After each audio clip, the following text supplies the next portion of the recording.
Little did he anticipate that on the very day of his descent, he would encounter an uncontrollable circumstantia madwoman. Subsequently, this madwoman further exacerbated matters by unceremoniously thrusting Lin Hao into the company of a most unattractive individual. As a peak dragon lord, skilled in both medicine and martial arts, Lin Hao could not long endure being relegated to a subordinate position. It was only upon perceiving Lin Hao's true countenance that many illustrious families regretted their previous judgments. Chapter 1. Encountering a beauty on the descent. I take both food and treasure. Smack. This is 10,000, I must say. You have pleased me. Consider it your reward. Remember, this matter must not be mentioned to anyone, or Lu Qingsheng, will not spare you. Lin Hao, listening to the words of the stunning woman before him, who was currently dressing, could only shake his head with a wry smile. What is this predicament? Once the master of the Dragon King Hall, he had only recently, with his master's consent, descended the mountain, intending to uncover the truth behind the massacre of his family. Yet, before he could even commence his investigation, he was unwittingly dragged to a hotel by the woman before him and subjected to an unyielding advance. Faced with the offerings presented, Lin Hao could hardly refuse and naturally chose to accept with composure. After an exhausting 3-hour engagement, the encounter concluded with the aforementioned scene. Observing the stack of red bills on the bed, Lin Hao tossed the money back, his tone unperturbed. Forget the money, it was your first time, and mine as well. We owe each other nothing. Since I have shared this experience with you, from this moment forth, you shall be my wife, Lin Hao. If you are willing, we may immediately enter into matrimony. Upon hearing Lin Hao's calm declaration, Lu Qingsheng was momentarily taken aback, then burst into derisive laughter. What nonsense is this rustic speaking? Do you believe that merely because you have lain with someone, you must marry them too? Do you know who I am?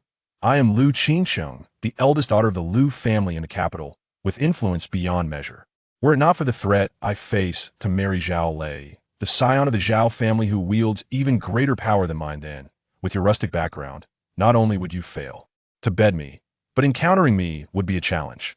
Lu Qingsheng, though reluctant to wed Zhao Lei, felt powerless against the Zhao family's might. Thus, she had no choice but to comply.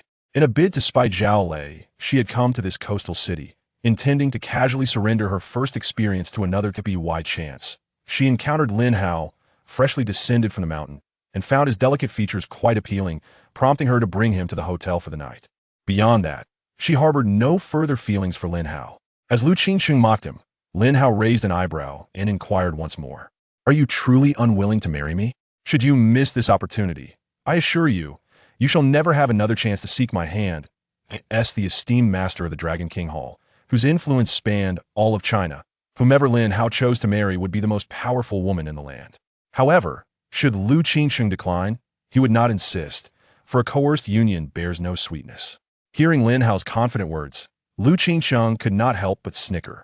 I truly wonder where this rustic fellow derives his confidence. Do you believe I would ever beseech you to marry me?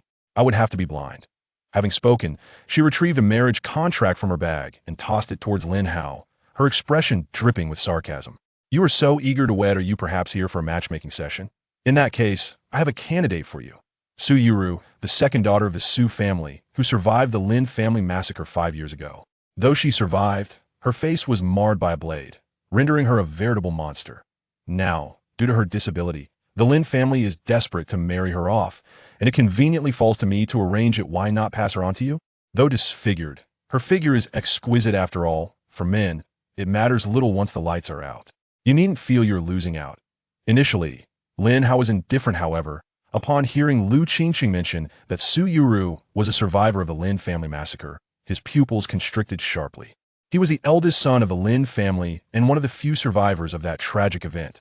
After narrowly escaping, Lin Hao was taken by his master to the mountain for 5 years of training, and now, equipped with formidable skills, he had descended to investigate the massacre. Think there is another survivor aside from myself. Perhaps she holds knowledge of the hidden truths from that time.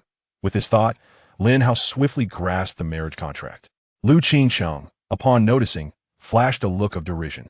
Indeed, all men are the same as long as she is a woman. It suffers except, of course, for the one who saved me back then. Lu Qingsheng seemed to recall something and fell into reflection. After acquiring the marriage contract, Lin Hao's tone turned cold. Remember your words, once I marry Su Yuru, I shall not take another wife, not even if you beg on your knees. Lin Hao dismissed Su Yuru's disfigurement entirely. With his medical prowess, he could restore Su Yuru's visage in the blink of an eye, allowing her to experience a rebirth. Upon hearing this, Lu Qingqing shook her head in amusement, convinced Lin Hao had lost his mind. Very well. Do as you wish, I must take my leave. With that, Lu Qingqing grabbed her bag and turned to depart, while Lin Hao made no effort to stop her. Shortly thereafter, Lin Hao donned his attire and exited the hotel room. As he stepped into the corridor, he spotted two thugs carrying a seemingly drugged, beautiful woman. The exquisite woman cast a pleading glance at Lin Hao, but one of the thugs barked, "What are you looking at? Get lost." Bang, bang. Before the thug could finish, Su Yang's fist struck like lightning, rendering the two unconscious. He had no intention of intervening, but the thug's tone had provoked him. As for the stunning woman on the floor, he paid her no mind as he made his way to the elevator. The dazed beauty, however, stared blankly at Lin Hao's retreating figure, as if trying to commit it to memory. Meanwhile, at the Su residence, S.O. "Uncle, have you already found me a suitable match?" In the grand hall of the Su family, a woman with an alluring figure and flawless curves inquired of the middle-aged man seated in the main position. Yet despite her enviable physique, her face was marred by horrific scars, each one measuring several centimeters in length, rendering her countenance almost unapproachable. Su Shihua nodded with conviction. "Indeed, Miss Lu has informed me that a suitable match has been arranged for you." Hesitating momentarily, Su Yuru then asked, "I am willing to marry, but you must tell me what kind of person he is. If he is not of good character, I refuse to wed." "How dare you refuse to marry anyone?" interjected Su Yuru's aunt, Zhao Chunlian, venomously. "Do you not see your appearance? That anyone would dare to marry you in such a state is already a miracle, yet you dare to be picky? Let me be clear. Even if he is a monster or a fool, you will marry him." Listening to Zhao Chunlian's cruel words, Su Yuru could only offer a bitter smile. "All these years, while grandfather lay in a coma, you conspired to kill my father, seizing control of the Su family. Now you wish to cast me out as well. Uncle, aunt, do you truly fear divine retribution? You vile girl, what are you saying?" Zhao Chunlian exclaimed, rising in anger. "It seems your parents did not teach you proper manners. I shall teach you a lesson on their behalf." With that, Zhao Chunlian raised her hand to strike Su Yuru. Boom! At that moment, the grand doors of the Su residence were suddenly kicked open, startling Zhao Chunlian into halting her action. The three turned to face the entrance, where a strikingly handsome, yet simply dressed youth strode in. Lin Hao cast a glance at the three of them before finally fixing his gaze upon Su Yuru, a grin spreading across his face. "Are you Su Yuru? I am Lin Hao, and I have come to wed you." Chapter 2. Are there still dogs? Upon hearing Lin Hao's words, the three individuals were momentarily taken aback. Zhao Chunlian, regaining her composure, responded with a mocking expression. "What is it? Are you the unfortunate soul who intends to marry this ugly creature?" Lin Hao immediately shook his head, retorting, "Mind your language. She is my wife, not some hideous being. If my wife is deemed ugly, then you, old woman, must be a millennial-old tree spirit." At Lin Hao's remark, Su Yuru couldn't help but stifle a laugh. For years, she had endured silence within the Su family, never receiving support. To witness someone stand up for her against Zhao Chunlian filled her heart with immense joy. Fuming with anger, Zhao Chunlian gritted her teeth.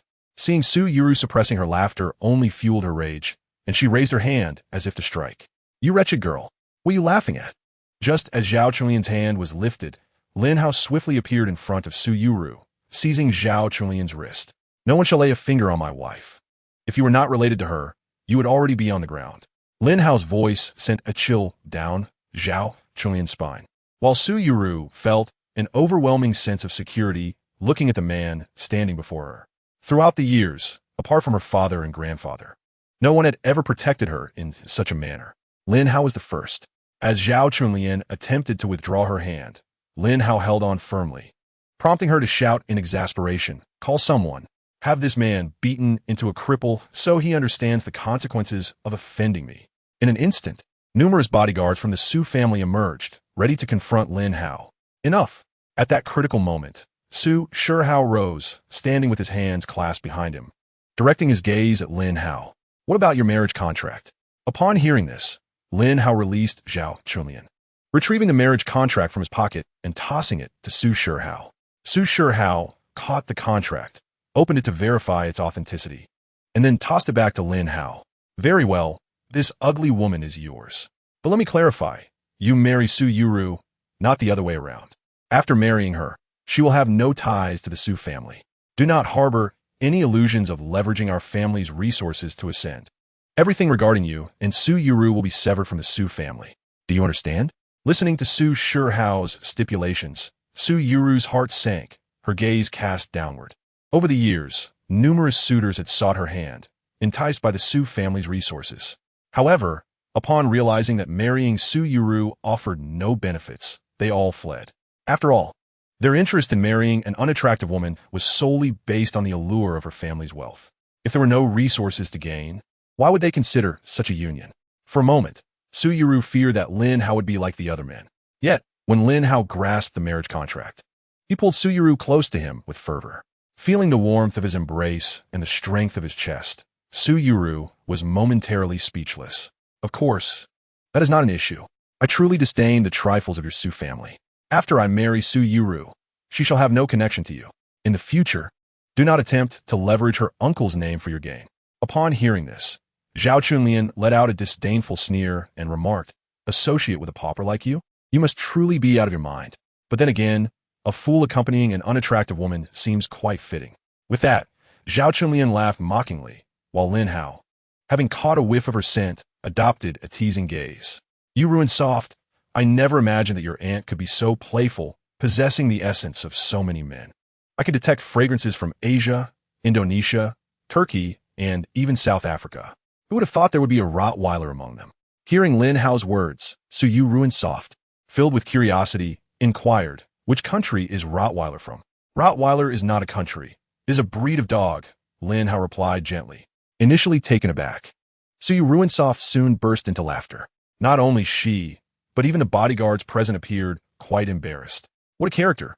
Zhao Chunlian's face fluctuated between shades of green and white before she lost her composure and shouted, "You are talking nonsense. What are you all doing standing there? Kill him." Immediately, Su Yu Ruinsoft ceased her laughter and stepped forward, exclaiming, "Do not harm my husband. As for your uncle, if you spare him, I assure you that I will not contest a single portion of the Su family's fortune." "Wait." Su Shihao raised his hand to halt the bodyguards, causing them to stop. "Are you implying that if I do not touch this foolish boy, you will relinquish everything from the Su family?" he asked, narrowing his eyes. A flicker of struggle crossed Su Yu Ruinsoft's eyes, but she ultimately nodded. "Yes, as long as you do not harm him, I will give up everything from the Su family." Su Yu Ruinsoft recognized that she could never win against Su Shihao, rather than cling to the Su family. She preferred to leave with Lin Hao. At least Lin Hao was one of the few who treated her kindly. Su Shihao, taken aback by her response, soon erupted in laughter. "Very well. In that case, you may leave, but remember, you are never to return to the Su family." Su Yu Ruinsoft nodded and promptly took Lin Hao's hand as they departed. After their exit, Zhao Chunlian approached with a pitiful expression, saying, "Husband, are you truly letting them go just like that? That fool has slandered me." "You know well whether it is slander." Su Shihao shot a glance at Zhao Chunlian. "I've been quite lenient with you, yet I did not expect you to go so far this time, getting entangled with dogs." Zhao Chunlian's face turned awkward. She had thought her actions were discreet enough to escape Su Shihao's notice. "Are we just going to let them go?" She quickly changed the subject. Su Shihao let out a cold laugh. "Absolutely not. Their departure is fortuitous. With that girl remaining in the Su family, I would be unable to execute any grand plans. Since they have left, I shall hire an assassin to eliminate them both, to eradicate future troubles." Hearing Su Shihao's words, Zhao Chunlian felt a chill run down her spine. After a moment, Su Shihao pondered and inquired, "When will Su Wanqing return?" "In a couple of days. It will be the 90th birthday of the wealthiest man in Jinghaishi, Jin Cheng. I have heard that Jin the Tycoon has invited a significant figure. We must ensure that Wanqing performs admirably." Upon hearing this, Zhao Chunlian's expression reflected sheer helplessness. "Don't mention it. That girl is still out partying at the bar." After departing from the Su family, Lin Hao turned to Su Yuan and inquired, "Yuan, are you truly willing to forsake everything associated with the Su family? Do you not feel remorse?" Su Yuan immediately shook her head, affirming, "As long as you are by my side and treat me well, I shall harbor no regrets." Touched by her words, Lin Hao embraced her tightly. "Rest assured, it won't be long before I make that old fool, Su Shihua, kneel and beg for our favor." Lin Hao had discerned that Su Shihua's health had long since deteriorated. He suspected the man had but a few days left to live. Su Yuan responded with a soft then lifted her gaze to Lin Hao, asking, Lin Hao, we need to find a place to stay. Where shall we go now? Lin Hao pondered for a moment before replying with a smile. I have a friend named Jin Sheng in Jianghai City. He seems quite affluent. Let's seek him out. Jin Sheng? You mean the richest man in Jianghai City? Su Yuan was taken aback. Chapter 3. Let us make do for now. I am not entirely sure if he holds the title of the richest man in Jianghai City, but he is indeed quite wealthy, Lin Hao replied uncertainly. After all, he only knew that Jin Sheng was affluent, but the extent of his wealth was unknown to him. Years ago, when Jin Sheng's father was gravely ill, I treated him casually, and he has been profoundly grateful ever since. He told me that should I come down from the mountains, I should feel free to visit him in Jianghai City, and he would ensure we were well taken care of. Hence, it is perfect for him to arrange accommodations for us. Listening to Lin Hao's explanation, Su Yuan grew increasingly skeptical that the Jin Sheng Lin Hao mentioned was indeed the current wealthiest man in Jianghai City. It was true that the father of the richest man had once suffered from severe illness and had indeed been cured, living to this day. However, after scrutinizing Lin Hao's modest attire, Su Yuan shook her head. Impossible. It must be a mere coincidence of names. How could Lin Hao possibly know someone of that stature? Unaware of Su Yuan's thoughts, Lin Hao simply took out his phone and called Jin Sheng. The call connected almost immediately, and Jin Sheng's excited voice came through. Dr. Lin, you finally called me. Have you come down from the mountains? Lin Hao replied nonchalantly, My wife and I are currently without a place to stay. I will send you a location. Please come and pick us up right away. You are married? Excellent. Send me the location. I shall come to fetch you personally at once. After hanging up, Lin Hao promptly sent Jin Sheng their coordinates. Within a mere 10 minutes, a luxurious Maybach adorned with a number plate of all 8 arrived at their location. Once the vehicle came to a halt, a middle-aged man in a black suit, notably portly, stepped out and eagerly grasped Lin Hao's hand. Dr. Lin, it has been far too long. You cannot imagine how much I've thought of you over the years, eagerly awaiting your return. Meanwhile, Su Yuan stood in astonishment, gazing at the Maybach and the middle-aged man before her. Having often seen Jin Sheng's face on television and her phone, she instantly recognized him. The man before her was indeed Jin Sheng. Frequently appearing as a representative of the business community on screen, Jin Sheng also noticed Su Yuan and was immediately astonished. Ah, Dr. Lin, is this not the second young lady of the Su family? Su Yuan? Indeed, Lin Hao replied calmly, nodding his head. She is now my wife. We were just expelled from the Su family by Su Shihai. What nonsense! That useless Su Shihai has grown so bold as to drive you away, Dr. Lin. Just a moment, I will ensure that all families and companies in Jianghai City sever their ties with the Su family, leading to their downfall. With that, Jin Sheng angrily reached for his phone, but Lin Hao waved his hand and said, Enough of dealing with the Su family for now. Have you arranged a place for us to stay? Upon hearing this, Jin Sheng immediately put down his phone and nodded eagerly. Everything is arranged. Dr. Lin and Madam Su, please get in the car. I will take you there right away. With that, Jin Sheng bent down to open the door of the Maybach. Lin Hao turned to Su Yuan and said, Don't dawdle, my dear, get in. Oh, Su Yuan finally snapped back to reality and promptly entered the car, with Lin Hao following closely behind. Once both were seated in the back seat, Jin Sheng closed the door and took his place in the front. As the vehicle set off, Su Yuan felt as if she were in a dream. She quietly asked Lin Hao, How did you come to know the wealthy Jin Sheng? I told you before, didn't I? I saved his father's life years ago, and he has revered me ever since. Lin Hao shrugged nonchalantly. Jin Sheng, sitting in the front passenger seat, nodded with a smile and explained, Indeed, without Dr. Lin, my father might have passed away several years ago. This invitation for you to attend my father's birthday banquet was not only my desire, but also my father's wish to meet his savior. Listening to Jin Sheng's explanation, Su Yuan curiously inquired, Lin Hao, are you skilled in medicine? Not only skilled, but quite remarkable, Lin Hao teased, pinching Su Yuan's cheek. So rest assured, I will definitely heal the scar on your face. Before long, the Maybach entered Jianghai City's most expensive villa district, Kanglinhaijun. Here, the price per square meter for individual villas exceeded 100,000, with some coastal properties soaring to 200,000. The Maybach halted before the most seaside villa, and after they disembarked, Jin Sheng cheerfully introduced, This is the finest spot in Kanglinhaijun for ocean views. The villa spans 500 square meters and is fully equipped with all necessary amenities, prepared just for you, Dr. Lin. He then bent down with a smile, saying, Please, Dr. Lin and your wife, take your time to explore. I will go buy some daily necessities for you. Yes, go ahead, Lin Hao replied with a faint nod. Jinsheng promptly got back in the car and departed. Lin Hao led Su Yuan into the villa, and she stood awestruck before what resembled a palace. Although she was the second young lady of the Su family, following her father's death, she had been forced to move into the servants' quarters and spent her days in a damp room. Now, confronted with a place that resembled a palace, it was no wonder she was left speechless. Lin Hao, is this the place that the richest man has found for you?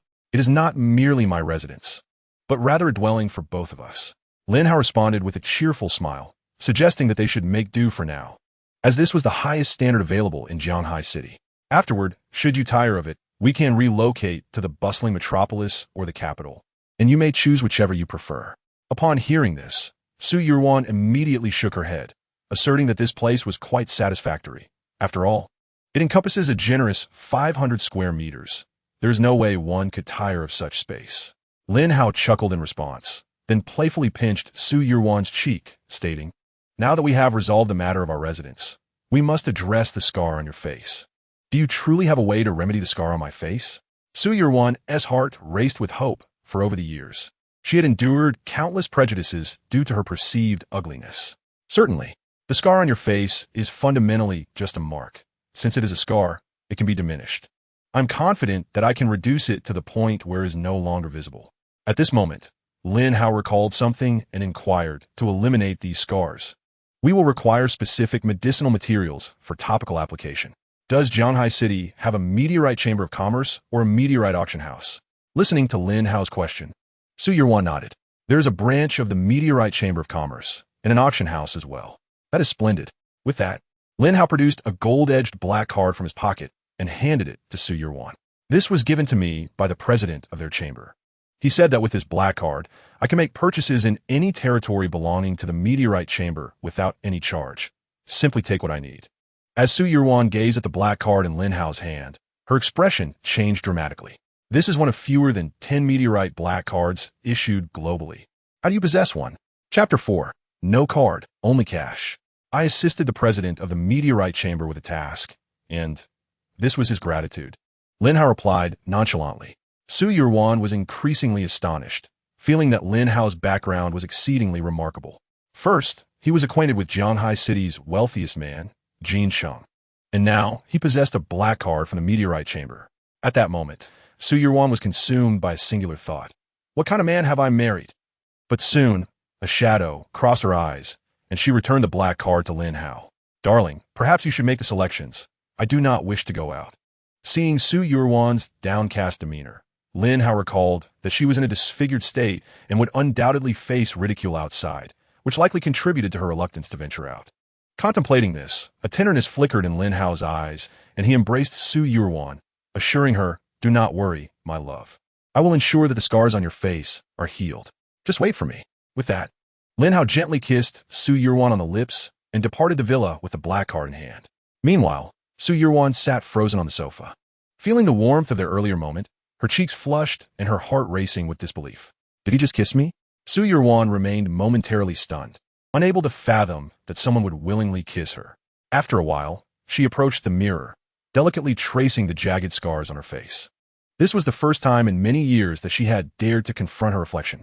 The image that stared back was indeed terrifying, yet a glimmer of resilience shone in her eyes. Lin Hao, so unreserved in his affection for me, treats me as a true wife, despite the disfigurement I have suffered. Regardless of whether my appearance may ever be restored, I shall cherish Lin Hao, for he is the sole man in my life, Su Yuan. Meanwhile, Pei Xiaofeng, the vice president of the meteor auction house, knelt before a strikingly beautiful woman of remarkable stature, trembling with fear. The woman, with an air of icy superiority, gazed down at him, her ruby lips parting to speak. So, you were deceived by a disciple of a renowned medical valley, acquiring 10 counterfeit longevity pills, were you? Pei Xiaofeng instinctively swallowed hard and nodded, quickly launching into an explanation. My lady, please allow me to clarify. That woman claimed these longevity pills were the last 10 in existence, and they appeared genuine. In my moment of oversight, I purchased them all. After a long pause, the stunning woman finally commanded, stand up. Upon hearing this, Pei Xiaofeng's heart leaped with joy, believing he had been forgiven. He promptly rose, bowing deeply with utmost respect. Assuring her, "Miss, rest assured, I have dispatched people to search for that woman's whereabouts in Jinghaishi, and once found, before he could finish." The woman delivered a powerful kick to his most sensitive region. He screamed in agony, collapsing to the ground, his face flushed and his hands clutching himself. The bodyguards nearby were visibly moved, a chill running through them. At this moment, Pei Xiaofeng was engulfed in regret, cursing himself for having been deceived by that woman. Even after suffering the brutal kick from this stunning woman, he dared not show the slightest inclination to resist, for she was none other than Wei Xinlian, the daughter of the president of the Meteor Chamber of Commerce. Looking down at Pei Xiaofeng, who lay on the ground cradling his injury, Wei Xinlian expressed no sympathy.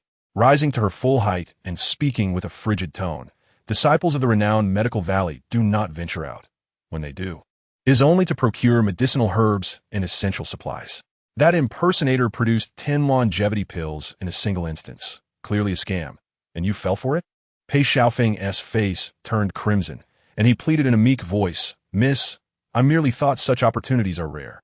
I wanted to seize the chance to earn more. And in that moment, I was blinded by greed." Wei Xinlian lifted her foot, pressing the heel of her high-heeled shoe firmly into Pei Xiaofeng's abdomen. Her voice icy as she said, "One longevity pill can extend life by 10 years. In a market where a single pill is seldom found. And that woman offered you 10. You failed to see the issue and instead reveled in your perceived good fortune. Now, not only have you incurred financial losses, but if we cannot produce 10 longevity pills at the auction in 3 days, we will also bear the cost of a tarnished reputation. Pei Xiaofeng, you have truly squandered a winning hand." Wei Xinlian articulated each word with precision, her strength intensifying with every utterance, as if she aimed to pierce through Pei Xiaofeng's abdomen. At that moment, a man's voice resonated from outside. "Is anyone there? I'm here to make a purchase." Upon hearing the arrival of a visitor, Wei Xinlian furrowed her brow and retracted her foot. Observing Pei Xiaofeng sprawled helplessly on the ground, she crossed her arms and scolded, "What are you dawdling for? Go and deal with that person." Realizing he finally had a chance to escape from Wei Xinlian's clutches, Pei Xiaofeng quickly stood up and complied, hastily making his way to the front hall. The man who had entered the Meteor auction house was none other than Lin Hao. Upon noticing the absence of other patrons, casually chose a seat and picked up an auction slip. To his dismay, the items listed were of little interest, essentially worthless in his eyes. However, his attention was captured when he spotted something. Longevity pill? I can't believe such a small place as Zhanghai City has this for sale. Lin Hao recalled having crafted this particular pill before, though he had lost interest in alchemy after mastering it. At that moment, a visibly irate Pei Xiaofeng emerged and, upon seeing Lin Hao seated in simple attire, waved his hand dismissively. "You, who allowed you in? Leave at once. The doors of your auction house are wide open." "Naturally. I would come in," Lin Hao replied nonchalantly, raising an eyebrow. "What? Is Meteor City not open for business today? Are you sending guests away? What can you afford in that outfit?" Pei Xiaofeng retorted. In response, Lin Hao calmly produced the Meteor Black Card and extended it toward Pei Xiaofeng. "This is your guild's black card. Take me to your back stock. I wish to select some herbs." Pei Xiaofeng, upon seeing the black card, swatted it away with disdain. "What do we care for black cards or white cards? Here, we only recognize cash."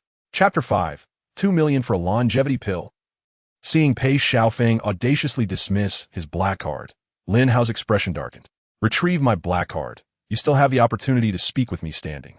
Pei Xiaofeng, upon hearing Lin Hao's threat, chuckled derisively and clapped his hands, summoning a dozen bodyguard from behind. "Kid, I see you're looking for trouble. I'm not in a good mood today. If you kneel and bow 3 times, I'll let you go. Otherwise, I'll make sure you leave on your knees." Having just endured a severe reprimand from Wei Xinlian, Pei Xiaofeng was in no mood for leniency, and now that Lin Hao had crossed paths with him, he intended to teach him a harsh lesson. Lin Hao, however, stood tall, looking down upon Pei Xiaofeng. "I said pick up my black card. You're being ungrateful." Pei Xiaofeng scoffed and barked, "What are you all standing around for? Take this guy down. Let him understand that not everyone can enter Meteor Auction House." As Pei Xiaofeng issued his command, a dozen bodyguards charged towards Lin Hao. In an instant, Lin Hao moved like lightning, appearing behind each bodyguard and delivering a precise knife-hand strike to their necks. 2 seconds later, he returned to his original position, while the bodyguards lay unconscious on the ground.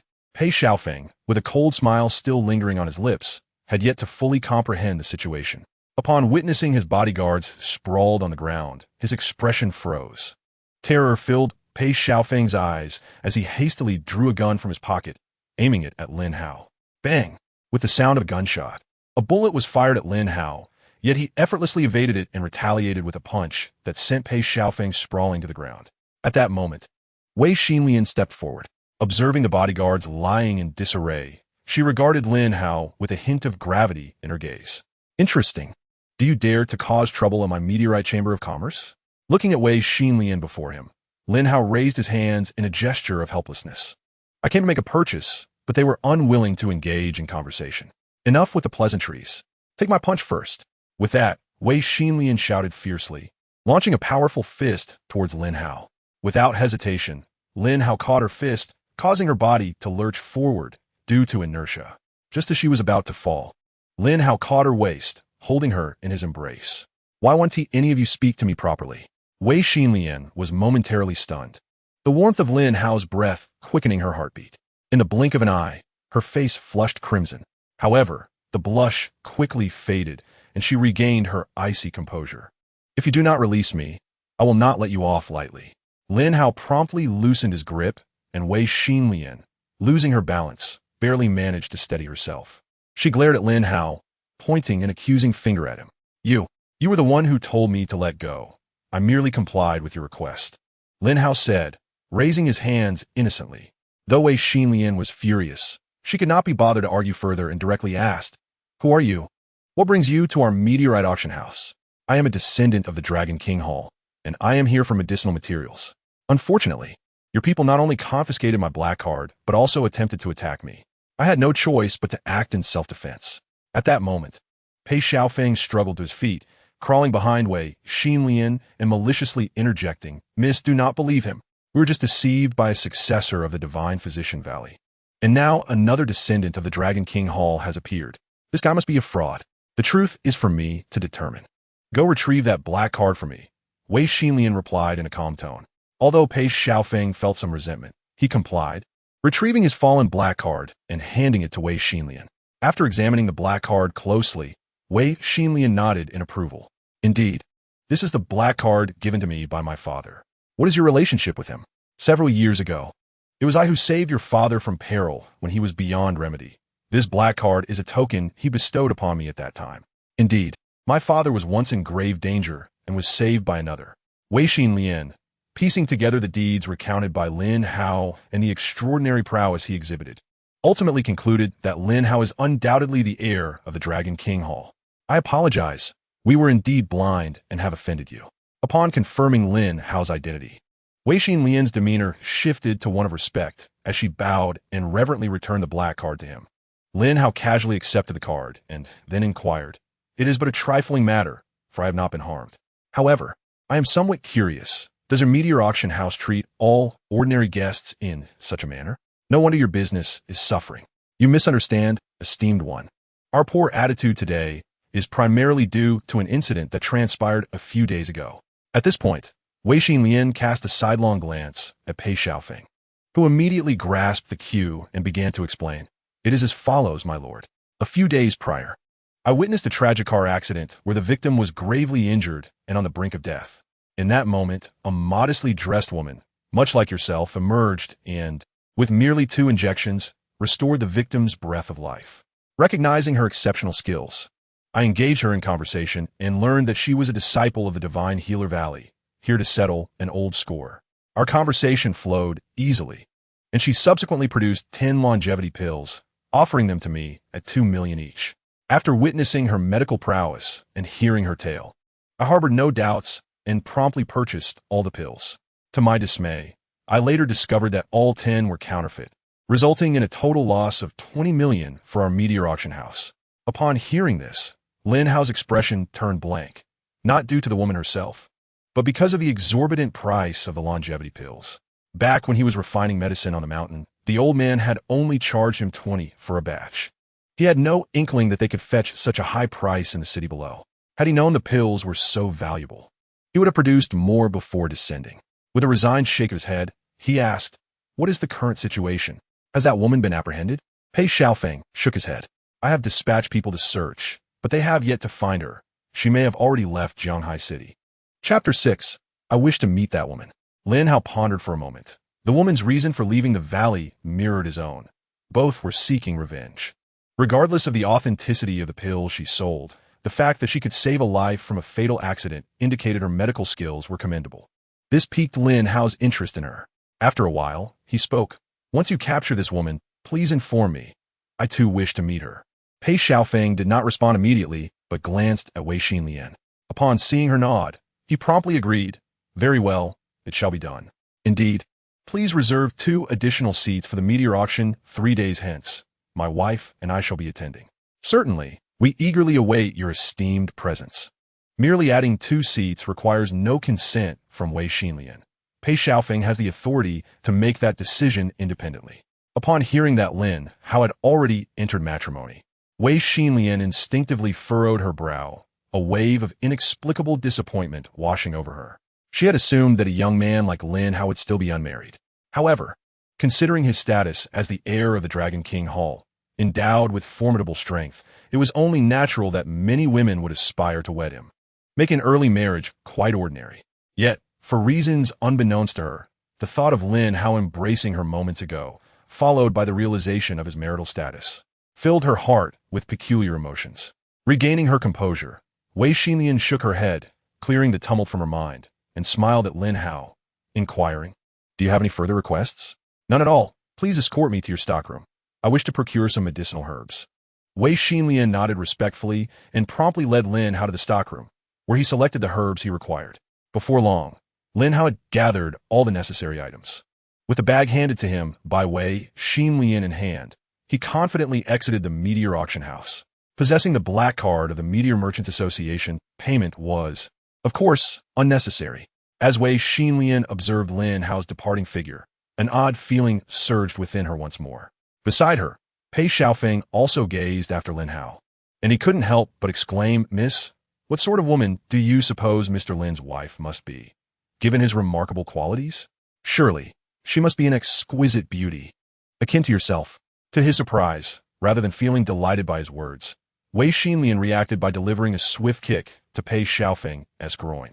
Mind your tongue, she huffed, her face a mask of displeasure, before turning on her heel in a huff. Pei Xiaofeng struck again, collapsed to the ground, his face flushed, hands cradling his injured area, lamenting, What did I do? Is it wrong to compliment you? The other bodyguards, witnessing the scene, felt a chill and cast sympathetic glances at Pei Xiaofeng. After enduring 2 such blows, how could he possibly recover? Shortly thereafter, Lin Hao returned home, carrying the medicinal herbs. Upon opening the villa door, he found Su Yuru reclining on the sofa, her face adorned with a facial mask, seemingly in a state of relaxation. At the sound of his arrival, Su Yuru sprang up, hurriedly discarding the mask into the trash. Her face flushed as she whispered, Darling, you're back? Lin Hao smiled and embraced Su Yuru, kissing her tenderly. In moments, she surrendered to his kiss, her form melting into his embrace like a puddle of mud. After they shared a lengthy kiss, Lin Hao finally released her lips, grinning mischievously. So, how is it? Do you miss your husband? Su Yuru obediently nodded and then glanced at the bag in Lin Hao's hand. Her curiosity piqued as she asked, Darling, what's in that bag? The medicinal herbs that aid in healing have just arrived from the Meteorite Merchant Association. Upon hearing that Lin Hao genuinely purchased items from the Meteorite Merchant Association, Su Yuru instinctively covered her mouth in astonishment. Darling, each herb from the Meteorite Merchant Association costs at least 100,000. You must have spent quite a fortune on me, haven't you? Seeing Su Yuru's concern over the expenses, Lin Hao could only smile helplessly. Silly wife, have you forgotten? I possess the Meteorite Black Card. How could I possibly need to spend money? With that, Lin Hao began to unveil the herbs meticulously stored in a sandalwood box. Observing the exquisitely packaged and expensive herbs, Su Yuru was finally convinced that her husband truly went to the Meteorite Merchant Association for her sake. As she gazed at the multitude of herbs, Su Yuru instinctively swallowed hard and inquired, Darling, do I need to consume all of these herbs? Lin Hao, taken aback by Su Yuru's adorable demeanor, couldn't help but chuckle. Silly wife, these herbs are not meant to be consumed directly. I will concoct them into an ointment for external application on your face to diminish your scars. feeling embarrassed by Lin Hao's playful teasing. Su Yuru's cheeks flushed as she murmured, "Well, I didn't know if there was anything I could assist with." Lin Hao shook his head, confident that he could handle alchemy alone without assistance. However, to bolster Su Yuru's self-esteem, he contemplated for a moment before smiling and saying, "Wife, could you do me a favor?" "Of course, just tell me," Su Yuru replied, her heart brimming with joy at the thought of finally being able to help Lin Hao. "Why don't you take a stroll around the neighborhood, enjoy the flowers and the sea view? I'll be busy concocting the ointment for several hours. Just wander for a bit, and when you feel tired, come back to rest, all right?" Upon hearing Lin Hao's request for her to go out, Su Yuru's expression faltered slightly. After all, given her current appearance, wandering aimlessly outside might frighten people. Yet, considering it was Lin Hao's wish, she pondered for a moment before ultimately nodding in agreement. "All right, darling, I promise I'll go for a walk right now." With that, Su Yuru rose and left the villa, heading outside. Lin Hao sighed, aware that Su Yuru feared being looked down upon. Yet, in order to enhance her confidence, he felt compelled to proceed with this plan. Well then, it's time to focus on alchemy, he sighed again before moving on to his work. Once outside, Su Yuru was initially cautious, but upon realizing that there was no one around, she began to walk with more assurance. However, while she was meandering aimlessly in the neighborhood, a voice of incredulity pierced the air. "Su Yuru, what on earth is that ugly creature doing here?" Startled by the voice, Su Yuru instinctively turned towards its source, only to find a stunningly attractive woman with a curvaceous figure staring at her in disbelief. Upon recognizing this woman, Su Yuru's expression shifted drastically. Zhou Tingting? Chapter 7, Do Not Insult My Husband. Upon catching sight of Zhou Tingting, Su Yuru instinctively contemplated turning to leave, but was swiftly intercepted by Zhou Tingting, who approached with haste. "Hey, don't be in such a hurry to leave. What an eyesore you are to have appeared here," Zhou Tingting exclaimed, her face filled with astonishment. Noticing Su Yuru's persistent gaze downward, she attempted to lift Su Yuru's chin with a playful smile. Meanwhile, Lu Guang, observing Su Yuru's exquisite figure, found Zhou Tingting utterly unimpressive in comparison. Instantly, his eyes gleamed with a lustful glint. Witnessing Zhou Tingting's relentless teasing of Su Yuru, he adopted a serious tone, saying, "All right, Tingting, this is your friend, and she possesses quite a lovely figure. How can you bully your friend like this?" Surprised by Lu Guang's defense of Su Yuru, Zhou Tingting felt a surge of displeasure but maintained a submissive demeanor, nodding in agreement. Yes, young Master Lu. I'm merely teasing my friend Yuan for fun." Lu Guang retorted, "That should not be the case. Since you are friends, you ought to treat each other kindly." As he spoke, he moved closer to Su Yuru, smiling warmly. "Your name is Su Yuru, correct? Are you all right? I spoke on your behalf to Tingting. Please do not take it to heart." Though initially astonished by Lu Guang's support, Su Yuru turned to express her gratitude. "Thank you for standing up for me." However, upon seeing Su Yuru's appearance, Lu Guang's gaze transformed from one of lust to sheer horror. He gagged audibly and cursed, "Damn it, what sort of eyesore is this? How can someone be so hideous? You nearly made me lose my lunch."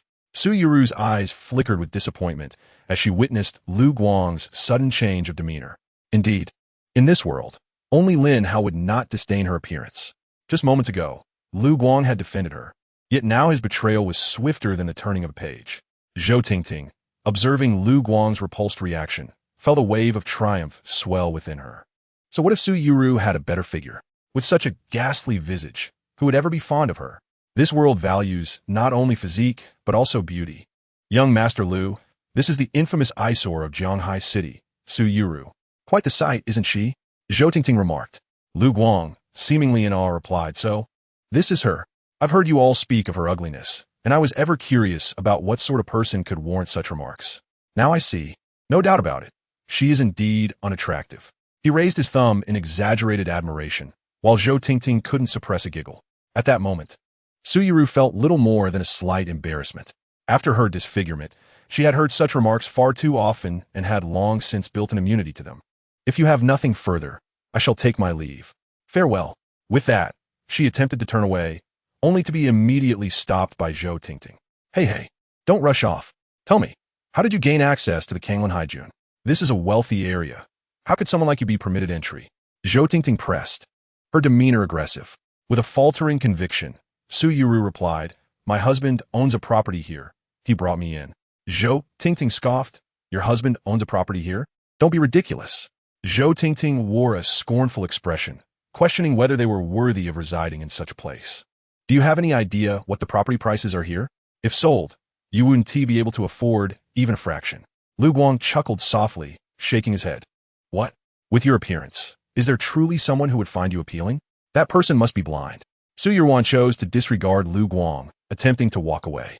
Meanwhile, Zhou Tingting, covering her mouth in laughter, began to explain, Young Master Lu, you may not be aware, but her husband is utterly useless. There is no way he could afford a residence here. In my opinion, he is merely a doorman, a gatekeeper, which is how this ugly creature managed to enter. Lu Guang nodded in agreement, affirming her words. Just as Su Yuan was about to leave, Zhou Tingting's derision towards Lin Hao halted her in her tracks.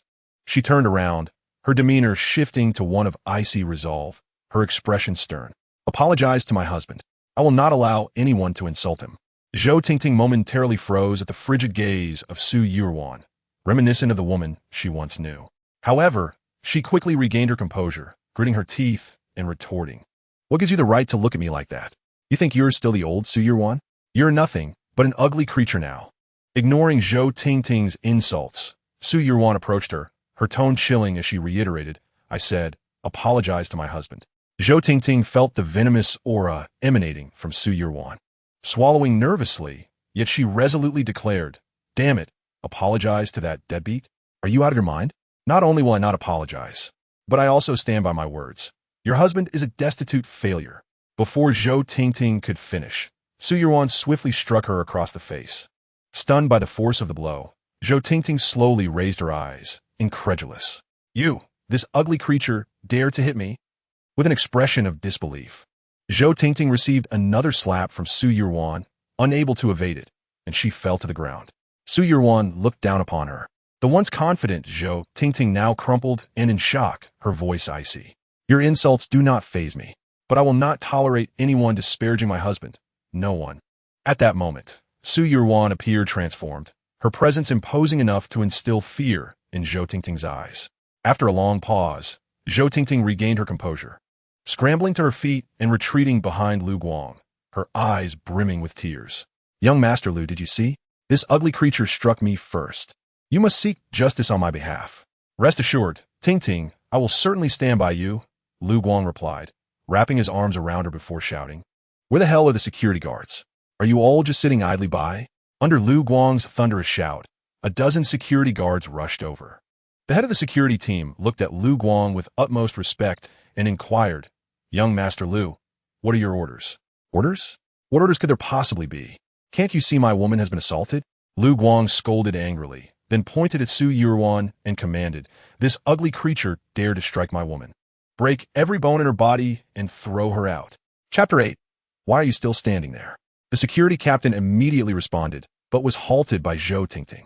Hold on, darling. This ugly creature slapped me twice. Simply breaking her bones would be too lenient. Lu Guang embraced Zhou Tingting tightly and smiled. All right, Tingting, you decide how to deal with her. We shall proceed as you suggest. You're the best, young master, Zhou Tingting replied playfully, her gaze turning malevolent as she looked at Su Yuan. Despite her current state, she still pretends to be pure and elegant. You like to act high and mighty, don't you? Today, I will have people strip you bare and send you to the street to bark like a dog. Go, remove her clothing. At Zhou Tingting's command, the security guards encircled Su Yuan, leaving her no escape. What do you want? I will call the police. I will scream for help. Facing the encirclement of security guards, Su Yuan felt utterly helpless and panicked. Hearing Su Yuan's threats to call for help, Lu Guang laughed maniacally. Call for help? The entire security team of Kanglin Haijun is under my command. Who will you call? Hurry and tear her clothes off and record it on video to post online. By tomorrow, she will be a sensation. The security guards moved in unison, beginning to strip Su Yuan of her clothing. She screamed for help, but no one dared to intervene. One of the guards stood to the side, recording the incident on his phone, while Lu Guang watched Su Yuan being stripped, a lewd smile spreading across his face. Indeed, Su Yuan was unattractive, but her figure was exquisite. Witnessing such a perfect form being undraped excited even Lu Guang. Among them, the security captain was the most fervent, as he had only seen such scenes in movies. Now, playing the role of the villain himself, he was overwhelmed with exhilaration. Su Yurwan, a frail woman, could not withstand the force of a dozen security guards and soon succumbed to despair, abandoning her resistance. Regret filled her heart. Had she known, she would never have agreed to go out with Lin Hao. If she had stayed home, she would not have crossed paths with Shou Tingting. And none of this would have happened. Su Yurwan felt that marrying Lin Hao, despite her unattractive appearance, was already a significant compromise for him. Yet now, she found herself stripped of even the most basic dignity. Overwhelmed by this thought, her heart turned to ashes, and tears of regret streamed down her cheeks. "Darling, I'm so sorry." Just then, Lin Hao's voice echoed. "Silly girl, why are you crying?" Hearing a sound behind him, the head of security instinctively turned around. However, as he did so, he was met with a swift and brutal elbow strike. Boom! In an instant, Captain Bai was sent flying, his blood splattering through the air as he fell into the bushes, motionless. The remaining security personnel, upon witnessing this, instinctively recoiled in fear. Lin Hao gently helped Su Yuru to her feet, his face etched with concern as he said, "I'm sorry, my dear. I have arrived late." Su Yuru gazed at the suddenly appearing Lin Hao, her expression one of disbelief. She could hardly fathom that he had truly come, appearing just when she needed his assistance the most.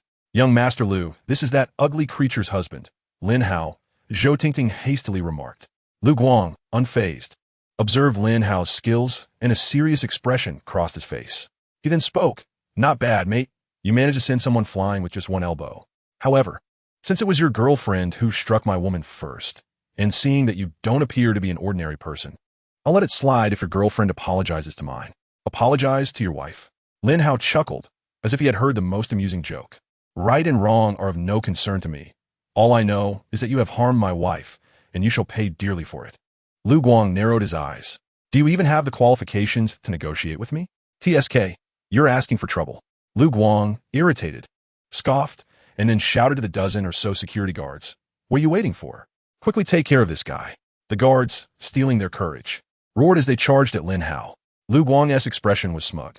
He recognized Lin Hao's strength, but he questioned whether one man could possibly take on so many. As the guards approached, Su Yuru gripped Lin Hao's hand tightly, her anxiety palpable. "Husband, it's all right. I will handle this swiftly," Lin Hao reassured her. In the blink of an eye, he moved like lightning, unleashing a flurry of punches that sent each of the guards sprawling. Boom! With cries of agony echoing, each guard was sent flying, sustaining varying degrees of injury, all severe without exception. Witnessing his security personnel being so easily dispatched, Lu Guang's smile vanished, replaced by a look of shock. Lin Hao turned his gaze towards Shou Tingting and Lu Guang, his eyes reflecting the disdain one might reserve for mere insects, instilling terror in both of them. "Do you still wish to talk about drinking etiquette?" Lu Guang instinctively swallowed hard, his legs trembling as he stammered, "Let us discuss this amicably. There is no need for violence, right? We live in a society governed by law." Shou Tingting, nodding in agreement, turned to Su Yuru and implored, "Yuru, I am your cousin. Quickly tell your husband to stop. If I die, my father Su Shihao will never forgive you. Still daring to threaten my wife? You seek death." Boom! Lin Hao clenched his fist, producing a sonic boom as he did so. The sound sent Lu Guang and Shou Tingting, already paralyzed by fear, collapsing to the ground. A sudden waft of urine odor permeated the air, prompting everyone to lower their heads in unison. To their astonishment, Lu Guang had indeed soiled his trousers, evidently startled into submission. Lin Hao could not suppress a chuckle, shaking his head as he remarked, "Ah, how splendid, Lu the young master. Reduced to such a state of fear. Fear not, for I shall ensure that you never again find yourself in such a predicament." Just as Lin Hao prepared to take action, he was halted by Su Yurwan's gentle intervention. "Darling, let us not invite trouble. Should they seek vengeance, we would find ourselves in dire straits. Let's spare them this time." Hearing Su Yurwan's words and wishing to alleviate her fears, Lin Hao ultimately acquiesced. "Very well. My dear wife, we shall grant these two a reprieve." With that, he cast a disdainful glance at Lu Guang and his companion, urging them, "What are you still standing there for? Hurry and get lost. Do you wish to face my wrath?" Chapter 9. I shall annihilate the Su family. It is only because of my wife's benevolence that I let you off today. Otherwise, your lives would have ended here. Seeing Lin Hao's willingness to let them go, Lu Guang and Shou Tingting scrambled to their feet and hurriedly departed. Once they had finally left, Lin Hao huffed and, taking Su Yurwan's hand, expresses regret. I apologize, my wife, for my tardiness. Su Yurwan smiled and shook her head, explaining, it is of no consequence. I am simply delighted by your presence. Besides, I am perfectly fine. My dear, reassured by Su Yurwan's comforting words, Lin Hao smiled and swept her into his arms, making his way towards the villa. Come, let us return home, where I have a surprise in store for you. Meanwhile, Lu Guang and Zhou Tingting hastily reached the entrance of Kanglan Haijun. Once they turned back and confirmed that Lin Hao had not pursued them, they breathed a sigh of relief. That was close. I nearly met my demise at his hands. Lu Guang lamented, feeling fortunate to have escaped, then turned to Zhou Tingting, scolding her angrily. You wretched girl. You nearly brought about my ruin. Why did you not inform me sooner of that monstrous husband of yours? Faced with Lu Guang's ire, Zhou Tingting wore a look of dismay. Young Master Lu, I had no inkling of Lin Hao's prowess. I merely thought he was a simpleton, not someone of such formidable strength. Lu Guang's countenance darkened as he dismissed her. While Zhou Tingting ventured to inquire, Young Master Lu, shall we still deal with Lin Hao? Of course, Lu Guang retorted. Have I ever endured such humiliation in my life? I must have my revenge. My father is a subordinate of Jin Sheng, the wealthiest man in Jianghai City. Dealing with a mere Lin Hao will be child's play. Just wait. What use is his strength? I possess 100 ways to eliminate him. Hearing Lu Guang's declarations, Zhou Tingting felt a sense of relief. At that moment, a child, hand in hand with his mother, entered Kanglan Haijun. As they passed Lu Guang, the child pinched his nose and exclaimed to his mother, Look, Mommy, that brother has wet his pants. It smells so bad. Lu Guang's face flushed with embarrassment, for his debauchery had left him in such a state that he could no longer control himself, resulting in his unfortunate predicament. The mother of the child displayed an expression of embarrassment, promptly tugging at her child's hand and whispering, Be good, you mustn't speak like that. With that, she swiftly picked up the child and offered a sheepish smile to Lu Guang, saying, I apologize, children can be thoughtless and merely jesting. After uttering those words, the mother hurriedly departed with her child. Meanwhile, Zhou Tingting, detecting the pungent odor of urine emanating from Lu Guang, couldn't help but frown slightly, which Lu Guang noticed. With a darkened expression, he inquired, What? Do you wish to mock me as well? Zhou Tingting quickly regained her composure, shaking her head in fear. Young Master Lu, how could I dare? You are overthinking it. Lu Guang's demeanor grew cold as he seized Zhou Tingting's hair, refusing to release her despite her cries of pain. Young Master, it hurts. Ignoring her pleas, Lu Guang coldly threatened, Let me make myself clear. If you dare to divulge today's events, I assure you, you will vanish from Jianghai City.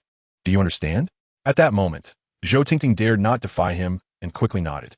Upon seeing her compliance, Lu Guang finally released his grip and, with an icy glare, stated, Remember what I just said. Do you comprehend? Zhou Tingting, her expression filled with grievance, nodded, I understand, young master. I won't utter a word about today's incident. That is more like it. Now be gone. Zhou Tingting nodded and immediately left the entrance of Kanglan Haijun. Feeling the dampness of his trousers, Lu Guang proceeded to the security room to change. Shortly after, he emerged wearing the security pants, his countenance still frosty as he surveyed Kanglan Haijun, muttering coldly, Lin Hao, just wait. If I do not kill you, I shall not bear the surname Lu. Before long, Lin Hao returned to the villa, cradling Su Yurwan in his arms. He gently placed her on the sofa and kissed her, reassuring, Darling, please wait here for a moment. I still have to continue refining my pills. Su Yurwan obediently replied, All right, dear, you go ahead. Hearing her words, Lin Hao gave her another kiss before returning to the alchemy room. Once he departed, Su Yurwan's innocent expression morphed into one of cold determination. Zhou Tingting, no matter how you treat me, I shall not permit anyone to harm my beloved ever again. If you seek your own demise, you cannot blame others. With that, Su Yurwan retrieved her phone and dialed a long-neglected number located at the bottom of her contact list. As soon as the call connected, an excited male voice greeted her. Sister Su, you finally decided to reach out to us. The brothers have been eagerly awaiting your call. Cut the pleasantries. I have matters to discuss. Su Yurwan's tone was chilling, a demeanor that would surely astonish Lin Hao if he were to witness it. Of course. Sister Su, it is our honor to assist you. Just tell us what you need, and we shall comply. It's quite simple. I want to see the Su family bankrupt and Zhou Tingting exposed for all her misdeeds in the shortest time possible. Do you understand? Sister Su, you have finally come to a realization. The brothers have been waiting for this day for an eternity. Rest assured, Sister Su, We shall annihilate the Su family with utmost swiftness. With that, the man on the other end of the line hung up. Su Yuru let out a heavy sigh of relief and promptly set down the phone. At that moment, Lin Hao emerged, holding a tube resembling an ointment. Wife, I must attend to something that may cause you discomfort. It will hurt at first, he described. Upon hearing Lin Hao's words, Su Yuru blushed, immediately comprehending his intentions. All right, let us retreat to the bedroom. Lin Hao carried Su Yuru into the room, inhaling deeply before speaking. My dear, I truly am here. You must endure. Hearing Lin Hao's assertive words, Su Yuru's cheeks flushed, and she began to speculate about his intentions. Rest assured, my husband, I will endure. You may proceed. Chapter 10. Wife. Once more. Very well, bear with me, my love, I am coming. Su Yuru, her face aglow, responded with a soft then closed her eyes in anticipation. However, instead of the intimate contact she had envisioned, a salve was applied to her skin, eliciting a cry of anguish. She quickly sat up, feeling the stinging pain on her face, and inquired, My husband, what have you applied to my face? Lin Hao, holding the ointment with an innocent expression, saw Su Yuru's distress and explained, This is a salve I concocted, designed to rejuvenate your skin and restore you to your former self. Did you not say you were ready? Upon realizing that Lin Hao was referring to the ointment, Su Yuru's face flushed even deeper. I thought you meant something else. Understanding her implication, Su Yu smirked and teased. I see now. Dear wife, you were thinking of something quite different. Enough of your teasing. You mischievous husband, Su Yuru exclaimed, her face a brilliant shade of crimson as she playfully struck Lin Hao. Listen well, my dear. First, apply the salve. You wish for your face to heal swiftly, do you not? Upon hearing this, Su Yuru nodded earnestly and lay back down on the bed, slowly closing her eyes. I am ready, my husband. You may begin. Observing the resolute tone in Su Yuru's voice, Lin Hao felt as though she had transformed before him, from a delicate woman to one of fierce determination. Then I shall proceed. You have already experienced how painful this can be, so you must persevere. Su Yuru nodded firmly, and seeing her resolve, Lin Hao wasted no time in applying the salve to her scars once more. Su Yuru let out a soft whimper of pain, but gritted her teeth, determined to endure. I must become more beautiful, not only for my husband, but for myself as well. I shall reclaim my original self. As she thought this, she bit down hard, refusing to utter a sound, fearful of causing Lin Hao concern. Noticing Su Yuru gripping the bedsheets tightly, Lin Hao offered words of comfort. Do not worry, my dear wife. If the pain becomes unbearable, feel free to cry out. It is perfectly acceptable. Alternatively, you may bite my hand. I assure you, it is of no consequence. With those words, Lin Hao extended his hand towards Su Yuruan, who without hesitation opened her mouth and bit down fiercely. Goodness! Lin Hao gasped sharply, as Su Yuruan's grip was so intense it felt as though she intended to tear a piece of flesh from him. You little rascal! If it hurts so much, why didn't you cry out earlier? He shook his head in exasperation and resumed applying the medicine. Throughout the process, Su Yuruan gradually acclimated to the pain, and before long, the two had completed the application. All done, my love, Lin Hao declared, producing a mirror and handing it to Su Yuruan, who eagerly gazed at her reflection. To her delight, the scars on her face had indeed faded significantly, though remnants still remained. This improvement brought her immense satisfaction, for she now appeared strikingly beautiful, a far cry from the monstrous visage she had previously borne. Thank you, my husband, for helping me return to my former self, Su Yuruan expressed, her eyes glistening with tears. Seeing her emotions spill forth, Lin Hao embraced her warmly, offering words of comfort. It's nothing, my dear. This is what I meant to do. The scars on your face have merely lightened a bit. This is just the initial effect of the ointment. In no time, you will be fully restored. Now, please do not cry. With a heavy nod, Su Yuruan nestled into Lin Hao's embrace, fully aware that this man was her sole pillar of support. Then, Lin Hao's expression shifted as a playful smile emerged. My dear wife, don't you think it is time we attend to more pressing matters? Su Yuruan, puzzled by his words, looked up and inquired, What pressing matters, my husband? You know, the very matter you were contemplating just moments ago. Upon hearing Lin Hao's implication, Su Yuruan's cheeks flushed crimson. All right, I willingly surrender myself to you. With that, Lin Hao hesitated no longer and extinguished the bedside lamp. Moments later, the room was filled with the sounds of their affection. After 2 hours, the noises subsided. They lay together, with Su Yuan nestled in Lin Hao's arms, having wholly devoted herself to him. Lin Hao, feeling invigorated, turned to her and asked, "Shall we continue, my love?" Again? Su Yuan's face displayed a hint of panic, yet she ultimately acquiesced. Meanwhile, in the Liu household, Lu Guang sat on the sofa, his expression dark as he reflected on the events that had transpired. The mere thought of Lin Hao caused him to clench his teeth in frustration. After all, without Lin Hao's interference, he would not have suffered such humiliation. Nearby, Zhou Tingting stood obediently, her voice sweetly coaxing, "Young Master Lu, please allow me to sit. I am quite weary from standing." Lu Guang cast her a disdainful glance and retorted, "You will stand as I command. Sit only when I tell you to. Do you understand? Last time, you caused me to encounter that Lin Hao, which led to my tremendous embarrassment. I have yet to settle accounts with you." Zhou Tingting wore a face of grievance, yet internally, she was cursing Lu Guang to the heavens. Were it not for the business dealings that the Su family required from the Lu family, she would have no desire to associate with Lu Guang at all. At that moment, a steward rushed into the Lu residence, respectfully addressing Lu Guang.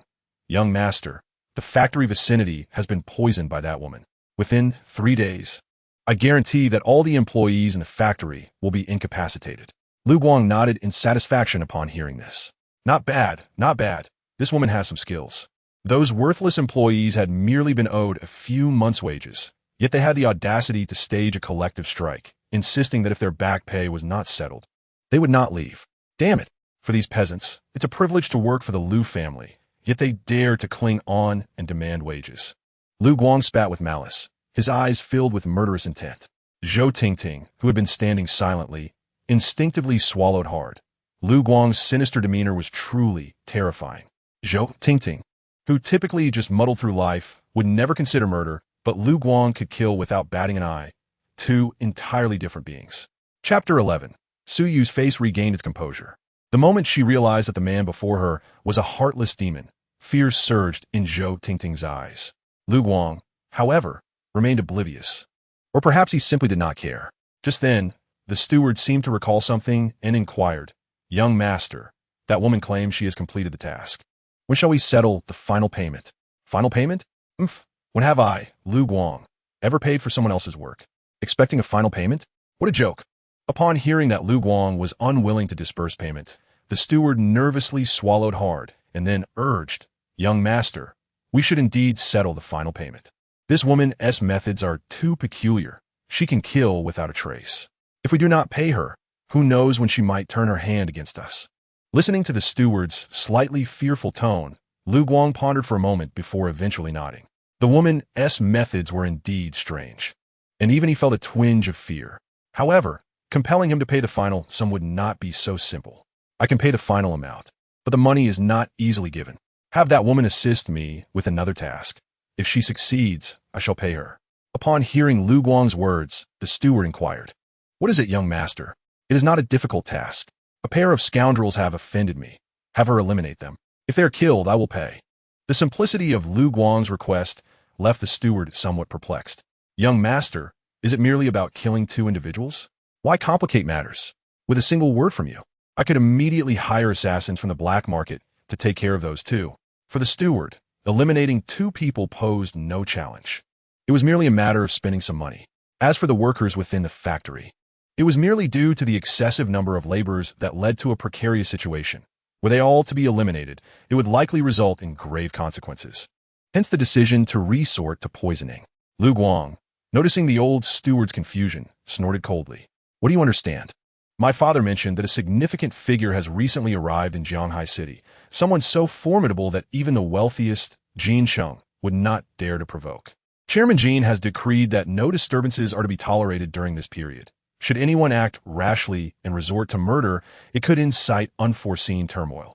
It is far more prudent to employ poison." The old steward, upon hearing this, ceased to question further and promptly set about his tasks.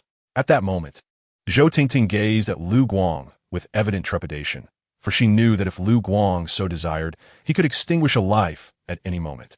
To Lu Guang, the life of an ordinary person was as insignificant as that of an ant, expendable and inconsequential. Faced with such a Lu Guang, Zhou Tingting began to regret her association with him. This time, Lu Guang finally sensed Zhou Tingting's fear, seeing her visage etched with panic. A mysterious smile crept upon his lips. He beckoned her closer with a gesture, and she complied without hesitation. Lu Guang firmly grasped her, then spoke in a low, somber tone. Ting Ting, you know I hold you in the highest regard. You must harbor some affection for me as well, don't you? Zhou Ting Ting nodded fervently, and upon receiving a satisfactory response, Lu Guang's smile broadened as he continued in a gentler tone. If that is the case, I trust you comprehend what should and should not be said. Zhou Ting Ting nodded vigorously, her voice trembling as she assured him. Rest assured, young Master Lu, I understand the boundaries. I will not speak of what I have heard today. That's more like it, Lu Guang remarked, nodding in satisfaction, his gaze lingering greedily upon her form. Ting Ting, I certainly believe you. Do you grasp my meaning? Observing Lu Guang's demeanor, Zhou Ting Ting understood all too well. She obediently nodded and then crouched down. The following morning arrived swiftly, and Su Yuan, having endured a night of relentless struggle, lay languidly in Lin Hao's embrace, resembling a mere puddle.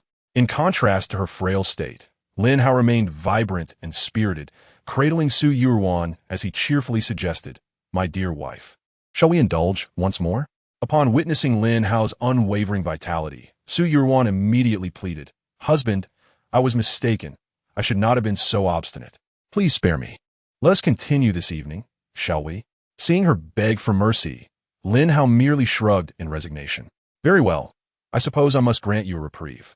With Lin Hao finally ceasing his actions, Su Yuan exhaled a heavy sigh of relief, and from that moment forth, she would no longer believe in the adage that only the overworked oxen perish, while the fields remain unscathed. Her own field had nearly been ravaged. Then, Su Yuan caught a glimpse of herself in the mirror by the bedside and was momentarily stunned. She promptly sat up, grasping the mirror to behold her skin, now immaculate and radiant, and her expression transformed into one of disbelief. "Husband, has my face truly recovered?" At this moment, Lin Hao sat up from the bed, nodding with a smile. "How is it? My dear, isn't my ointment remarkable? I told you, if I can assist in your recovery, I will undoubtedly accomplish it. Do you believe me now?" Su Yuan, overwhelmed with joy, immediately embraced Lin Hao. At that moment, her disbelief vanished. She had previously thought Lin Hao was merely comforting her, convinced that her facial scars could never heal. However, the instant she noticed the fading of her scars yesterday, she began to trust him. Now, with her face completely restored, tears of joy streamed down Su Yuan's cheeks. "By the way, my love, since your skin is newly regenerated and still quite fragile, you should refrain from going out for the next few days. It's best to stay at home," Lin Hao advised. Listening to his counsel, Su Yuan obediently nodded.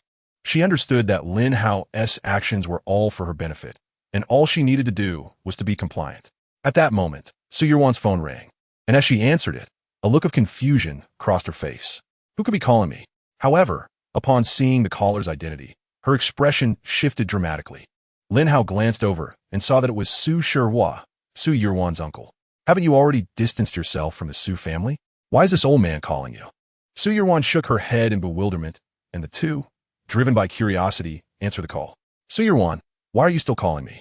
Su Yuan's tone was flat and indifferent. After all, she had long ceased to regard Su Shihua as family. Yet, to her astonishment, Su Shihua's next words were shocking. "Su Yuan, your grandfather is nearing his end.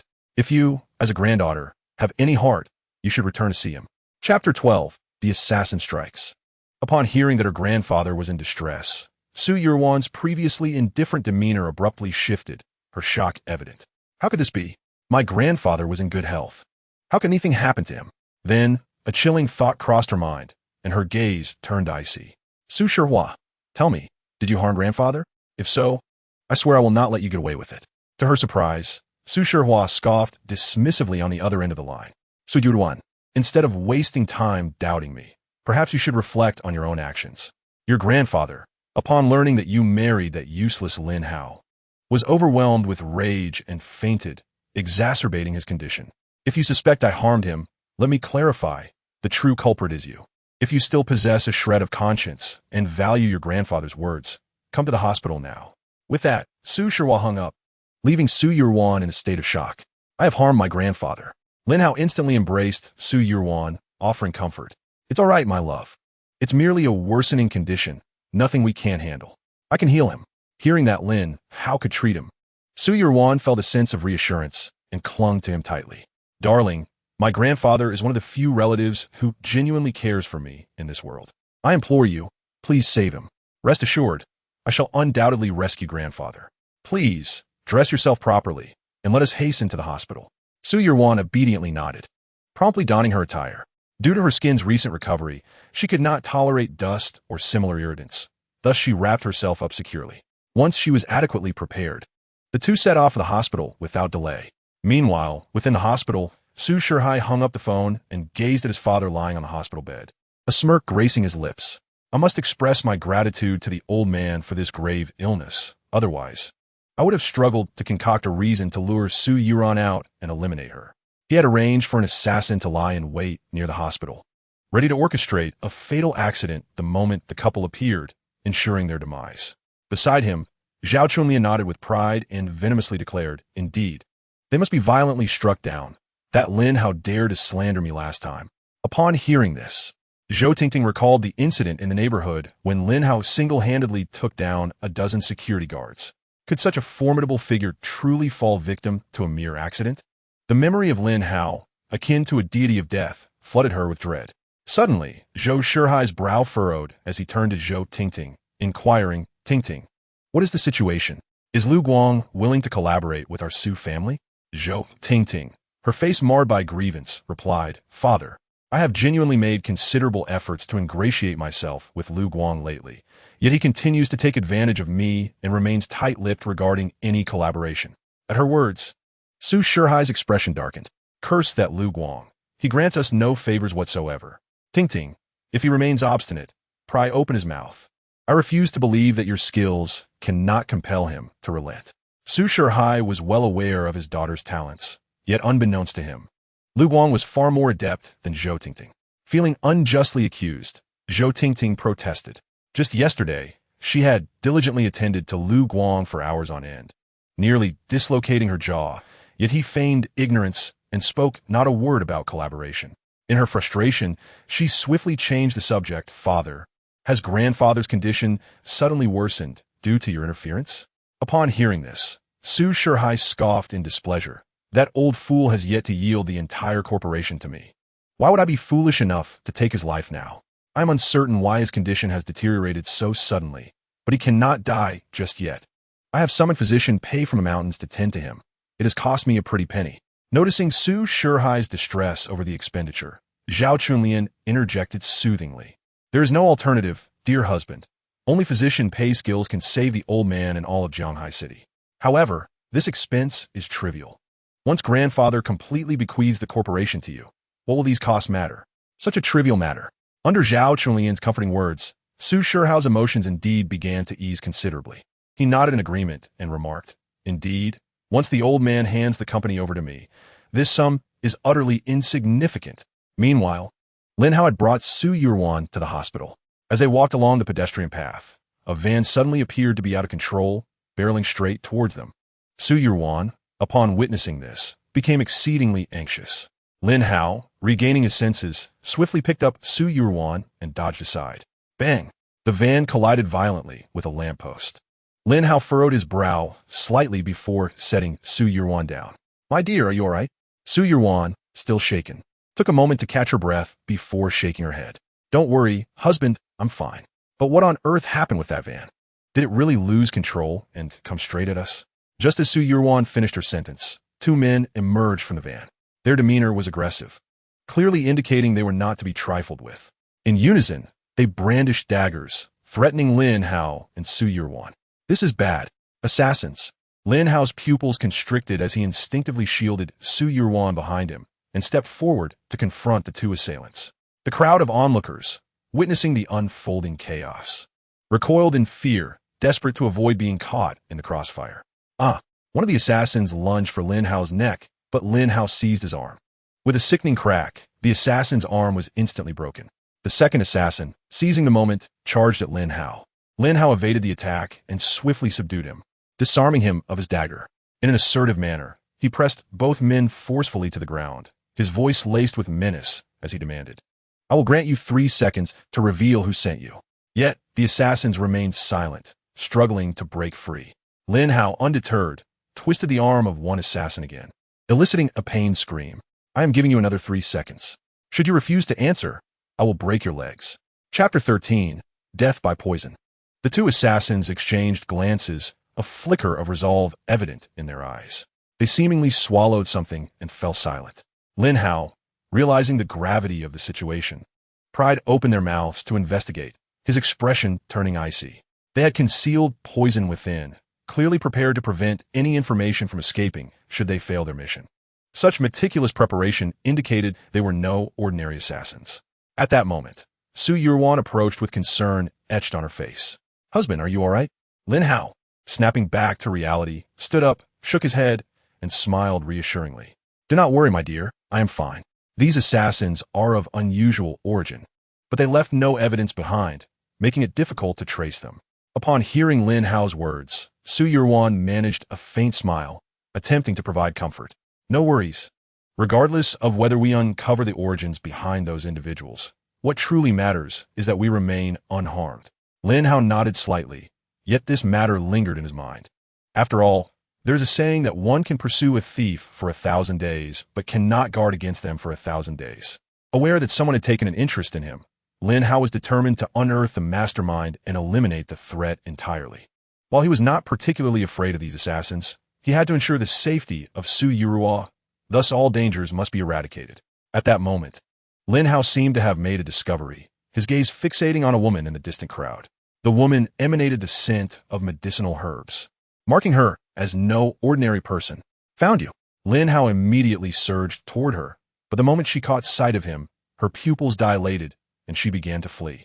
Yet no matter how swift she was, she could not outpace Lin Hao. In the blink of an eye, he had closed the distance and was right behind her. Still trying to escape? Stay right there. With a powerful swing of his fist, Lin Hao struck. The woman had no means of evasion and was sent flying several meters upon impact. Remarkably, she managed to rise and flee again, disregarding the injury to her back. The distance was too great for Lin Hao to pursue further, leaving him perplexed. After all, she had withstood a direct blow from him. Logically, she should have been incapacitated, if not dead. Clearly, this woman was formidable, possessing considerable skill. Lin Hao chose not to dwell on it. If she intended to act against him, she would inevitably reveal herself again, and all he had to do was wait patiently.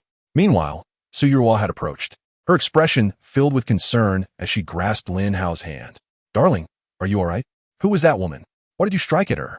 Seeing the worry etched on Su Yuruo's face, Lin Hao smiled reassuringly, pulling her into his embrace. Fear not, my love. I am unharmed. That woman was likely attempting to assassinate us, but I managed to detect her. Although I did not capture her, my strike should have dealt her a significant blow. Hearing this, Su Yuruo nodded and felt relieved, but in a corner unseen by Lin Hao, her eyes turned icy. Had not been for Lin Hao's prowess, they might well have met a dire fate. How dare she lay a hand on my husband? Foolishness indeed. Su Yuruo resolved to investigate this matter upon their return. Once she discovered the identity of the perpetrator, retribution would be swift and merciless. As the couple prepared to enter the hospital, Su Shihai rushed out in a flurry. He seemed too preoccupied to recognize Lin Hao and Su Yuruo. Arriving at the scene of the accident, he found no trace of their bodies or any bloodstains, leaving him bewildered. Wait, where are the bodies of those two wretches? Why are they missing? Uncle, what are you looking for? At the sound of the voice, Su Shihai instinctively turned around and, upon seeing Lin Hao and Su Yuruo, his expression was akin to seeing a ghost. You're not dead? Fortunately for you, we're both quite well. Lin Hao smiled, while Su Yuruan's tone was icy. Uncle, it seems you are rather disappointed that we are still alive? Su Siwa, regaining his composure, forcibly suppressed his astonishment and awkwardly chuckled. Yuran, what are you saying? Of course, I'm glad you two are unharmed. I was startled when I saw that van heading towards you from upstairs. Thankfully, you are both all right. Observing the stiffness of Su Shihua's smile, both Lin Hao and Su Yuran understood all too well that the assailants had undoubtedly been dispatched by this old man. However, they tacitly chose not to voice their suspicions, for they lacked evidence, and even if they did, Su Shihua would never admit to it. Then, Su Shihua recalled something and immediately inquired of Lin Hao, by the way. Xiao Hao, what about the driver who crashed into you? Where did he go? This matter required serious attention. It was a blatant act of murder. Yet, to his surprise, Lin Hao chuckled and pointed to the two corpses lying on the ground. Uncle, your eyesight seems to be failing. Those two drivers are right beneath your feet. Only then did Su Shihua notice the bodies of the two assassins, his expression shifting abruptly as he clearly did not anticipate their demise. Damn worthless fools. What a waste of my money. You couldn't even kill a pair of wretched lovers. Su Shihua seethed with silent curses towards the deceased assassins. Yet outwardly, he maintained a cheerful demeanor. I see. Well then, I will handle the matter of these two drivers by calling the police. You two should head back to the hospital to see your grandfather. Nodding in agreement, Su Yuran and Lin Hao proceeded into the hospital. Once inside, Su Shihua's smile gradually faded, and he kicked the bodies of the assassins. Hey, stop playing dead and get up. You two incompetent fools. I paid you handsomely to eliminate a couple of wretched lovers. Not only did you fail, but you also managed to knock yourselves out. With such poor skills, how can you call yourselves assassins? As Su Shihua continued his tirade, he noticed that the two assassins remained unresponsive. He began to scrutinize them closely, discovering that not only were they dead, but their arms were twisted at bizarre angles. Dead? Su Shihua finally comprehended the gravity of the situation, cold sweat breaking out as he stepped back in shock. Could it be that Lin Hao was responsible for this? A sense of grave concern settled in Su Shihua's heart, for these assassins had cost him a significant sum, and their strength was formidable.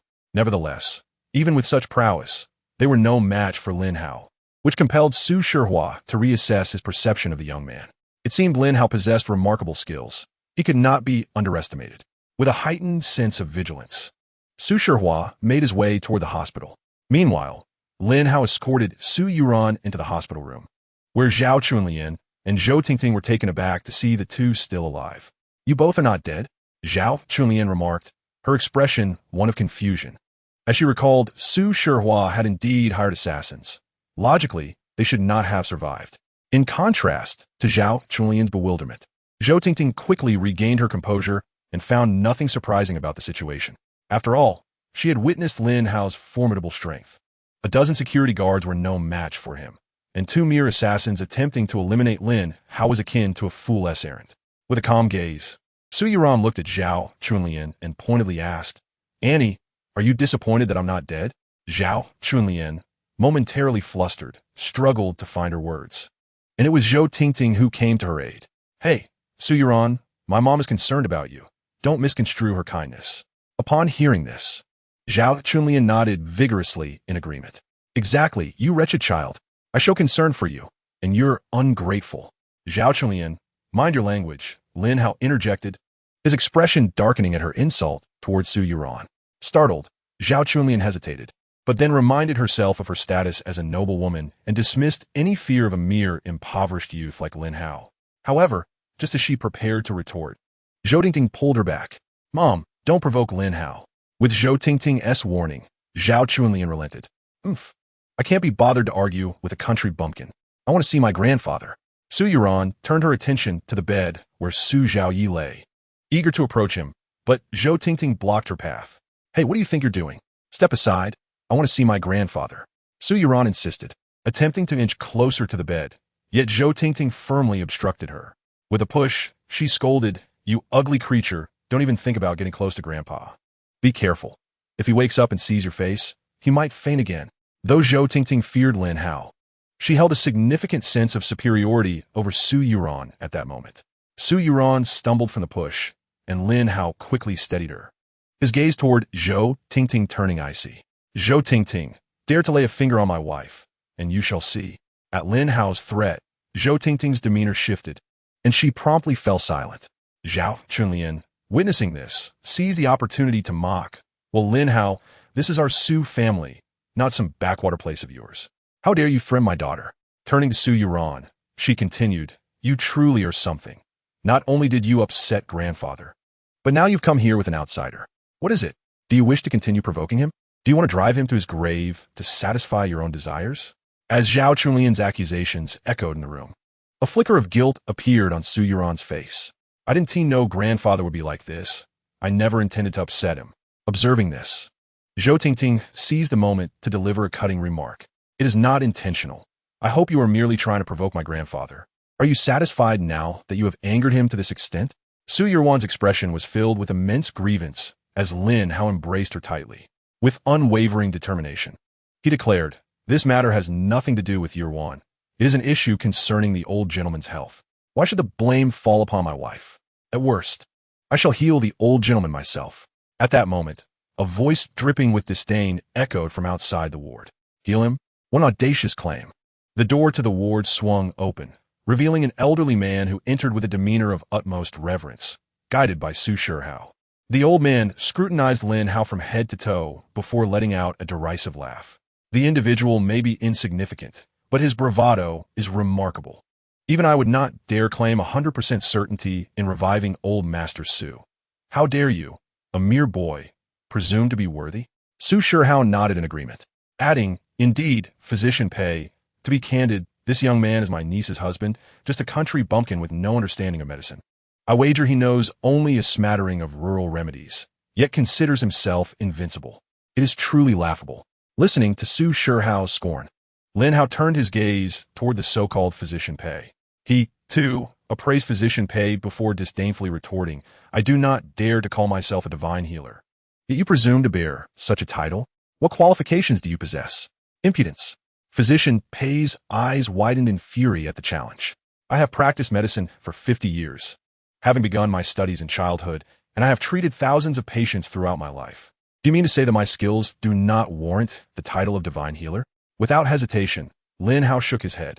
"You are unworthy of such a title based on your skills." Taken aback, Physician Pei snorted coldly and turned to Su Shihao.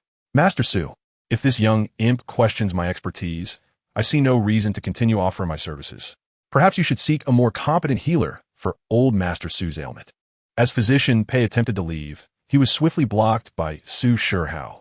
"Wait, Physician Pei, you are the foremost medical authority in Jinghaishi. If you leave, who will save my old master?" Su Shihao was in a state of desperation, having spent a staggering 5 million to summon Physician Pei. If the physician were to walk away in anger, it would result in a monumental loss. Seeing Su Shihao persist in his pleas, Physician Pei relented, albeit with a haughty snort. "Very well. If you wish for me to remain and treat old Master Su, it is quite simple. This young man has questioned my medical prowess. Let him step forward and heal old Master Su himself. Of course, if he fails, it will suffice for him to kneel and apologize to me." Though two conditions were stated, the essence boiled down to one. Lin Hao must kneel and bow his head in submission. After all, Physician Pei had accurately surmised that Lin Hao lacked any medical expertise. To heal old Master Su, the only recourse was for him to bow in apology. Chapter 15. Who do you think you are? Upon hearing Physician Pei's demand, Su Shihao immediately turned to Lin Hao and commanded, "Lin Hao, kneel and apologize to Physician Pei." At that moment, Physician Pei stood tall, seemingly awaiting Lin Hao's submission. "You, young man, in your ignorance of your own limitations, I demand you kneel and bow to me today as a lesson. You must learn whom you can offend and whom you cannot. My husband cannot kneel." Su Yuru's expression shifted dramatically as she hastily grasped Lin Hao's hand. Meanwhile, Zhao Chunlian, witnessing the scene, clicked her tongue in disdain. Well, Su Yuru, it seems that just after your marriage, you are already turning your back on your husband. If you don't want Lin Hao to kneel, are you implying you do not wish to save your grandfather? It's a pity your grandfather treated you so well, only to raise such an ungrateful wretch. Zhou Tingting quickly joined in, adding, "Exactly. Your grandfather has cared for you throughout your life, and now you refuse to save him? Su Yuru, can you truly sleep peacefully at night? Your grandfather might haunt you if he were to die." Listening to their mockery, Su Yuru appeared utterly distressed. She certainly did not wish for her grandfather's demise, yet she equally did not want Lin Hao to kneel. After a prolonged moment of internal conflict, she finally spoke. "Physician Pei, my husband has offended you, but he is aware of his mistakes. As his wife, allow me to kneel and apologize on his behalf." Just as she was about to bow, Lin Hao swiftly pulled her back. "Silly girl, there is no need for you to kneel before this old fool." With that, he shielded Su Yuru behind him and addressed Physician Pei with calm determination. "Did you not specify that I only need to fulfill one of the two conditions? Very well. I shall accomplish the first. I will awaken old Master Su." Upon hearing Lin Hao's intention to revive old Master Su, Physician Pei could not contain a laugh. "Young man, have you lost your mind? Do you truly believe your meager medical skills can awaken old Master Su? If you manage to do so, I would write my name backward." Zhou Tingting nodded in agreement, scoffing, "Indeed, Lin Hao, demonstrating your medical prowess before physician Pei is akin to brandishing a sword in front of Guan Yu. Do you even think you are worthy? I know you are formidable in combat, but in terms of medicine, perhaps you should reconsider, Zhou Tingting remarked dismissively. While she acknowledged Lin Hao's combat skills, she was utterly unconvinced of his medical abilities. Mastery of martial arts alone was a daunting feat. How could one possibly excel in both martial and medical arts? Unless, of course, one were a prodigy. But Zhou Tingting was certain that Lin Hao was far from such a being. Lin Hao cast a cold glance at Zhou Tingting and finally remarked, I already mentioned that your words are excessive. With that, he drew 2 silver needles and swiftly launched them toward Zhou Tingting's acupuncture points. Ah, she screamed. 2 silver needles pierced the acupoints in Zhou Tingting's knees, causing her to emit a heart-rending scream before collapsing to the ground. Oh, Tingting, what happened? Zhao Chunlian immediately rushed forward to help her daughter, but Zhou Tingting's legs were too weak to rise, no matter how Zhao Chunlian pulled. Seeing her daughter unable to stand, Zhao Chunlian glared at Lin Hao and shouted, How dare you lay a hand on my daughter, you scoundrel! Someone, break Lin Hao's legs and throw him out of the hospital. At her command, several security guards rushed into the room to apprehend Lin Hao. However, at that moment, Dr. Pei raised his hand to intervene. Stop! Noticing Dr. Pei's action, Su Shihao quickly signaled the 2 bodyguards to halt and turned to Dr. Pei, asking, What is your instruction? Dr. Pei? Dr. Pei ignored Su Shihao and cast a penetrating glance at Lin Hao. Young man, your skill with the flying needles is indeed commendable. But do you truly believe that with such a talent, you can save old Master Su? Lin Hao scoffed disdainfully.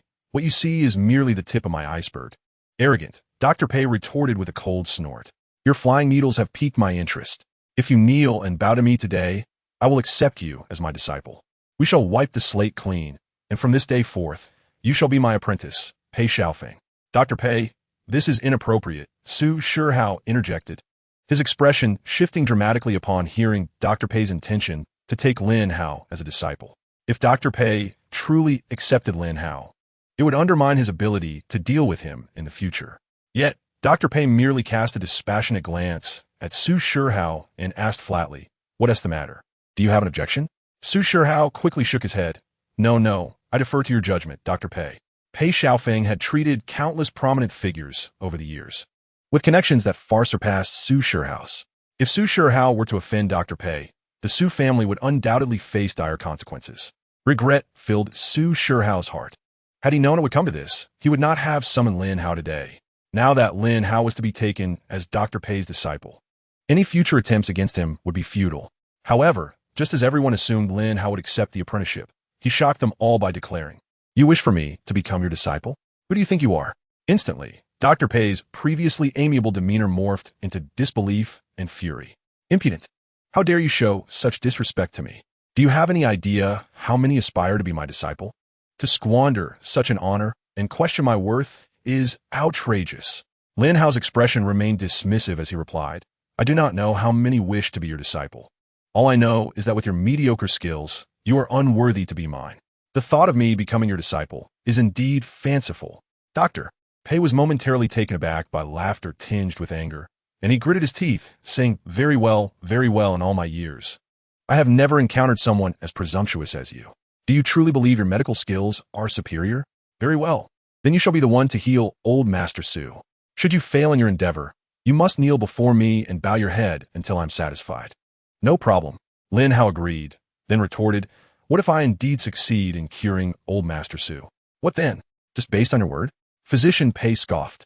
If you can heal old Master Su, I shall comply with whatever you ask. Chapter 16. The Impersonation of Physician Pei. Is that so? Lin Hao narrowed his eyes, scrutinizing Physician Pei. The physician snorted disdainfully, but ultimately nodded in agreement. Once I, Pei Xiaofeng, have spoken, my words are binding. I shall not retract them. If you manage to cure old Master Su, I will do anything you wish. Very well, await my success. With that, Lin Hao approached old Master Su and retrieved several silver needles from his pocket. Upon witnessing this, Zhao Chunlian sneered and then mockingly addressed Su Yirwan. Su Yirwan, do you truly dare to let Lin Hao take action? Be cautious. If he mishandles your grandfather's treatment, you will be in dire straits. However, Su Yirwan shook her head, resolutely stating, That will not happen. I have faith in my husband. Su Yirwan was filled with trust for Lin Hao. as he had even managed to heal the scars on her face. Surely, he could cure her grandfather's ailment. Lin Hao first assessed old Master Su's condition, then turned to cast a meaningful glance at Su Shihua. The latter, feeling the weight of Lin Hao's gaze, immediately erupted in anger. "You little brat. What are you staring at? Master Su, your cruelty is truly remarkable," Lin Hao replied with a tone of disdain. "I never imagined you could poison your own father. I underestimated your ruthlessness." Su Shihua's pupils constricted at Lin Hao's words, and he furiously retorted, "What nonsense are you spouting? How could I ever harm my own father? Am I the sort of person to do such a thing?" After saying this, Su Shihua, sweating profusely, looked toward the composed Physician Pei and quickly clarified, "Physician Pei, do not heed this boy's ridiculous claims. Even if I am flawed, I would never stoop to harming my father. He is slandering me. Never mind." Physician Pei raised his hand to silence Su Shihua, then scoffed, "Young man, could it be that you are utterly incapable of healing old Master Su, and thus resorting to fabrications? You shall witness whether I can cure old Master Su," Lin Hao replied, proceeding to insert the silver needles into various acupoints on old Master Su's body. In an instant, Lin Hao's hands moved like a dancing dragon, deftly inserting the needles at an astonishing pace. He then summoned his internal energy, continuously drawing the toxins from old Master Su's body. Initially, Physician Pei maintained a demeanor of disdain, but upon witnessing Lin Hao's extraordinary speed with the needles, his expression shifted dramatically. "How can you achieve such speed? It is impossible." Physician Pei was utterly shocked, for even he could not execute such rapid needlework.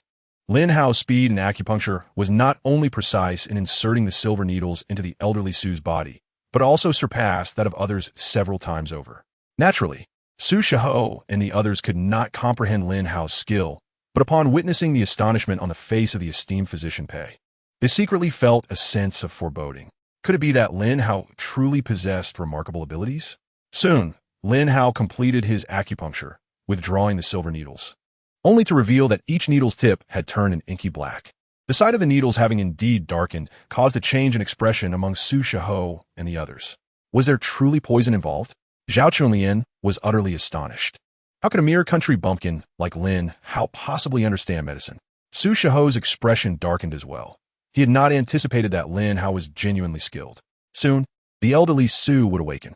With that, Lin Hao turned to Physician Pei, a smile gracing his features as he inquired, "Physician Pei, are you now able to grant me a request?" Physician Pei, initially taken aback, eventually regained his composure, his expression turning ashen as he huffed. "Very well, state your request, and I shall comply. It's rather simple. I ask that you shed your skin," Lin Hao declared. At this pronouncement, a profound silence enveloped the hospital room. Everyone regarded Lin Hao with incredulous expressions. The request he made was nothing short of shocking. Was it conceivable for a person to demand such a thing? However, upon hearing Lin Hao's words, Physician Pei's gaze darkened, and his heart involuntarily constricted. "Oomph, I have no idea what you're talking about," Physician Pei retorted coldly. "You don't know? Very well. Then I shall personally remove it." With that, Lin Hao lunged toward Physician Pei's face. The physician's pupils dilated, and he instinctively recoiled.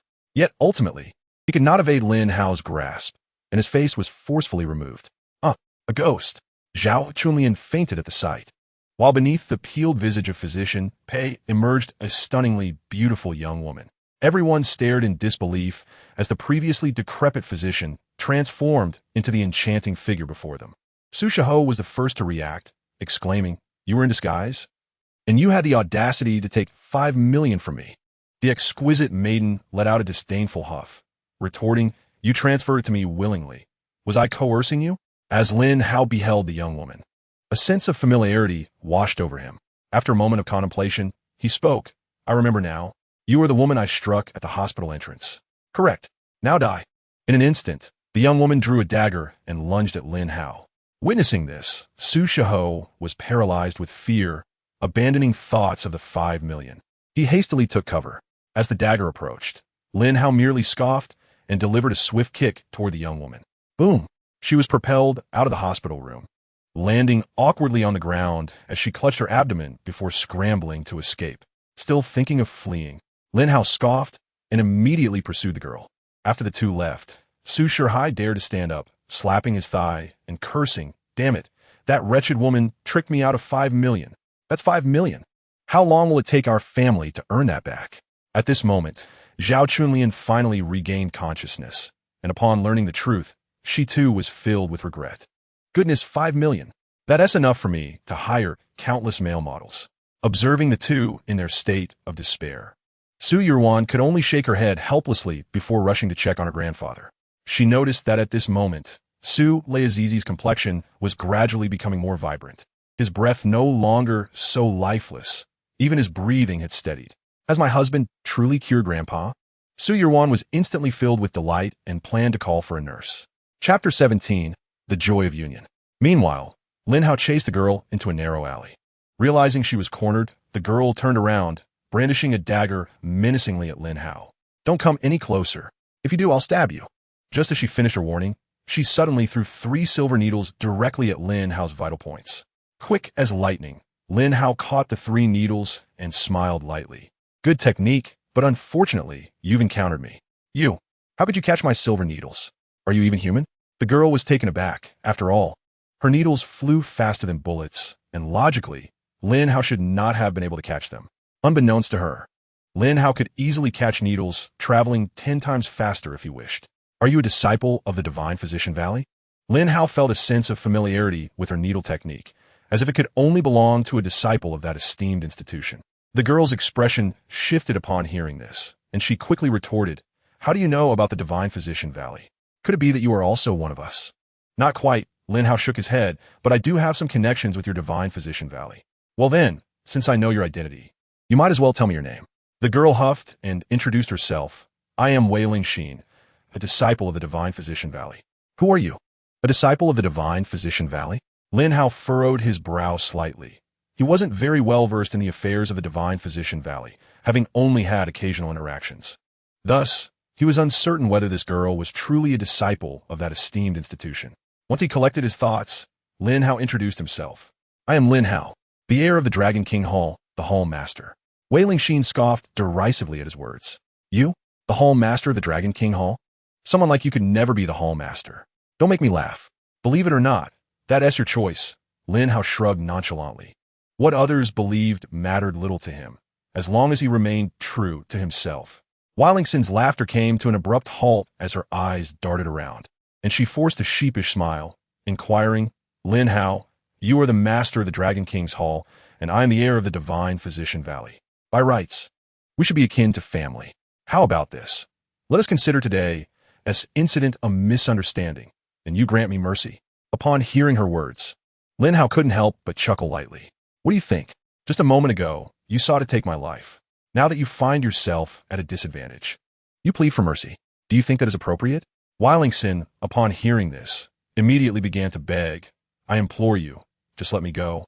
I did not act with intent. If you are willing to spare me, I shall acquiesce to anything you desire. Listening to Wei Lingxin's plea, Lin Hao narrowed his eyes and retorted, Are you certain? With an enchanting smile, Wei Lingxin stepped closer to Lin Hao. It must be said that her figure was exquisite. Even when compared to Su Yuan, she was equally striking. If you spare me, I will agree to anything you ask, she declared, her words dripping with allure. Understanding her implication, Lin Hao drew nearer to her. Subsequently, the alley echoed with the sounds of passion. Several hours later, as they adjusted their attire, Wei Lingxin revealed her true demeanor, coldly sneering, Fool, you have fallen victim to my fish and water curse. Anyone who has shared intimacy with me is destined to have their innards devoured by this cursed parasite. The time for its activation is nigh. Upon hearing this, Lin Hao's expression shifted dramatically as he pointed at Wei Lingxin while clutching his heart. You. How could you be so cruel to employ such a curse upon yourself? Wei Lingxin merely laughed disdainfully at Lin Hao's outrage. Be grateful. You're the first to compel me to use this curse. It will consume your innards within 10 minutes, ultimately crawling into your brain to devour it as well. Lin Hao collapsed to the ground, appearing to be in excruciating pain, remaining motionless for quite some time. Observing his silence, Wei Lingxin smirked, convinced he had perished. Dare to bully this lady? You deserve to die at my hands. Feeling unsatisfied, she gave Lin Hao a harsh kick. To her astonishment, Lin Hao awakened at that moment and seized her ankle. Ah, a ghost! Wei Lingxin shrieked, collapsing in fright, while Lin Hao rose, no longer feigning weakness. Wei Lingxin, Did you truly believe your fish and water curse could overpower me? Lin Hao maintained a smile, his complexion vibrant, showing no signs of having been cursed. Wei Lingxin, taken aback, could hardly believe it, asking in disbelief, impossible. Why have you not been affected by my curse? Could it be that my parasite has malfunctioned? Lin Hao scoffed lightly, shaking his head as he calmly explained. Rest assured, your goo. The pleasure derived from the water and fish has not encountered any issues. However, considering your diminutive stature, to think you could breach my true essence defenses is quite naive. Upon hearing that, Lin Hao had fortuitously repelled the invasion of his goo with sheer true essence. Wei Lingxin's expression shifted dramatically. How could your true essence be so formidable? Are you even human? Wei Lingxin had never witnessed anyone with true essence so powerful that even goo could not penetrate the defenses. Lin Hao released her ankle and nonchalantly dusted off his hands. This matter is no longer your concern. As far as I know, the Divine Physician Valley has never employed such creatures. Now tell me, why do you impersonate a disciple of the Divine Physician Valley? Wei Lingxin's expression darkened, and with a disdainful scoff, she defiantly declared, if you have the ability, just kill me. You will never extract any information from me. Is that so? A mysterious smile curled at the corners of Lin Hao's lips as he seized Wei Lingxin once more, his hand poised ominously near her backside. Are you certain you won't speak? No. Crack. Wei Lingxin immediately felt a sharp sting of pain, yet she gritted her teeth and retorted, You scoundrel. I shall not divulge anything. The alley echoed with the sound of slaps, and shortly afterward, Wei Lingxin emerged, gingerly rubbing her swollen backside before departing the alley. Lin Hao sighed in resignation. He had ultimately refrained from ending Wei Lingxin's life. Chapter 18. Su Xiaoyu awakens. It is not that Lin Hao possessed an excess of compassion. After all, he had shared an intimate encounter with Wei Lingxin. To abandon her without acknowledgement would be rather callous. This woman was likely the same one who sold counterfeit medicine to the Meteor Merchant Association, masquerading as a disciple of the Divine Physician Valley. How intriguing.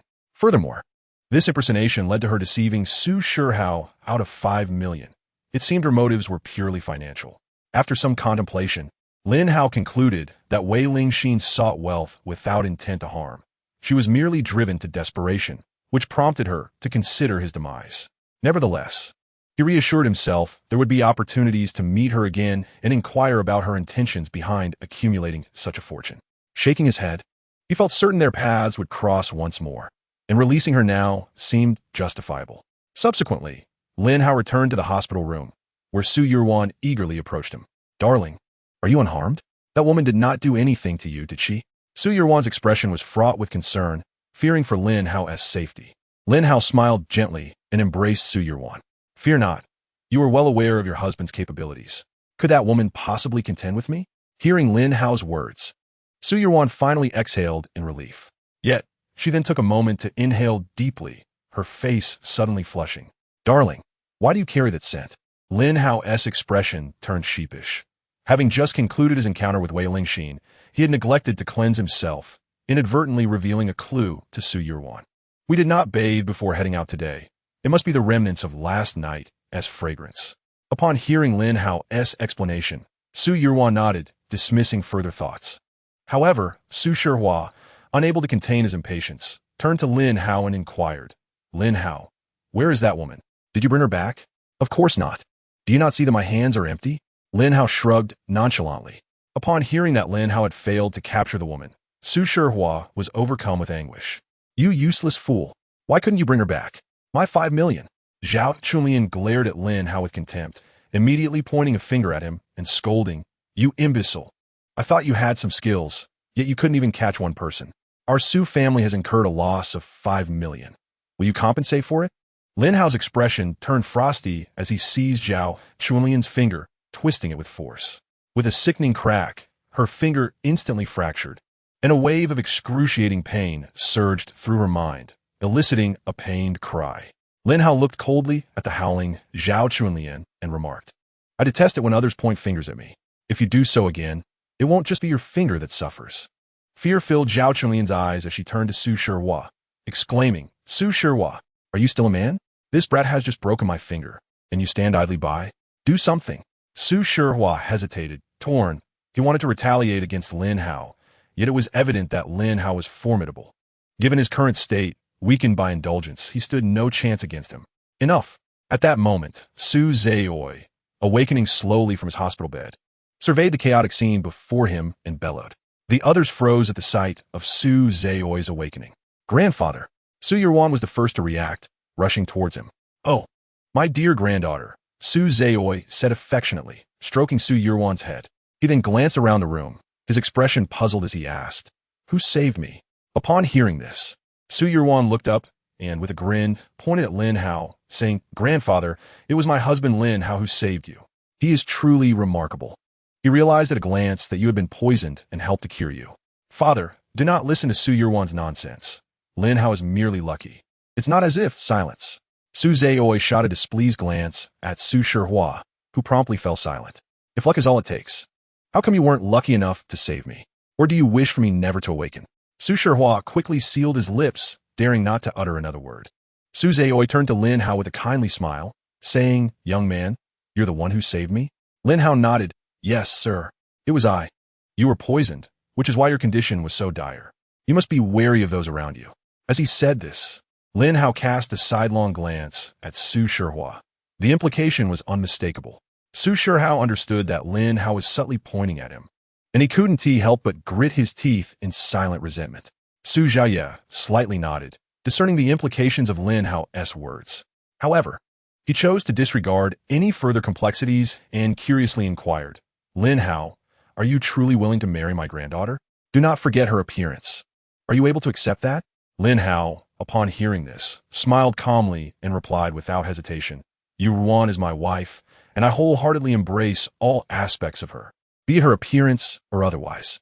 I have already resolved to accept her, regardless of how she may change in the future." Moreover, Yurwan's visage had completely recovered by now. Nevertheless, Lin Hao refrained from voicing this, as he intended to surprise everyone later, including those who had previously looked down upon Yurwan's looks. Very well, Su Zhaya exclaimed thrice, nodding in immense satisfaction. "Since you are sincere towards Yurwan, our Su family shall not treat you poorly. From now on, you shall join our Su group, and I shall grant you 10% of the shares. This stake will surely suffice for you and Yurwan to lead a comfortable life." Upon hearing Su Zhaya's generous offer, before Lin Hao could respond, Su Shihua grew anxious. "Father, how can we allow an outsider into our Su group? Moreover, 10% is an enormous share. If you were to give him 1%, I would have no objections, but 10% is simply excessive." Su Shihua was understandably distressed, for that 10% belonged to him, and the thought of losing it pained him deeply. Su Zhaya, upon hearing this, huffed in disapproval. "Is it you or I who holds authority in the Su family? Do I need your permission to make decisions?" Chapter 19. Lin Hao is taken away. Su Shihua clenched his teeth, realizing that had Su Zhaya still been incapacitated, the family's affairs would have been under his control. But now that Su Zhaya had regained consciousness, the family's direction was no longer his to dictate. "Everything shall be as you say, Father," Su Shihua conceded, albeit reluctantly. Just then, Lin Hao interjected, declining Su Zhaya's goodwill. "No need, Master Su. I have no interest in the shares of the Su group." The crowd was taken aback by Lin Hao's declaration. The shares of the Su family were valued in the millions, and yet Lin Hao rejected them outright. The truth was, as the Lord of the Dragon King Hall, he was not in want of wealth. He could summon hundreds of billions at will. Thus, he was indifferent to the shares of the Su group. Seeing Lin Hao's refusal of the shares, Su Zhaya narrowed his eyes, uncertainly asking, "Lin Hao, are you certain you wish to decline our Su group's shares? With this money, your lives would be quite comfortable." Lin Hao smiled, then confidently elaborated, "I did not marry Yurwan for the wealth of the Su family. Even in the absence of their fortune, Yurwan and I could still lead a fulfilling life." Su Yurwan was instantly moved and embraced Lin Hao tightly, then cheerfully exclaimed, "Indeed, Grandpa, my husband did not marry me for the Su family's riches, so we shall forego that money." Upon hearing Su Yurwan's words, Su Zhaya sighed and ultimately acquiesced, "Very well, since you are unwilling to accept it, I shall refrain from further discussion." However, he soon recalled something and curiously inquired, "By the way, have you two held your wedding yet?" Lin Hao and Su Yurwan exchanged glances and shook their heads. Although they had already been intimate as a married couple, they had not formalized their union with a ceremony. Upon learning that they had yet to celebrate their wedding, Su Zhaya smiled and proposed, "In that case, Let me, the old man, host a wedding for you. Let us set the date for the day after tomorrow in the morning. I will invite some prominent figures from Jianghai City to celebrate your union. Hearing that the elder Su intended to organize their wedding, Lin Hao did not refuse this time. He smiled and agreed. All right, I appreciate your efforts, Grandpa. After this exchange, the couple left the hospital room, intending to return home. However, as they reached the entrance of the hospital, a strikingly beautiful female police officer approached them swiftly and intervened. Wait a moment, you must be Lin Hao, correct? You are currently implicated in a homicide case with substantial evidence against you. Please accompany us. Lin Hao looked at the stunning officer and raised an eyebrow, questioning, Excuse me, officer, are you certain you have the right person? When have I ever committed murder?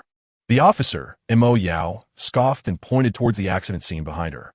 2 individuals died at that site, and both engaged in a struggle with you prior to their demise. Are you truly claiming this has nothing to do with you? Please, those 2 were clearly assassins.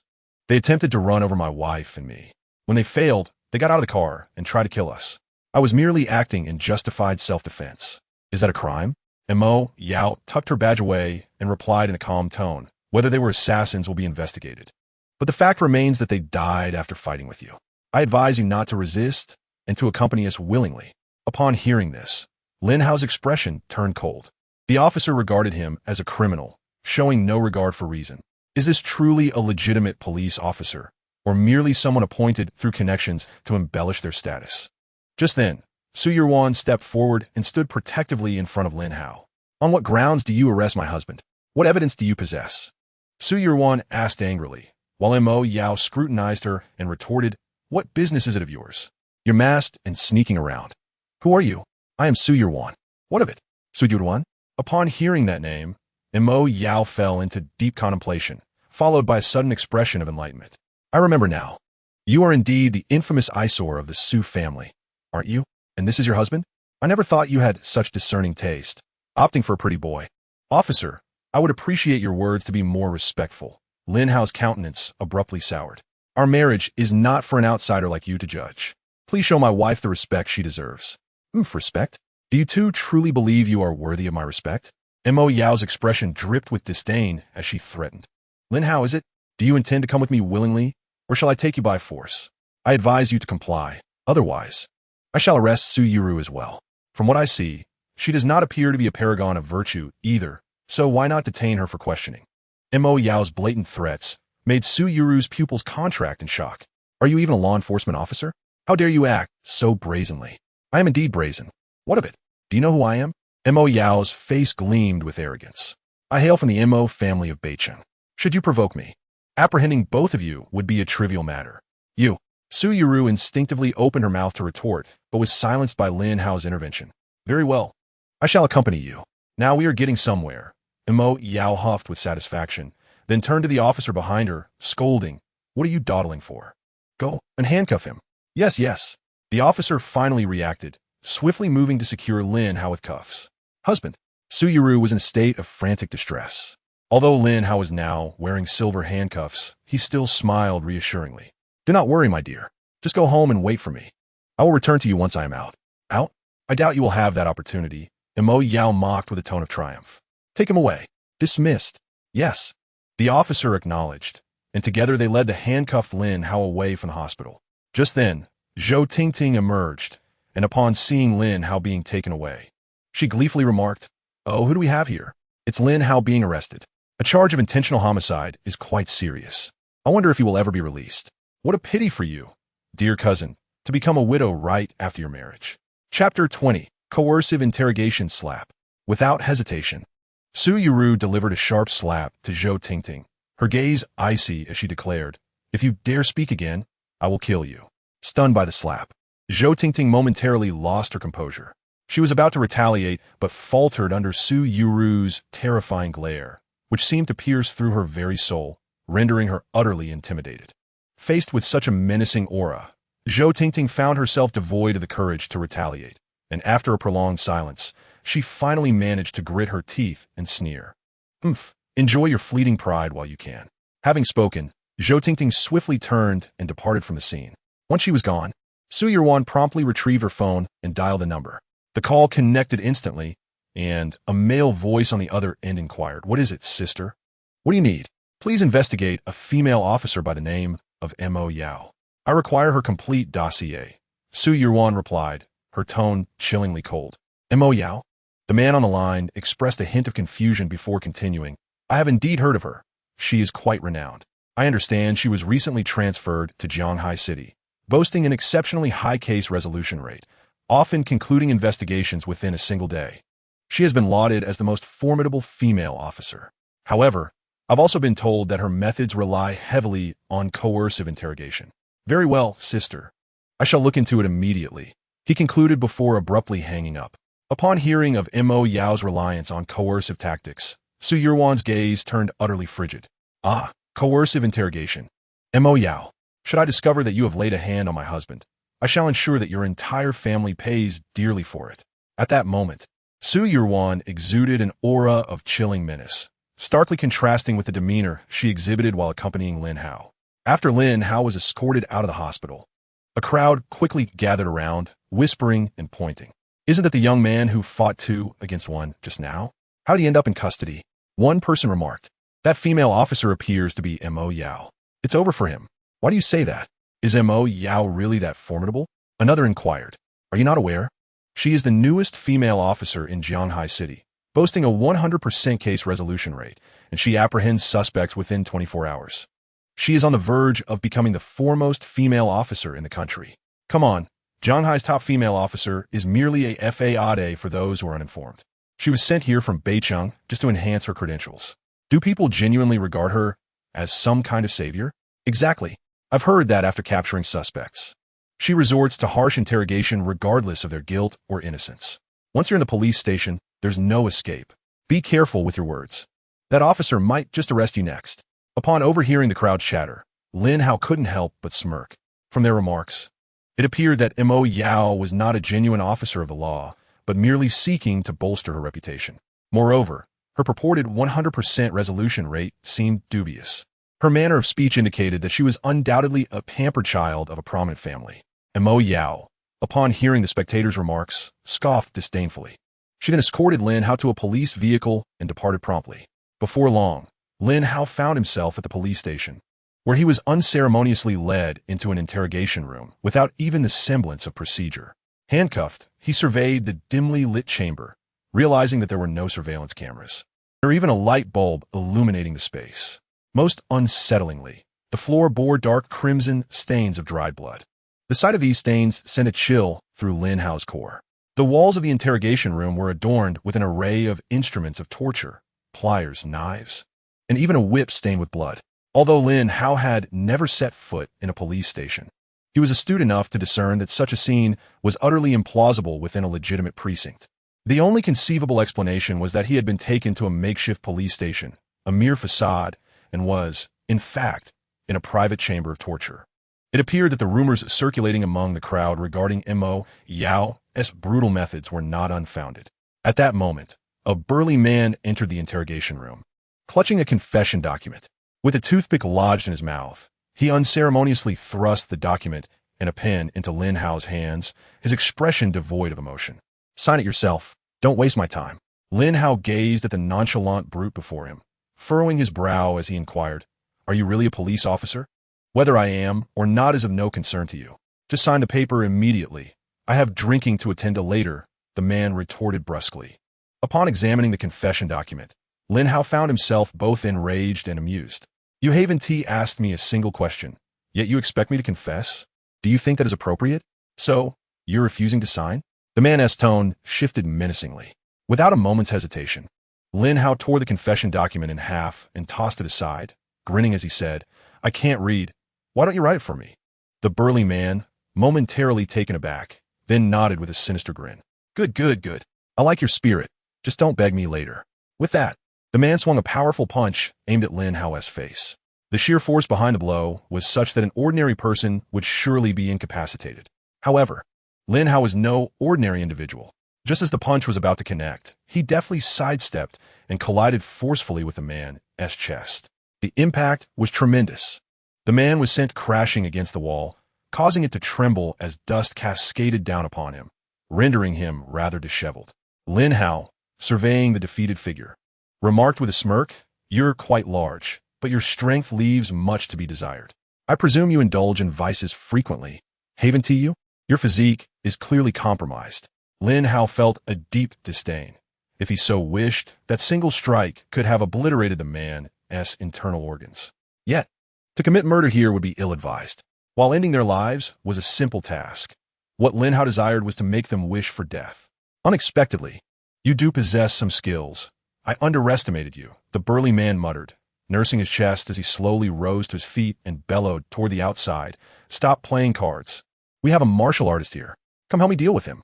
Chapter 21. Who are you? With a man's shout, several equally formidable figures entered the interrogation room. Lin Hao regarded them with a mocking glint in his eyes. Your name is Lin Hao, isn't it? I offer you one final opportunity. Kneel and apologize, and sign the confession, and we may yet show you leniency. Otherwise, no matter how skilled you are, you cannot possibly contend against our numbers. Allow me to forewarn you. This interrogation room is soundproof. No matter how fervently you plead, no one will come to your rescue. Listening to the threats of the burly man, Lin Hao's gaze was filled with mockery as he quipped, "What? Do you believe that merely a handful of you can match me?"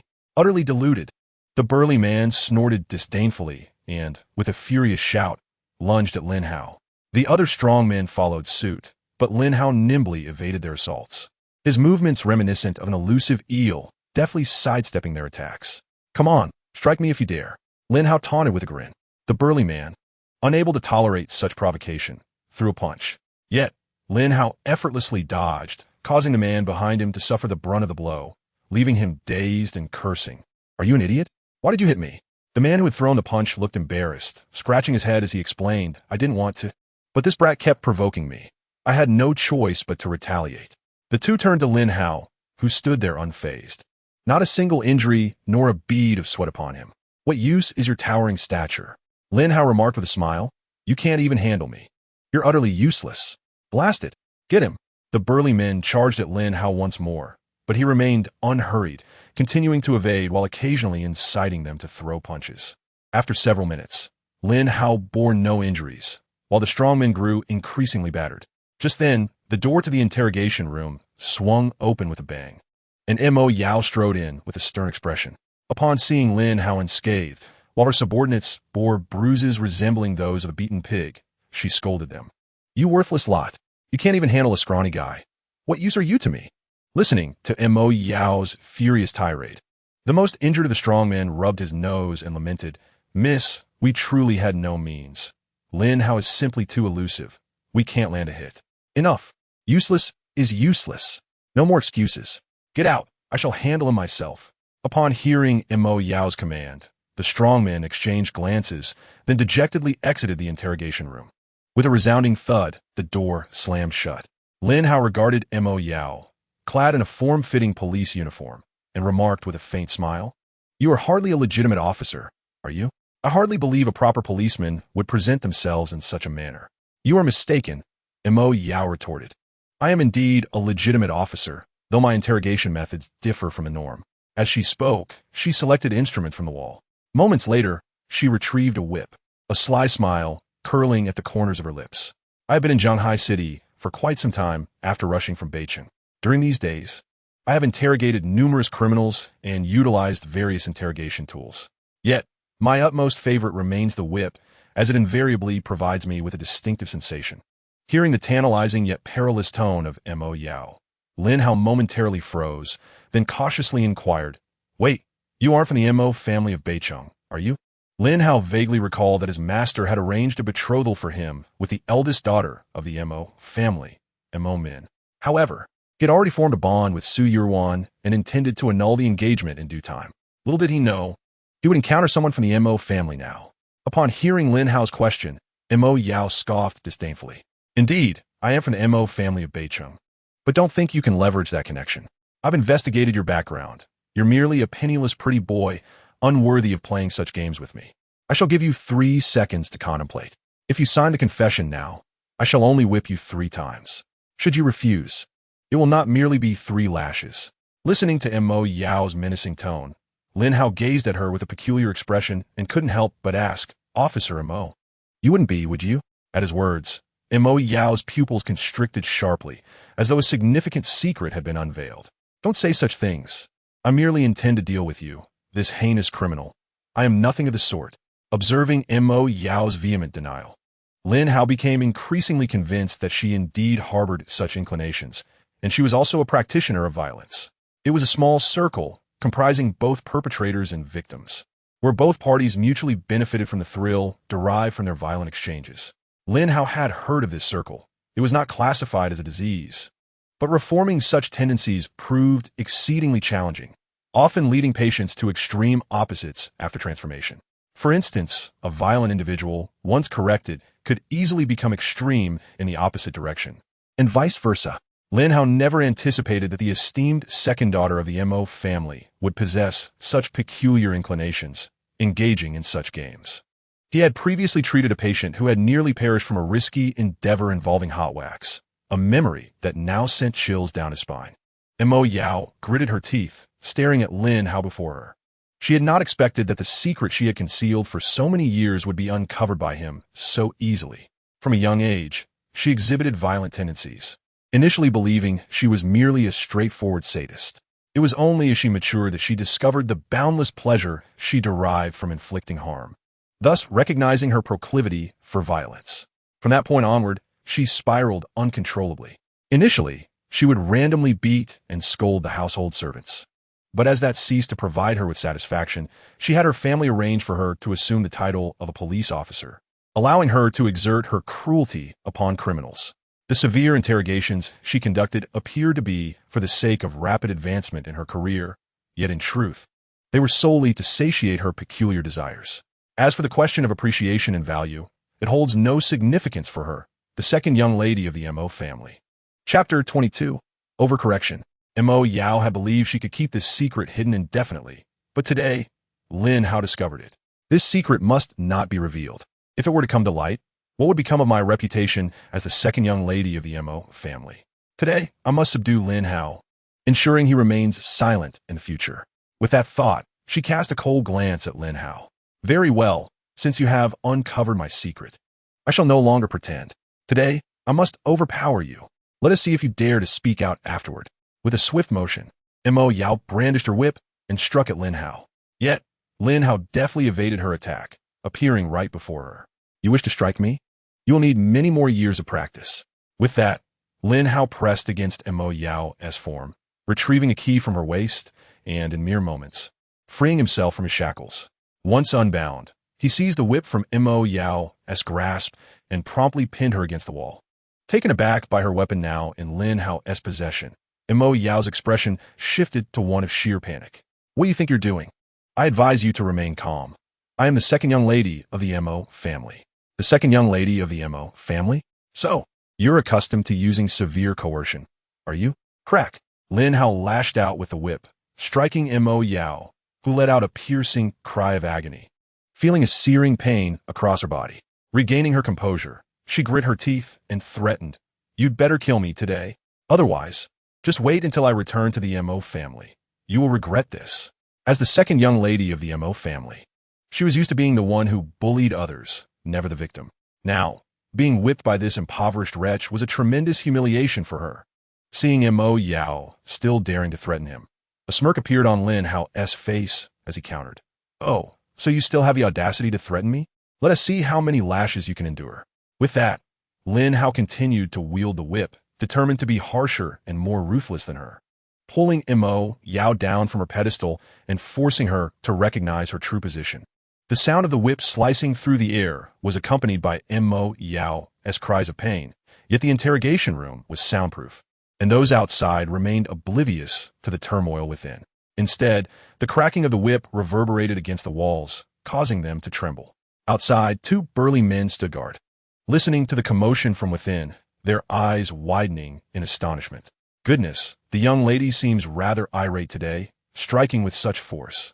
Indeed, I've heard that the elder has pressured our young lady into a marriage alliance, which she vehemently opposes. She has been seething with anger lately. That poor fellow is surely in for a rough time, likely to be thoroughly beaten. Sometimes, I truly wonder if the young lady possesses a peculiar penchant for this, as she always wears a smile when dealing with those criminals. One would think, sure, Do you wish to invite trouble upon yourself? Beware of speaking ill of the young lady behind her back, for she may very well ensnare and punish you. Half an hour had passed, and Lin Hao calculated that Jin Sheng would soon arrive to collect him, prompting him to cease his current endeavors. At that moment, Mo Yao's back was marked with fiery red imprints. Her complexion flushed, and she was murmuring something indistinctly, much to Lin Hao's inability to discern her words. Noticing Lin Hao's cessation of action, Mo Yao turned her head. Her curiosity piqued as she asked, "Why have you stopped?" Lin Hao, upon hearing her, smirked, realizing that Mo Yao appeared to have undergone a subtle transformation. The good news was that she had been corrected. The bad news was that she had perhaps been corrected a tad too much. Lin Hao cleared his throat and said earnestly, "My intention in disciplining you is to help you recognize your own faults. Will you still resort to severe interrogations in the future?" With a flushed face, Mo Yao rose to her feet, timidly shaking her head. However, she quickly regained her composure, her tone laced with reproach as she remarked, "You shall pay for your heavy-handedness." Lin Hao, although her words dripped with complaint, to the discerning eye, it was evident that she was merely being playful. Lin Hao refrained from further commentary and instead picked up the handcuffs from the floor, extending them towards Mo Yao. "What are you dawdling for? Help me put these on. Do you wish for others to see that the true recipient of the punishment is, in fact, you?" Snap back to reality. Mo Yao promptly secured the handcuffs onto Lin Hao. Just then, the two burly men at the entrance pushed open the door, causing Mo Yao to tense up.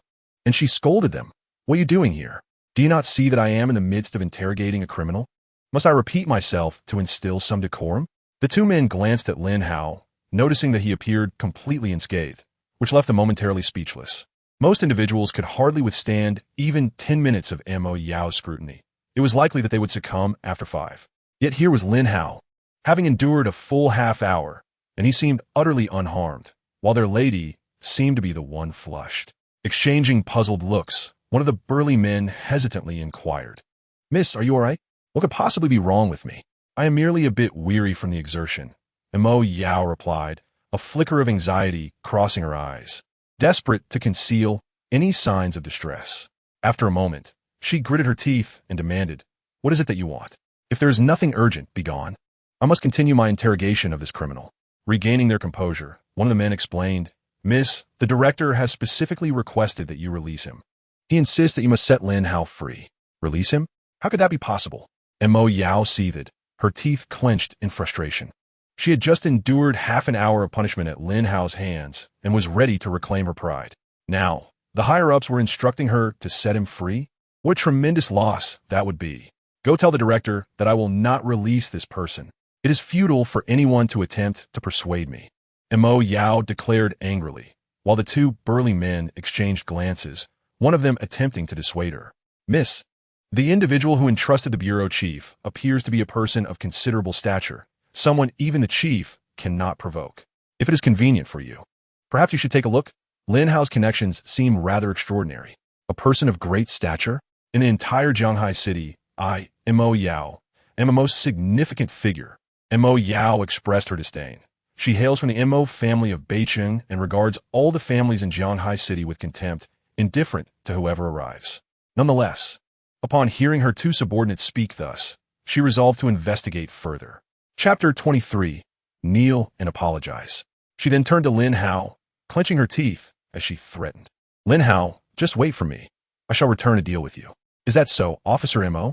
"I shall await your return," Lin Hao replied with a jovial smile, deliberately elongating the words "deal" with to subtly hint at Mo Yao. Mo Yao's face flushed with embarrassment, and she angrily stormed out of the interrogation room. After her departure, the two burly men exchanged peculiar glances at Lin Hao, and one of them remarked, "You've got quite the resilience. Most individuals would beg for mercy after just a few strikes from Our Lady, yet you managed to endure for half an hour. Who would have thought you possessed such fortitude?" Observing their astonishment, Lin Hao chuckled lightly. "Not merely half an hour. Had you not entered, I could have continued for another hour." Indeed, Lin Hao could have persevered, as it was Mo Yao who bore the brunt of the punishment while he was the one in control. Before long, Mo Yao arrived at the office of the city bureau chief. She forcefully pushed open the office door and declared with unreserved candor, "I cannot allow the release of Lin Hao. That fellow is implicated in the murder of 2 individuals. How can he simply be released? Chief, who authorized this? The bureau chief cast a sidelong glance at Mo Yao and sighed. This is Officer Mo from our bureau. Officer Mo, this is our city's wealthiest man, Jin Chung. Jin Chung rose, his gaze cold as he regarded Mo Yao, who looked down on him with disdain, remarking, I thought it was someone of importance. Turns out it is merely a minor tycoon from Jianghai City. While I do not understand your motives for aiding Lin Hao, let me make it clear, others may fear you, but the Mo family of Beicheng does not. I am resolute in my decision regarding Lin Hao. Not even Jesus could deter me. Upon hearing this, Jin Cheng's lips curled into a sardonic smile. Officer Mo, are you certain? I am certain, Mo Yao replied without hesitation. Jin Cheng was merely the wealthiest individual in Jianghai City. Others may tremble before him, but she, the second daughter of the Mo family from Beicheng, feared him not. It would be child's play for the Mo family to deal with Jin Cheng. Just as Mo Yao reveled in her confidence, a voice emerged from behind her. Not even Jesus can stop you. I wonder if I can. Upon recognizing that familiar voice, Mo Yao instinctively turned around, and upon seeing the figure behind her, her pupils dilated in shock. Grandfather Wang, what brings you to Jianghai City? The elder standing behind Mo Yao was none other than Wang Chun, the head of the Wang family from Beicheng. Although the Mo and Wang families maintained a cordial relationship, the Wang family's influence firmly overshadowed that of the Mo family. The two clans simply existed on disparate planes. Fortunately for Mo Yao, she had known Wang Chun since childhood and had even recognized him as her god-grandfather, leading to a profoundly close bond between them. Thus, when Wang Chun appeared, Mo Yao initially believed he had come to assist her, and her face lit up with a cheerful smile. Grandfather Wang, are you here to help me? That's wonderful. However, to her dismay, Wang Chun regarded her with an expression of cold indifference, as if she were a stranger. Mo Yao, release Lin Hao. Upon hearing these words, the smile on Mo Yao's face instantly froze. Grandfather, what are you saying? She furrowed her brow, confusion evident in her voice. Noting her feigned ignorance, Wang Chen's displeasure deepened. Mo Yao, I have no time for pleasantries. I have but one request. Immediately release Mr. Lin. This is for your own good, and for the benefit of the entire Mo family. Lin Hao is not someone you can afford to provoke. Do you understand? But Lin Hao is implicated in a murder. How can he be released just like that? Mo Yao continued to argue, attempting to negotiate. Seeing her stubbornness, Wang Chen's demeanor grew increasingly frigid. Mo Yao, to put it bluntly, even if Mr. Lin were truly guilty of murder, whether it be 1, 10, 100, or even 1,000, this is a man you must release today. Do you grasp the gravity of what I am saying? Listening to Wang Chen's earnest admonition, Mo Yao could not help but swallow hard. The Wang family held immense power throughout North City, and the fact that Wang Chun would utter such words left her unable to fathom the stature of the individual in question. Who exactly was Lin Hao? After a considerable pause, Mo Yao snapped back to reality and reluctantly nodded. Fine, I will release him. Please, follow me. With that, she led Wang Chun and Jin Cheng away. They soon arrived at the interrogation room, where a pungent odor of blood assailed their senses as they stepped inside. The dimly lit chamber was adorned with various instruments of torture, and Wang Chun, gritting his teeth, exclaimed in outrage, Mo Yao, how could you resort to such barbarism? This is utterly lawless. I must ask you, did you lay hands on Mr. Lin? I merely wish to expedite the interrogation process. Mo Yao offered weakly in defense. Rest assured, I did not employ any torture on Lin Hao. She refrained from disclosing the humiliating truth of having been mercilessly beaten by Lin Hao for half an hour. It was simply too shameful to admit. Jin Cheng, upon noticing Lin Hao seated leisurely in the interrogation room, rushed forward and knelt, speaking with utmost reverence. My lord, I have arrived late and allowed you to suffer indignities. I am truly deserving of death. Enough. Chairman Jin, this is no fault of yours. Rise, Lin Hao replied, raising a hand slightly. Jin Cheng immediately complied. Mr. Lin, you have endured unjust treatment, Wang Chun stated with profound respect, casting a disapproving glance at Mo Yao. What are you waiting for? Hurry up and release Mr. Lin from his shackles. Oh, Mo Yao, her face filled with grievance, reluctantly agreed and took out the key, intending to untie Lin Hao. However, she was halted by his voice. Hey, don't be in such a rush to free me. You wish to unlock these shackles? It's not every day one gets such a favor. Observing Lin Hao's smug demeanor, Mo Yao clenched her teeth and inquired, What more do you want? Quite simple, Lin Hao replied with a grin. Kneel before me, bow your head, and say, Mr. Lin, I was wrong. Only then will I consider releasing you from these shackles. Mo Yao's expression shifted dramatically, and she retorted, don't even think about it. I am the second young lady of the Mo family. You want to bow to you? In your dreams. Yet, Wang Chun remained unfazed.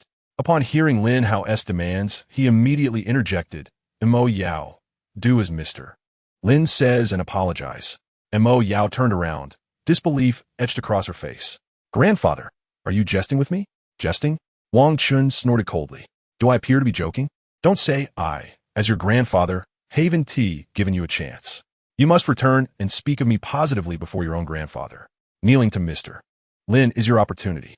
Should you continue to be unyielding, not only will you not be able to kneel, but even if your grandfather himself were to come and bow, the Mo family could not guarantee your safety.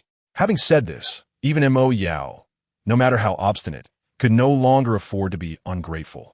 Gritting her teeth, she cast a dark glance at Lin Hao before ultimately choosing to kneel and bow her head. The sound of 3 resounding bows echoed as Mo Yao struck the ground with great force, fearing any further shortcomings would be exploited by Lin Hao.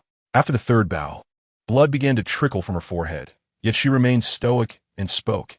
Mo Yao recognizes her error. Offending Mr. Lin is a grave sin, and I beseech your forgiveness. Seeing Mo Yao choose to apologize rather than stubbornly resist, Lin Hao couldn't help but regard her with newfound respect. Initially, he believed that a wealthy young lady like Mo Yao would be too arrogant and spoiled to kneel and apologize. Yet, who would have thought she could endure such humiliation? This revealed that Mo Yao was not merely an ordinary spoiled girl. Her ability to bend and yield made her all the more formidable in the eyes of others. But was Lin Hao an ordinary person? Clearly not. Thus, even knowing that Mo Yao had her sights set on him, he remained completely unperturbed. For Mo Yao to confront Lin Hao, it was not a matter of years, but even decades would not suffice. Hence, he naturally dismissed her intentions. After offering her apology, Mo Yao prepared to rise. At that moment, Lin Hao, with a pointed remark, stated, Oh dear, my shoes are soiled, yet my back was injured earlier, and I cannot bend down. What shall I do? Upon hearing this, Mo Yao inwardly cursed Lin Hao. It was she who had been subjected to the blows. Lin Hao had shown no signs of injury, not even a bead of sweat. This statement was nothing more than an attempt to have her clean his shoes. However, in the present moment, circumstances proved mightier than the individual. Mo Yao, with great restraint against the fury surging within her, crawled over on her knees and retrieved an embroidered handkerchief from her bosom. Allow me to assist Mr. Lin, she stated, proceeding to wipe the dust from Lin Hao's shoes. Lin Hao regarded the kneeling Mo Yao from his elevated position and provocatively remarked, Mo Yao, what are your thoughts on assisting a mere country bumpkin with his shoes? At his words, Mo Yao paused momentarily, then gritted her teeth and replied, It is indeed an honor for me, Mo Yao, to serve Mr. Lin in this manner. Quite resilient, she was. Lin Hao nodded slightly, refraining from further provoking her. After all, inciting someone like Mo Yao could lead to unpleasant consequences. It was far more entertaining to keep her teetering on the edge of anger, allowing her to feel the impulse to retaliate yet restraining herself from doing so. Soon enough, Mo Yao finished polishing Lin Hao's shoes. As he stood and admired the gleaming footwear, he nodded in satisfaction. Remarkable, they appear as if brand new. With such skills, perhaps Officer Mo should reconsider her career in law enforcement and open a shoe-shining business. I assure you, it would be quite lucrative. Mo Yao suppressed her indignation. Ignoring Lin Hao's taunt, rising, she placed the handkerchief in her pocket and inquired, Mr. Lin, might you forgive me now, depending on my mood? I suppose I can grant you a reluctant pardon, he replied, waving his hand dismissively, indicating she should step aside. The 2 burly men, once blocking the path, immediately yielded without hesitation. Farewell, Officer Mo. Should the opportunity arise, we shall meet again.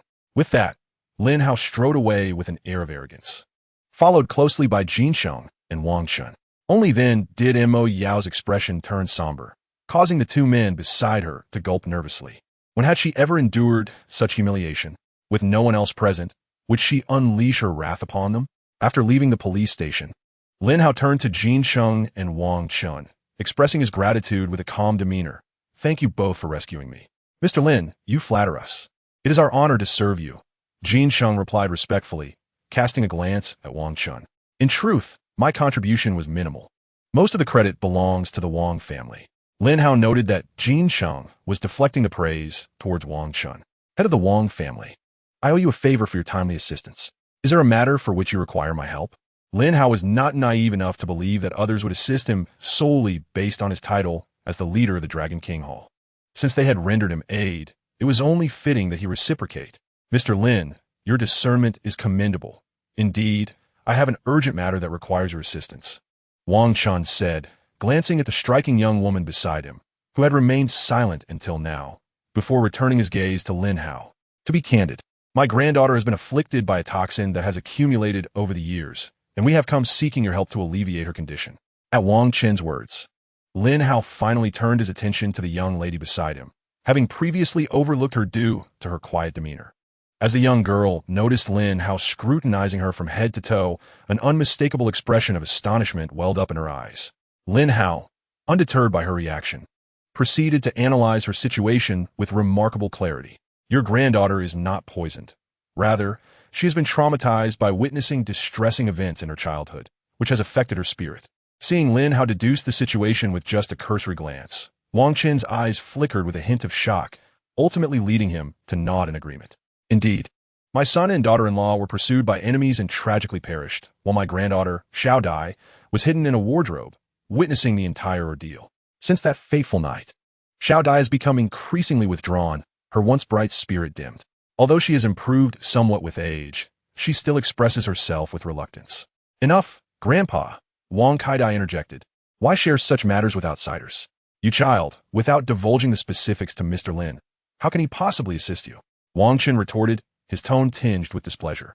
That's quite all right. Lin Hao waved his hand dismissively, signaling that further elaboration was unnecessary. I have a general understanding of your granddaughter's condition. The injury to her spirit has impaired her mind. Although she has regained some mental faculties as she matured, her spirit has grown increasingly frail. With the body of a 20-year-old, her spirit resembles that of a 90-year-old. If nothing changes within 3 years, her spirit will completely fade away. In simpler terms, your granddaughter will become a vegetable. Upon hearing this, Wang Chun immediately grew anxious. Is it truly so dire, Mr. Lin? With just that small amount of flesh on her chest? Your methods are indeed extraordinary. I have searched for countless renowned physicians, each asserting that my granddaughter has no more than 3 years to live. Yet, when I inquired about potential cures, they could offer no solutions. Might you, Mr. Lin, possess a remedy? Wang Kaidai's gaze shifted to Lin Hao, tinged with curiosity despite her annoyance at his earlier demeanor. Although she resented his previous actions, she was intrigued by how he had uncovered the Wang family's concealed secrets. The circumstances surrounding her parents' murder had long been a taboo topic within the Wang clan, rarely spoken of. For Lin Hao to surmise, even a portion of it was quite impressive. Upon receiving Wang Chen's inquiry, Lin Hao nodded slightly. Indeed, there's a solution. Upon hearing this, Wang Chen's eyes brimmed with tears of hope. For years, he had sought various means and consulted numerous so-called experts to heal his granddaughter's spirit. All to no avail. Now, with a potential solution in sight, he was prepared to endure any hardship, proclaiming, "Please, Mr. Lin, whatever the method. I am resolute in my commitment to see it through." Simply put, you need to find someone to sleep with, Lin Hao declared. The atmosphere instantly became awkward as Wang Kaidai's previously curious eyes transformed into disdain. She indignantly retorted, I had thought you might propose a genuine remedy. It appears you suggest nothing more than a base approach. What are you truly implying? That a mere slumber could effect a cure? This is utterly ludicrous. Wang Kaidai was infuriated. Had he suggested medication or acupuncture, she might have considered it credible. Can one simply find someone to sleep with and recover? What a ridiculous notion, Wang Chun exclaimed, his expression shifting between anger and contemplation. He then tentatively inquired, Mr. Lin, is there truly no other remedy? Perhaps medication or acupuncture? When it comes to injuries of the soul, ordinary remedies and acupuncture are utterly ineffectual, Lin Hao replied, shaking his head. Upon hearing this, Wang Chun let out a sigh. In that case, what rationale exists for the notion that sleep can cure my granddaughter's ailment? He had never encountered the idea that sleeping with another could heal. But since it came from Mr. Lin, he assumed there must be some logic behind it. Seeing Wang Chen's curiosity, Lin Hao elaborated. This sleep is not simply a matter of resting with any ordinary man. It requires a man with a powerful soul. The union of a strong soul with your granddaughter S will allow for a gradual replenishment of her weakened essence. However, a single night's rest will not suffice. Her spirit is far too frail, and multiple nights are necessary for complete restoration. Silence. Wang Kai-dai's face flushed crimson at Lin Hao's suggestion of sleep. Xiao Dai, you must not speak disrespectfully to Mr. Lin. Apologize at once. Wang Chen commanded. Reluctantly, Wang Kai-dai offered a brief apology. Wang Chen pondered deeply. If this truly could heal his granddaughter, what harm would there be in allowing her to share a bed with someone? At worst, he could invite the man into the Wang family, perhaps even discreetly, and once his granddaughter's spirit was restored, he could compensate the man to ensure his silence. His granddaughter, blessed with natural beauty, would surely attract suitors without issue. Yet the question remained, where could such a man with a powerful soul be found? Mr. Lin, may I ask where one might locate such a formidable soul? Wang Chun mused, assuming that Lin Hao, who proposed this solution, would possess knowledge of the man's whereabouts. Without hesitation, Lin Hao replied, those born with inherently powerful souls are exceedingly rare in our vast land of China, and locating one is immensely challenging, especially as they are not necessarily male. Upon realizing the scarcity of such individuals, and that they may not even be male, Wang Chen's expression grew increasingly somber. While the Wang family was indeed prominent, the task of finding a suitable man within China proved insurmountably arduous. Mr. Lin, do you happen to know any individuals with powerful souls? Wang Chen pressed on. Lin Hao nodded slightly before delivering a startling revelation. I do not wish to keep this from you, but I am one of those 5. At this declaration, the atmosphere fell into a heavy silence. Wang Kai-dai glared at Lin Hao, her eyes glinting with frost, then sneered, Ah, you are a charlatan indeed. Having laid the groundwork for this moment, I knew from your demeanor that you were no virtuous man. It seems your true intentions have been revealed sooner than expected. I suspect your claims of possessing a powerful soul are mere fabrications, while your desire to deceive me is all too genuine. Truly, you have no shame. Wang Kai-dai furiously berated Lin Hao, while Jinqing stepped forward to shield Lin Hao, his tone equally frigid. Miss Wang, mind your words. I believe Mr. Lin has no need to deceive a mere young lady of the Wang family. At this moment, Wang Chen's expression darkened. After all, the coincidences in Lin Hao's claims were simply too extraordinary. Must one truly engage in intimacy with a man of formidable spirit? Such individuals are exceedingly rare. Why then would Lin Hao be among them? This was utterly preposterous. Mr. Lin, are you toying with me? Wang Chen's voice chilled. My desperation to save my granddaughter does not cloud my judgment. The method you propose is inherently absurd, and I only entertained your words out of respect for your title as the Lord of the Dragon King Hall. Yet now you tell me that you are this powerful spirit? You must think me a fool. Seeing the shift in Wang Chen's demeanor, Lin Hao's expression also turned icy. What nonsense! As the esteemed Lord of the Dragon King Hall, would I fabricate such a lie merely to deceive your granddaughter? It will be a jest worthy of mockery. You sought my assistance. Now that I have spoken, you refuse to believe me and instead cast blame upon me. If not for the favor you've previously extended, I would have silenced you already. Do you truly think your granddaughter holds any allure for me? That paltry 2 tails of flesh? What a farce! Lin Hao scoffed. For in terms of figure and beauty, Su Yuan would undoubtedly eclipse Wang Kai-dai. Why would he trade a watermelon for a sesame seed? I must inform you in advance. Your granddaughter's spirit is nearing its limit. It will erupt within a few days. If she can endure, she may live a few more days. If not, I need not elaborate on the consequences. There is no need for Mr. Lin to fret. Xiao Dai, let us go. With that, Wang Chen left, his countenance ashen. Wang Kai-dai shot Lin Hao a resentful glare before turning away. Lin Hao watched their retreating figures, his gaze growing colder. Within 10 days, this pair of grandfather and granddaughter would undoubtedly return to beseech him. Chapter 26. Is your mother Zhao Xianglu? At that time, they would have ample reason to implore Lin Hao for assistance. After Wang Chun and Wang Kai-dai had distanced themselves, Wang Kai-dai questioned her grandfather in confusion. Grandfather, did that Lin Hao not show our Wang family enough respect? Are we truly going to let him off so easily? Wang Chun sighed softly, then explained. It is not that I wish to let him go, but Lin Hao's status is exalted. He is indeed the Lord of the Dragon King Hall, which cannot be dismissed lightly. Though he may mock our family, we cannot afford to offend him. Hearing this, a flicker of despondency crossed Wang Kai's eyes. Had it been anyone else, they would have faced severe punishment from Wang Chun long ago. It was only Lin Hao's powerful position that restrained him. Do not worry, shout I. In a few days, the meteorite auction will take place, featuring numerous elixirs and rare treasures. I have inquired, and the auction's grand finale item is exceedingly precious. It may very well save your life. After listening, Wang Kaidai sighed and ultimately nodded in agreement. Could it be that by merely sleeping with Lin Hao, as he suggested, she would be cured? That seemed utterly absurd. At this moment, within the confines of Kanglin Haijun, an exquisitely beautiful matron surveyed the opulent mansion before her. With a countenance full of envy, she addressed Su Yuan, who was seated languidly on the sofa. Boss, you have finally attained a life of comfort. Just think back to the days you endured in the Su family. It baffles me. You are the esteemed master of the Black King Hall, yet you chose to conceal your identity and suffer within the Su household. Now, although you're married to an ordinary man, your circumstances have undeniably improved.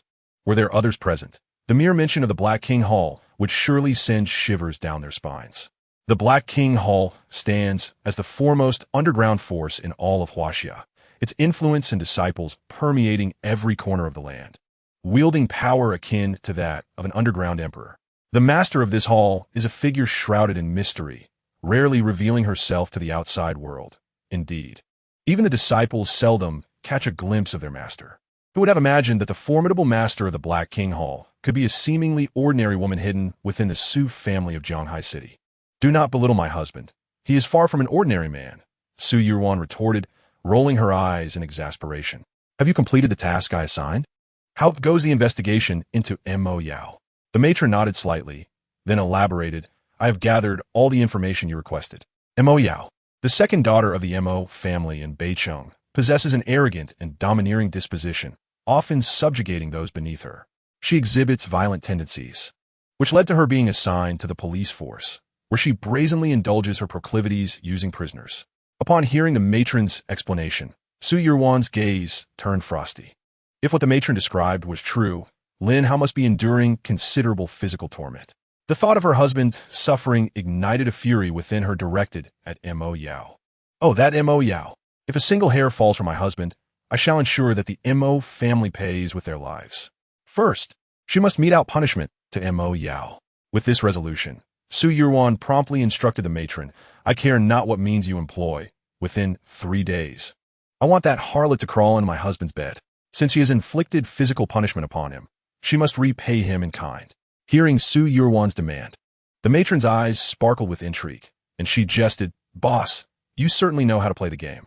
Are you not concerned that your husband might find Mo Yao's charms irresistible and forget you, his rightful wife? Oomph, I know my husband better than anyone. He would never do such a thing, Su Yuan replied with pride. She was keenly aware of Lin Hao's character. Had he been a man devoid of loyalty, he would never have chosen to marry her. Moreover, with Su Yuan's unparalleled beauty and grace, she felt increasingly assured of Lin Hao's fidelity. Yet, though he may not stray, she felt compelled to ensure that her husband had a taste of Mo Yao's attentions, for the latter had wronged him. Now, see to it that this matter is resolved swiftly. By the way, how have things progressed with the Su family? The matron chuckled lightly in response, saying, They have all been dealt with as you instructed. At your command, the Su family will crumble into disarray. As for that wretched woman, Zhou Tingting, rest assured, as long as you, my esteemed superior, give the word, I can ensure she crawls naked from the southern part of the city to the north. Su Yuru nodded in satisfaction upon hearing this, but at that moment, a wave of pain washed over her, prompting her to instinctively rub her head. The beautiful woman, noticing her distress, expressed her concern, saying, Boss, is that timid persona of yours trying to reclaim your body again? Su Yuru remained silent for a long while, frowning as she massaged her head, finally feeling some relief. Observing that Su Yuru had not reverted to her timid persona, the beautiful woman sighed in relief, but then, with a hint of displeasure, remarked, Boss, why not just eradicate that timid persona? It's far too detrimental to your true self. That is out of the question, Su Yuru replied, slightly furrowing her brow. Though I possess a dual personality, eradicating it would adversely affect my own memories. Furthermore, this timid persona occasionally assists me in concealing numerous matters and is of great utility. It must not be extinguished. Most importantly, it seems my husband prefers me when I embody that timid persona. Darling, I'm back. With that, Lin Hao pushed open the door and was greeted by the sight of the elegant woman standing and Su Yuru seated on the sofa. Husband, you've been released. Su Yuru exclaimed with palpable excitement, rushing to embrace Lin Hao. He chuckled, affectionately ruffling her hair, and reassured her, "Don't worry, dear. I promised you I would be released promptly. Every second of delay would be a disrespect to you. Yes, you're the best husband." While showering praise, Su Yuru discreetly assessed Lin Hao's injuries, only to find him entirely unscathed, which left her puzzled. What's going on? Could it be that Mo Yao, that shameless woman, spare my husband due to his appealing physique? Though perplexed, Su Yuru dismissed the thought, for her primary concern was that her husband was unharmed. "Darling, this is—" Lin Hao glanced at the stunning woman, his expression one of curiosity. Snapping back to reality, Su Yuru released Lin Hao and explained, "I had started a small company when I had some free time. This is my company's secretary, Zhao Zian." "Zhao Zian?" Lin Hao chuckled upon hearing the name and turned to the beautiful woman, asking, "Secretary Zhao, may I inquire if your mother shares the surname Zhao and is called Xianglu? How does Mr. Lin know?" Zhao Zian was taken aback, utterly astonished by how Su Yu had acquired this information. Lin Hao shook his head, still amused, and chose not to elaborate further, merely brushing it aside. Su Yuru, however, focused on Lin Hao with genuine concern, stating, "Husband, you've worked hard. I was just discussing with Zian how to rescue you, but it seems you managed to free yourself. I'm not weary, but I do feel a bit tired now and could use some comfort," Lin Hao replied with a shrug.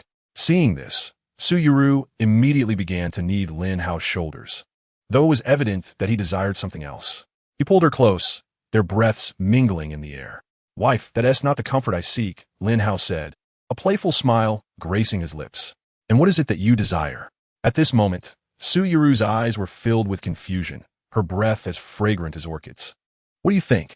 Lin Hao's gaze was charged with aggression, while Zhao Zian, after clearing her throat twice, tactfully interjected, "Gentlemen, there are matters at the company that require my attention, so I must take my leave." Without delay, Zhao Zian turned and departed.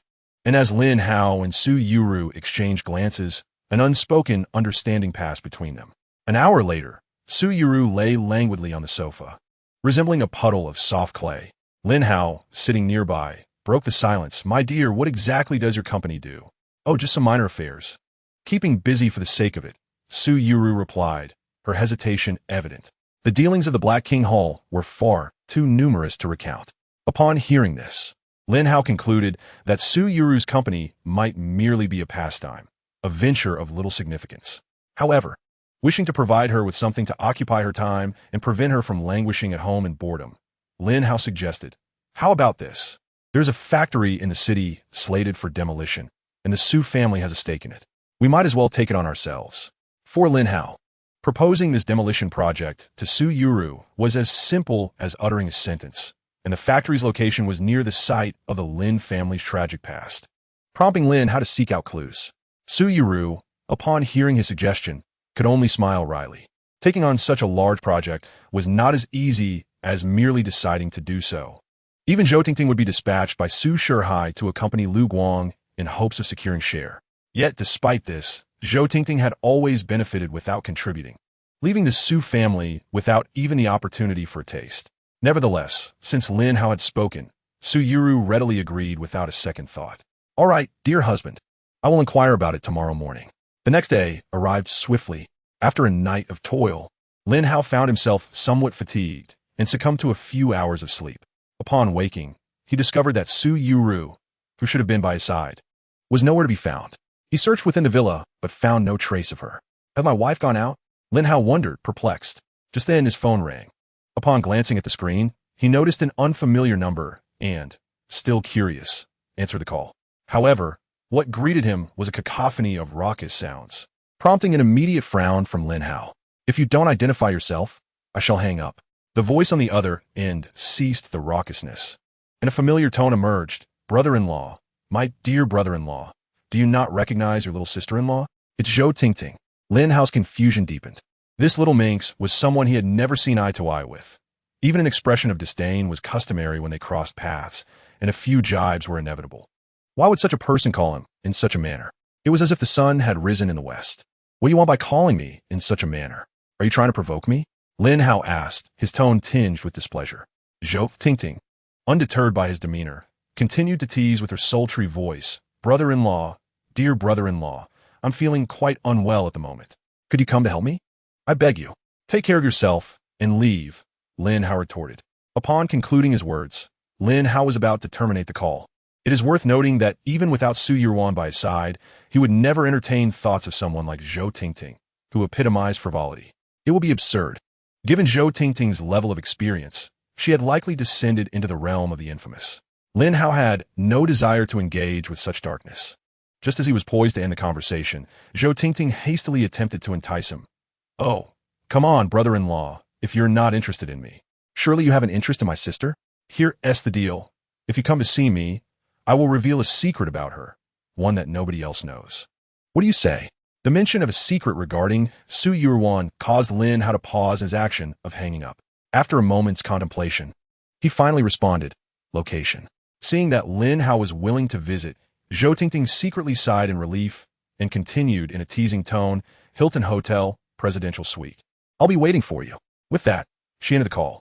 Upon learning the location, Lin Hao promptly set off for the Hilton Hotel. Although uncertain of the veracity of the information, he felt compelled to investigate any news concerning Su Yuan. As for any devious plots, in the face of true power, all schemes are mere child's play. Moreover, considering the limited intellect of the Su family, what kind of machinations could they possibly devise? Meanwhile, after hanging up, Zhou Tingting exhaled in relief and gestured to Su Shihua beside her. Don't worry, Dad, it's all under control. That fellow Lin Hao will be here shortly. Su Shihua nodded, reassured, yet furrowed his brow in skepticism. Tingting, has your skill diminished? In the past, when you played this game, other boys were easily ensnared. Yet this Lin Hao remains unfazed. Dad, my skills have not declined. In fact, they have improved. Zhou Tingting replied with evident displeasure. It must be that Lin Hao is lacking in certain areas, which is why he remains unmoved. What a useless man. Su Shihua nodded in agreement, having witnessed Zhou Tingting's prowess firsthand. Aside from Lu Xiaowei, she was truly unmatched. If Lin Hao could resist her, it must be due to some deficiency on his part. In that moment, Su Shihua felt a sense of camaraderie with Lin Hao, as he too faced similar shortcomings. This realization led him to tolerate Zhao Chunlian's indiscretions, for he could not satisfy his own wife. If he were to deny her desires, it could lead to significant trouble down the line. Thus, he preferred to allow her freedom, as long as her antics did not disturb his own peace, preserving a semblance of decorum for all involved. By the way, Tingting, if Lin Hao is indeed lacking, will he still succumb to you? He is supposed to take photos with you later? And if we don't capture evidence of his infidelity, all our preparations will be in vain. Observing Su Shihua's worried expression, Zhou Tingting rolled her eyes, finding his anxiety rather amusing. Rest assured, with my allure, even if he were a eunuch, I could still have him pinned to the bed today. Ah, father, do not linger here any longer. Quickly, go out and find someone. After I pin him down on the bed, I shall scream a few times, and then you can rush in with the others to take photographs. Do you understand? Su Shihao nodded helplessly and then rose to leave the room. Meanwhile, Zhou Tingting blissfully made her way to the bathroom, intending to tease Lin Hao later. Having encountered numerous men, she had never met one who did not find her appealing. So what if he is impotent? If I desire it, even without that, the game can still be played. Concurrently, Lin Hao arrived at the Hilton Hotel. Upon entering, he approached the front desk and inquired, "Excuse me, on which floor is your presidential suite located?" The attendant replied, "Good day, sir. We have 2 presidential suites, both situated on the 13th floor. However, they are currently booked." Listening to the front desk's explanation, Lin Hao found himself in a dilemma. Zhou Tingting had only informed him that she was in the presidential suite, but there were 2. What was he to do? Reluctantly, Lin Hao picked up the phone to call Zhou Tingting, but she was in the midst of her shower and completely oblivious to the ringing phone on the bed. What does it mean that she isn't answering? Lin Hao frowned, thanked the front desk with a sigh, and then proceeded to the elevator. Upon reaching the 13th floor, he stood before 2 doors and ultimately decided to knock on the one to the right. If he knocked on the wrong one, he could always try the left. However, just as Lin Hao raised his hand to knock, the door swung open, revealing that it had not been properly closed. Not even bothering to shut the door? Ready so soon? Lin Hao shrugged and stepped inside. Upon entering the presidential suite, he found the lighting dim and 2 glasses of already poured red wine awaiting him on the table. The entire room steeped in an intoxicating ambience. The sound of water trickling from the bathroom was soon accompanied by a woman's voice. "You're here? There's red wine on the table. Please have some while I finish up." Lin Hao paid little mind, casually seating himself on the sofa and taking a sip of the wine after ensuring its quality. He intended to interrogate Zhou Tingting about the secrets concerning Su Yuru once she emerged from the bathroom.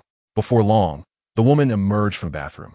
Due to the dim lighting, Lin Hao was unable to discern her features immediately. As she approached, he opened his mouth to speak, but she silenced him with a delicate finger against her lips. Lin Fei, you needn't say a word. I understand everything. Tonight, let us indulge in revelry. With that, the woman seized a wine bottle and began drinking directly from it, and Lin Hao soon realized that the voice was not Zhou Tingting's. Her tone was far more sultry. Yet, this voice was hauntingly familiar, as if he had heard it before. In no time, the woman finished the wine and leaned closer to Lin Hao. As she drew nearer, he finally caught a glimpse of her face, and his pupils widened in shock. Isn't this woman the very first one he had lain with? Lu Qingcheng, you. Lin Hao's eyes widened in shock, and just as he was about to speak, Lu Qingcheng silenced him with her lips. Immediately, the room filled with a voice steeped in desire. Meanwhile, in another presidential suite, Zhou Tingting emerged from her bath. Upon glancing at her phone, she discovered a call from Lin Hao, which instantly filled her with excitement. It appears this fellow has arrived. He must be heading upstairs now, she mused. Though he was destitute, he possessed a remarkable prowess, and she assumed his physique would not be lacking. Despite his impotence, a lean camel is still larger than a horse, she thought, licking her lips. Although Zhou Tingting had her fair share of experiences, most of her partners were affluent scions. The chaotic private lives of these wealthy youths had long rendered them incapable. More often than not, Zhou Tingting found herself unsatisfied before her companions had even taken flight. Over the years, this unquenched thirst had only intensified her cravings. Just days ago, the image of Lin Hao single-handedly confronting a dozen security guards lingered vividly in her mind, stirring something within her. It is your honor that this lady is willing to entertain a pauper like you. I refuse to believe you would dare reject me later. Zhou Tingting resolved. She planned to keep Lin Hao as her male pet after a scheme brought about his disgrace. Not for any particular reason, but simply because Lin Hao's handsome visage coupled with his strong physique would be a sight to behold. Time passed, and after a quarter of an hour, Zhou Tingting noticed that Lin Hao had yet to arrive, causing her to furrow her brow. Where has Lin Hao disappeared to? I can scarcely contain my anticipation. 2 hours later, Lu Qingcheng and Lin Hao collapsed onto the sofa, panting heavily. Lu Qingcheng smiled and exclaimed, Brother Ling Fei, I never imagined you to be so formidable. She was utterly astonished. After all, Ling Fei had been engaged in such activities for many years and should have been incapable by now. However, contrary to her expectations, within those 2 hours, she had exhausted all her efforts without depleting him, while she herself was left drained. At that moment, Lu Qingcheng's phone rang. She picked it up, offering a sultry smile. Brother Ling Fei, allow me to take this call. Without checking who was calling, she answered the phone directly. Hello, who is this? Qingcheng, it's me. Ling Fei, came a voice filled with regret. I apologize. I am tied up with something and cannot make it to the Hilton today. You enjoy yourself, and we shall meet another day. Lu Qingcheng was taken aback. If Ling Fei was not present, then who had just shared such intimacy with her? Miss Lu, it has been a few days, and it seems your skills have improved.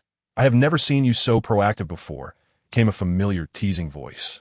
Lu Qingcheng hung up the phone, switched on the lights, and turned to the man before her. In an instant, she erupted into a shrill scream. Lin Hao, how is it you again? The presidential suite boasts remarkable soundproofing. Otherwise, Lu Qingcheng's piercing screams would undoubtedly reverberate throughout the entire hotel. At this moment, Lin Hao reclined on the sofa, observing the shrieking Lu Qingcheng, and he could only helplessly shrug. I must have entered the wrong room. Then why the hell didn't you scream? Lu Qingcheng exclaimed, her frustration palpable. My second time has been taken from me. At that moment, she felt as though the sky was collapsing. Both her first and second experiences had been surrendered to the man before her, Lin Hao. Chapter 29, Armed for Battle. Please, I would have shouted, but as soon as I realized it was you, I was about to speak, and you silenced me. Lin Hao teased Lu Qingcheng, causing her expression to darken immediately. It was one thing for her to have given her first time to Lin Hao, but she had intended to reserve her second for her beloved brother, Ling Fei. Who would have thought it would be Lin Hao again? You insufferable bastard. Lu Qingcheng gritted her teeth, her gaze turning icy. Tell me, who informed you that I would be attending the auction in Jinghaishi? Lin Hao shrugged, a look of resignation on his face. I genuinely must confess This is all mere coincidence. He was bewildered by the absurdity of the situation. Initially, he had come to find Zhou Tingting, and mistakenly entering the wrong room and ending up with the wrong person was one thing. But to his astonishment, that person turned out to be Lu Qingsheng. The absurdity knew no bounds. Do you think I would believe you? Lu Qingsheng scoffed. You just happened to walk into my room and coincidentally slept with me? Believe it or not, that's the truth, Lin Hao replied, preparing to rise and leave. Yet Lu Qingsheng called him back, her teeth clenched. Fine, I shall let you off this time, but remember my rules. This incident must not be spoken of outside, for I assure you, I will not spare you. Rest assured, I won't utter a word. I certainly do not wish for my wife to misunderstand the situation. Lin Hao shrugged nonchalantly. Upon hearing this, a hint of mockery flickered in Lu Qingsheng's eyes. Your wife? You can't possibly have married that ugly woman, can you? But then again, given your utterly unremarkable status, it's quite a feat that any woman would choose to be with you. What more could you possibly desire? Lin Hao's eyes turned cold at Lu Qingsheng's derogatory remarks about his wife.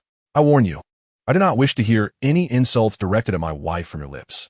In terms of both figure and appearance, she far surpasses you. Lu Qingsheng, unfazed by Lin Hao's warning, scoffed in disdain. You, a mere nobody, dare to threaten me? What right do you have to intimidate me? Let me tell you, even if that ugly woman were not disfigured, she could never compare to me, Lu Qingsheng. To have slept with me twice is the pinnacle of your life's glory. Lu Qingsheng exuded confidence. Although her figure was not as delicate as Su Yuruo's, her beauty far eclipsed that of Su Yuruo. For Lin Hao to suggest otherwise was nothing short of an affront to her dignity. Lin Hao, unable to contain his ire, abandoned his intention to leave and instead flipped Lu Qingsheng over from the sofa. Hey, what are you doing? Lu Qingsheng exclaimed, alarmed at the weight of Lin Hao pressing down on her. After 2 grueling hours of struggle, she had yet to recover. I have made it clear. I do not wish to hear any derogatory words about my wife from your lips. Since you seem incapable of learning respect, I shall teach you the meaning of it now. Lu Qingsheng's temper flared. If this continued for another 2 hours, she would not be able to get out of bed today. Hey, I know. Lu Qingsheng's words faltered, unable to continue. Moments later, the room was filled with sounds of passion.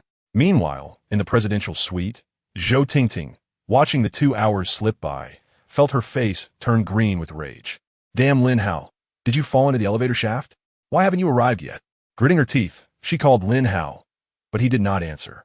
Reluctantly, she could only continue to wait. Damn it, when you finally show up, I will make sure to teach you a lesson. At this moment, Zhou Tingting had completely forgotten her plan to gather evidence of Lin Hao's infidelity. All she wanted now was to ensure he received a proper reprimand upon his arrival. Another 2 hours passed, and Lu Qingsheng lay weakly on the sofa, her body radiating heat as if she had just emerged from sauna. Will you dare to speak ill of my wife again? Lin Hao rose, his gaze icy as he stared at Lu Qingsheng. It seemed that should she dare utter another word, he would be ready to confront her at any moment. Lu Qingsheng immediately shook her head, pleading for mercy. I won't. I truly won tea. Please, don't come at me again. I am genuinely frightened. Previously, she had always held the reins, never perceiving Lin Hao as particularly formidable. Yet, in this instance, she recognized him as a man of overwhelming strength, akin to a powerful force of nature. If this continued for another 2 hours, she would surely end up in the hospital. That is more like it. Lin Hao scoffed, casually tossing a white pill from his pocket to Lu Qingsheng. This is a different matter. I have had my way with you, and this is your compensation. I assume your Lu family made a grand entrance into Jianghai City for something like this? Here it is. He continued, remember, do not speak ill of my wife in my presence again, or this will be your fate. With that, he turned to leave, while Lu Qingsheng, filled with curiosity, picked up the pill he had given her. As she held the pill, her pupils dilated in shock. Is this a longevity pill? How could Lin Hao possess such a treasure? Astonishment washed over her. A single longevity pill was worth at least $1 million and was often unavailable for purchase. How could someone like Lin Hao possibly afford such a precious item? For a moment, Lu Qingsheng doubted the authenticity of the pill in her hand. That pauper could never afford a longevity pill. How foolish of him to think he could deceive me with this. Upon finishing her words, Lu Qingsheng prepared to discard the longevity pill into a nearby trash bin filled with tissues, yet her motion abruptly halted. The exquisite quality of a longevity pill in her hand captivated her. Its aroma, shape, and overall appearance were indistinguishable from a genuine longevity pill, rendering it a superior specimen. However, since it was given to her by Lin Hao, Lu Qingsheng found herself momentarily uncertain. Despite its seemingly exceptional quality, could it truly be authentic? Considering it was presented by that rascal Lin Hao. Frowning slightly, she brought it closer to her nose and inhaled. The scent was unmistakably that of a legitimate longevity pill, albeit tainted with a hint of seafood aroma, likely derived from Lin Hao himself. Ultimately, she decided to have it appraised by the professionals at the Meteorite Chamber of Commerce, as they possessed expert evaluators who could ascertain the pill's authenticity. Chapter 30. Is there an aphrodisiac? With that, Lu Qingsheng retrieved her phone and dialed Wei Xinlian. The call was quickly connected. Miss Lu, how may I assist you? Miss Wei, I am in possession of a longevity pill, but I am uncertain of its authenticity. I require the appraisal services of your chamber. Meanwhile, in another room, Zhou Tingting was furrowing her brow in frustration. Damn Lin Hao, it's been 4 hours. Where is he? Just then, Su Shihao barged in with a group of bodyguards, his face etched with fury. 4 hours? Has Lin Hao no intention of showing up? What is going on? Didn't you say that brat promised to come? We've been waiting forever. Upon seeing the bodyguards enter, Zhou Tingting hastily covered herself with a blanket, her expression turning displeased. Dad, what are you doing? I'm not dressed yet. Why did you bring them in? Enough. Others have seen your body long ago. Why do you care now? Su Shihao waved dismissively, indifferent to Zhou Tingting's modesty, as he had long ceased to care about her reputation. I ask you, why hasn't Lin Hao arrived? Dad, I don't know what's taking him so long. He assured me he would come. Zhou Tingting's expression reflected her own confusion, wanting to understand why Lin Hao was absent. Then call him again. I've called him dozens of times, but he hasn't answered. As she spoke, Zhou Tingting seemed to have an epiphany, her eyes brightening. Dad, do you think Lin Hao might have seen through our scheme, which is why he hasn't come? Impossible. Su Shihao waved his hand dismissively, asserting that it could never be the case. My plan is flawless. Unless someone leaked information, how could Lin Hao possibly know? Unless you, with that. Su Shihao's gaze turned icy as he scrutinized Zhou Tingting. She realized she was under suspicion and quickly defended herself. Dad, this has nothing to do with me. How could I possibly aid Lin Hao? Then, tell me, who else could it be? With that, Su Shihao struck Zhou Tingting hard, gritting his teeth in anger. You despicable scoundrel, how dare you betray us from within? If it weren't for your usefulness, I would have dealt with you today. After receiving a slap, Zhou Tingting felt an overwhelming sense of grievance, while her resentment towards Lin Hao and Su Shihua escalated. At that moment, a knock echoed through the room. Ah, Su Siwa, are you filming a little movie here? Upon hearing that familiar mocking voice, everyone turned to see Lin Hao, arms crossed, a smirk adorning his face as he observed them. Lin Hao, you little rascal, you actually came. Upon Lin Hao's arrival, Su Shihua's face lit up with joy. Yes, I was delayed due to some matters on the road. But it seems you all were planning to ambush me. Lin Hao narrowed his eyes. Su Shihua huffed dismissively and replied, Indeed, it is you we aim to ambush. We initially intended to lure you here and capture evidence of your infidelity with Zhou Tingting, but you arrived later than a snail. What a disappointment for you then. So how do you plan to deal with me now? Lin Hao shrugged, his expression nonchalant. Su Shihua scoffed before grinning. Since you've seen through our ruse, let us drop the act. Will you voluntarily go to bed so we can capture evidence? Or shall we first give you a beating and then carry you to bed?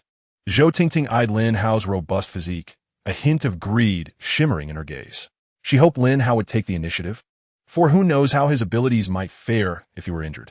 I choose the third option, to bring all of you down.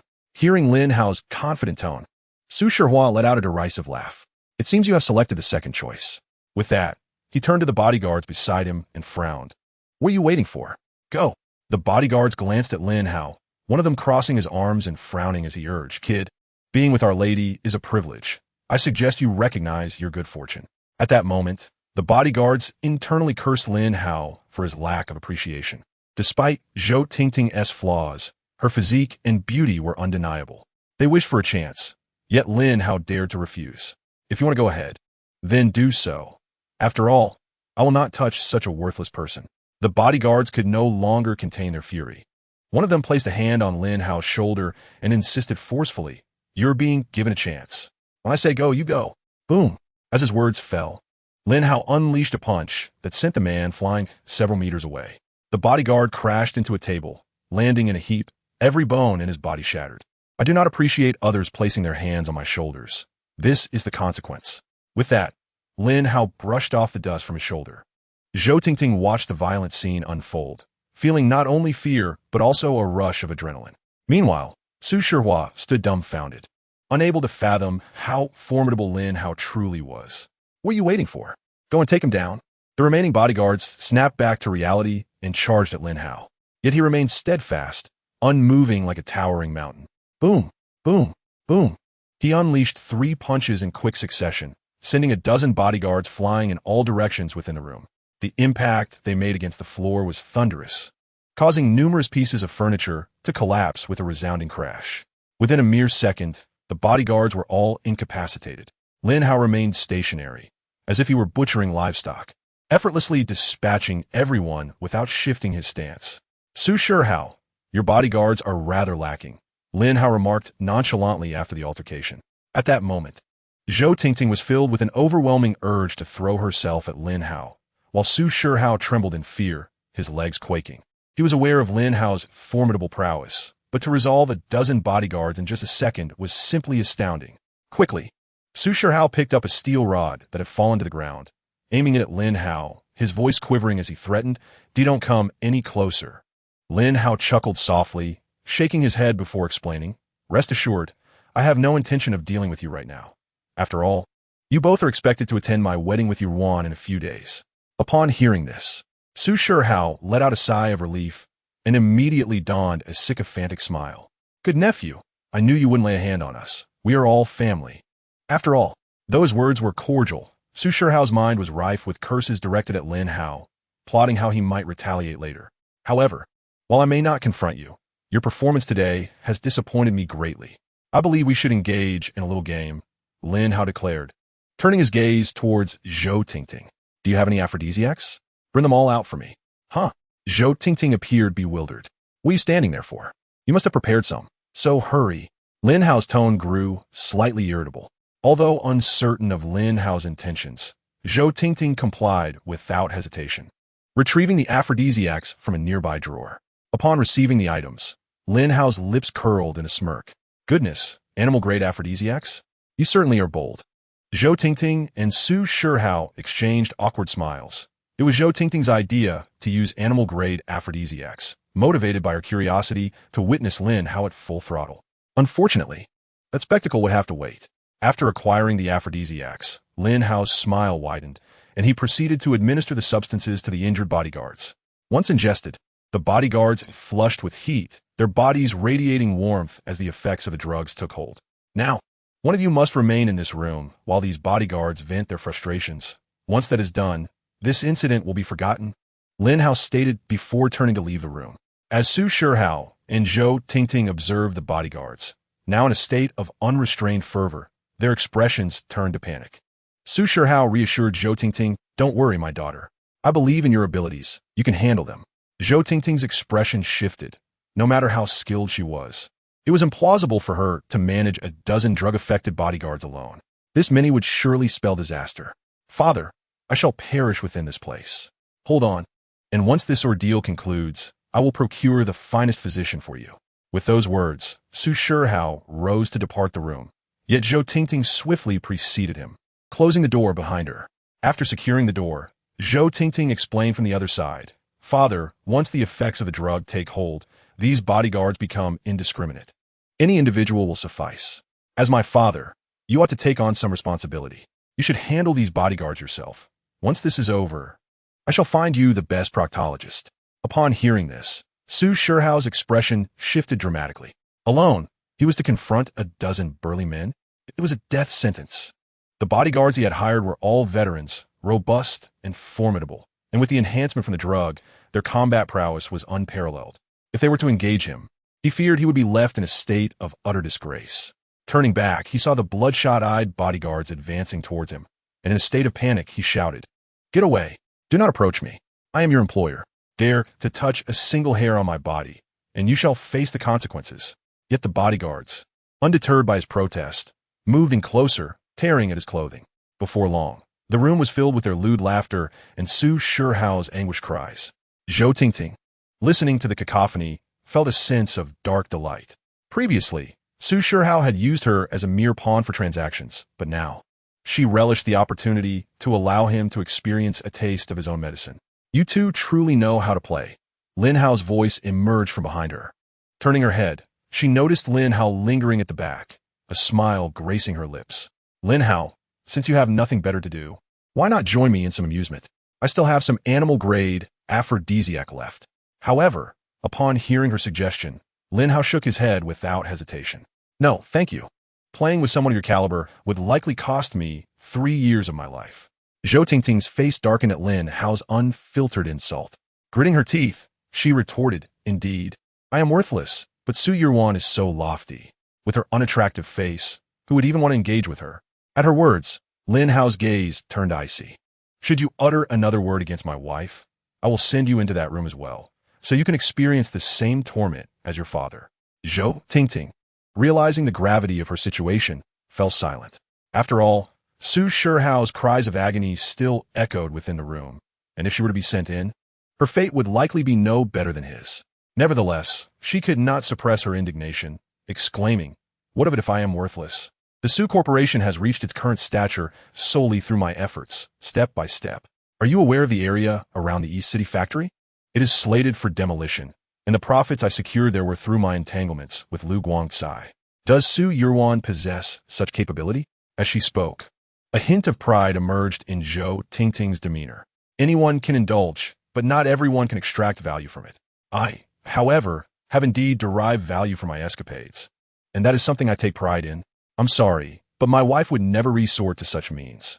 The demolition project of the old factory. She would approach it with utmost transparency, unlike you. Upon hearing Lin Hao's words, Zhou Tingting appeared to have heard something exceedingly amusing, unable to suppress her laughter. Lin Hao, have you not fully awakened? Do you truly believe that Su Yirwan could contend for the demolition project? Does she even qualify? I think you must still be dreaming.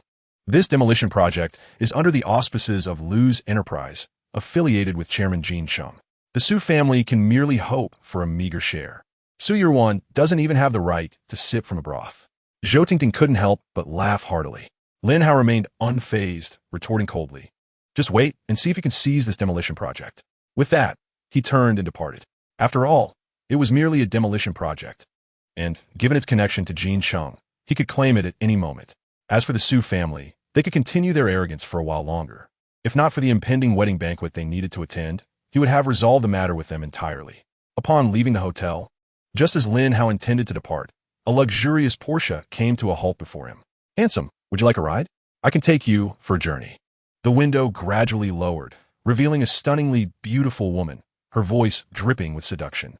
Lin Hao observed the enchanting woman before him, his brow slightly furrowing in confusion. Do we know each other? Not yet, but once you get in the car, we will, she replied, casting flirtatious glances. Little handsome, I see you have quite the physique. Let's be friends. Just as Lin Hao was about to decline, he noticed a resemblance between this captivating woman and Zhou Tingting, along with an inexplicable fragrance wafting from a car. Understanding dawned upon him, and a smile graced his lips. All right, then I shall trouble you. With that, Lin Hao opened the passenger door and took a seat, eliciting a faint smile from the alluring woman. Chapter 32. Are you the remnant of the Lin family? Little handsome, I see you're not in a hurry to go home. Shall we find a place to have some fun? Sure, Lin Hao replied, a smile playing on his lips. He then took a careful sniff, suggesting meaningfully, the scent of the car's fragrance is quite delightful. Where did you purchase it? The beautiful woman chuckled softly. It's an exclusive fragrance. You can't find it anywhere. If you like it, just breathe it in. With that, she started the car and sped away from the hotel. Before long, she brought Lin Hao to a small inn on the outskirts, where they booked a room. Lin Hao followed her upstairs under the envious gaze of the owner. Soon, they reached the cramped room, and at that moment, Lin Hao appeared dazed, his breathing heavy, clearly in a stupor. The beautiful woman, observing this, revealed a hint of disdain in her smile and murmured, after inhaling the intoxicating fragrance from my car, I hardly believe you can maintain your composure. With that, she retrieved a small vial from her skirt, opened it, and seductively stated, Come, sister, let me give you your medicine. Just then, Lin Hao's voice echoed, You should keep this medicine for yourself. Upon hearing Lin Hao's unexpected return to lucidity, the stunning woman's pupils constricted, and she hastily released him, stepping back in astonishment. How can you remain so clear-headed? At this moment, Lin Hao's gaze was devoid of any confusion, filled instead with a chilling intensity, the intoxicating aroma of desire. I was the first to adapt to it. Do you really believe that your outdated methods can contend with me? Upon hearing this, the shock in the beautiful woman's eyes faded. I didn't expect you to possess some insight. In that case, do not blame me for resorting to violence. With that, the alluring woman produced a poisoned dagger from the hem of her dress and thrust it toward Lin Hao. However, Lin Hao swiftly clamped his arms, disarming her with ease. He kicked the dagger away into the corner and then, with a deft maneuver, flipped the woman onto the bed. With skills like yours, you dare to call yourself an assassin? Disdain was evident on Lin Hao's face as he then took the vial of medicine from her hand and inhaled its scent. Ah, a compliance elixir. Such potent concoctions are increasingly rare to find. It seems you still have your connections. Nevertheless, since it belongs to you, it is best that you enjoy it yourself. With that, Lin Hao forcefully pried open the beautiful woman's mouth and poured the contents of the vial into it. She struggled desperately, but Lin Hao was no match for her, and soon she had consumed the entire elixir. Cough, cough. She choked a couple of times, and her gaze became dazed. Noticing her lack of response, Lin Hao propped her up and, with his arms wrapped around her, inquired, "What is your name?" "Zhou Min." Upon hearing that the beautiful woman shared the surname Zhou and resembled Zhou Tingting, Lin Hao tentatively asked, "Is Zhou Tingting your child?" "Yes, I am her biological mother." "And Zhao Chunlian is?" "That wretched woman is my daughter's stepmother." When mentioning Zhao Chunlian, Zhou Min gritted her teeth, revealing a considerable resentment towards her. Lin Hao nodded in understanding. He had suspected why Su Shihao and Zhao Chunlian's daughter bore the surname Zhou. It turned out that Zhou Tingting followed her biological mother's name. "So, you are the aunt of Yu Ruinsoft? Why have I never seen you before? Nor have I heard anyone else mention you?" Lin Hao continued, his curiosity unabated. "I come from the Zhou family. Marrying Su Shihao was a step down for me, and later, due to incompatibility, I chose to divorce him. Our family values our reputation. So the news of my divorce was not to be mentioned by anyone, and the Su family had no choice but to comply." Lin Hao nodded slightly. Although he was uncertain about the extent of the Zhou family's influence, the fact that they could silence the Su family indicated that their power was indeed superior. "In that case, why did you come to find me?" Lin Hao inquired, perplexed, as he had no prior acquaintance with Zhou Min, and even if she knew he was Su Yu Ruinsoft's husband, it seemed unlikely she would seek him out. "Because you bear an uncanny resemblance to the remnants of the Lin family from 3 years ago. That esteemed individual instructed me to meticulously investigate anyone resembling the Wang family's remnants." Upon hearing the phrase Lin family remnants, Lin Hao's pupils constricted sharply. "Are you aware of the tragic annihilation of the Lin family 3 years prior?" "Of course, I am.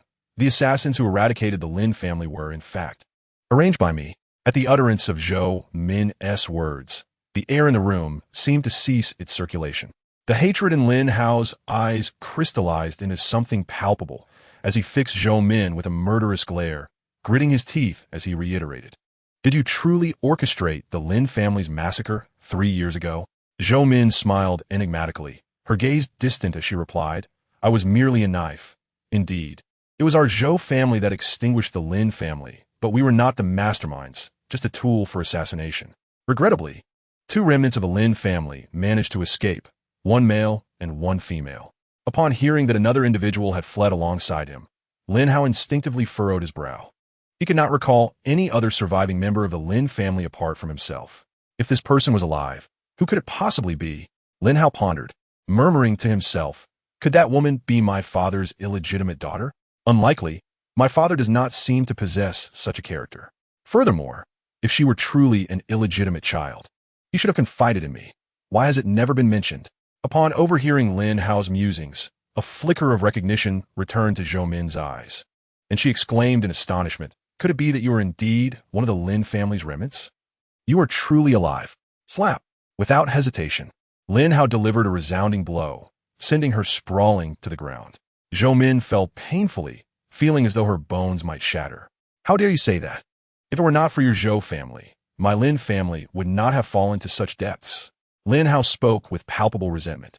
Although the downfall of the Lin family had bestowed upon him an unexpected fortune, the harrowing images of his family's demise remained vivid in his memory. The sight of Zhou Min incited an uncontrollable fury within him. He advanced to continue his reprimand, but Zhou Min, sensing the impending danger, quickly pleaded, "No, no, please don't hit me. I am Yuruan's aunt. We are family. If Yuruan were to learn that you harm me, how heartbroken she would be." At her words, Lin Hao could not suppress a laugh. "You truly have the audacity to say that. The injuries on my wife's face were inflicted by assassins dispatched by your Zhou family." Chapter 33. What do you intend to do? Upon hearing this, Zhou Min immediately shook her head. "No, no, I am, after all, Yuruan's aunt. How could I possibly harm her? I was trying to save her." When she saw the assassins, she attempted to call for help, but one of the assassins intercepted her. That assassin intended to take her life, but upon realizing my relation to Su Yuruan, I intervened. Although Su Yuruan's life was successfully preserved, the assassin disfigured her face to silence her, an act I could not prevent. Upon hearing this, Lin Hao nodded in understanding. If that were indeed the case, Su Yuruan's life was truly saved by Zhou Min. Observing Lin Hao's hesitant expression, Zhou Min forced a smile and pleaded, "Xiao Hao, I am your aunt after all, and I saved your life. We are truly family. How about this? Spare me, and I promise to keep this matter confidential upon my return, ensuring that no one discovers your identity as a remnant of the Lin family." Zhou Min had initially intended to refer to Lin Hao as a scourge of the Lin family, but remembering the slap he had just delivered, she promptly sealed her lips. That slap had nearly shattered her entire being. Another blow might very well prove fatal. Lin Hao, regaining his composure, let a cold glimmer of mockery flicker in his eyes. "Of course, aunt, you may leave if you wish. We are family. Why would I harm you?" With that, Lin Hao gestured for Zhou Min to take her leave. Seeing this, Zhou Min's expression brightened instantly, and she quickly expressed her gratitude. "Ah, rest assured, aunt will keep quiet upon returning." Just as Zhou Min stood to depart, she was halted by Lin Hao's hand resting on her shoulder. "You wish to leave? While I have spared your life for your usefulness, you sent someone to harm my family and caused my wife to be disfigured, and this matter cannot be overlooked."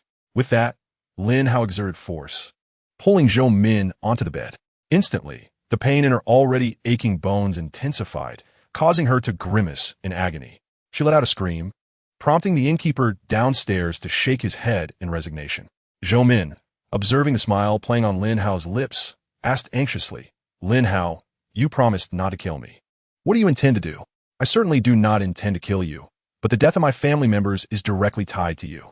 While you may escape the death penalty, you cannot evade punishment." With a cold snort, Lin Hao suddenly struck Zhou Min's chest with a powerful palm. The impact was deceptively gentle, and for a moment, Zhou Min thought Lin Hao was merely imparting a lesson.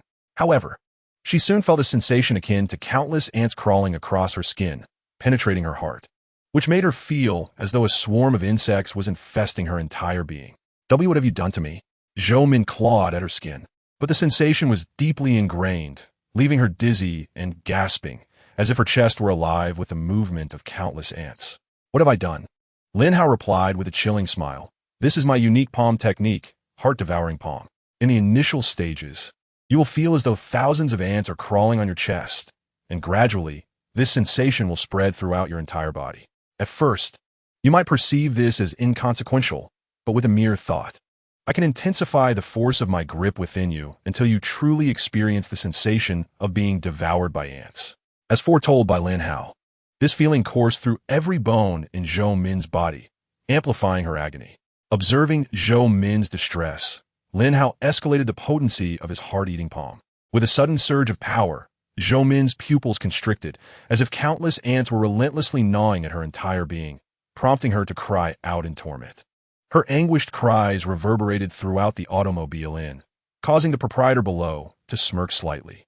This young man, one might think he was torturing someone up there, truly reminiscent of the old days, yet alas. The innkeeper glanced down, ultimately sighing, a true hero does not boast of past valor. Zhou Min, in her anguish, immediately knelt before Lin Hao, bowing her head in supplication. "I beseech you, please, spare me. I acknowledge my mistakes. From now on, I shall obey your every command." She felt as if her very bones were being devoured by ants. Seeing her plea, Lin Hao withdrew his grip. "Well, do you now believe in my heart-eating palm?" Zhou Min, filled with dread, nodded fervently, not daring to express disbelief. "Whatever you wish to do to me, I shall accept, but please, do not torment me with that grip again." With that, she resignedly reclined on the bed, seemingly awaiting Lin Hao's next move. Lin Hao smirked and retorted, "Do you perhaps think too highly of yourself? The reason I do not terminate you is that I still require your assistance in uncovering the true culprits behind the annihilation of my Lin family. As for the earlier demonstration of my heart-eating palm, it was merely to ensure your compliance. Should you dare betray me in the future, your previous state shall be your fate." Upon hearing Lin Hao's lack of ulterior motives, Zhou Min sat up, her face flushed with embarrassment. Simultaneously, she rolled her eyes internally, feeling Lin Hao lacked romantic sensibility. Over the years, numerous men had sought to engage in intimate encounters with her, yet she had never succumbed to such temptations. Now, having fallen into this predicament, she found it perplexing that Lin Hao harbored no such intentions. This fellow does possess a rather appealing physique. Perhaps a dalliance with him wouldn't be so bad, she mused inwardly. Noticing Zhou Min's silence, Lin Hao furrowed his brow. "What does your silence imply? Do you not wish to acquiesce to my request?" With that, he casually activated his heart-eating palm once more. Zhou Min's pupils dilated in fear, and she hastily replied, I agree. I shall comply with your wishes. However, my communications with that group are strictly one-sided. They only contact the Zhou family, and we have no means to reach them. But I assure you, should they contact me again, I will inform you immediately. That is more like it. Now, let us return to the city," Lin Hao stated. Zhou Min nodded slightly and, with Lin Hao's assistance, exited the room. The two individuals departed from the room and descended the stairs. Observing this, the innkeeper regarded them with a peculiar gaze. Chapter 34. Handing the project to the Su family. Upon noticing the situation, Lin Hao subtly unleashed his palm strength, causing Zhou Min's bones to once again feel numb, rendering her nearly unable to walk. Relying solely on Lin Hao for support, the innkeeper, witnessing this, couldn't help but click his tongue and murmured in a low voice, "The youth of today are truly formidable." Soon, the pair exited the inn, and Lin Hao drove back to the city. After parking the car, he turned to Zhou Min, seated in the passenger seat, and advised, "Remember what you said. If that group contacts you again, you must report to me. Otherwise, you know the consequences." Zhou Min nodded immediately, not daring to voice any objections. Lin Hao then turned and departed, while Zhou Min reflected on the earlier sensation of numbness. Her gaze towards Lin Hao's retreating figure tinged with a hint of melancholy. That oblivious lad. He truly refrains from taking action against me. Upon returning to the villa, Lin Hao found Su Yuru nestled on the sofa, engrossed in a plethora of documents. Adorned with black frame glasses, she exuded a unique charm. Spotting her at last, Lin Hao smiled and inquired, "Darling, where have you been all day? I couldn't find you anywhere." "Oh, you're back, darling," Su Yuru exclaimed, looking up at Lin Hao upon hearing his voice. Finally aware of his return, embarrassed by his curiosity, she sheepishly scratched her head and softly explained, "Didn't you mention wanting me to secure the demolition project at the old factory? If that's the case, I must make thorough preparations. Otherwise, how can I possibly obtain the project?" In truth, if Su Yuru wished, she could easily acquire the project immediately and commence work, as her influence, the Black King Hall, spans across the entirety of China. Not only could she effortlessly secure such a minor project, but also much larger ones. However, should she obtain it too easily, it might raise Lin Hao's suspicions. Su Yuru was keen to conceal her identity as the leader of the Black King Hall, as it would tarnish her delicate image in Lin Hao's eyes. Thus, she had to play her part diligently, feigning a diligent demeanor. Listening to her explanation, Lin Hao nodded in understanding. "I see. Then do your best, my dear. I shall return to my room now."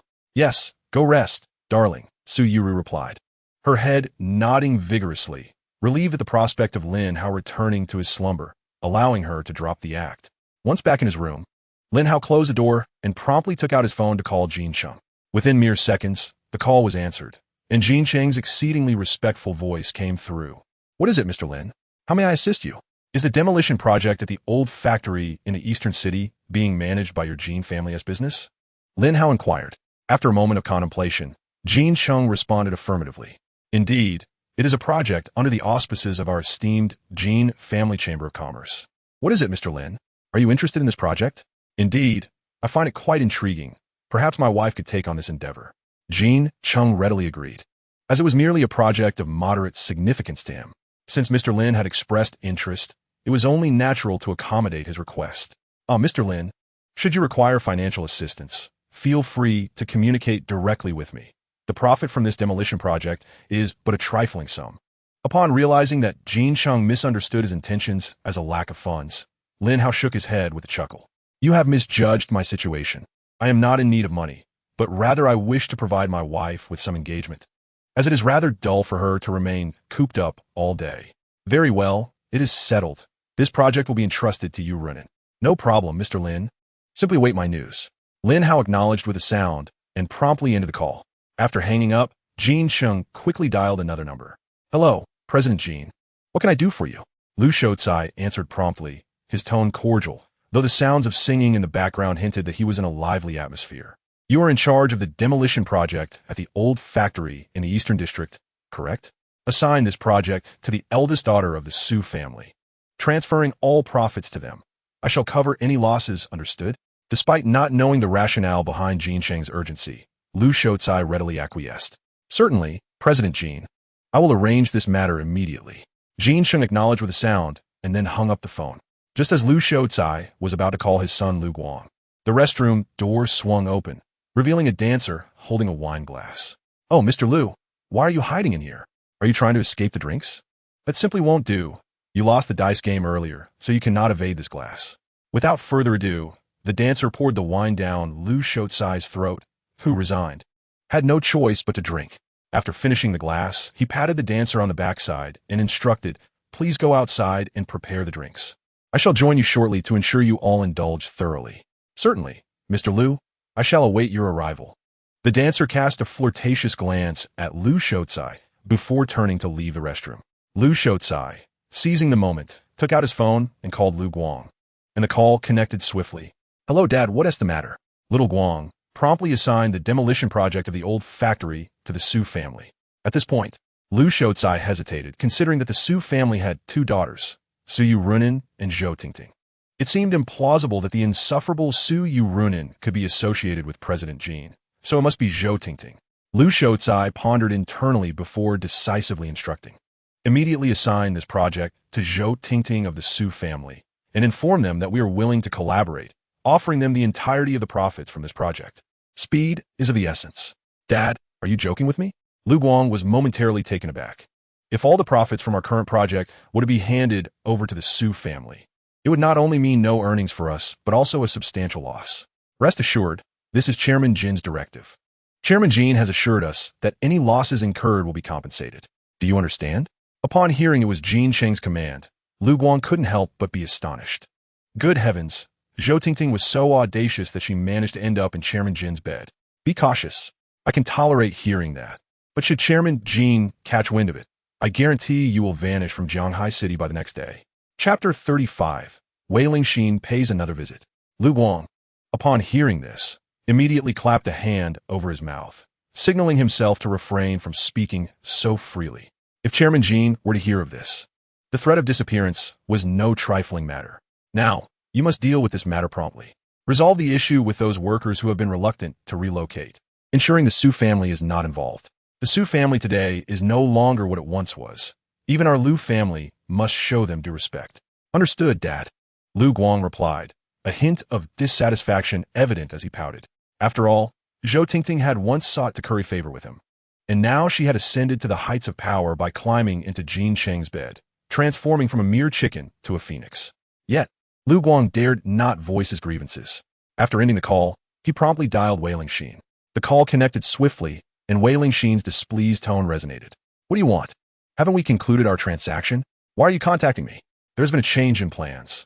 I need you to immediately increase the dosage and eliminate that batch of employees at the Dafeng factory. Since Lu Shoucai emphasized the need for swift resolution, Lu Guang was left with no choice but to resort to such drastic measures. Had it not been for the conspicuousness of hiring assassins, he would have dispatched them long ago.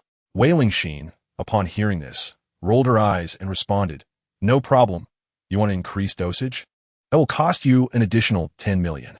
Upon hearing Wei Lingxin's exorbitant demand, Lu Guang felt an urge to curse. However, recalling that these funds could be reimbursed, he smirked and changed his tone. 10 million is acceptable. I will add an extra 5 million if you help me deal with a certain pair of scoundrels. I will send you the address shortly. The scoundrels Lu Guang referred to were of course Lin Hao and Su Yuan. for he had not forgotten Lin Hao's earlier vendetta against him. Wei Lingxin readily agreed, seeing the prospect of earning an additional 5 million for merely disposing of a couple of nuisances as an appealing opportunity. I will transfer the money shortly.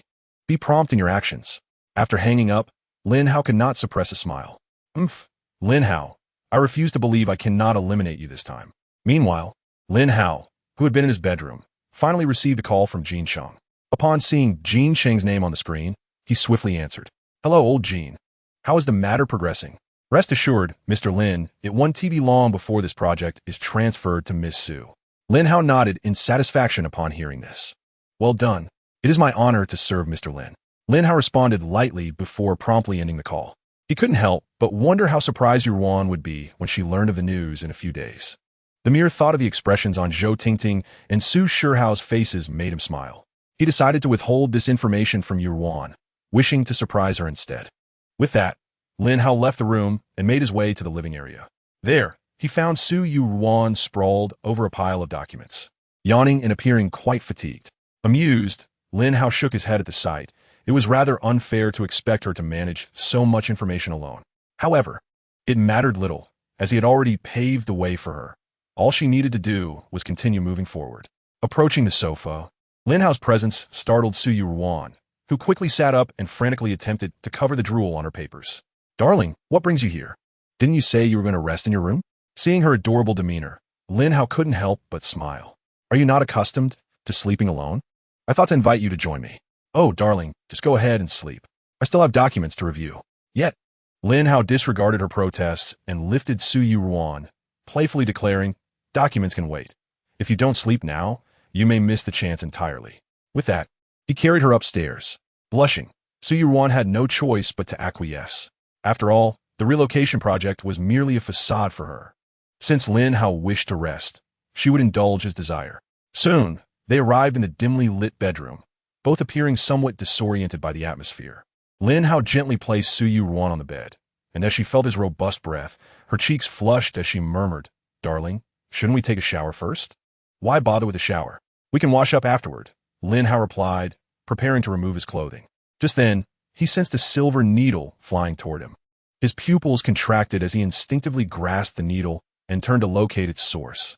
There stood a figure in the corner, masked and brandishing several more silver needles. How dare you invade my home? Lin Hao seethed with rage. Under normal circumstances, he might not have reacted so fiercely, but given that both he and Su Yuan were present, the thought of her being harmed filled him with dread. Consumed by fury, he struck out with considerable force, wishing nothing more than to eliminate the assailant with a single blow. The impact of his palm struck the assailant's chest with a resounding thud, eliciting a muffled groan. However, Lin Hao immediately sensed something was amiss. The voice of the attacker did not seem to belong to a man. He swiftly tore away the mask, revealing that the assailant was, in fact, Wei Lingxin, leaving Lin Hao utterly astonished. Wei Lingxin, what are you doing here? He inquired, bewildered. At that moment, Su Yuan's equally perplexed voice echoed from the other room. Darling, why aren't you coming yet? Due to the dim lighting in the room, coupled with the swift and discreet movements of Lin Hao and Wei Lingxin, Su Yuru naturally failed to discern anything amiss. At that moment, a wave of confusion washed over Su Yuru. Having held her pose for such a duration, why had Lin Hao yet to approach? My dear, let's take a shower first. You go ahead, and I shall join you shortly. Did you not say we would wash up after we finished? Although Su Yuru felt somewhat perplexed, she acquiesced and left the room. It was only after her departure that Lin Hao illuminated the space. The instant the lights flickered on, Wei Lingxin could no longer suppress her internal injuries and promptly coughed up a mouthful of blood, collapsing onto one knee. At that moment, Wei Lingxin was engulfed in agony. Had she not summoned her true essence to thwart Lin Hao's assault, she might have met her demise with that blow. Seeing Wei Lingxin bleed, Lin Hao exhibited no semblance of compassion or remorse, for all that had transpired was of her own making. You ought to be grateful that I refrained from using my full strength to muffle the noise. Otherwise, you would already be a lifeless corpse. Chapter 36. What are you planning to do? Wei Lingxin, pale and frail, appeared as if she were on the brink of death. Observing her condition, Lin Hao sighed and knelt to assist her injuries. You should count yourself fortunate that I am willing to extend my mercy to save you. Otherwise, Someone of your caliber would be wholly unworthy of my attention. Lin Hao's intervention to rescue Wei Lingxin was not motivated by their previous encounter, but rather by the superstition that her demise within his abode would bring ill fortune. Moreover, should she perish, explaining her death to Su Yuru later would pose a challenge. With a decisive motion, Lin Hao tore apart Wei Lingxin's garments, prompting her pupils to constrict as she hastily stifled her pain to inquire, "What are you doing?" "I am here to heal you. What else would it be?" Lin Hao, maintaining an unperturbed demeanor, continued to rend her clothing. "Your injuries have spread throughout your body. To infuse my true essence into you, I must first ascertain the condition of your internal meridians. Otherwise, should I proceed blindly, not only would your injuries remain unhealed, but you might also succumb. In truth, every individual's meridians are interconnected. Having examined a diagram of the meridians, there would be no need for further disrobing." However, Lin Hao was entirely unaware whether someone like Wei Lingxin, a goo master, might have altered her internal meridians to cultivate goo worms. Should Wei Lingxin have indeed manipulated her meridians for that purpose, Lin Hao's reckless infusion of true energy could exacerbate her condition. Thus, as a precaution, he deemed it prudent to first inspect her meridians thoroughly. In no time, Wei Lingxin found herself unclothed, yet Lin Hao remained unfazed, his gaze intently fixed upon her meridians. Although it was clear that Lin Hao harbored no improper intentions, the vulnerability of being so exposed before a man caused Wei Lingxin to blush. Before long, having scrutinized Wei Lingxin's bodily meridians, Lin Hao felt relieved to discover that her anatomy was akin to that of an ordinary person. It seemed she had not resorted to such madness for the purpose of nurturing goo worms. He then raised his gaze to meet the flushed visage of Wei Lingxin, and, with a dismissive click of his tongue, murmured, "Why act so shy? It's not as if you haven't seen me before." Wei Lingxin intended to scold Lin Hao, but her injuries prevented her from doing so. Lin Hao refrained from saying anything further and began to assist her in healing. Soon, with the aid of Lin Hao's formidable true essence, Wei Lingxin's internal wounds gradually improved. However, while her external injuries were healing, the bruise on her chest showed no signs of recovery. A distinct handprint marred her chest, prompting Lin Hao to compare it, only to have Wei Lingxin angrily swat his hand away. "You idiot!" Hearing her playful scolding, Lin Hao continued to jest. "Oh, so now you know how to refuse me? You weren't so reluctant back in the alley. Of course, I was there to kill you. Who would allow you to touch me otherwise?" Although Wei Lingxin retorted, memories of their encounter in the alley flooded her mind. Lin Hao chose not to press further. He rose, exhaling deeply, and inquired, "Who sent you to kill me?" Wei Lingxin's gaze faltered. "No one.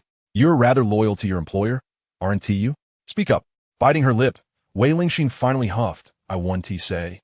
If you have the capability, kill me." Lin Hao laughed in disbelief. He seized Wei Lingxin and tossed her onto the bed. As he began to undress, panic gripped her. "What are you doing?" "Well," Lin Hao replied, "since you're unwilling to talk, I shall torment you until you are." At that moment, Wei Lingxin completely surrendered to Lin Hao's audacity. "Don't touch me. I'll tell you. Lin Hao paused, dressed himself, and nodded. "Go on." With a sigh, Wei Lingxin finally revealed, "The one who sent me to kill you is Lu Guang. However, I initially had no idea that my target was you. Had I known, not even a greater sum of money would have compelled me to come." Upon hearing Lu Guang's name, Lin Hao's expression turned icy. "So Lu Guang believes he can send an assassin to deal with me." In that moment, a chilling resolve formed within him. If Lu Guang was courting death, he would undoubtedly seek an opportunity to eliminate him as well. Turning his attention back to Wei Lingxin, he curiously asked, "So your previous visit to the hospital had nothing to do with killing me?" "Of course not. I was merely trying to deceive Su Shihao," she replied, a hint of grievance in her tone. "It's all your fault for exposing me. Otherwise, I wouldn't have lost my payment." Lin Hao couldn't help but laugh in frustration. "You tried to swindle someone and now blame me for your failure?" Nevertheless, he decided not to hold it against Wei Lingxin, as she had attempted to deceive Su Shihao, and he was more than happy for Su Shihao to be defrauded further. Just then, a knock echoed through the room. "Darling, I'm done. Open the door." Upon hearing Su Yuan's arrival, Lin Hao's expression instantly turned to one of panic. If one were to be discovered by his wife with another woman in bed, how would he explain himself? Lin Hao quickly glanced at Wei Lingxin and waved his hand. "Leave now, and if I see you lay a hand on me again, I shall not show mercy." Wei Lingxin was eager to depart. Upon being dismissed by Lin Hao, she hastily got out of bed and exited the room. Once Wei Lingxin had left, Lin Hao opened the door only to find Su Yuru wrapped in a bath towel. Her face flushed as she stood at the entrance. "Darling, why did you take so long to open the door?" "It's nothing. I was just on the bed." Lin Hao casually offered an excuse. Then he scrutinized Su Yuru from head to toe. He inhaled her sweet fragrance and chuckled. "Wife, you smell delightful. Stop joking around." Su Yuru's cheeks reddened further at his compliment. "All right, you should go take a shower. I've already finished. What's the rush? I'll wash up later." With that, Lin Hao pulled Su Yuru into his embrace and shut the door. Moments later, a series of indescribable sounds emanated from the room. Meanwhile, Zhou Tingting had also been summoned to Lu Guang's home. In truth, Zhou Tingting was increasingly reluctant to engage with Lu Guang, who had always taken advantage of her. Yet he had remained silent regarding the demolition of the old factory. Having been exploited for too long, Zhou Tingting could no longer tolerate it. Upon arriving at Lu Guang's villa, she spotted him holding a project proposal for the old factory, and he smiled. "Congratulations, Tingting. The demolition project for the old factory has been awarded to your Su family." Chapter 37. Are you familiar with the poison dragon drill? Is that true, young Master Lu? Thank you so much. Zhou Tingting's expression immediately transformed into one of pure astonishment. She had initially thought that, given Lu Guang's character, the demolition project would be out of reach for the Su family. To her surprise, Lu Guang had a change of heart and awarded the demolition project to them. Observing Zhou Tingting's grateful demeanor, Lu Guang smirked. "Moreover, Tingting, our Lu family is not only willing to collaborate with your Su family on this project, but we are also prepared to relinquish all the profits from this cooperation to your family." Upon hearing this, the smile on Zhou Tingting's face froze. If Lu Guang was willing to share the demolition project with the Su family, she might consider it a sign of his newfound conscience. However, if he intended to hand over the entire profit to the Su family, she would suspect he had lost his mind. "Young Master Lu, please tell me you are not jesting," Zhou Tingting said awkwardly. "Our Su family only needs 20%. The remainder should rightfully belong to you." But Lu Guang shook his head. "No, I'm not joking. All the profits from this demolition project are yours. If all goes well, you can come to the company tomorrow to sign the contract." Zhou Tingting gasped. It was clear that Lu Guang was serious and truly intended to share the project's profits with the Su family. The Su family was indeed on the brink of prosperity. "Thank you, young Master Lu," Zhou Tingting exclaimed joyfully, but Lu Guang merely sighed. "Do not be anxious. My conditions are stipulated." Upon hearing Lu Guang's words, Zhou Tingting was not surprised, for if Lu Guang had no conditions at all, she would have been concerned that he might be deceiving her. With conditions in place, everything could be discussed. Zhou Tingting leaned closely against Lu Guang, then, with a bewitching tone, remarked, "Young Master Lu, what do you mean by that? What conditions? Aren't we perfectly matched? As long as you are willing to grant this project to the Su group, I am more than willing to accompany you for as long as you desire." However, Lu Guang shook his head and, with a smile, inquired, "Zhou Tingting, do you know what a poison dragon drill is?" Upon hearing these three words, Zhou Tingting's expression shifted dramatically.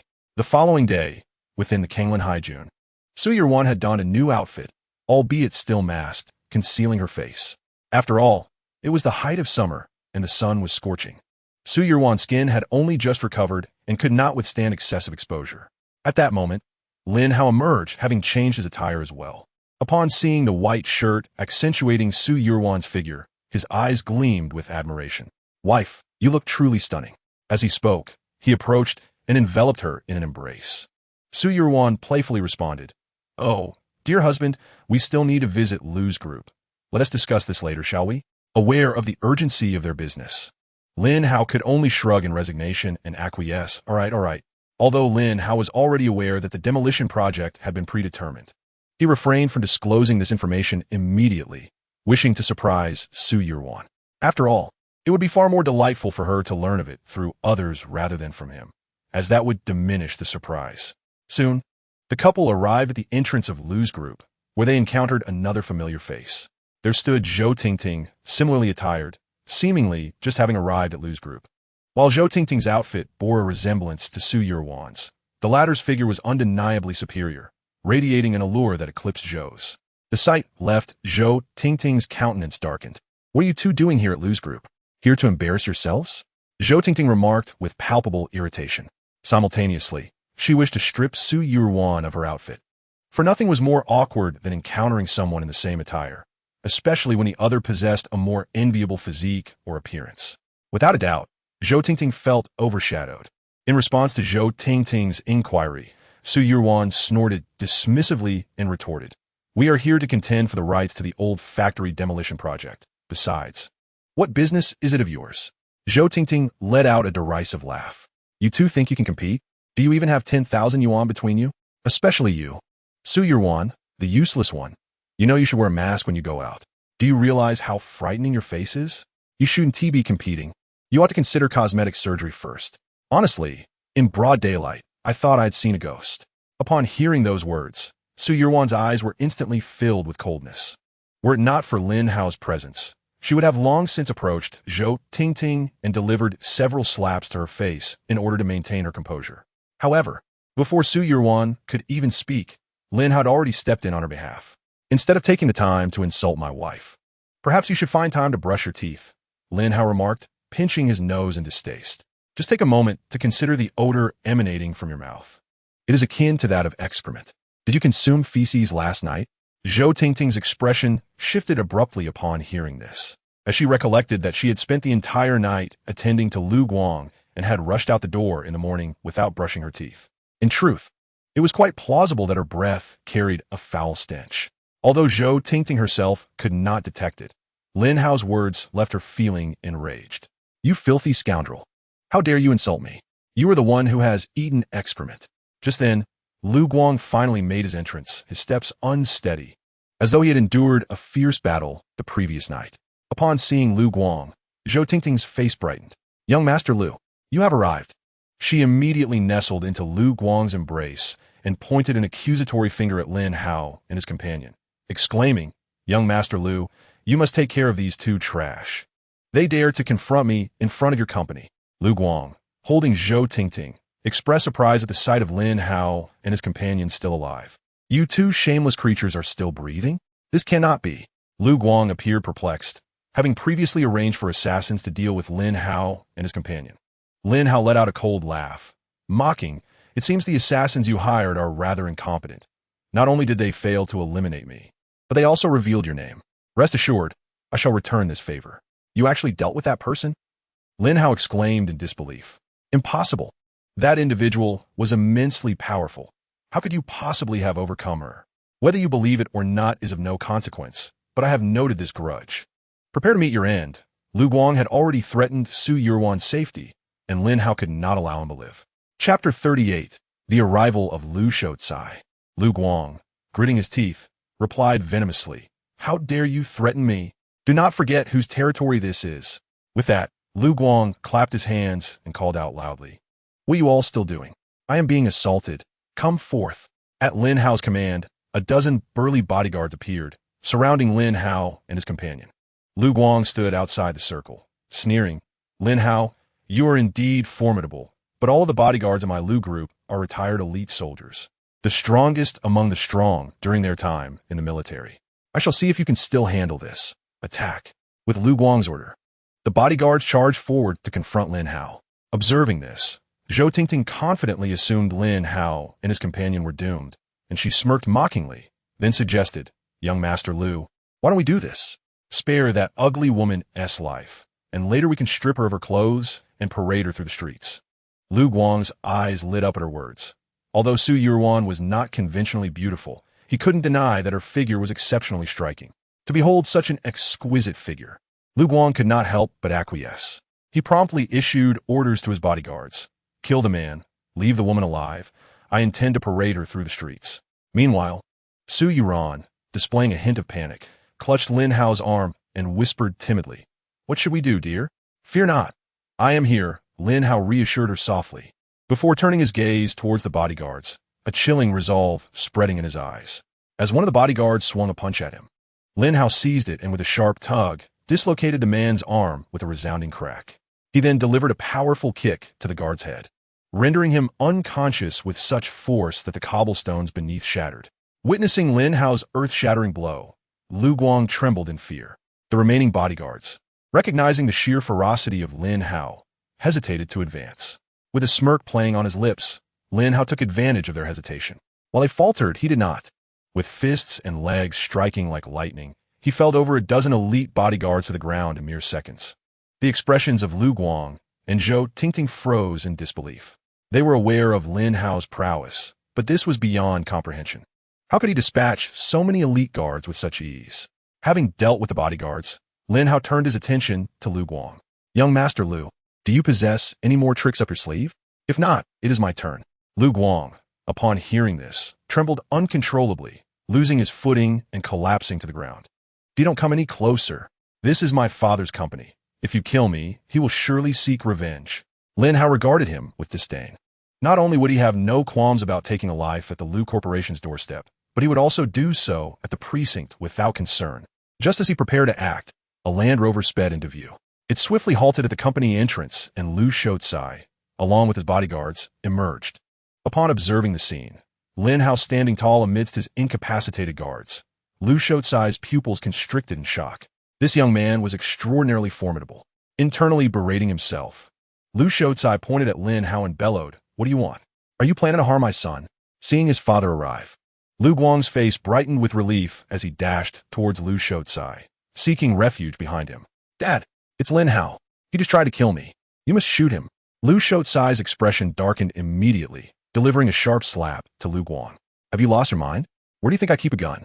Lu Guang, momentarily dazed by the slap, recalled vividly that his father always had a firearm at his side. Sensing his father's disapproving glance, Lu Guang fell silent. Lu Shoutsai let out a snort, and then turned his gaze towards Su Yuan and Zhou Tingting. "Which of you is the young lady of the Su family?" "I am." Zhou Tingting was the first to speak up. "I am the young lady of the Su family. I am the one you are looking for." Upon hearing Zhou Tingting's declaration, Lu Shoutsai's expression immediately transformed into one of deference. "Ah, it is you. The contract is already prepared. Please follow me upstairs to sign it." Surprised by Lu Shoutsai's sudden respect, Zhou Tingting nodded in agreement. "All right, let us go." As Lu Shoutsai was about to lead Zhou Tingting upstairs, Su Yuan quickly handed her project proposal to Lu Shoutsai. "Mr. Lu, please take a look at my plan. It is undoubtedly the most suitable for the old factory demolition project." Lu Shoutsai glanced at Su Yuan and inquired, "Are you the young lady of the Su family?" Somewhat puzzled by the question, Su Yuan nodded. "I am indeed." "She is not." Zhou Tingting immediately interjected. "She has long been expelled from our Su family. This ugly woman is no longer one of us." Upon hearing Zhou Tingting's words, Lu Shoutsai nodded in understanding and waved his hand at Su Yuan. "Leave. This project has already been assigned to the Su family. Since you're not the young lady of the Su family, it has nothing to do with you. You have no chance. This project has already been reserved by me, Zhou Tingting. Accept your fate." Zhou Tingting mocked, and seeing this, Su Yuan could only helplessly set down her proposal. Lin Hao stepped forward, wrapping his arm around Su Yuan, and looked at Lu Shoutsai with a peculiar expression. "Mr. Lu, are you certain you have not mistaken anyone? What strength do you possess to dare call me by my name?" Lu Shoutsai snorted coldly. "This project has already been confirmed for the young lady of the Su family, as personally stated by Chairman Jean.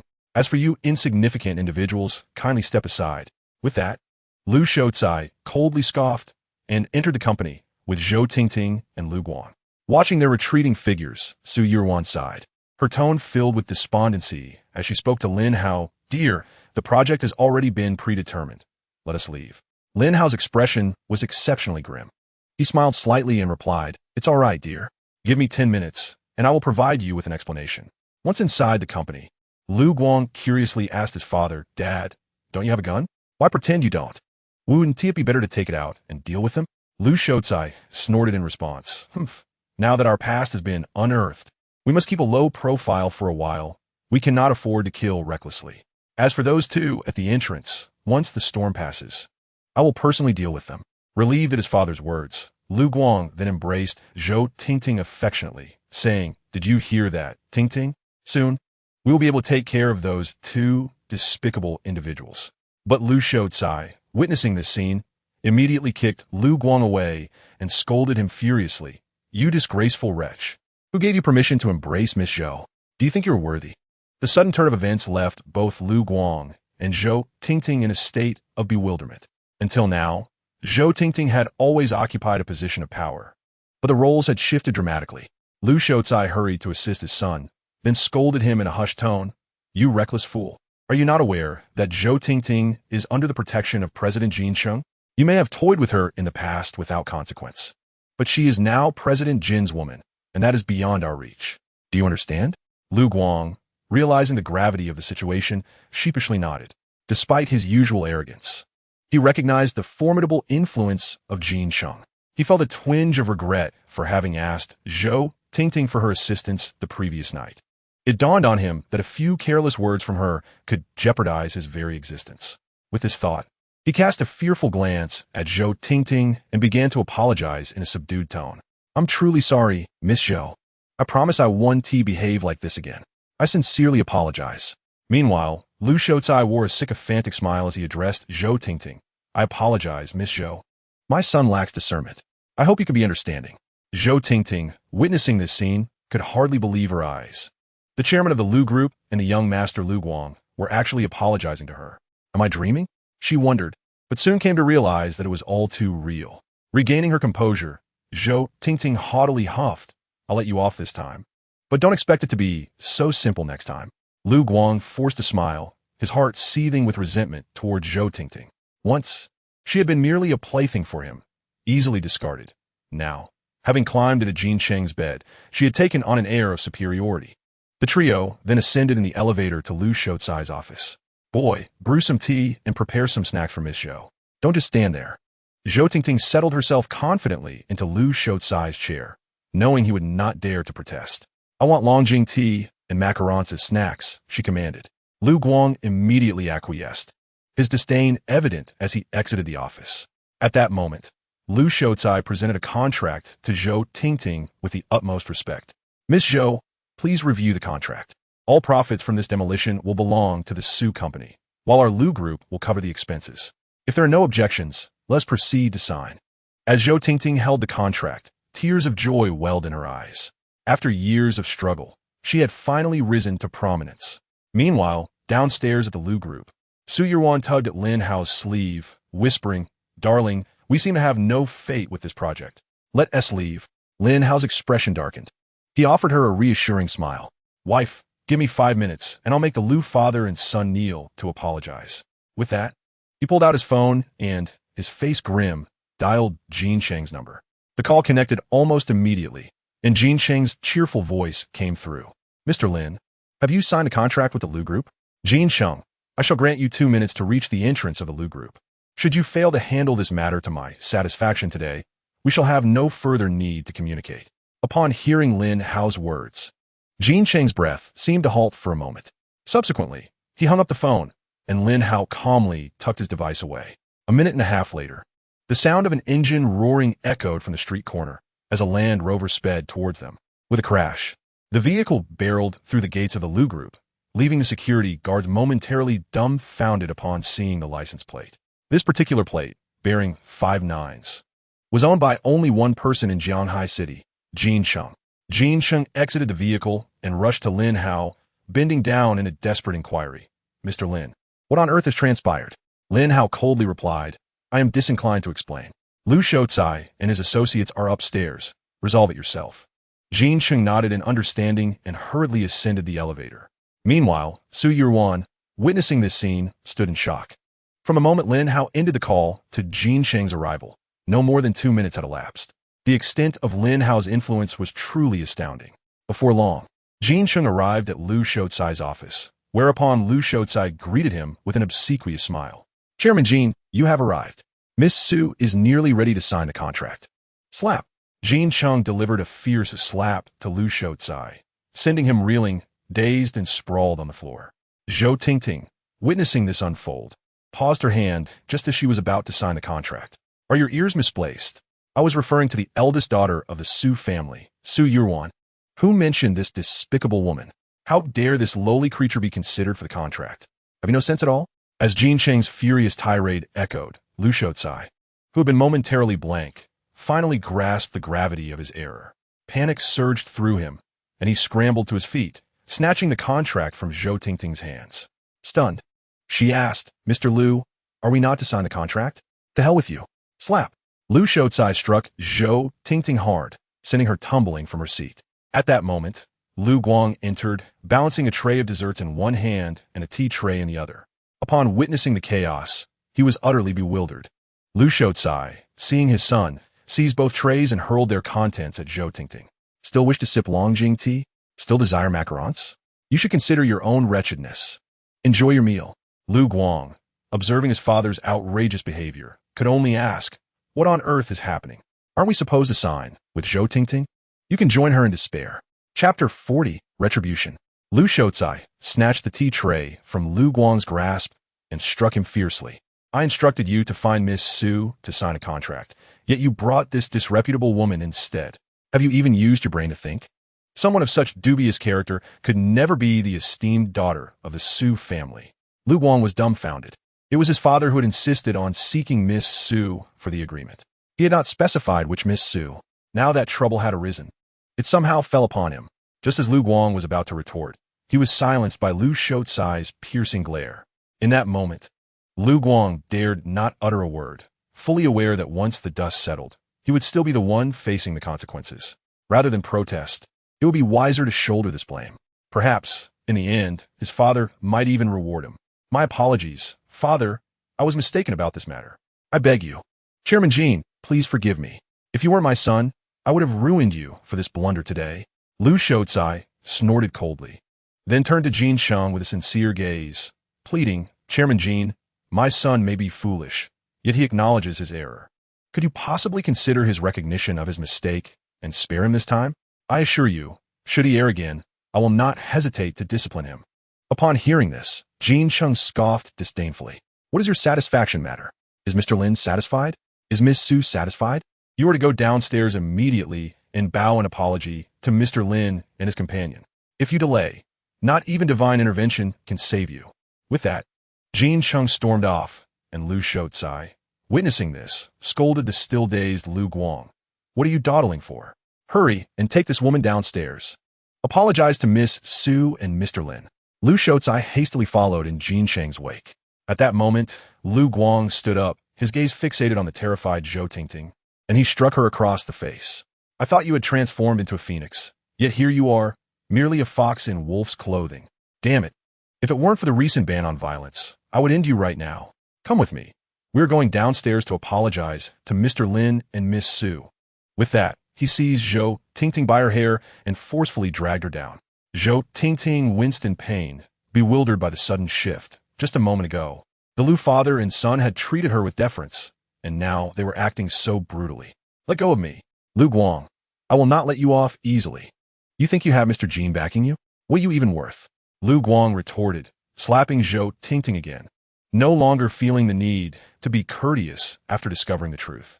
He was determined to transfer all the grievances he had just suffered onto her. Soon, the four of them reached the ground floor, where they encountered Lin Hao and his companion. The moment he saw Lin Hao, Lu Shoucai knelt without hesitation. Mr. Lin, I am utterly deserving of death for having opposed you. You may impose any punishment upon me that you deem fit. I shall accept it all, provided that Mr. Lin allows me to retain my life, granting me the honor of continuing to serve by your side.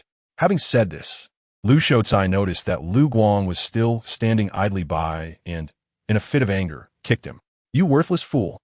How dare you continue standing there? Kneel before Mr. Lin at once. After sending Lu Guang to his knees, Lu Shoucai resumed his own kneeling position, and the father and son began to bow repeatedly. Lin Hao chose not to elaborate further, instead checking his watch. Precisely 5 minutes had elapsed. Well, my dear wife, did I not keep my word? I had promised that they would kneel within 5 minutes.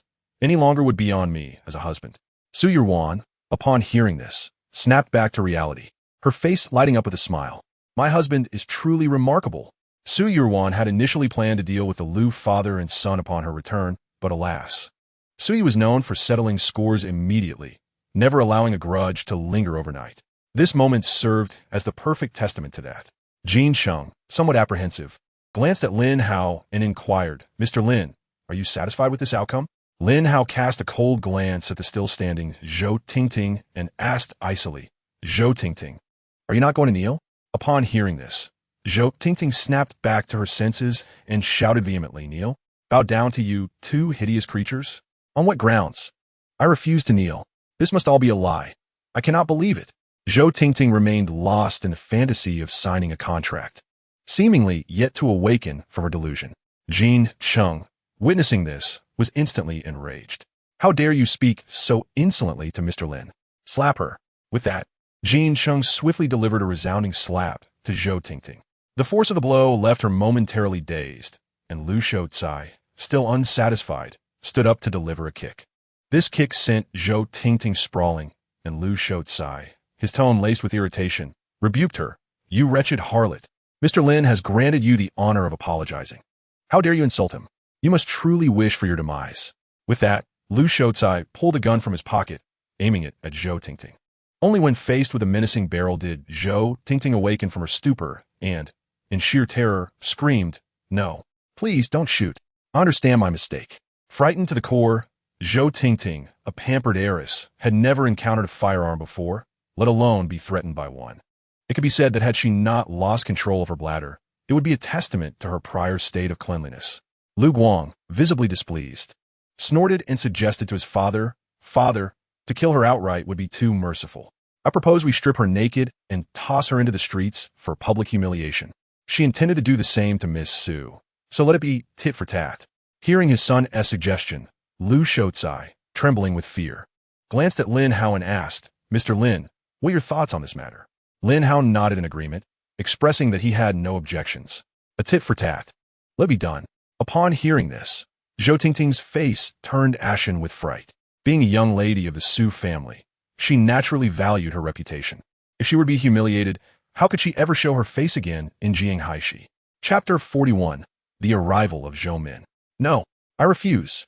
Zhou Tingting exclaimed in a panic, her voice trembling as she directed her anger towards Lin Hao. Lin Hao, I am a cousin of Su Yirwan. We are family. How can you treat me this way? Do you have no conscience at all? Lin Hao, upon hearing her words, could not help but chuckle in anger. When you targeted Yirwan, calling her an ugly creature and urging those bodyguards to strip her, where was your sense of family then? Now that you find yourself in a predicament, you suddenly remember that we are related? It is too late. Zhou Tingting's complexion turned pale with fear. She stammered. I only meant to joke with Yirwan. She is merely my cousin. How could I ever treat her like that? Ah, since that is the case, I too wish to share a jest with you. Let's see how amusing it is.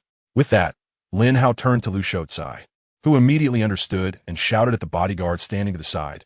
What are you all standing around for? Get moving. What do you think I hired you for? The bodyguards snapped back to reality and advanced towards Zhou Tingting, ready to strip her of her clothing. No, please no. Zhou Tingting struggled desperately, her situation eerily reminiscent of Su Yirwan's plight in the garden. However, unlike Yirwan, who had Lin Hao by her side, Zhou Tingting was utterly alone. As a solitary woman, she stood no chance against the burly bodyguards. In desperation, she turned to Su Yirwan, pleading, Yirwan, cousin, I beg you, make Lin Hao stop. I swear, I will never let anyone target you again. Please, don't forget how well we used to get along. Can you really bear to treat me, your cousin, like this? But Su Yirwan merely gazed coldly at Zhou Tingting, offering no sign of compassion. She had long seen through her cousin's true nature. Would she acknowledge her mistakes? That was clearly impossible. Lin Hao looked at Zhou Tingting with a mocking expression, calmly stating, you do not regret your actions. You merely realize your impending doom. Stop. Everyone, cease this at once. At that moment, the voice of Su Shihao rang out, capturing the attention of all present. Su Shihao and Zhao Chunlian hurried over, and upon witnessing the scene, he was momentarily stunned. He turned to Lu Shoucai in confusion, asking, Mr. Lu, weren't you supposed to be signing a contract with our Su group? What do you mean by attacking my daughter now? Signing a contract with your family? Have you ever considered your own foolishness? Your family is hardly worthy. Lu Shoucai scoffed, his displeasure evident as he continued. This project is intended for Miss Su Yirwan, not your daughter, Zhou Tingting. You ought to reflect on the character of your daughter before seeking to collaborate with the Lu family. How audacious. Lu Shoucai spat contemptuously, while Su Shihao quickly evaded, his countenance darkening. Mr. Lu, how can you renege on the agreement? This is profoundly unjust to the Su family. Am I not sufficient by myself? At that moment, Jin Chung emerged, exuding an air of authority. Upon seeing Jin Chung, Su Shihao felt his legs weaken. President Jin, what brings you here? Jin Chung regarded Su Shihao's fearful demeanor with disdain and replied, this project was commissioned by Mr. Lin for Miss Su, not your daughter. Do you comprehend? Otherwise, what makes your Su family worthy of my personal involvement? Su Shihao's expression shifted dramatically as he turned to Lin Hao and Su Yuran, while Zhao Chunlian stood in shock, insisting, President Jin, could you be mistaken? How could these two worthless individuals dare to insult Mr. Lin? They are courting death. Slap. Jin Cheng swiftly struck Zhao Chunlian, leaving her dazed. Despite receiving the blow, she dared not utter a word. Before them stood the president of the Jin Chamber of Commerce. They could not even muster a whimper. Witnessing his wife being struck in his presence, Su Shihao's face turned ashen, and he threatened, President Jin, you wield considerable influence in Jianghai City, but I must forewarn you. The Su family's backing is the Zhou family. Their power far surpasses that of your Jin Chamber of Commerce. Should you release my daughter and award this project to the Su family, we could pretend this incident never transpired. Otherwise, you know the consequences. Upon hearing this, Zhou Tingting realized the implications and burst into raucous laughter. Pointing at Su Yuran and Lin Hao as she jeered, you two worthless beings, brace yourselves. My mother is Zhou Min from the Zhou family. She will be here shortly and will surely teach you a lesson. Despite her bravado, when confronted with Lu Shoucai's firearm, Zhou Tingting fell silent, her defiance extinguished. Regardless of the Zhou family's stature, offending Mr. Lin meant no one would survive. Now, kneel before Mr. Lin and Miss Su. Continue until they are satisfied. Under the threat of Lu Shoucai's gun, Zhou Tingting complied, bowing her head. Yet, her heart brimmed with resentment, convinced that once her mother arrived, she would vindicate her. Jin Cheng coldly observed Su Shihao and his companion, stating, Indeed, the Zhou family's influence is considerable, but let me make this clear. This is Jianghai City, and I, Jin Cheng, am supreme here. No matter who comes, should they offend Mr. Lin, they shall find no way back. Regarding the so-called Zhou family, Jin Cheng held them in utter disdain. Indeed, the Zhou family's influence surpassed that of his Jin Commercial Association, but what of it? No matter how formidable the Zhou family might be, could they rival the might of Lin Hao, who stood behind him? Lin Hao hailed from the Dragon King Palace. To suggest that even the largest family in Huaguo would bow before him was not far-fetched at all. At that moment, a crimson Ferrari approached, swiftly coming to a halt before the Lu group. Zhou Min elegantly disembarked, her long legs striding forth. Who would dare to bully my daughter? Upon witnessing her mother-s arrival, Zhou Ting no longer paid heed to formalities, rushing forward to embrace Zhou Min mother. You have finally come. Chapter 42. The fear of Zhou Min enveloped Zhou Ting in her arms, her gaze sharpening as she took in her daughter's disheveled state. Turning her attention to Su Shihao. Is this how you care for my daughter? Su Shihao, caught off guard, wore a look of embarrassment before pointing at Jin Cheng and Lu Shoucai, exclaiming, This is not my fault. It is these two who have caused Tingting to end up like this. Hearing his words, Zhou Min's focus shifted to Jin Cheng and his companion. How dare you treat my daughter in such a manner? Have you considered how you will meet your demise? Jin Cheng merely scoffed at her, dismissing her threat. You think you can bring about my end? Do not forget, this is Jianghai City, and your Zhou family cannot compete with my Jin Commercial Association here. But Zhou Min regarded Jin Cheng with utter scorn. Do you truly believe that a mere wretch like you is worthy of comparison with my Zhou family? What audacity has emboldened you to confront me, Zhou Min? I bestowed it upon you. Is it not sufficient? At this juncture, Lin Hao stepped forward, facing Zhou Min directly. The moment she laid eyes on him, her pupils dilated in shock. How did you come to be here? And why should I not be present? Lin Hao replied, a mocking smile gracing his lips. Witnessing his sardonic expression, Zhou Min clenched her teeth. She was amidst a throng of onlookers. She could not afford to lose face. Even if you are here, it changes nothing. This project must belong to the Zhou family, regardless of your presence. Before Zhou Min could finish her statement, Lin Hao discreetly unleashed his palm technique. The effects of the heart-eating palm swiftly enveloped Zhou Min, causing a sensation akin to ants crawling all over her body. In a short time, her complexion flushed crimson. Zhou Ting, observing her mother, inquired with perplexity, Mother, what is wrong? Are you unwell? I am fine. Zhou Min responded, albeit her delicate legs were restlessly rubbing against one another. Su Shihao, witnessing the scene, furrowed his brow in confusion. He had seen Zhou Min in such a state before, but only in the bedroom. While enduring the itchiness of the heart-eating palm, Zhou Min glared at Lin Hao, who wore a smile of amusement, muttering under her breath, Bastard. Her voice was neither too loud nor too soft, just enough for Lin Hao to hear. In response, Lin Hao's expression turned icy. He casually struck Lu Guang, who was kneeling nearby, employing the same heart-eating palm technique. Lu Guang emitted a piercing scream. Collapsing to the ground, writhing in agony, his face contorted in pain. "Father, it hurts. It hurts. I feel ants crawling all over me." At this moment, Lu Guang felt as though his bones were being gnawed to death by ants. He twisted his body incessantly, yet the sensation of being devoured by these tiny creatures persisted. Son? Lu Shoucai immediately turned his attention to Lu Guang, only to discover that there were no visible injuries on his son's body. He appeared to be completely unscathed. However, Lu Guang's current state could not possibly be feigned. Lu Shoucai knew his son well. If Lu Guang were merely acting, he would not be capable of reaching such a level of distress.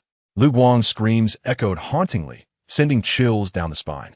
Su Yiru naturally understood that this was the doing of Lin Hao, and she quietly inquired, "Darling, how did you manage this?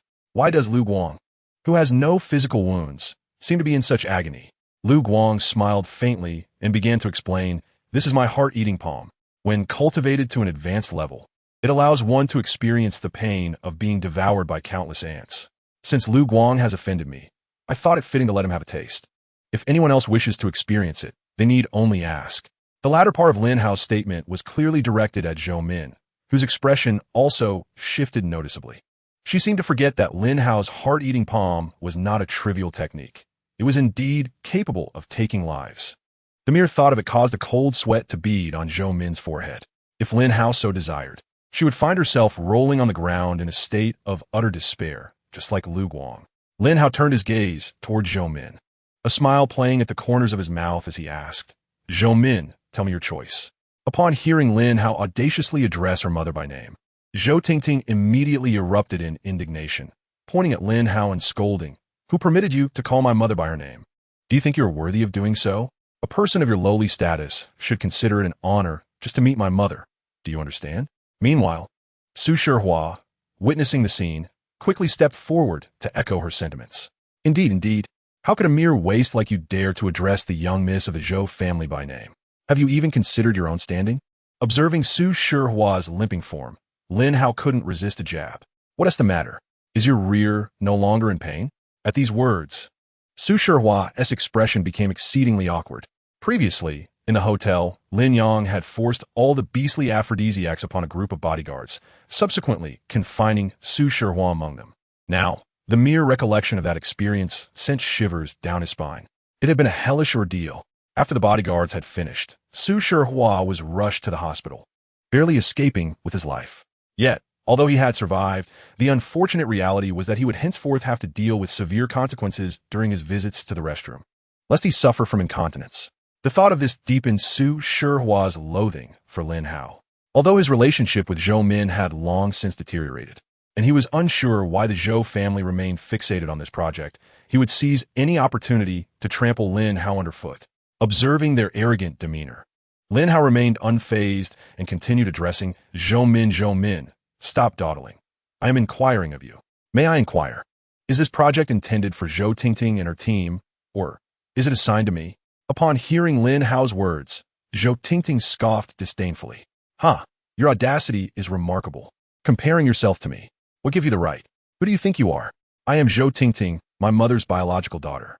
Do you truly believe she would choose you for this project?" "Indeed," echoed Su Shihua from aside. "Lin Hao, have you struck your head on the doorframe? How could you pose such a foolish question? Zhou Min is a guest of the Su family. It goes without saying that this project is ours. As for you, find somewhere cool to wait." At this moment, Zhou Min remained silent, her expression fraught with difficulty. Logically, the project should indeed go to Zhou Tingting and her team. However, if Zhou Min were to assign it to Zhou Tingting, the latter would undoubtedly face severe repercussions. Zhou Min glanced at Lu Guang, who lay on the ground, barely clinging to life, and shuddered in fear. After a long pause, she took a deep breath and declared, "I have made my decision. This project will be entrusted to Mr. Lin." As soon as Zhou Min spoke these words, the triumphant expressions on the faces of Su Shihua and his daughter froze instantly. After a moment, Zhou Tingting stared at Zhou Min in disbelief and asked, "Mother, did you misspeak? Why on earth should this project be given to Lin Hao? It ought to belong to our Su family." However, Zhou Min's gaze suddenly turned icy. She had resolved that, Since she did not wish to offend Lin Hao, she would act decisively. Who permitted you to address Mr. Lin by his name? Slap her. Zhou Tingting, taken aback by the command, stood frozen. But seeing her remain unmoving, Zhou Min decided to deliver a sharp slap. Smack! Zhou Tingting staggered as a distinct handprint appeared on her face. In disbelief, she looked at Zhou Min, then at Lin Hao and Su Yuan, and shouted, "Mother, have you lost your mind? You would strike me for these two worthless individuals."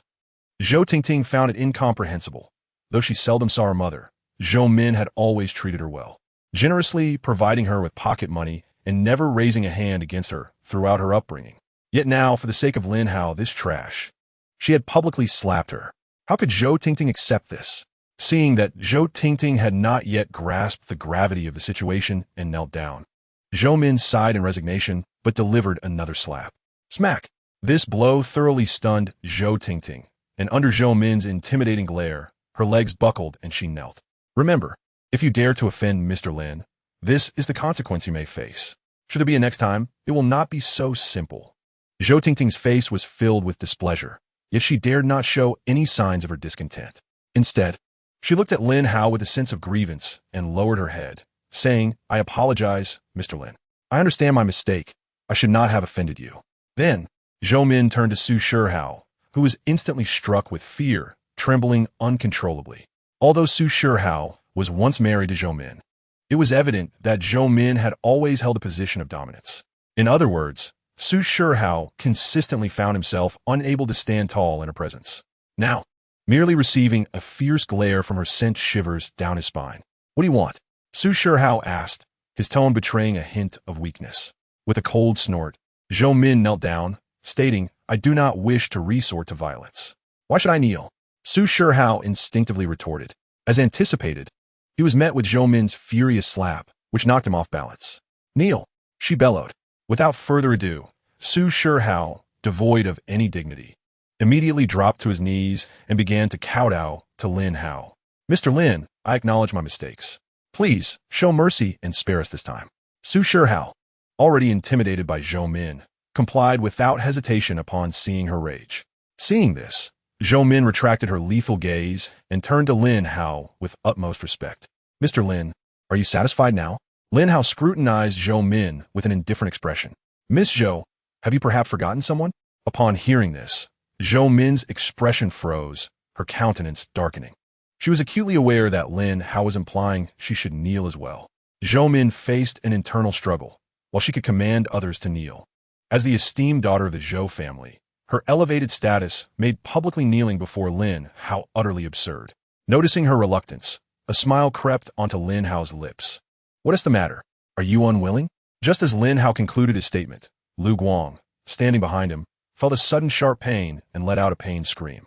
It was clear that if Zhou Min did not kneel, her fate would mirror that of Lu Guang. At this moment, Zhou Min could no longer maintain her composure. She seethed internally at Lin Hao yet, outwardly, knelt without hesitation. "Mr. Lin, I was wrong." As she knelt, her form quivered slightly, drawing Lin Hao's attention and prompting him to reflect. This young man is indeed quite impressive. Witnessing her mother kneel before Lin Hao shattered Zhou Tingting's worldview. With confusion, she exclaimed, "Mom, why are you kneeling to Lin Hao? What has this scoundrel done to deserve such reverence?" Seeing that Zhou Min remained unfazed, Zhou Tingting glared at Lin Hao, chastising, "Lin Hao, you worthless trash, get my mother up. What gives you the right to have her kneel? Do you even deserve it?" Meanwhile, Su Yuan, who had been by Lin Hao's side, could no longer contain her fury at Zhou Tingting's insults. She stepped forward and slapped her across the face. "My husband is beyond reproach. No one is permitted to insult him, especially not you, Zhou Tingting, of all people." At this moment, Zhou Tingting's cheeks were swollen to the size of a pig's head, having been struck multiple times. Even she felt somewhat dazed. After a while, Zhou Tingting regained her senses and, with a fierce glare, attempted to rise and retaliate against Su Yuru. "You ugly creature! How dare you lay hands on me?" However, as soon as Zhou Tingting stood, Su Yuru delivered a swift kick to her abdomen, forcefully sending her crashing back to the ground. Immediately, Su Yuru placed her foot on Zhou Tingting, who struggled to break free but found herself utterly powerless beneath the weight. "I have warned you countless times that I will not tolerate anyone defaming my husband in my presence. Since you refuse to heed my warnings, Do not blame me for being ruthless. With that, Su Yuru aimed a kick at Zhou Tingting's chin, dislocating it with a sharp blow. Once her jaw was dislocated, Zhou Tingting dared not utter another word, or rather, she found herself utterly speechless. She timidly cast a glance at Su Yuru, only to discover that the latter had shed her earlier fragile demeanor. Su Yuru now exuded an air of regal authority, overpowering Zhou Tingting with her inherent dominance. Witnessing this transformation, Su Shihua and the others were taken aback.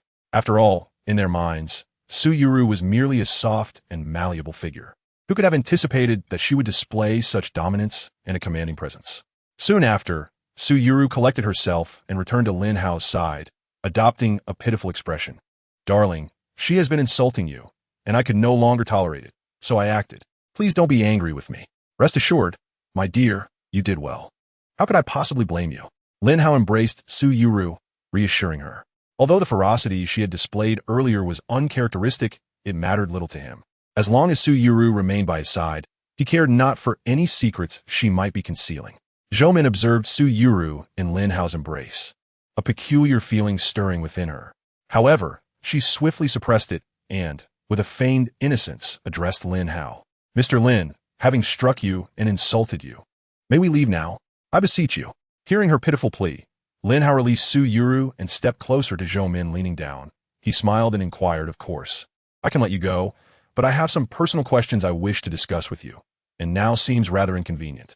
I wonder if Miss Zhou is available this evening to join me for a conversation on these matters.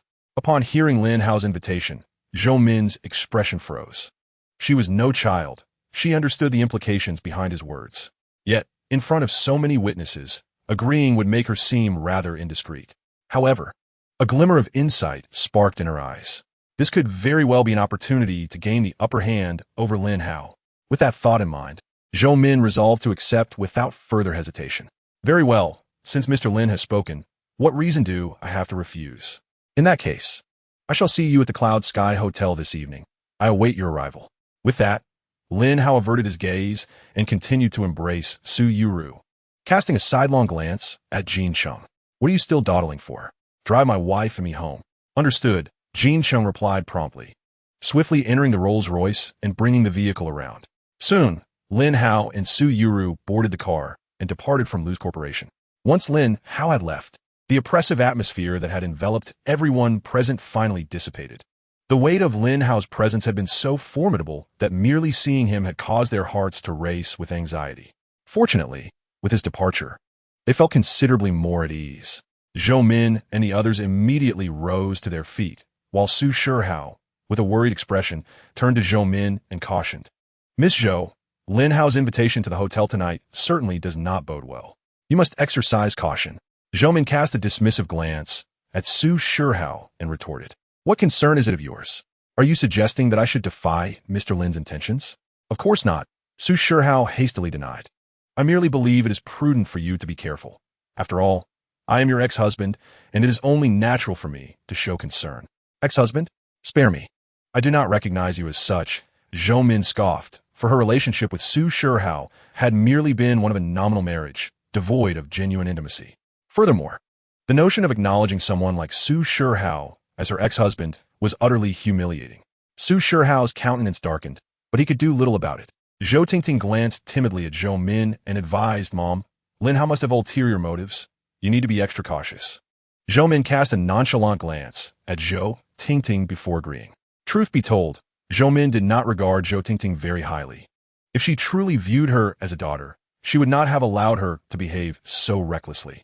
At that moment, a red Ferrari sped into view, executing a sharp turn and coming to a halt at the entrance of Lu's corporation. A stunning woman clad in a crimson leather jacket and sunglasses stepped out of the vehicle and directly inquired, Where's Lin Hao? I'm looking for Lin Hao.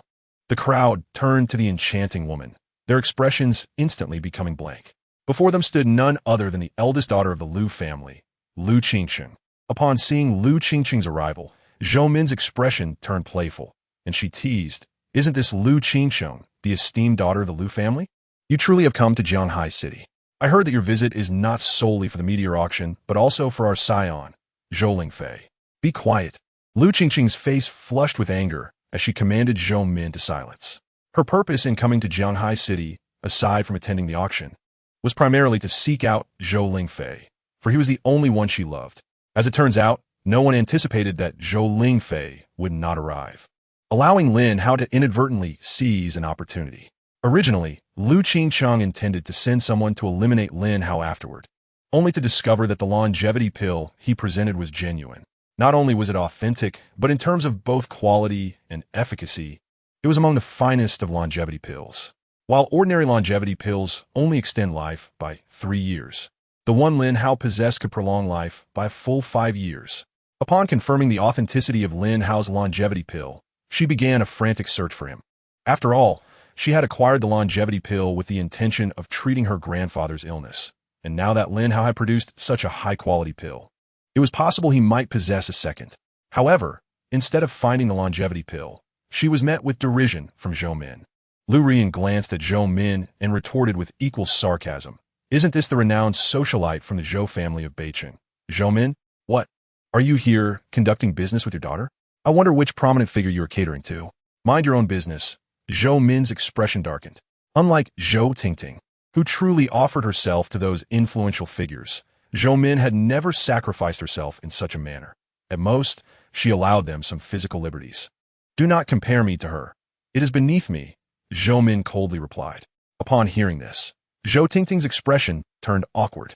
In truth, Zhou Tingting was not Zhou Min's biological daughter, a fact she was well aware of but had long refused to acknowledge. She also understood why her mother had not sought her out for so many years. Nevertheless, having a figure from a powerful faction as a mother, even if not by blood, was something Zhou Tingting accepted, which explained her willingness to refer to Zhou Min as mom.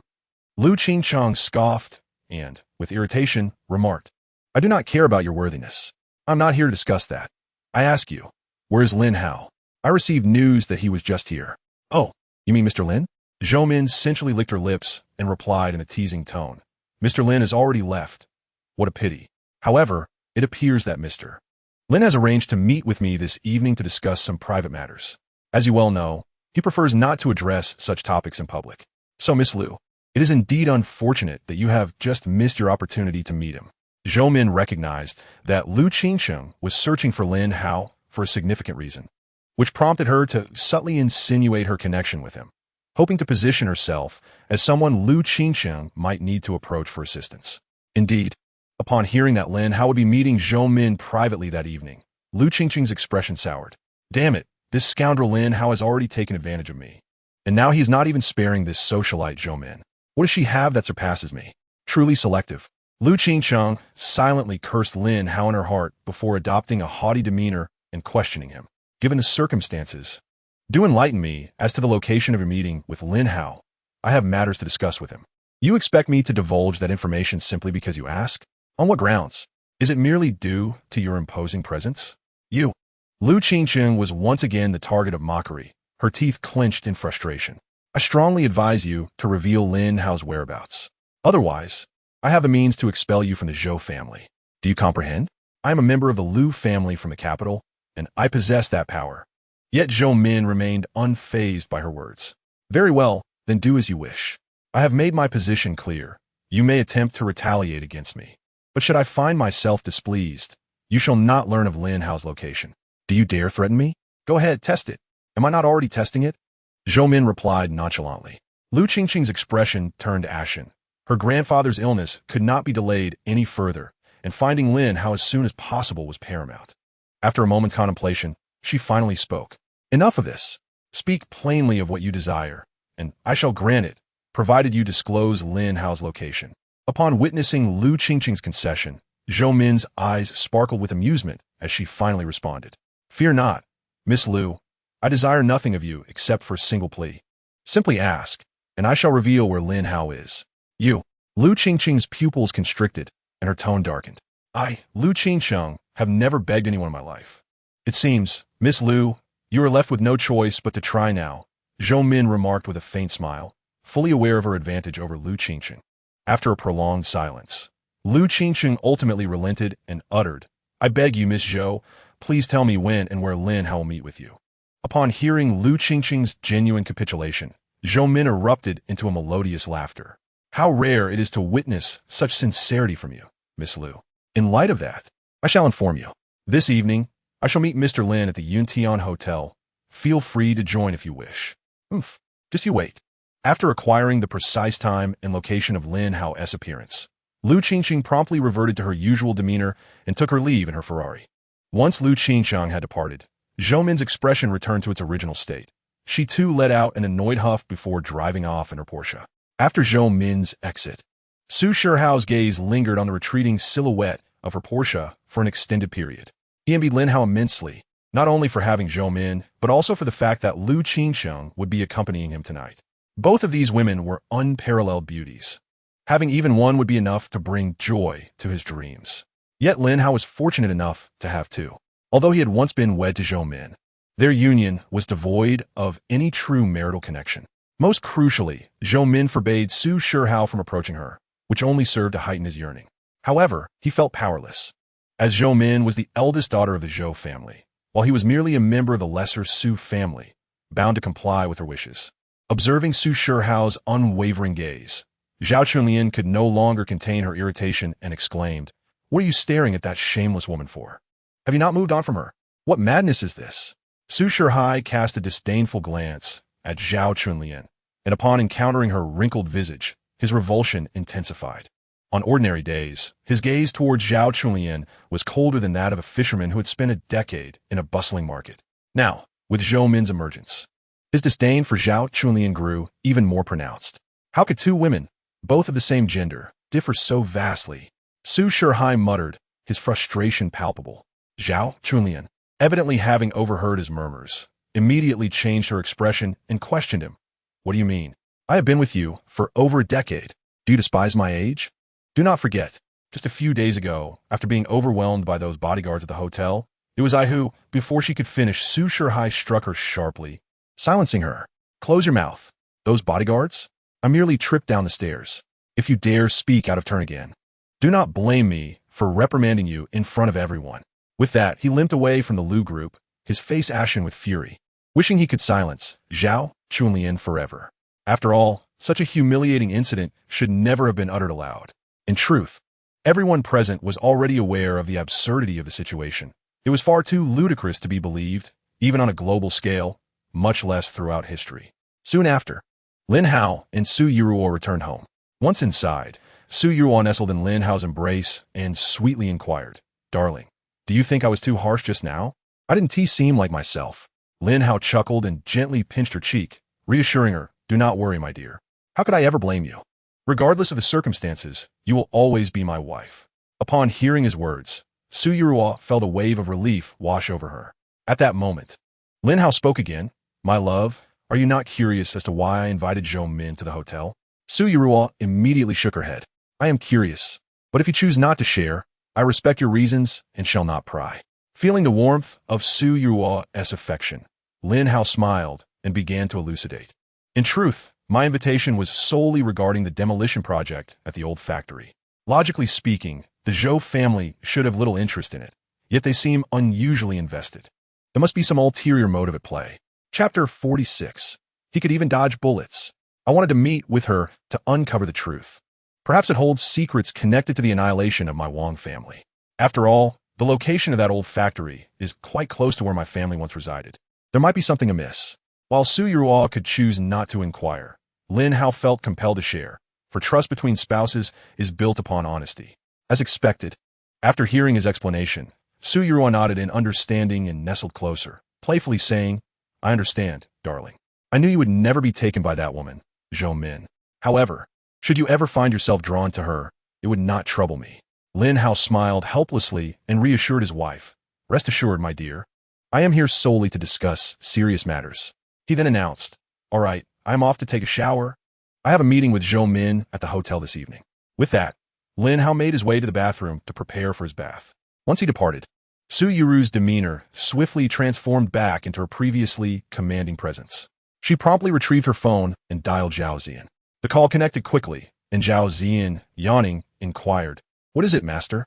Do you have instructions for me?" "Indeed, please teach the Lu family a lesson. Their performance today has left me quite dissatisfied. There is no need to annihilate them. A stern warning to keep them in line will suffice." "Understood, master. I will arrange for Black Bear to handle it shortly." Su Yuru acknowledged and was about to hang up when Zhao Zian interjected. By the way, Master, during our recent investigation into the Su family's background, we inadvertently stumbled upon something concerning you. Would you be interested? As night fell, Lin Hao arrived at the presidential suite of Yin Tian Hotel and pushed open the door. Inside, Zhou Min was changing her clothes and upon noticing Lin Hao's arrival, flashed a seductive smile. Mr. Lin, you have finally arrived. I've been waiting for you for quite some time. Sensing the intoxicating aroma that filled the room, Lin Hao couldn't help but smile wryly. Zhou Min, I believe I mentioned earlier that I am here to discuss business, not for any frivolous entanglements.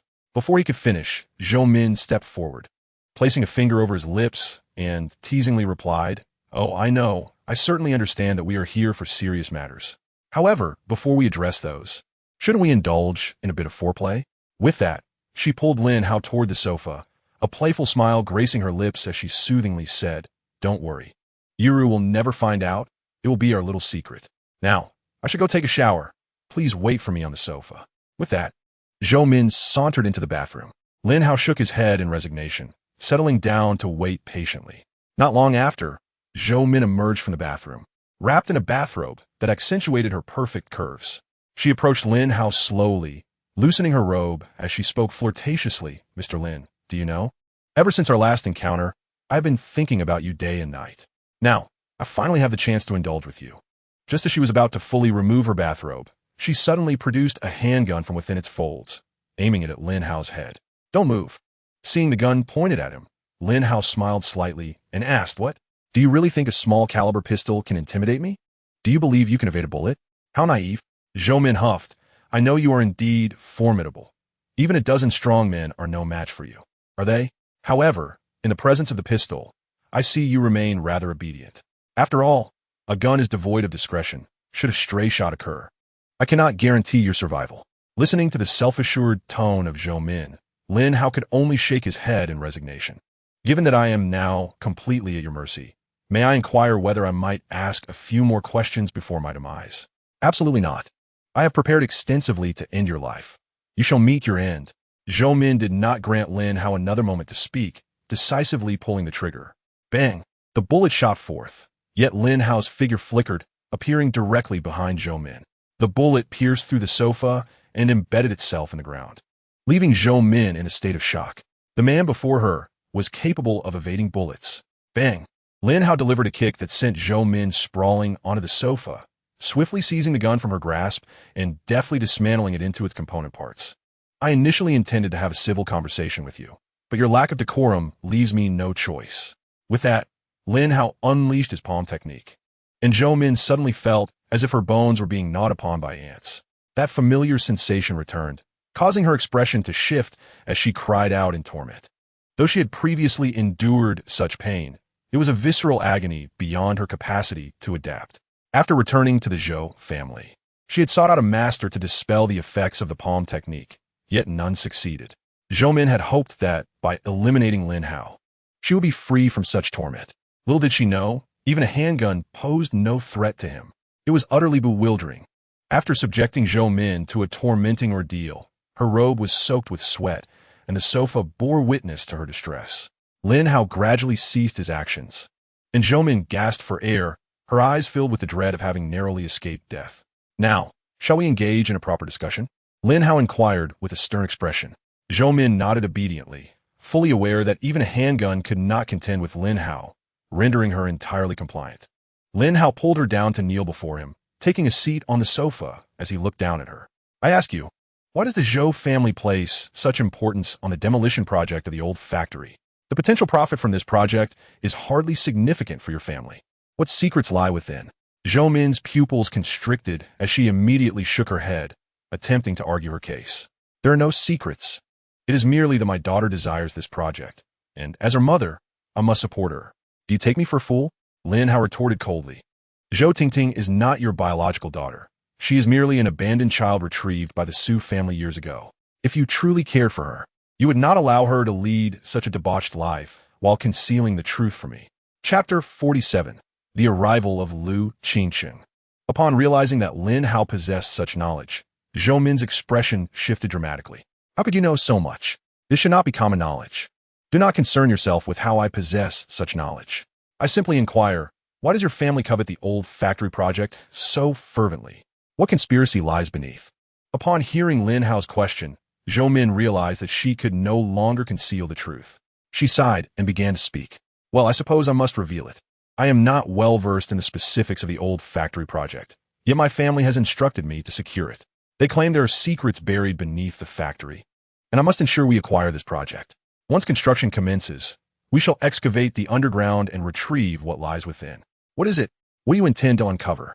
Lin Hao asked, curiosity etched across his face. Does this have anything to do with the tragic demise of my Lin family? Zhou Min shook her head. As I have said, I'm not entirely sure.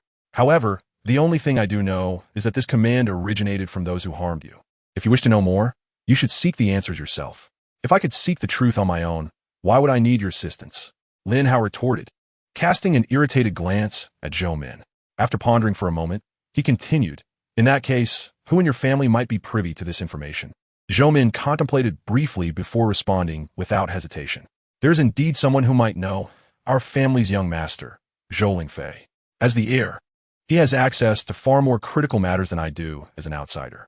Zhou Lingfei, I believe I have heard Lady Lu mention him, Lin Hao remarked, frowning. Zhou Min's eyes sparkled with a hint of mockery upon hearing this. It is only natural that Miss Lu has spoken of him, for she seems quite enamored with our young master.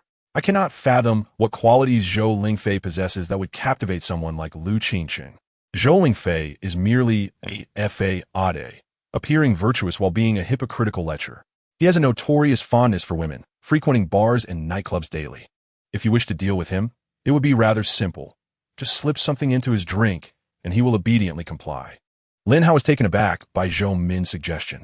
Are you jesting? He is the heir of your family, and you propose strategies for me to confront him? Zhou Min scoffed dismissively. And what of it? I do not recognize him as a true leader. He possesses power, yet squanders it on frivolous pursuits, merely floundering about the Zhou family.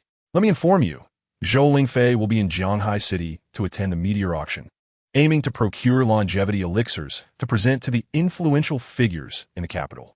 If you intend to act, it would be prudent to do so swiftly, perhaps even eliminating him during this endeavor. Observing Zhou Min's fervent expression, Lin Hao inquired with a smile, if I were to eliminate Zhou Lingfei, would that not pave the way for you to ascend to power within your family? Zhou Min did not deny it. She huffed before elaborating, of course. Zhou Lingfei is a useless heir. He is incapable of managing the Zhou family effectively. Were I to take charge, the family would undoubtedly thrive beyond its current state. Lin Hao remained silent, well aware that Zhou Min's ambition to ascend was her own concern. He certainly had no inclination to assist her in such trivial matters. However, should Lin Hao wish to uncover the reason behind that faction's interest in the old factory project, he indeed needed to pay Zhou Lingfei a visit. It appeared that a meeting with Zhou Lingfei was unavoidable, Lin Hao mused to himself. Zhou Min, after sizing up Lin Hao, approached him closely, her voice dripping with seductive charm. Mr. Lin, I presume you're also eager to locate Zhou Lingfei? I can provide you with precise information regarding his whereabouts. How about this? We collaborate. You retrieve the secrets you desire from Zhou Lingfei, and in return, I assist you in eliminating him. What do you say? As long as you agree, I can grant you anything you wish. As she spoke, she edged closer to Lin Hao, who coldly interjected, Zhou Min, do you wish to experience the sensation of being swarmed by ants once more? At his words, Zhou Min's expression stiffened, and she distanced herself from Lin Hao, casting him a resentful glance. You truly lack romance, but I'm serious about this. Should you survive and still wish to find Zhou Lingfei, you may seek me out. What do you mean by should I survive? Lin Hao detected the oddity in Zhou Min's words. Just then, the door was forcefully kicked open, and Lu Qingqiang strode in. Lin Hao, so you are indeed here. Upon seeing Lu Qingqing's unexpected arrival, Lin Hao immediately turned his gaze back to Zhou Min. Zhou Min, did you set a trap for me? Zhou Min scoffed dismissively and stood up, grinning. To deal with a person of your stature, Mr. Lin, I certainly needed assistance. Miss Lu is the ally I have brought along. Although there was a slight hiccup earlier, it is of little consequence now that Miss Lu is here. Let us see how you respond to this. Do you truly believe that the two of you can outmaneuver me? Lin Hao shook his head in resignation, considering Zhou Min to be a woman of considerable allure yet lacking in intellect. Lin Hao, rise and come with me. I shall spare your life. Lu Qingcheng spoke in a tone devoid of overt aggression. Lin Hao cast a sidelong glance at Lu Qingcheng, but did not rise. If you expect me to follow you, you must at least disclose where you intend to take me. Lu Qingcheng hesitated, but ultimately withheld her answer. Do not concern yourself with the details. Simply come with me.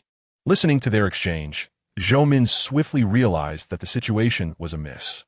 Miss Lu, did you not promise to have Lin Hao assist me in unraveling the energy within my body? What of your support in my quest to become the head of the Zhou family? With a sharp slap, Lu Qingcheng struck Zhou Min, followed by a forceful kick that sent her sprawling to the ground. Zhou Min lay there, clutching her abdomen, her eyes filled with disbelief as she gazed at Lu Qingcheng. Lu Qingcheng, what do you intend to do? Are you reneging on our agreement? Otherwise? Lu Qingcheng's lips curled into a smirk. If it were not for my desire to see Lin Hao, do you think I would bother with you? Aspiring to become the head of the Zhou family? You ought to reflect on whether someone of your lowly caliber is worthy of such a position.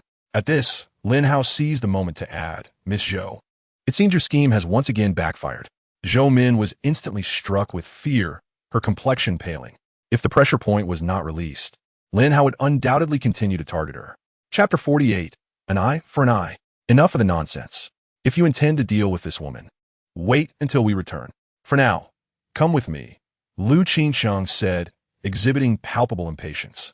Lin Hao cast a lustful glance at Lu Qingcheng and retorted, how intriguing. What if I refuse to accompany you? Lu Qingcheng, momentarily taken aback, laughed in exasperation. Lin Hao, if you cannot comprehend my words when I speak to you civilly, then do not force my hand. With that, she produced a sleek handgun from her pocket, aiming it directly at Lin Hao's head. I know you are formidable. 10 bodyguards would be no match for you, correct? But no matter how skilled you are, can you withstand a bullet? Either accompany me willingly, or I shall end you with a single shot. Nearby, Zhou Min, who lay on the ground, couldn't help but smirk at Lu Qingcheng's threat. She had just uttered those very words to Lin Hao, and it had proven ineffective against him. To Zhou Min's astonishment, Lin Hao rose and nodded resignedly.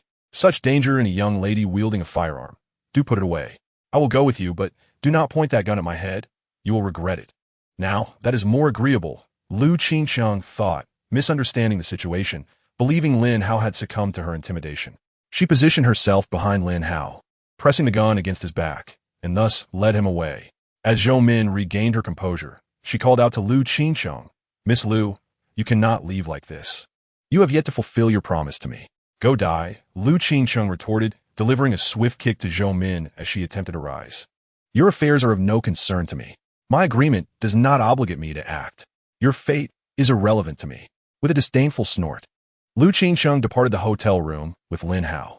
Once they were completely gone, Zhou Min's expression was one of sheer panic. After all, Lin Hao would certainly return to torment her again, and considering her betrayal, 1,000 torments would be but a fraction of what she deserved. The thought of Lu Guang writhing in pain on the ground that morning sent shivers down her spine.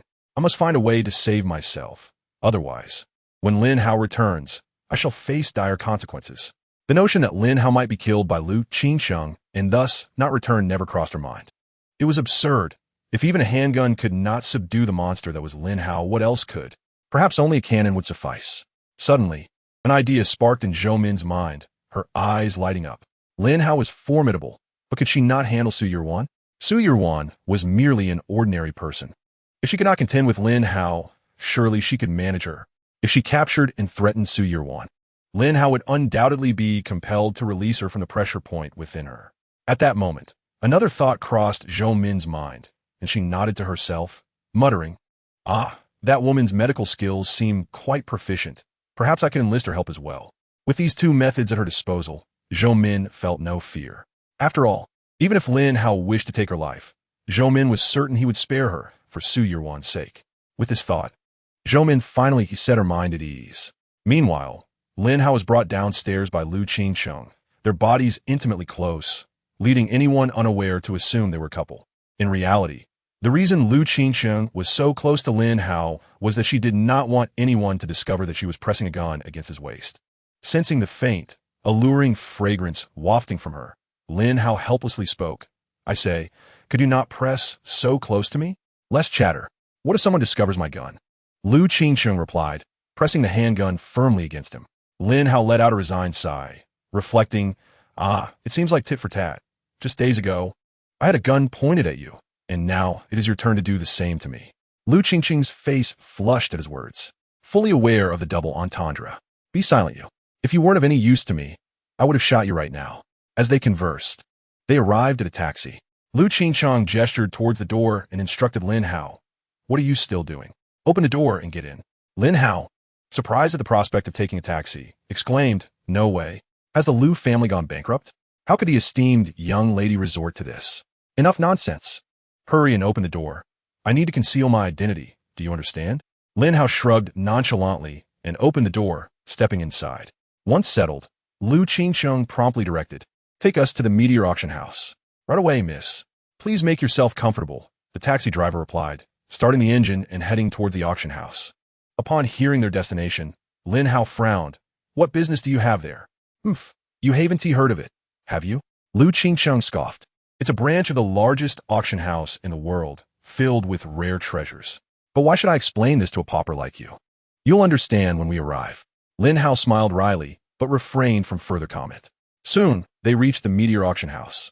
After exiting the vehicle, they headed straight for the entrance. Outside the auction house, two attendants initially displayed no reaction upon seeing Lu Qingqiang, but their expressions changed dramatically upon spotting Lin Hao. This was due to their president's daughter, Wei Lingxin, having instructed that Lin Hao be treated as a supreme guest, his status surpassing all others. "Welcome, esteemed guest," the two attendants said, bowing deeply. Lu Qingqiang, thinking they were addressing her, pulled down her mask and nodded. "Well, it seems you have some discernment. You recognize this lady. All right, rise. I am here in disguise, so do not reveal my identity." However, the two attendants, ignoring Lu Qingqing's words, remained kneeling. A jest, they kneel before Lin Hao. As for Lu Qingqiang, she may perish wherever she pleases. Ultimately, under Lin Hao's subtle gaze, the two maidservants slowly rose to their feet. Although Lu Qingqiang found this somewhat peculiar, she refrained from voicing her thoughts and led Lin Hao into the auction house. Immediately, the two maidservants conveyed the news of Lin Hao's arrival to Wei Lingxin. At that moment, Wei Lingxin was resting in her chamber, and upon hearing of Lin Hao's presence, her expression shifted to one of astonishment. "Mr. Lin is here? Is this for real?" "Indeed, Mississippi. Please hurry, mister. Lin has been accompanied by a woman who seems to be quite close to him," the maid replied. "A woman?" Wei Lingxin furrowed her brows slightly, but chose not to dwell on it. "Regardless, just ensure that Mr. Lin remains here. I shall be there shortly." With that, she ended the call and hurriedly changed her attire.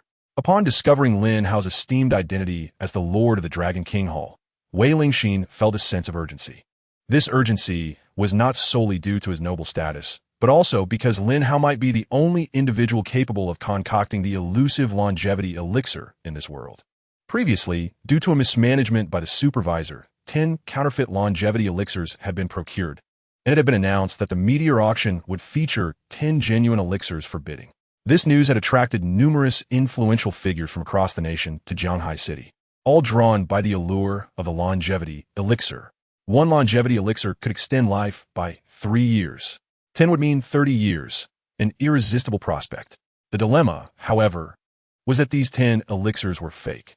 If Wei Lingxin were to reveal this information now, the reputation of the meteor auction would be irreparably tarnished. Although she had since dismissed the supervisor, the damage had already been done. Yet, with Lin Hao's presence, there was still a glimmer of hope. If she could persuade him to assist in creating the genuine elixirs, perhaps the situation could be salvaged. Individuals of Mr. Lin's stature likely had no need for wealth. If money could not sway him, what else might? As Wei Lingxin pondered this, she caught a glimpse of herself in the mirror.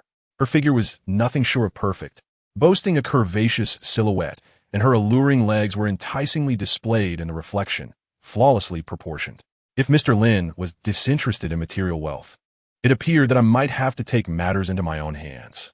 Wei Lingxin murmured to herself, her cheeks flushing at the thought.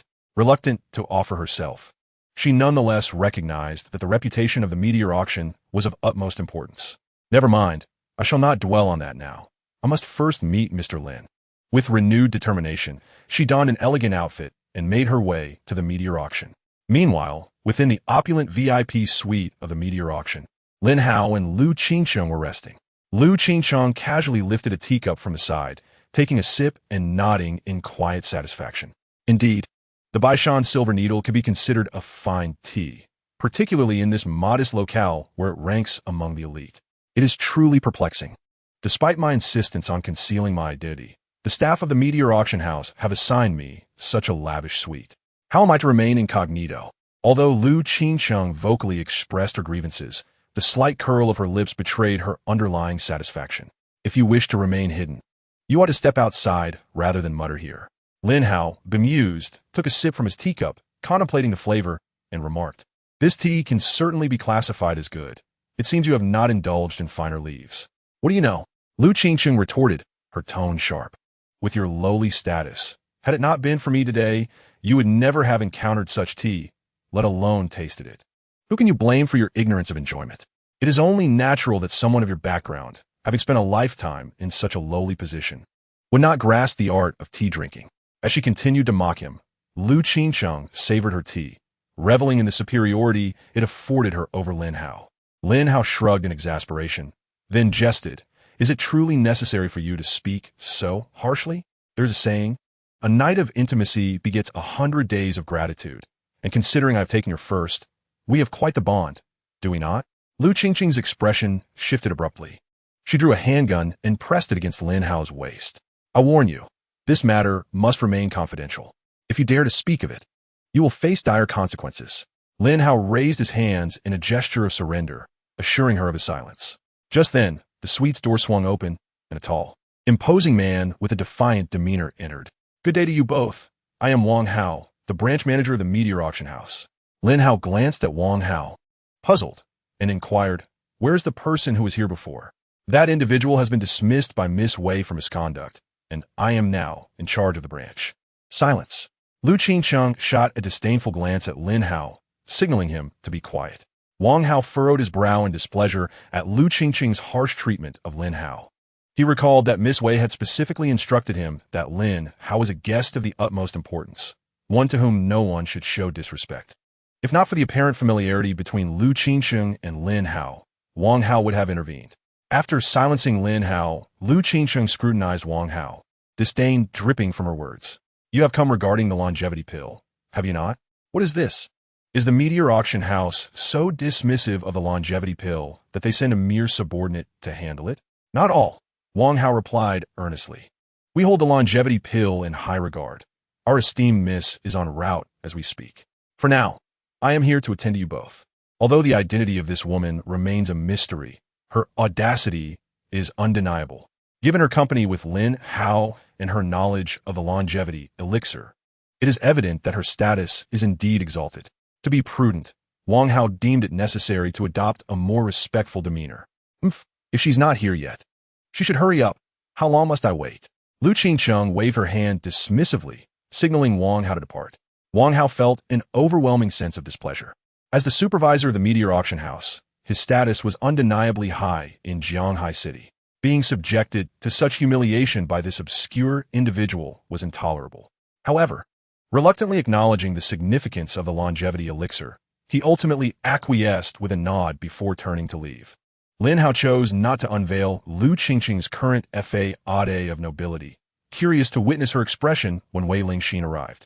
Once Wang Hao departed, Lu Qingcheng let out a triumphant huff. "You see, this is my societal standing. Even the supervisor of the Meteor Auction House must heed my words." Chapter 50. What if I refuse? "I believe you are overthinking," Lin Hao replied calmly. Never mind. What does a country bumpkin like you understand? Mistaking others' respect for mere politeness is quite amusing.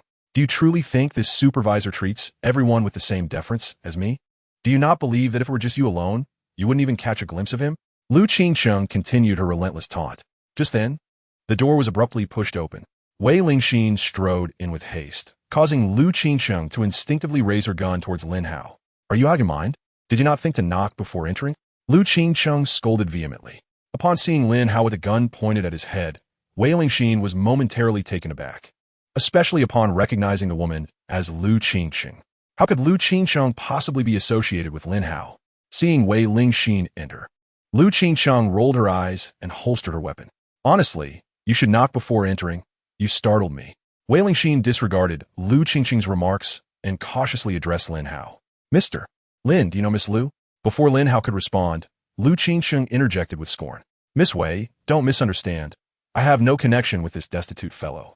It's merely a coincidence that he knows me. Otherwise, how could I possibly be associated with someone of his ilk? It's utterly absurd. Hearing Lu Qingsheng's derision towards Lin Hao, Wei Lingxin's expression darkened.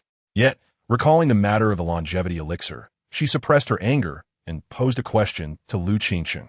Miss Lu, you mentioned you have a means to acquire the longevity elixir. Could it possibly be through him? Indeed. The last high-purity longevity elixir I gave you was obtained from this pauper, Lu Qingsheng remarked, casting a disdainful glance at Lin Hao before making a dismissive sound. I truly cannot fathom how this impoverished wretch managed to acquire such a high-purity longevity elixir. Perhaps it is merely a stroke of fortune for him. Nonetheless, it stands to reason that this destitute individual must possess a means to procure more of these elixirs. I propose to engage him in a transaction with your esteemed Meteorite Trading Association, selling the longevity elixirs and splitting the profits evenly. Upon hearing this, Lin Hao erupted into laughter, incredulous at the absurdity of the suggestion. Lu Qingsheng, your audacity knows no bounds. When did I ever express my willingness to comply with your demands? You dare to refuse? Lu Qingsheng retorted, narrowing her eyes as she drew a firearm, aiming it directly at Lin Hao's forehead. Listen closely. If you can produce one high-purity longevity elixir, you must certainly possess the means to acquire more. I care not whether they were stolen or seized. You will find a way to procure them for me. Unfazed by Lu Qingsheng's threats, Lin Hao merely shrugged. The longevity elixirs were crafted by my own hand, and indeed, I can create more. If you had approached me with a modicum of civility, I might have considered your request. However, your current demeanor leaves much to be desired. Lu Qingsheng scoffed derisively, a mocking smile gracing her lips. You concoct longevity elixirs? Do you even grasp the essence of alchemy? A pathetic wretch like you will never comprehend what true alchemy entails. Regardless of your words, one thing remains clear. You must procure longevity elixirs for me, or I shall ensure that your existence becomes unbearable. Feeling the cold barrel of the gun against his forehead, Lin Hao's expression remained icy. And what if I refuse? A cruel smile crept across Lu Qingsheng's face as she disengaged the safety mechanism. Her gun still aimed unwaveringly at him. Refusal? I suggest you test that theory. Even if I were to shoot you dead here in the meteorite auction house, I assure you, no one would dare question me. Do you believe that? Enough. Wei Lingxin could no longer tolerate the scene unfolding before her. She cared not whether Lu Qingsheng was a friend of Lin Hao or someone else entirely. What she could not abide was the sight of a gun being pointed at Mr. Lin, the revered figure of their Meteorite Trading Association. Everyone come in. Before Lu Qingsheng could fully comprehend the situation, a dozen black-clad bodyguards burst into the suite, brandishing their firearms and directing them at her. Faced with such a formidable display, Lu Qingsheng's legs grew weak, and she lowered her weapon, her voice trembling as she queried, "What do you intend to do?" "I am Lu Qingsheng from the capital. If you dare to lay a hand on me, the Lu family will not let this go unpunished. And you, Wei Lingxin, have you lost your mind? Are you not aware of my status? To think you would allow armed men to threaten me over a lowly, worthless individual." "Silence!" Wei Lingxin barked, silencing Lu Qingsheng's tirade. She then approached Lin Hao, kneeling before him. "Mr. Lin, I apologize for my tardiness. I am utterly remorseful. I humbly beseech your forgiveness and implore you to overlook this matter. Please, Mr. Lin, lend your aid to our meteorite auction house by crafting 10 longevity elixirs for us." Upon hearing this, Lu Qingsheng immediately erupted in indignation. "Wei Lingxin, have you lost your senses? If you seek the longevity elixir, it is I you should be beseeching. Such a worthless wretch can be toyed with at will," Lin Hao remarked, casting a meaningful glance at Lu Qingsheng. "Miss Wei, let us momentarily set aside the matter of the longevity elixir. Did I just hear a dog barking at me? Allow me to assist Mr. Lin with this canine disturbance," Wei Lingxin said with utmost respect. She then rose and turned towards Lu Qingsheng. Lu Qingsheng apologized to Mr. Lin, Wei Lingxin commanded coldly. Upon hearing this, Lu Qingsheng was incensed to the point of laughter. "You want me to apologize to this lowly creature? Have you lost your senses? Do you not see my status? How absurd!" With no hesitation, Wei Lingxin swiftly struck Lu Qingsheng across the face. Stunned, Lu Qingsheng clutched her reddened cheek. Disbelief etched across her features as her eyes trembled in shock at Wei Lingxin. "Wei Lingxin, have you gone mad? I am a young lady of the Lu family. I hail from the capital. You may disregard decorum, But how dare you lay a hand on me for this wretch? Silence. Wei Lingxin barked, compelling Lu Qingsheng to comply. Do you understand Mr. Lin's stature? How dare you treat him with such disrespect? I assure you, Lu Qingsheng, even the combined might of every family in the capital pales in comparison to Mr. Lin's little finger. Chapter 51. 30 Longevity Elixirs. Should Mr. Lin give the command, I could eliminate you on the spot. As Lu Qingsheng absorbed Wei Lingxin's threat, her eyes flickered uncertainly, but soon a cold smirk emerged. I see. I understand your intentions now, Wei Lingxin. You have your eyes set on the source of longevity elixirs in Lin Hao's possession, wishing to procure them directly from him without allowing me a share. Since when did the Wei family descend to such depths? This individual is under my protection. If I do not permit him to distribute the elixirs, do you truly believe you would dare do so? I suggest you instruct everyone nearby to lower their weapons immediately. Otherwise, none of you will lay hands on the longevity elixirs. Lin Hao, seated calmly, sighed in disbelief. After taking a leisurely sip of tea, he derisively remarked, with your intellect, Lu Qingsheng, were you not the daughter of the Lu family, you would be dead within 3 seconds of stepping onto the street. Do you comprehend? You wretched peasant, how dare you mock me? Lu Qingsheng seethed with rage, raising her gun to aim at Lin Hao, only for Wei Lingxin to deftly disarm her, seizing the weapon for herself. With the gun now in her possession, she pointed it menacingly at Lu Qingsheng's forehead, scolding, you worthless fool. Even at death's door, you dare offend Mr. Lin? Have you fed your brain to the pigs? Though Wei Lingxin was also a woman, she was a trained warrior, unlike Lu Qingsheng, who was utterly defenseless. You dare point a gun at me? Lu Qingsheng gritted her teeth, threatening, I dare you to pull the trigger. If you kill me, just see if the Lu family won't come after you. Are you threatening me? Wei Lingxin slowly opened the safety lock, her eyes glinting with murderous intent. As the second miss of the Lu family, she held no fear towards Lu Qingsheng. Should a confrontation arise, Wei Lingxin remained undaunted. However, upon realizing Wei Lingxin's genuine intent to take her life, Lu Qingsheng instinctively swallowed hard, fear creeping into her heart. Though she was indeed arrogant and domineering, with a gun now pointed at her, even Lu Qingsheng, no matter how foolish, dared not utter another boastful word. Just as she was about to plead for mercy, Lin Hao, who had been sipping tea and watching the spectacle, interjected. Enough, Miss Wei, this foolish woman still holds some value. Do not kill her. Upon hearing Lin Hao's words, Wei Lingxin promptly holstered her gun, but not before delivering a resounding slap to Lu Qingsheng's face. Let me make it clear, had it not been for Mr. Lin's presence today, I would have ensured your demise. Lu Qingsheng, clutching her burning cheek, remained silent, especially with a dozen bodyguards aiming their weapons at her. After teaching Lu Qingsheng a lesson, Wei Lingxin turned and knelt once more before Lin Hao, respectfully inquiring, Mr. Lin, regarding the matter of the Yanshou Dan. I can assist you with the Yanshou Dan, but you must meet several conditions, Lin Hao replied with a calm demeanor. Upon hearing Lin Hao's willingness to help, Wei Lingxin's expression brightened with excitement. No problem, Mr. Lin, as long as you are willing to assist, even if you have hundreds of conditions. Our meteor auction house will comply without hesitation. Lin Hao nodded slightly and proceeded to articulate his terms. First, help me locate the woman who deceived your meteor chamber of commerce, the fraud known as Gu. I have business with her. Wei Lingxin readily agreed. No problem, Mr. Lin. In fact, we have also been searching for this woman. Once I have any news, I will be sure to inform you first.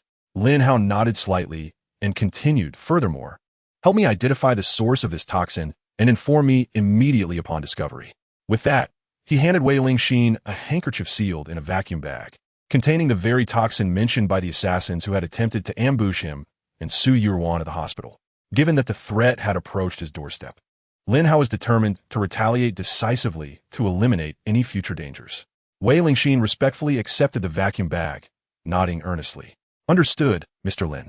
We will ensure you are the first to know as soon as we have any updates. Lastly, have someone keep watch over the demolition area of the old factory in the Eastern District. Should anything unusual occur, inform me immediately. The group behind Zhou Min had shown great interest in the old factory area, indicating that secrets lay buried beneath its surface. Now that they were unable to acquire this project, who could predict whether they might resort to desperate measures and forcibly excavate the site?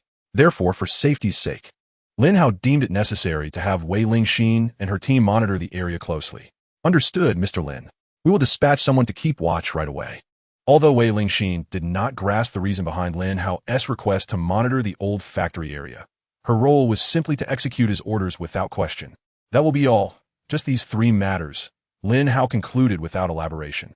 Originally, Lin Hao had intended to request Wei Lingxin to help him locate his long-lost sister, a stranger who had vanished during the tragic massacre years ago. However, upon reflection, he deemed such a request far beyond Wei Lingxin's capabilities and reasoned that entrusting her with this task would yield no fruitful results. Thus, he chose to remain silent on the matter. Very well, Mr. Lin. We at the Meteor Auction House shall acquiesce to your 3 requests. May I inquire when you will be able to concoct the 10 longevity pills you promised us?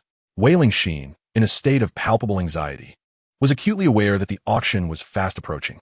Should Lin Hao require several days to produce the longevity pills, she would be left with no choice but to postpone the event, an action that would surely incite dissatisfaction among the guests.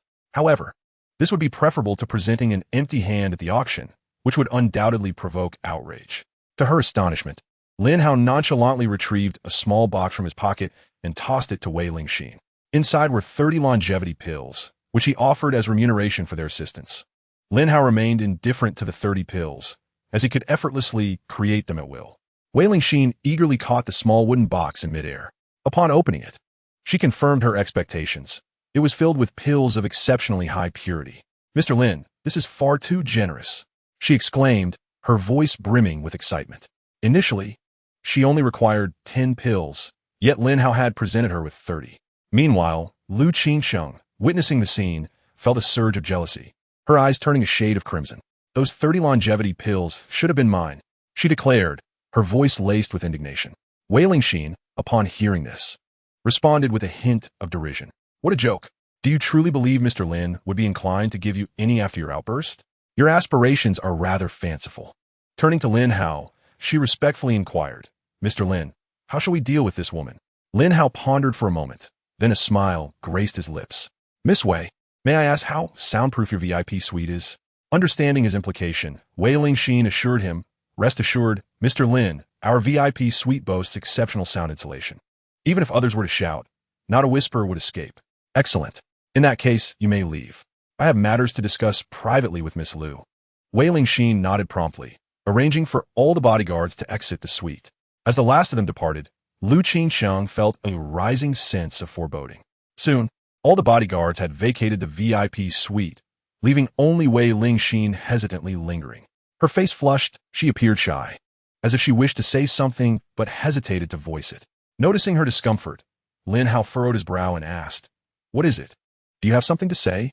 She opened her mouth, attempting to articulate her thoughts, but ultimately shook her head. Adjusting the lighting in the suite to a soft crimson hue, she then exited the room.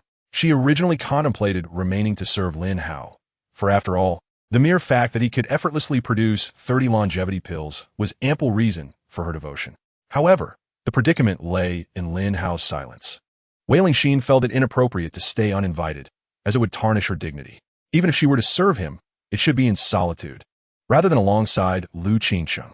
Thus, Wei Lingxin resolved to leave the present scenario to Lu Qingsheng, intending to seek her own opportunity to attend to Lin Hao later. Once Wei Lingxin departed, only Lin Hao and Lu Qingsheng remained in the room. Before leaving, Wei Lingxin had altered the lighting to a sultry crimson hue, enveloping the space in an air of seduction. The atmosphere between the two intensified. Lu Qingsheng lay on the floor, her eyes wide with trepidation as she gazed at Lin Hao, seated on the sofa. She swallowed hard, her fear palpable. Lin Hao, what are you planning? Do not act recklessly. I'm the eldest daughter of the Lu family. If you dare to harm me, my family will not spare you. At this juncture, you still invoke your family? Do you truly believe they will come to your rescue now? Lin Hao sipped his tea, a smirk curving his lips. Do you know how much you have delayed today? Your attitude has left me profoundly dissatisfied. As a result, I have decided to teach you a lesson. Bear with it. With that, Lin Hao rose and slowly approached Lu Qingsheng, who recoiled into the corner, her eyes filled with fear. Just an hour prior, she had threatened him with a gun. The tides had turned now, and she found it unbearable. I warn you, I am Lu Qingsheng, the eldest daughter of the Lu family. Should you lay a finger on me, Lin Hao, you will meet a most dreadful end. Is that so? I am curious to see just how dire your fate will be if I were to share a kiss with you, Miss Lu. With that, Lin Hao lifted Lu Qingsheng and pressed his lips against hers. Soon, sounds of their entanglement filled the room. Outside, Wei Lingxin, though unaware of the precise events unfolding within, could anticipate the nature of the encounter. With a deep sigh, she murmured, "Damn it, Lu Qingsheng is truly fortunate to serve Mr. Lin. With Lin Hao's capabilities, should she attend to him, the benefits would be manifold. The rewards he offers could well include longevity pills. Although Wei Lingxin already possessed 30 longevity pills, such treasures are never too abundant. Who would complain of excess? The thought that Lu Qingsheng need only share a bed with Lin Hao to acquire these pills stirred a pang of envy within her. Damn that Lu Qingsheng! Blissfully unaware of her fortune, Wei Lingxin seethed with indignation. Had she been in Lu Qingsheng's position, she would have eagerly catered to Lin Hao rather than foolishly opposing him. Opposing Lin Hao could lead to dire consequences. After 2.5 hours, Lin Hao rose from the sofa, swiftly donning his attire. As Lu Qingsheng reclined on the sofa, her entire being radiated warmth, and she was panting as if she had just completed a marathon. The temperature in the room had risen due to the intensity of their previous encounter, causing both to break a light sweat. After dressing, Lin Hao glanced at the ashen Lu Qingsheng sprawled on the sofa and teased, "My apologies, Lu Qingsheng. It seems I've claimed your first to your third. What unfortunate luck for you." "Shut your mouth," Lu Qingsheng retorted through gritted teeth as she sat up from the sofa. Once she had donned her clothes, she glared at Lin Hao, threateningly asserting, "I must tell you, you are absolutely forbidden from mentioning this to anyone. Otherwise, I assure you, the Lu family will not spare you. Will they?" Lin Hao, quick to respond, wore a smile on his lips.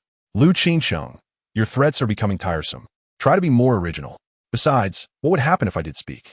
We have engaged in this act countless times. You must be accustomed to it by now." At Lin Hao's teasing, Lu Qingsheng's face flushed crimson. Just as he had stated, with their repeated intimate encounters, she had indeed grown accustomed to him. However, if it were someone else in his stead, she would likely struggle to adapt. After a moment of seething silence, Lu Qingsheng cast Lin Hao a furious glare but refrained from further threats. Lin Hao settled back on the sofa and calmly addressed Lu Qingsheng, "Rest assured, I will not treat you poorly. Since you have served me, I shall not be stingy.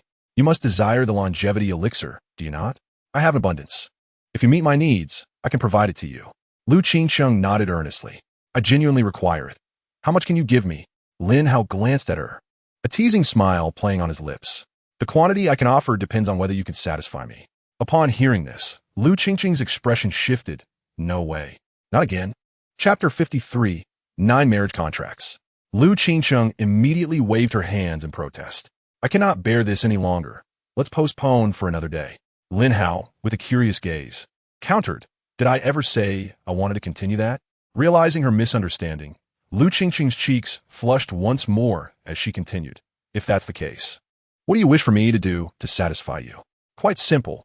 I need you to assist me in dealing with someone, and I shall grant you the longevity elixir." Lu Qingsheng, upon hearing this, smirked with confidence. "This is trivial for me. Speak, who do you wish to confront?" "Zhou Lingfei." However, upon hearing that name, Lu Qingsheng's expression changed dramatically, and she immediately rejected the idea. "Impossible. How could I ever help you against Brother Lingfei?" She promptly voiced her refusal without a second thought, for Zhou Lingfei held a cherished place in her heart, akin to a moonlight guiding her path. It seemed that Zhou Lingfei was indeed a significant figure for her. Lin Hao's lips curled into a smile. Firmly believing that there exists nothing in this world that cannot be influenced. If such a thing were to exist, it would simply be due to insufficient leverage. One longevity pill, and I shall orchestrate a scheme for him. Without a moment's hesitation, Lu Qingsheng shook her head and scoffed. "Lin Hao, do you truly underestimate me? My feelings for Brother Lingfei are as vast as the heavens. You think a single longevity pill could persuade me to act against him?" "To," Lin Hao replied. Pressing on, Lu Qingsheng's eyes flickered with uncertainty before she coldly huffed, "And what of it? I shall never betray Brother Lingfei." Lin Hao shot her a curious glance, but continued, 3. "Brother Lingfei is my beloved and cherished companion, my dream lover. How many do you truly desire?" 5 longevity pills, and I shall assist you in plotting against him." Lin Hao's laughter erupted in indignation. "You are quite audacious to demand 5 longevity pills. I would offer you no more than 3. If that does not suffice, you may seek out Zhou Min. I am certain she would be satisfied with a single pill." Upon hearing Lin Hao suggest a substitute, Lu Qingsheng's expression shifted, and she hastily acquiesced. No, no. Please do not change your choice. I shall agree to your terms. 3 longevity pills were indeed a considerable amount, especially since Lu Qingcheng had no intention of honoring the agreement. Taking a deep breath, she inquired, "What do you wish me to do?" "Quite simple. It is as follows." Soon, Lin Hao divulged his scheme to undermine Zhou Lingfei, and Lu Qingcheng's expression darkened considerably. "Lin Hao, this is utterly despicable. What sort of plan is this? There are many who would undertake such a task if you refuse." Lin Hao replied, regarding her with cold eyes. "I ask you, but once more, will you carry out the task or not?" After much contemplation, Lu Qingcheng clenched her teeth and nodded in agreement. "Very well, I shall comply, but you must first provide me with the longevity pills." Lin Hao was not stingy and promptly handed over the 3 longevity pills. Upon receiving them, Lu Qingcheng wore a cheerful expression and turned to depart. In that instant, Lin Hao calmly reminded her, "Lu Qingcheng, do not forget my instructions." Her steps faltered momentarily before she responded dismissively, I understand. Since I have agreed, I shall surely follow through." With that, Lu Qingcheng exited the room, only to find Wei Lingxin waiting at the doorway, casting a cold gaze upon her. Lu Qingcheng glanced at Wei Lingxin, snorted haughtily, tucked the longevity pills into her bosom, and left with an air of arrogance. Watching Lu Qingcheng's retreating figure, Wei Lingxin could not help but feel a twinge of jealousy. After all, she had merely spent a night with Lin Hao to receive 3 longevity pills. Once Lu Qingcheng had departed, Wei Lingxin entered the room respectfully, addressing Lin Hao. "Mr. Lin, should you require assistance, you may certainly engage our meteorite commerce. Lu Qingcheng harbors no loyalty towards you. Should you entrust her with a task, she will inevitably betray you." Wei Lingxin was well aware of the nature of Lu Qingcheng. The moment you turned your back, she would not hesitate to strike. However, unbeknownst to others, a faint smile tugged at the corner of Lin Hao's mouth. His apprehension lay in her potential betrayal. With her limited intellect and her feelings for Zhou Lingfei, it was evident to him that she would inevitably betray him. Upon hearing this, Wei Lingxin nodded in understanding. "So, it was your intention to have Lu Qingcheng act in such a manner. Thus, your entire plan is merely a fade?" Lin Hao nodded slightly. He was not foolish enough to divulge his entire strategy to Lu Qingcheng. Given the foolishness of that woman, it would certainly lead to complications. "I knew Mr. Lin would never do such a thing." Wei Lingxin felt relieved, grateful that Lin Hao did not place his trust in the foolish Lu Qingcheng. "I'm tired now. I must take my leave. Please arrange for a car to take me home."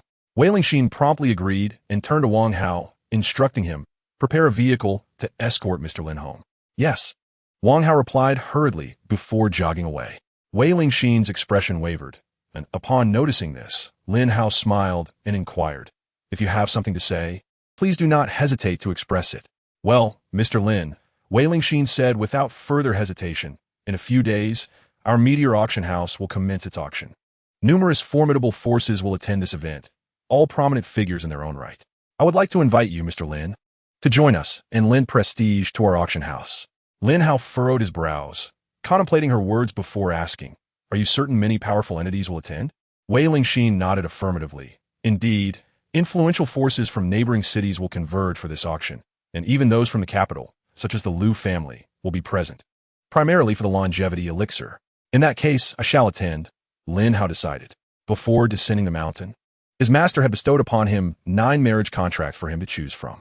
However, now that he had Su Yuan, there was no need for further engagements with any of the other women. He would annul all the rest. These 9 contracts were for various factions, and if he were to annul them one by one, it would be an arduous task. Coincidentally, since all the forces would be present at the auction, Lin Hao resolved to annul them all at once. "Mr. Lin, you have agreed? That is splendid." Wei Lingxin's face lit up with joy with your presence. "The prestige of our meteor auction house will soar. By the way, Mr. Lin, may I request one more favor?" Chapter 54.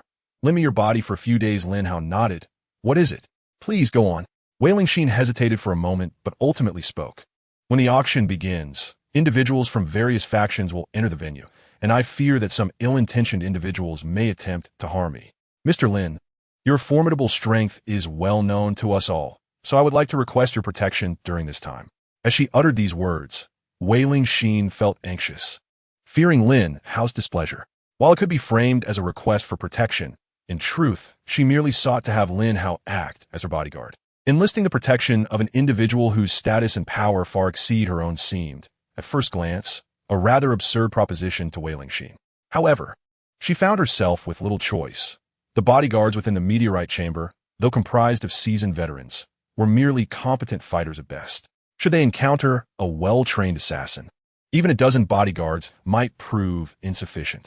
Yet, Wei Lingxin had witnessed Lin Hao's formidable prowess firsthand, and she knew that not even a multitude of bodyguards could contend with him. His strength was extraordinarily formidable. Beyond Lin Hao, she could scarcely conceive of another capable protector. Thus, for the sake of her own safety, she felt compelled to make an attempt. "Are you suggesting that I protect you?" Lin Hao chuckled, bemused by the notion.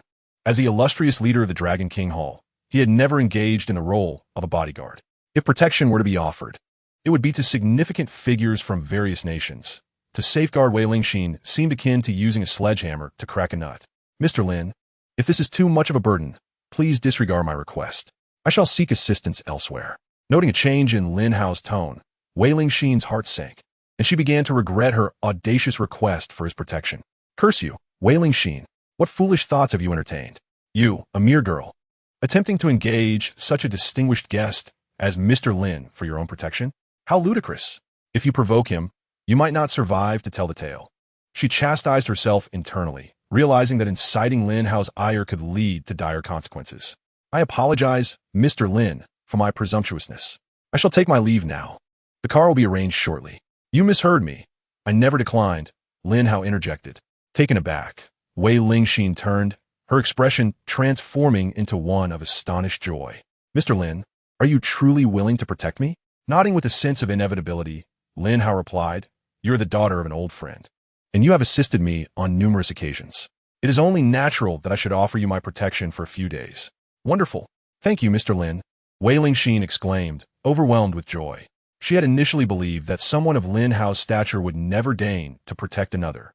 Yet, to her surprise, he displayed a remarkable approachability. "I can protect you for a few days, but in return, you must agree to one condition." Upon hearing this, Wei Lingxin recognized the adage that there is no free lunch. However, she was not taken aback. The prospect of a mutually beneficial arrangement was far more palatable than unreciprocated kindness. "Of course, Mr. Lin, please state your condition." "Yes, you. Anything within the capabilities of the meteorite chamber shall be fulfilled." Her confidence was palpable, but Lin Hao's next words were rather astonishing. "It is quite simple. I would like to borrow you for a few days." The moment Lin Hao's voice reached Wei Lingxin's ears, her expression froze. "You want me to lend myself to you for a few days?" Wei Lingxin replied, bewildered. "Mr. Lin, are you implying something I cannot comprehend?" Lin Hao clarified.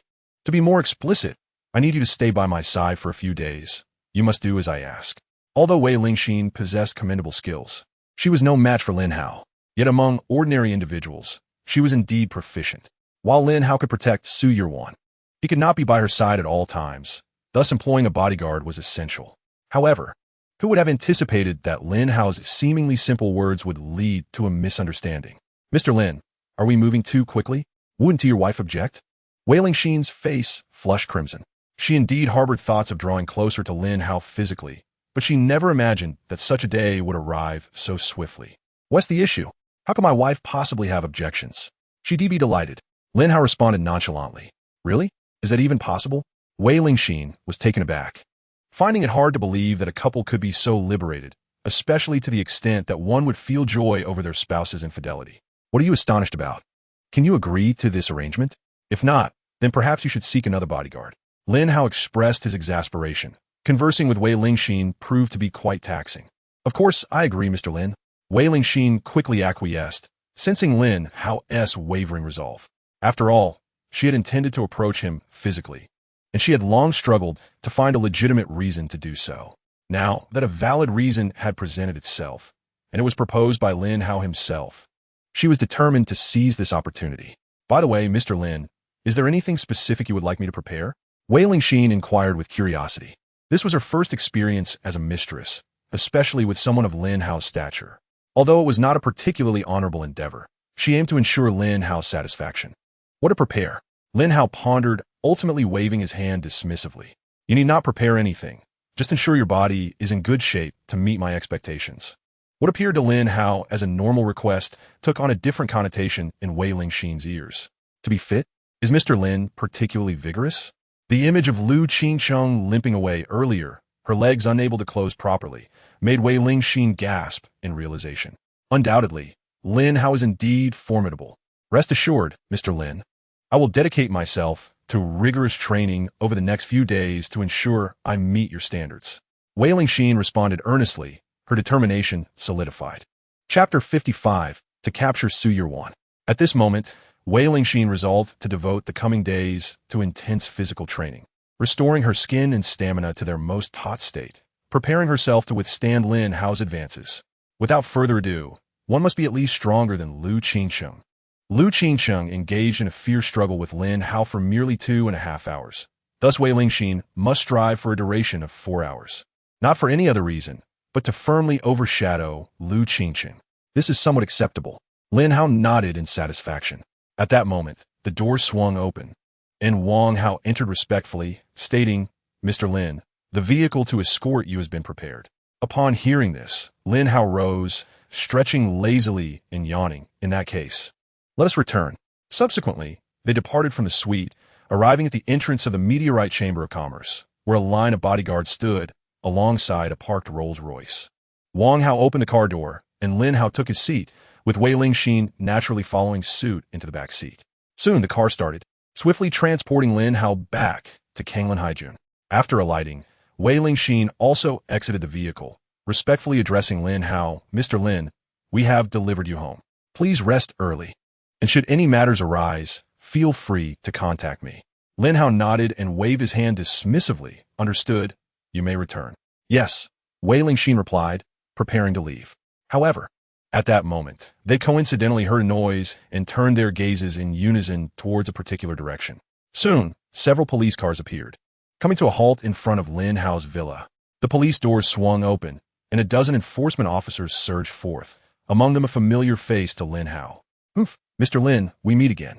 Officer Mo Yao descended, clad in her law enforcement uniform, a confident smile gracing her lips as she regarded Lin Hao. Lin Hao frowned at the sudden appearance of Mo Yao. Officer Mo, do not tell me you are here solely for the purpose of apprehending someone. Needless to say, who else would I mobilize such a formidable force for if not to arrest? Mo Yao bit her lip, her eyes directed at Lin Hao, brimming with animosity. Lin Hao had publicly humiliated her, forcing her to kneel, and nearly exposing the incident involving her use of extreme interrogation methods. Despite the Mo family's substantial influence, the use of severe interrogation techniques is a red line for law enforcement that must never be crossed. Fortunately, her family intervened to assist her in resolving the crisis. Had they not, Mo Yao herself would have faced severe repercussions. This incident left her harboring deep resentment towards Lin Hao. Had it not been for him, she would have continued her duties as an officer, ruthlessly interrogating criminals to satisfy her inclinations. Now, due to Lin Hao, she found herself compelled to exercise restraint. Although Elder Wang had assisted Lin Hao and even compelled Mo Yao to kneel before him, Mo Yao had exerted all her resources and could only ascertain that Lin Hao was unequivocally a person of rural origin, devoid of any extraordinary talents or skills. The only notable figure she could connect him to were the esteemed Miss Lu Qingcheng of the Lu family in the capital and Miss Su Yirwan of the Su family. Through her investigation, Mo Yao uncovered Lin Hao's true nature and ultimately concluded that he was nothing more than a man who thrived on the affections of women. A so-called phoenix man, lacking in personal abilities, he relied on his looks to win the hearts of women, subsequently using their influence to elevate his own status. Mo Yao suspected that both Wang Lao and Jin Sheng were connections Lin Hao had established through women. After all, if Lin Hao could seduce one woman, he could certainly entice more, potentially even a woman of considerable power, which could explain his connections to Jin Sheng and Wang Lao. Lin Hao, last time you narrowly escaped a crisis, but this time neither Wang Lao nor Jin Sheng is here. I am curious to see who might come to your aid this time. Observing the smug expression on the enforcer's face, Wei Lingxin's countenance darkened. The mocking of Lin Hao in her presence was a blatant disregard for her authority. Officer Mo, may I inquire what crime Mr. Lin has committed? Even if you intend to arrest someone, one must adhere to the principle of evidence. If you attempt to apprehend him without just cause, I will certainly not allow you to take him away. Wei Lingxin stepped protectively in front of Lin Hao, while Mo Yao scrutinized her, retorting, "Which of the women he has been with are you? I warn you in advance, this matter does not concern you. It would be prudent for you to step aside, lest you become collateral damage. Should you stubbornly obstruct my path, I will make it clear who holds authority in the Jiang High City Law Enforcement Bureau." Wailing Sheen, upon hearing this, was incensed to the point of laughter. "You do not recognize me, do you? Allow me to introduce myself. I am Wailing Sheen, the daughter of the president of the Meteorite Chamber of Commerce. Do you know who I am now? What? You are the daughter of the president of the Meteorite Chamber of Commerce." Mo Yao was taken aback, as the influence of the Meteorite Chamber was substantial, far surpassing that of her own family, the Mo family. While the Mo family was considered a formidable clan in the northern city, on a national scale, they were rather unremarkable. In contrast, the Meteorite Chamber's reach extended throughout the country, rendering the Mo family insignificant in comparison. Mo Yao gritted her teeth. She did not wish to offend Wailing Sheen, but also did not want to let Lin Hao slip away unscathed. "Miss Wei, this matter is not your concern. It will be wise for you to leave now. The Mo family does not wish to cross you, but that does not mean we are intimidated." Listening to Mo Yao's threat, Wailing Sheen merely laughed.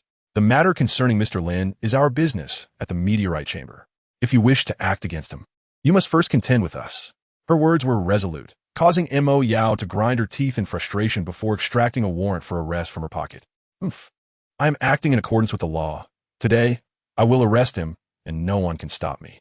Lin Hao glanced at the name on the warrant and furrowed his brow.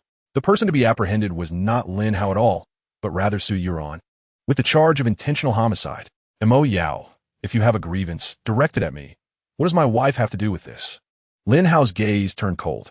He did not care about Mo Yao's tactics against him, but if she were to target Su Yuan, he would not stand for it.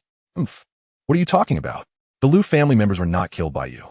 We possess evidence indicating that the Liu family's tragic demise is connected to Su Yuan. Step aside. I must enter and apprehend Su Yuan." "What a joke. My wife wouldn't dare harm even a chicken, let alone commit murder." "Mo Yao, there should be limits to your slander." Chapter 56. As long as I stand here, no one shall take anyone away today. How do you explain Lu Guang's dying words, stating that everything was orchestrated by Su Yuan? Would he, in his final moments, falsely accuse Su Yuan without cause? Hearing Mo Yao's inquiry, Lin Hao let out a cold laugh, mocking her. "How could you, as an investigator, not grasp the principle of presumption of innocence?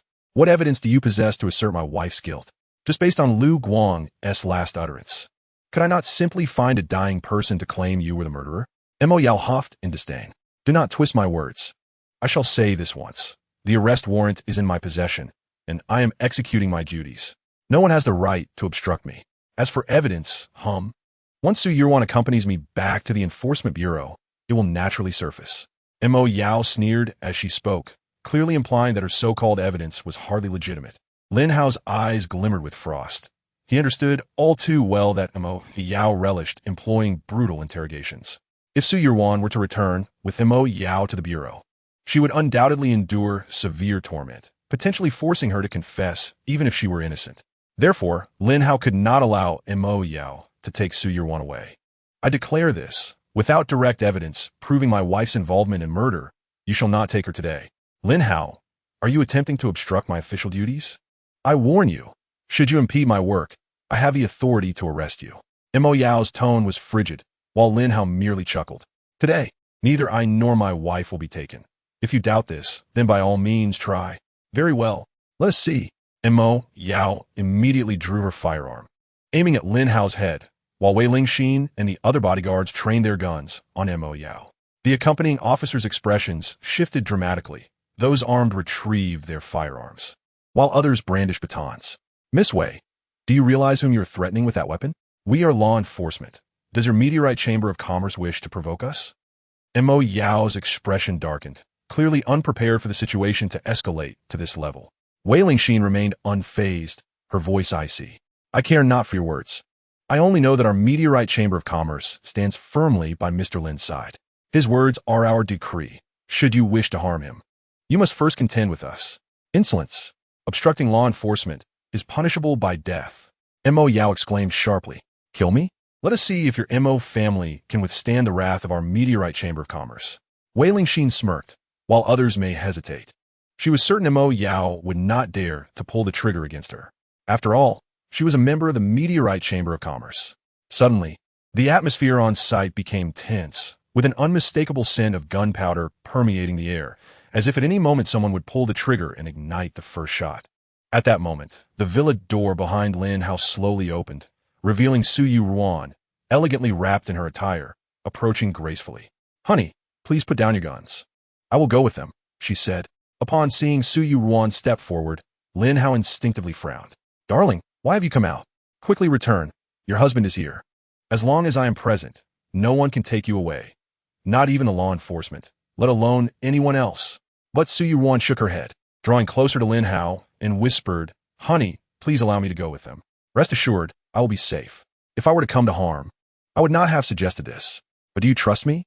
she asked, her gaze unwavering as it met Lin Hao's. Without a moment's hesitation, Lin Hao replied, "I do trust you, but, honey, if you believe in me, then there should be no but," Su Yu Ruan interjected.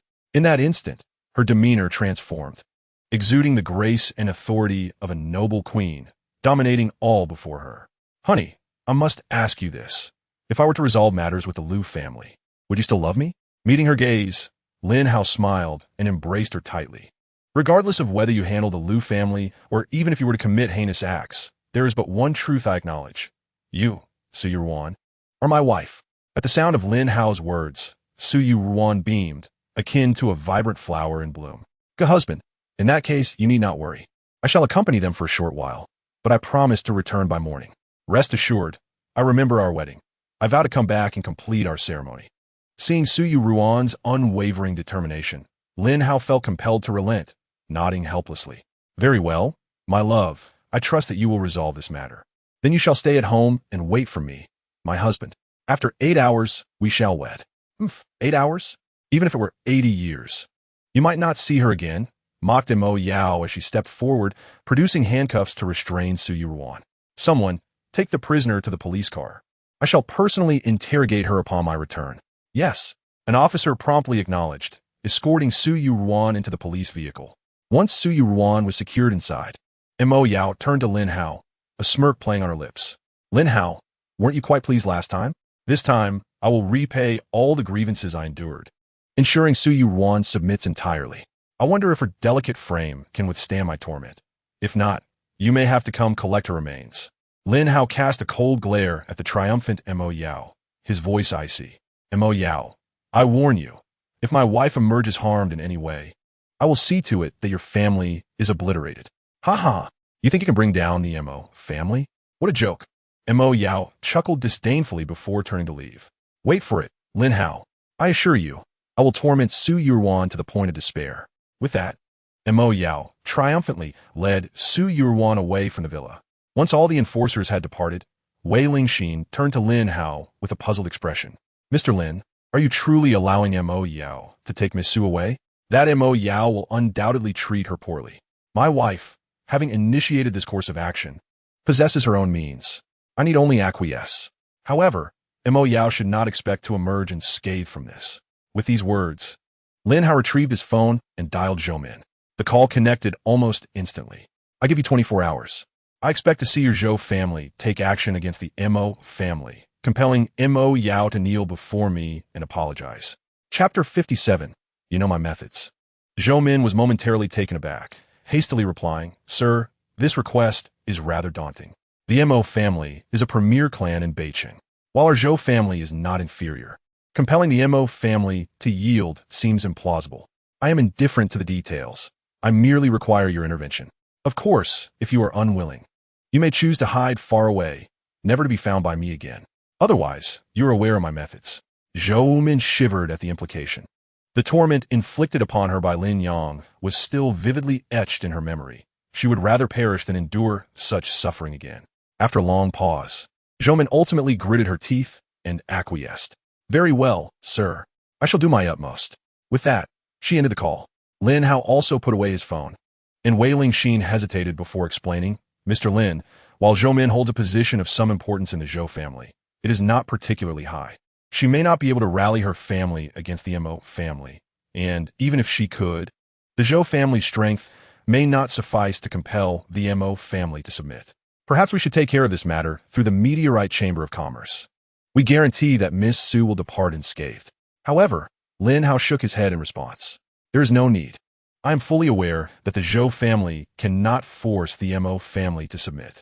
My arrangement merely aims to witness these two families engage in mutual conflict. Any damage inflicted upon either side is advantageous to me. Wei Lingxi nodded and continued. In that case, what of Miss Su? This matter does not require your involvement. You may return. My wife will assuredly emerge. Upon hearing Lin Hao's words, Wei Lingxi sighed in resignation and finally replied, Very well, Mr. Lin. Should you have any further requests, do not hesitate to contact us. We will certainly comply. It is getting late, Mr. Lin. Please rest early. We shall take our leave. With that, Wei Lingxi departed from the villa, while Lin Hao's expression darkened further. Mo Yao, while your antagonism towards me is inconsequential, daring to target my wife is intolerable. This time, I vow to ensure you face dire consequences. Meanwhile, Su Yurwan was forcefully returned to the Law Enforcement Bureau and brought into the interrogation room. Hurry up, don't dawdle, get in. With a rough shove, she was thrust into the room, where a pungent scent of blood assaulted her nostrils. Under normal circumstances, the mere whiff of such a stench would have compelled Su Yurwan to retch. However, today, she exhibited no signs of distress. As if she had grown accustomed to the odor. She sat calmly in the chair, but her expression darkened as she gazed at the instruments of torture on the wall. These implements might have been used to torment her husband. The mere thought of that wretched Mo Yao ignited a fierce desire within Su Yurwan to capture her and deliver her into her husband's hands for retribution. Ever since Mo Yao had abducted Lin Hao, Su Yurwan had been plotting to have her seized. Yet recent events had overwhelmed her, causing her to forget about this plan. Initially, she intended to let Mo Yao off the hook, but now it seemed that Mo Yao had recklessly come to seek her own demise. That wretched woman. Just wait until I am free to teach you a lesson, Su Yurwan thought bitterly. At that moment, the door to the interrogation room swung open, and Mo Yao entered. A familiar whip in hand, and a smile playing on her lips. Seeing Su Yurwan so composed, she was taken aback. Oh, look at you, you filthy woman. Remaining so calm. I thought you would be frightened to tears the moment you stepped in. But it matters not. After I thoroughly discipline you, you'll have no choice but to weep. I wonder if your husband will regret crossing me when he sees your condition. My husband? When has he ever wronged you? Su Yurwan furrowed her brow. Was it not you who kidnapped him last time? That scoundrel Lin Hao is the one who offended me. I have never endured such humiliation in my life. Mo Yao spat through gritted teeth. After being slapped for 2 hours straight by Lin Hao, the pain still lingered. And now she sought to exact revenge on Su Yurwan for every ounce of humiliation she had suffered, demonstrating the fickleness of fortune. Su Yurwan, however, frowned at her words. She had always believed that Lin Hao had been wronged by Mo Yao. Yet, it appeared the reality was quite different. If my husband humiliated you, how did he eventually leave? Surely it cannot be that you had a change of heart? Mo Yao scoffed before she explained. That lucky fool just happened to be acquainted with the Wang family's influence in North City. Otherwise, how could I have allowed him to escape? Su Yurwan nodded in understanding and pressed on with her inquiries. And how did my husband humiliate you? Mo Yao opened her mouth to respond, but suddenly blushed, closing it tightly. Having been struck for hours, especially with a whip, it was a humiliation she felt should remain a secret for life. What business is it of yours? Why are you prying so much, you filthy woman? Su Yurwan gazed at Mo Yao, who appeared utterly flustered, and a cold smirk escaped her lips. It seems my husband has dealt with you quite harshly, to the point that you find it shameful to utter a word. Silence, you hideous creature. Did I permit you to mock me? With a fierce flick of her whip, Mo Yao retorted icily. You wretched monster, do not blame me for taking action today. Direct your anger towards your husband, Lin Hao. The humiliation he inflicted upon me will be repaid 100-fold. With that, Mo Yao shut the door and, whip in hand, advanced slowly towards Su Yurwan. Meanwhile, within the Zhou family, Zhou Min wore a troubled expression. That damned Lin Hao had assigned her an exceedingly arduous task, to lead the Zhou family against the Mo family. How could such a thing be feasible? Zhou Min's countenance reflected her distress.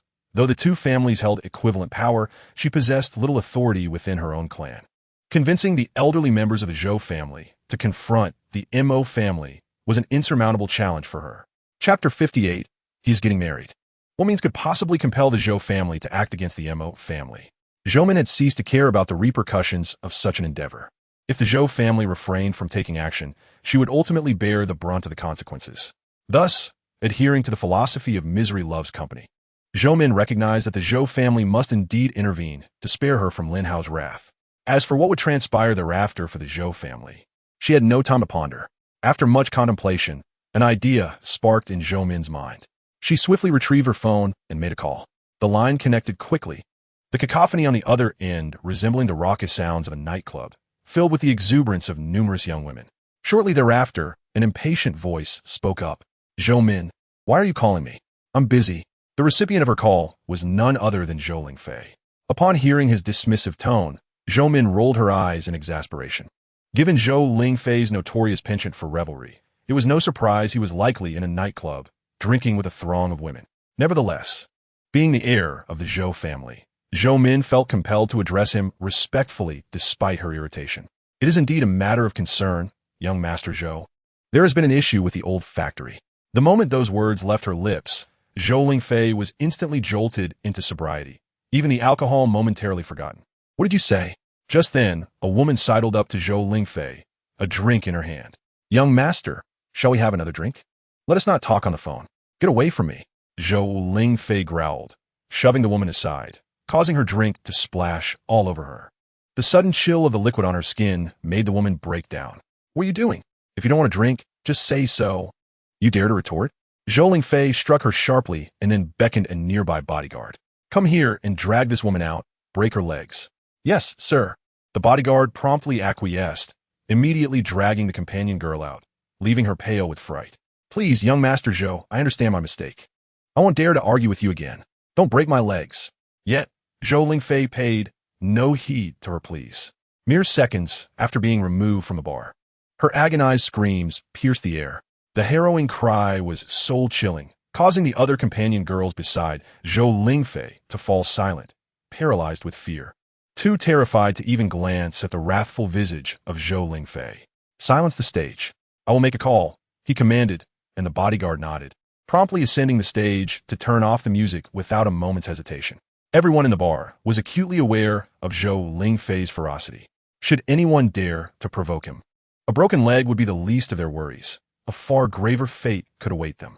Satisfied, Zhou Lingfei nodded and turned to Zhou Min on the other end of the line. "Zhou Min, what exactly has gone awry with the old factory? You cannot even manage such a trivial task. I truly wonder what use you are to me." Zhou Min rolled her eyes in silence. She was far superior to Zhou Lingfei, who only indulged in drinking and women. The situation is as follows. This project had originally been assigned to Su Yuan from the Su family. However, I just received word that she has been taken away by Mo Yao Yao, the second daughter of the Mo family. I suspect that Mo Yao Yao must be aware of some secrets regarding the old factory, prompting her to abduct Su Yuan in an attempt to coerce her. Zhou Lingfei fell silent for a moment before finally nodding. Indeed, it appears the Mo family has learned of the past and wishes to partake in this matter. They dare to covet from our Zhou family without considering their own strength. Exactly, young Master Zhou. The Mo family is utterly reckless. We must teach them a severe lesson. Seeing Zhou Lingfei's willingness to take action, Zhou Min pressed on. "Rest assured, I will send someone to handle this matter immediately. The Mo family will learn of the Zhou family's might, and they shall release Su Yuan at once. They wish to partake. I shall not grant them such satisfaction." With that, Zhou Lingfei ended the call and set about his tasks. Zhou Min sighed in relief. As long as Zhou Lingfei took action, she could at least account for things on Lin Hao's side. As for Zhou Lingfei and the consequences of this affair, she was unconcerned. Her primary focus was her own survival amidst the turmoil. Just then, her phone rang, and upon seeing the caller, her expression shifted. Answering the call, a cold female voice inquired, "How did it go? Is the drug I provided effective?" "Do not mention it, my lord. The medication you provided is utterly ineffective." The other party felt nothing at all, Zhou Min remarked, her tone laced with irritation. After all, she had expended a considerable sum to procure this remedy. The woman on the other end of the line, equally perplexed, responded, "Broken? How is that conceivable? The potion I supplied is of the utmost quality. Pray, tell me the name of the individual who dismantled my concoction." Without hesitation, Zhou Min divulged it was a fellow named Lin Hao. "He possesses formidable skills, perhaps even surpassing yours." Upon hearing the name, the woman fell silent, momentarily taken aback. After a pause, she sought confirmation. "Zhou Min, Are you certain you are not deceiving me? His name is truly Lin Hao. Is he a rather handsome young man? Reflecting for a moment, Zhou Min nodded in agreement. Indeed, he is quite handsome. Why do you ask? The woman on the line remained quiet for a spell before responding with a cold smirk. How well do I know him? We are quite familiar. Tell me, what is his current situation? Zhou Min considered her response, stating casually, I don't know him well. But it seems he is getting married tomorrow. What? Married? He's getting married. The woman's voice was filled with astonishment, stripping away any semblance of her previously aloof demeanor. Who is he marrying? What does she look like? Is she attractive? Why is he with Lin Hao? Chapter 59. A corner dog will jump over the wall. Why are you so concerned about this? What connection does Lin Hao have to you? Zhou Min was bewildered, while the woman replied coldly, mind your own business. Regardless, you will tell me everything you know about Lin Hao. But this is all I know. I cannot possibly be aware of all his affairs, as I am not particularly close with Su Yu, Zhou Min protested. Useless. What good are you? Fine. I will handle it myself. With that, the woman scolded Zhou Min and abruptly ended the call. Zhou Min, left in disbelief, muttered, if you have the capability, find out yourself. Meanwhile, upon learning about the Mo family's affairs, Zhou Lingfei chose not to linger in the bar, promptly returning to the Zhou residence. Once there, he issued orders to the butler. Tonight, we, the Zhou family, shall declare war on the Mo family, sever all ties with their enterprises, and anyone among our affiliated families who dares associate with the Mo family is to be expelled. He continued, immediately mobilize funds. I intend to short sell all of the Mo family stocks. The butler, taken aback by Zhou Lingfei's commands, stammered, young master, why must we wage war against the Mo family? Surely, we need a valid reason? Zhou Lingfei snorted disdainfully before replying. The Mo family has meddled with matters beyond their reach. Inform them that if they do not release Su Yuru, the Zhou family will engage them in an all-out war, fighting to the bitter end. I wish to make it abundantly clear that the Zhou family is not to be trifled with. Those who dare to cross us should be prepared for demise. Upon hearing this in relation to recent events, the steward of the Zhou family dared not delay any further. He nodded resolutely and departed immediately, within a mere 3 minutes. News of the Zhou family's declaration of war against the Mo family spread throughout the entirety of North City. The sudden ferocity of the Zhou family left the Mo family in a state of disarray, causing anxiety to ripple through their ranks. At this moment, Mo Qian sat in the main seat of the Mo family, his brow furrowed in contemplation. What in the world is that wretched Zhou Lingfei thinking? Has he consumed too much alcohol? Why has he chosen to strike against us? The Mo family bears no grudge against the Zhou family. Not only did the Mo family have no enmity with the Zhou family, but they also shared numerous business dealings. Yet just moments ago, the Zhou family severed all business ties with the Mo family, launching a direct assault on their enterprises, which resulted in a plummet of Mo family stocks. Families engaged in commerce with the Mo family received orders from the Zhou family to cut all ties, rendering even the threat of penalties ineffective. It can be said that Zhou Lingfei's frenzied actions caused the Mo family to incur nearly 10,000 in losses. That insufferable Zhou Lingfei, that mad dog, what is he truly after? Observing Mo Qian's fury, the steward of the Mo family pondered momentarily before explaining, Master, it appears that Zhou Lingfei believes our hands have reached into forbidden territories. He demands that we immediately release Su Yurwan. If we do not comply within half an hour, the Zhou family will pursue us relentlessly until one party is utterly annihilated. Madman, how dare Zhou Lingfei act with such audacity? Does he not value his own family's existence? Who is this Su Yurwan? We have never even heard of her, yet he insists we release her. Indeed, Zhou Lingfei's actions seem to regard the Mo family as a mere soft target. The elders of the Mo family engaged in animated discussion until Mo Qian silenced them.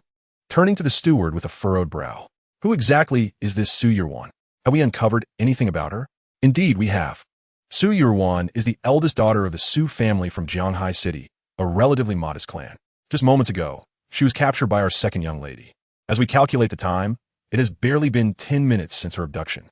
Over a mere woman, Zhou Lingfei has transformed into a ravenous beast, attacking the Mo family with such ferocity. This is utterly insane. Mo Qian was taken aback. He was aware of Zhou Lingfei's proclivities, but had not anticipated such fervor.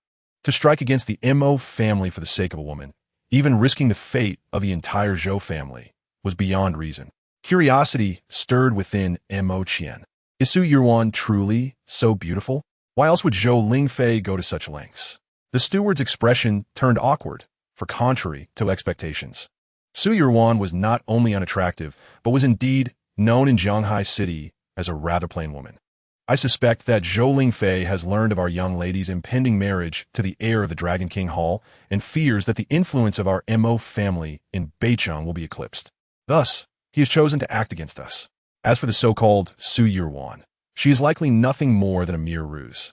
Mo Qian nodded in agreement, pondering that if Zhou Lingfei truly acted out of desire for a woman, at the very least, that woman ought to possess beauty. How could Zhou Lingfei possibly take action against the Mo family for someone notoriously unattractive? This clearly indicates that Zhou Lingfei is not motivated by Su Yuan, but rather by a fear of the Mo family's rise to prominence. How audacious of that wretched Zhou Lingfei! Instead of currying favor with us upon learning of our alliance with the Dragon King Hall, he dares to strike against us. Indeed, it is laughable. Once we secure the support of the Dragon King Hall's leader, any losses we incur will swiftly be reclaimed. Let Zhou Lingfei revel in his arrogance for the time being. When the leader of the Dragon King Hall arrives, we shall seek retribution against the Zhou family. The elders exchanged remarks, all convinced that Zhou Lingfei's actions stemmed not from his infatuation with Su Yuan, but from sheer fear of the Mo family's potential to dominate the Zhou family. Mo Qian shared this sentiment, a disdainful expression crossing his face as he remarked, Zhou Lingfei is nothing more than a rabid dog, now frantic and desperate. No matter, let him be brazen for a while. Once the leader of the Dragon King Hall arrives, everything we have lost today will be restored. However, at that very moment, the gates of the Mo residence were forcefully kicked open, and a woman gracefully strode in. Her figure was enchanting, her countenance mesmerizing, yet her eyes glimmered with an icy frost. She emanated a faint, alluring fragrance, akin to a walking perfume, which swiftly permeated the entire Mo household within seconds. Chapter 60. Do not overstep your bounds. The captivating woman regarded the elders of the Mo family with a cold demeanor and spoke. Call Mo Yao and instruct her to spare Su Yuan. I do not wish to repeat myself. This is your sole opportunity to avoid injury. How did you get in here? Leave at once. This is not a place for you. The voices of dismissal fell upon her, but the enchanting woman's expression remained impassive. Call Mo Yao and tell her to spare Su Yuan. I do not wish to repeat myself. Where are the bodyguards? Bodyguards, come quickly. Remove this woman. Instantly, a dozen bodyguards surged forward, aiming to confront the alluring woman. Yet, as they drew near and caught a whiff of her fragrance, they became utterly entranced, collapsing to the ground in unison. Simultaneously, everyone in the Mo household succumbed to the intoxicating aroma, falling unconscious upon the tables. The captivating woman then approached the head of the Mo family, Mo Qian. With a sharp clap, she awakened Mo Qian, who gazed at her in terror, stammering, What do you want? Why do you target my family? Could it be that you are someone sent by the Zhou family? I have repeated this countless times. Immediately call your daughter, Mo Yao, and instruct her to release Su Yuan. Mo Qian promptly nodded, suddenly subdued, and took out his phone to call Mo Yao. Meanwhile, Mo Yao, who was approaching Su Yuan with the intent to teach her a harsh lesson, was interrupted by the ringing of her phone. Frustrated, she despised being disturbed during her moments of enjoyment. It was a disservice to her mood. However, upon glancing at the caller ID, she realized it was her father. Reluctantly, she answered, Hello, Dad, what do you need? I'm currently interrogating a suspect. Mo Qian's voice trembled as he spoke, for the enchanting woman before him had drawn a dagger, pressing it against his neck. I ask you, have you captured a woman named Su Yuan? How did you know? Mo Yao's face contorted in confusion, considering she had only brought Su Yuan back less than 10 minutes ago. Logically, her father should not have been aware of this matter. You foolish girl. You have caused a calamity. The Mo family nearly faced annihilation because of you. Mo Qian exclaimed, his frustration palpable. Do you realize that your capture of Su Yuan has led to a loss of nearly 100 million for our family? I command you to release Miss Su immediately and seek her forgiveness. Release Su Yuan? How is that possible? I cannot do it. Mo Yao immediately shook her head in refusal. I have unresolved grievances with her. How can I simply let her go? Letting her go and apologizing to her is absolutely out of the question. After all, Mo Yao was still simmering from the last incident when Wang Lao had let Lin Hao go, and now, just when she had the chance to discipline Su Yuan, she was being asked to release her. There was no way she would agree to that. You ungrateful child. Must you drive your father to the brink of despair before you see reason? Mo Qian scolded furiously. I tell you, you must release Su Yuan and obtain her apology. That is an order. The Mo family has already suffered due to your actions. If you refuse to let her go, you shall never return to the Mo family again. You are no longer a disciple of the Mo family. The more he spoke, the angrier he became, leaving Mo Yao utterly bewildered. Dad, why? What has Su Yuan done that warrants her release? Her expression was one of confusion. After all, Su Yuan was merely an unattractive girl from a weak family. Why should she be released? You insolent child, when I command you to release her, you will do so immediately. Do not question my authority. Is it you or I who governs the Mo family? I warn you, if you do not release Su Yuan, I will expel you from the Mo family without hesitation. Do not think I am jesting. I am serious. Listening to her father's furious outburst, Mo Yao felt a wave of panic wash over her. She understood that this time, her father was not joking. He was genuinely angry. If she were to be expelled from the Mo family, it is likely that Mo Yao would be instantly torn apart. After all, she had previously leveraged her status as the second young lady of the Mo family to bully numerous individuals. Without that identity as her protective shield, it is uncertain how many would relish the opportunity to shred her to pieces. All right, I'll let Su Yuru off this time. Is that satisfactory? Father, please don't be angry, Mo Yao said, her voice tinged with grievance, before promptly disconnecting the call and turning her gaze towards Su Yuru. The interrogation room was small, and every word spoken by Mo Qian had reached Su Yuru's ears. Observing Su Yuru's pitiful demeanor, she scoffed. It seems Miss Su's ambition to teach me a lesson has once again come to naught. What a pity. With a clenched jaw, Mo Yao seethed. Humph. Consider yourself fortunate this time. Should you dare offend me again, I assure you, I will not let you off so easily. Su Yuru, equally displeased, let out a cold snort. She had originally arranged for someone to come to her rescue, only to find herself unexpectedly released. Who could have possibly saved me? Could it be my husband? Su Yuru pondered, ultimately nodding in agreement, convinced that it was Lin Hao, for no one else would have known of her capture. Casting a disdainful glance at Su Yuru, Mo Yao snapped. What are you still standing there for? I'll let you off. Shouldn't you hurry and leave? Su Yuru retorted with a cold laugh. You are simply letting me walk away, just like that? What else do you desire? I recall your father stating over the phone that he must obtain my forgiveness. Should he fail to do so, he will certainly drive you from the Mo family. Su Yuru said, her tone icy. Mo Yao's expression shifted at her words. What do you mean by that? Are you suggesting that I should apologize to you? Letting you go is already quite generous. Indeed, I demand an apology from you, Su Yuru replied, her voice chilling, her demeanor shifting dramatically. You imprisoned me, and now you wish to simply release me? That would be far too lenient for you. Without your apology, this matter cannot be resolved. Su Yuru, do not overstep your bounds. Mo Yao gritted her teeth. It was already a challenge to her patience to let Su Yuru off, and now she was being asked to apologize. Not a chance. Is that so? If you refuse to apologize, then I shall remain here. I will leave only when you offer me an apology. After all, I am in no hurry. I just got married this morning. However, every second I spend here is a loss for your Mo family, Su Yuru said disdainfully. Chapter 61. Dare to fire a shot, if you will. Su Yuru had completely grasped Mo Yao's weaknesses, and hearing her words, Mo Yao fumed. Why are you so incorrigible, just like that scoundrel Lin Hao? Are you and your husband cut from the same cloth? Without hesitation, Su Yuru stepped forward and delivered a sharp slap to Mo Yao. Who gave you the audacity to insult my husband? Mo Yao, having received a heavy blow, grasped her whip and prepared to retaliate, but upon recalling her father's admonition, she lowered it immediately. If she dares to strike Su Yuan now, it is likely that her father will retaliate against her afterwards. Seeing that Mo Yao does not dare to move against her, Su Yuan scoffs in disdain. I shall say this one last time.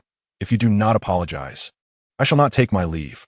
At this, Mo Yao completely concedes, lowering her head and muttering, I am sorry, I should not have offended you, nor should I have brought you here.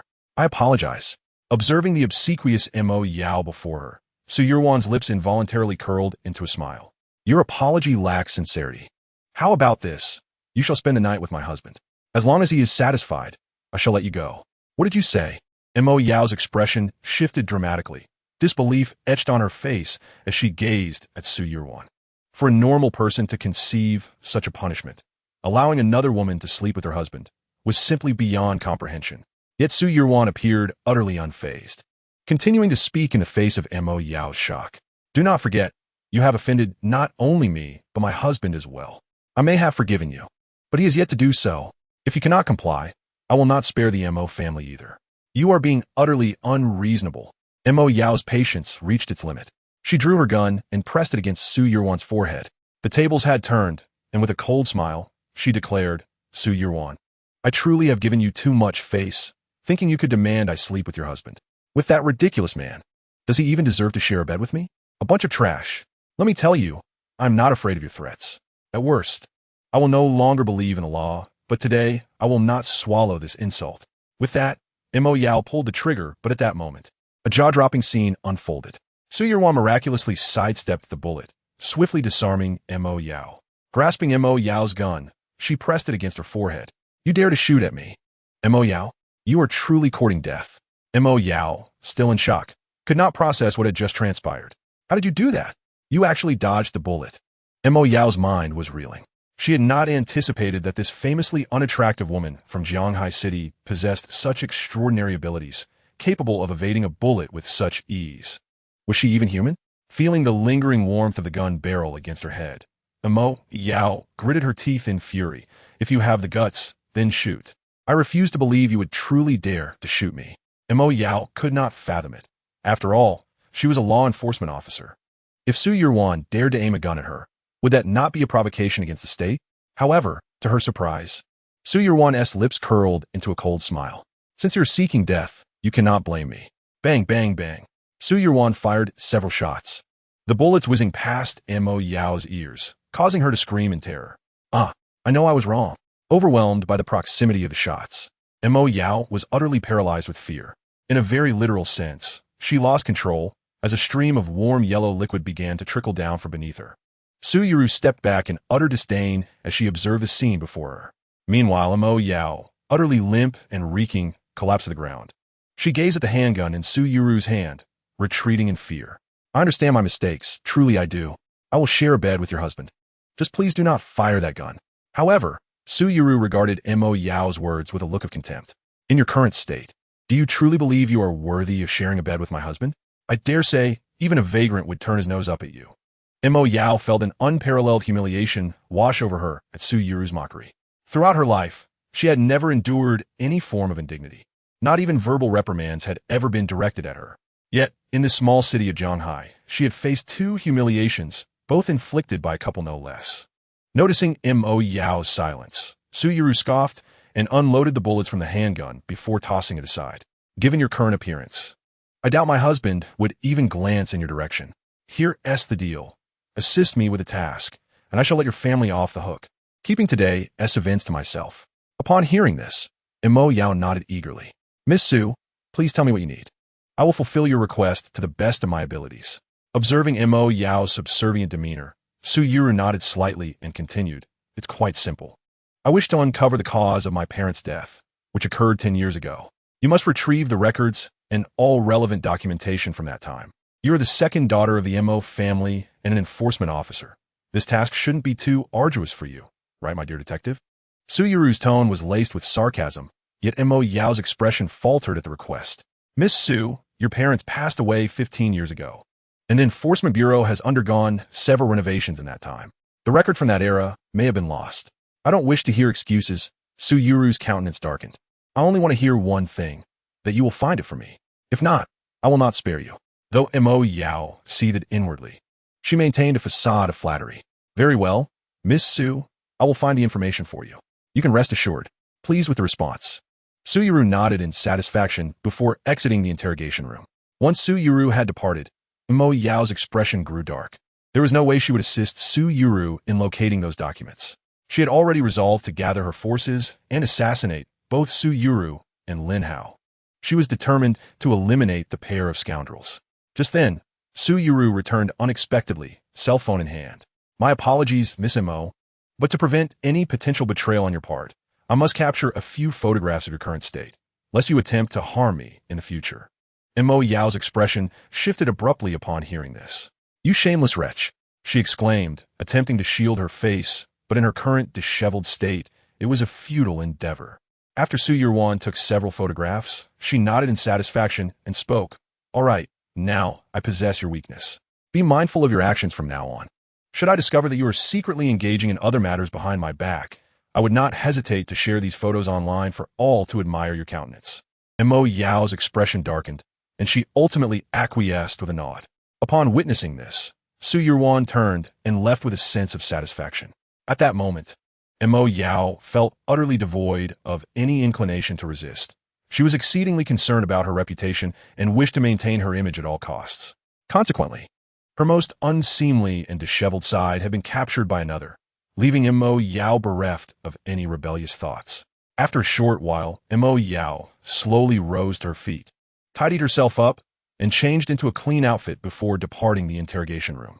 Outside, Su Yurwan stood at the entrance, where an officer was blocking her way. Upon seeing Mo Yao emerge, the officer promptly addressed her. Captain Mo, this woman has gone mad. She claims she has done nothing wrong and demands we release her immediately. Mo Yao nodded in agreement. Of course, Ms. Su is not at fault. The Liu father and son deserve their fate. Ms. Su is not involved in this matter. And even if she were, it would be an act of righteousness. At this declaration, the officer was momentarily taken aback. Just moments ago, Mo Yao had instructed him not to open the door for anyone until she had finished reprimanding Su Yurwan. How had her stance shifted so suddenly? What are you still standing there for? Can't you understand human speech? Mo Yao's demeanor grew increasingly frigid. I said, release Ms. Su immediately. She is innocent. Finally, the officer comprehended her command, sighed, and stepped aside.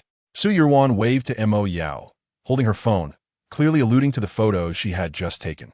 Thank you. Miss Mo, I will send a banner to your enforcement bureau in appreciation. Truly a discerning officer of the law. As Su Yurwan exited the bureau, the officer approached Mo Yao and whispered, Captain, are we not playing in her hands by letting her go? Is there some evidence we have yet to collect?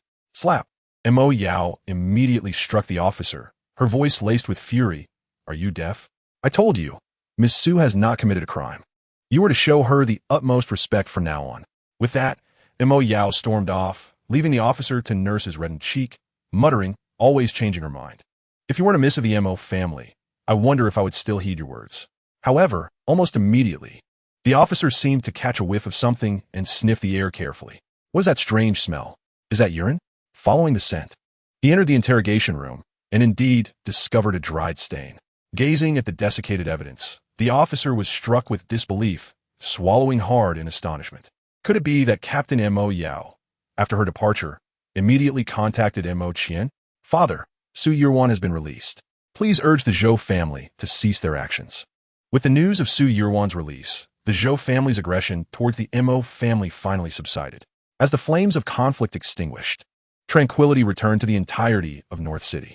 Meanwhile, Su Yurwan was riding back to Kanglin Haijun, yet her countenance bore no trace of joy. Instead, it was clouded with gloom. Before entering the Law Enforcement Bureau, Su Yurwan had indeed reached out to her contacts, requesting assistance from the Black King Hall for her rescue. However, she found herself confined within the Bureau for a total of half an hour, during which not a single shadow of her rescuers from the Black King Hall appeared. Given the extensive influence of the Black King Hall globally, it was inconceivable that they would remain inactive for half an hour. Logically, they should have rescued her within 3 minutes.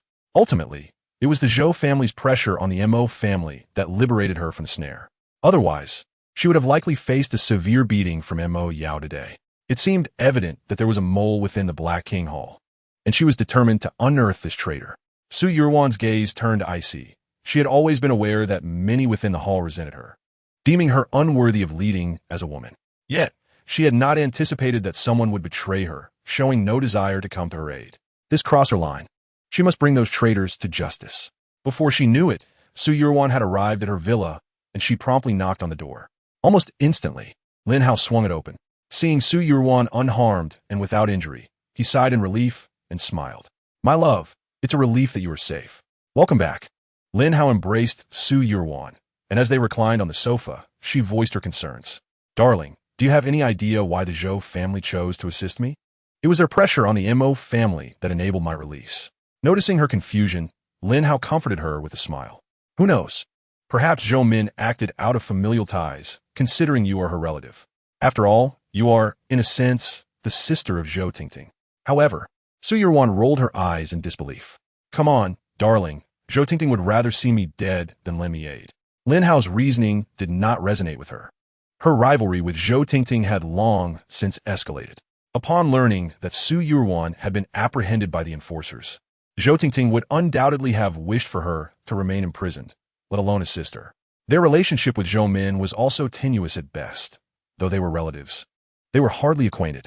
This left Su Yuan even more perplexed, unable to fathom why the Zhou family had opted to help her. Seeing Su Yuan's bewilderment, Lin Hao embraced her once more and cheerfully reassured her. All right, my love, there is no need to ponder excessively, regardless of the Zhou family's motivations for aiding you. The important thing is that you're finally free. Isn't it? As dawn approaches, the moment of our wedding arrives. Our immediate concern is to assess the beauty of your skin, ensuring you dazzle all onlookers at the ceremony. Upon hearing this, Su Yuru no longer pondered the reasons behind the Zhou family's assistance. The fact remains that she has stepped into the light. Husband, please check if my face is ready, she implored. Chapter 63, Unwavering Devotion. Lin Hao nodded and promptly lifted the veil from Su Yuru's face. The instant the veil was removed, an enchanting visage captivated Lin Hao's gaze, leaving him momentarily spellbound. Noticing his astonishment, Su Yuru waved her hand, puzzled. Husband, what is it? Regaining his composure, Lin Hao smiled and exclaimed, My dear wife, you are extraordinarily beautiful. Having encountered many attractive women, Lin Hao had seen his fair share of ethereal beauties. Yet, Su Yuru's exquisite allure surpassed all he had ever witnessed. Truly, her beauty was unparalleled, the finest face Lin Hao had ever beheld in his life. Feeling shy under his admiration, Su Yuru blushed deeply. Flattery will get you nowhere. We should hurry to bed, as we have a wedding to prepare for. With that, she attempted to return to her room, only to be swept into Lin Hao's arms. Su Yuru gasped in delight and playfully tapped his chest, feigning annoyance. What are you doing? We have a wedding to attend, so let's get some rest. I intend to take you to bed, but together, just the two of us. Lin Hao replied with a smirk as he carried her back to their room. Before long, the room echoed with Su Yuru's soft gasps.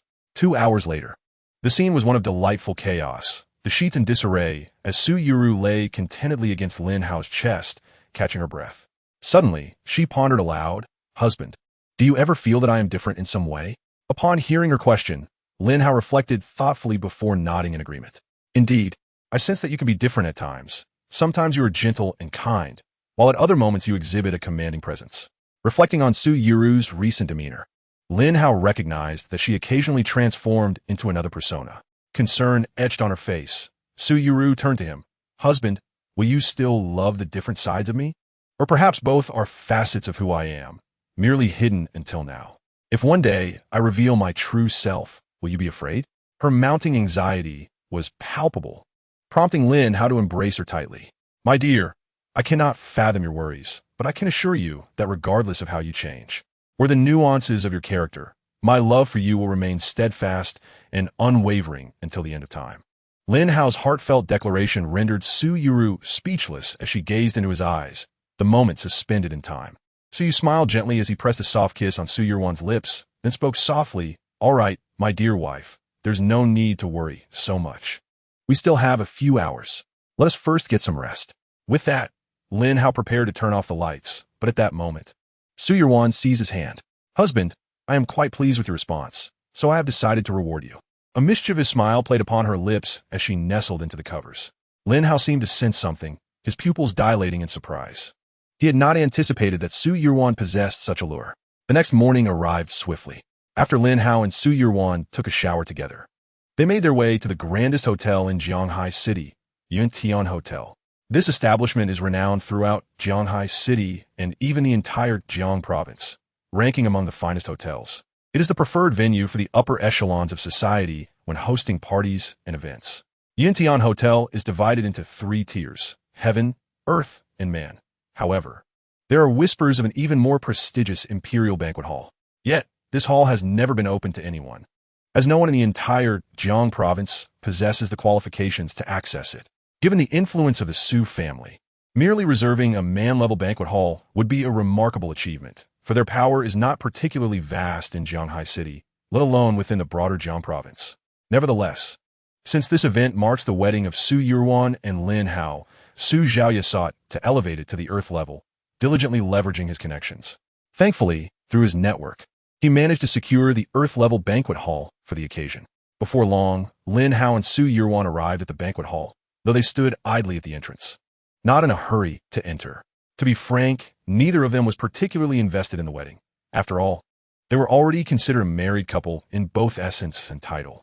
However, out of respect for Su Zhaoye's heartfelt intentions, they reluctantly agreed to attend. Despite their participation, they maintained a nonchalant demeanor. As they lingered at the entrance, Lin Hao noticed that Su Yuan still wore a mask and was enveloped in layers of clothing. He expressed his surprise. "Wife, did I not tell you?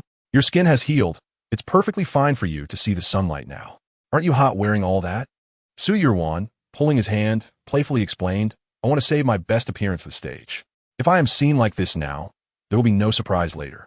Lin Hao nodded in agreement, but as he scanned the area, he realized that Zhou Tingting had yet to arrive. Something seems amiss. Where could Zhou Tingting be? Upon hearing Su mention Zhou Tingting, Su Yuan also looked around with curiosity, puzzled by her absence. Indeed, where has Zhou Tingting vanished? Logically, she should have already adorned herself splendidly for the wedding, eager to overshadow me. Both of them were acutely aware of Zhou Tingting's character.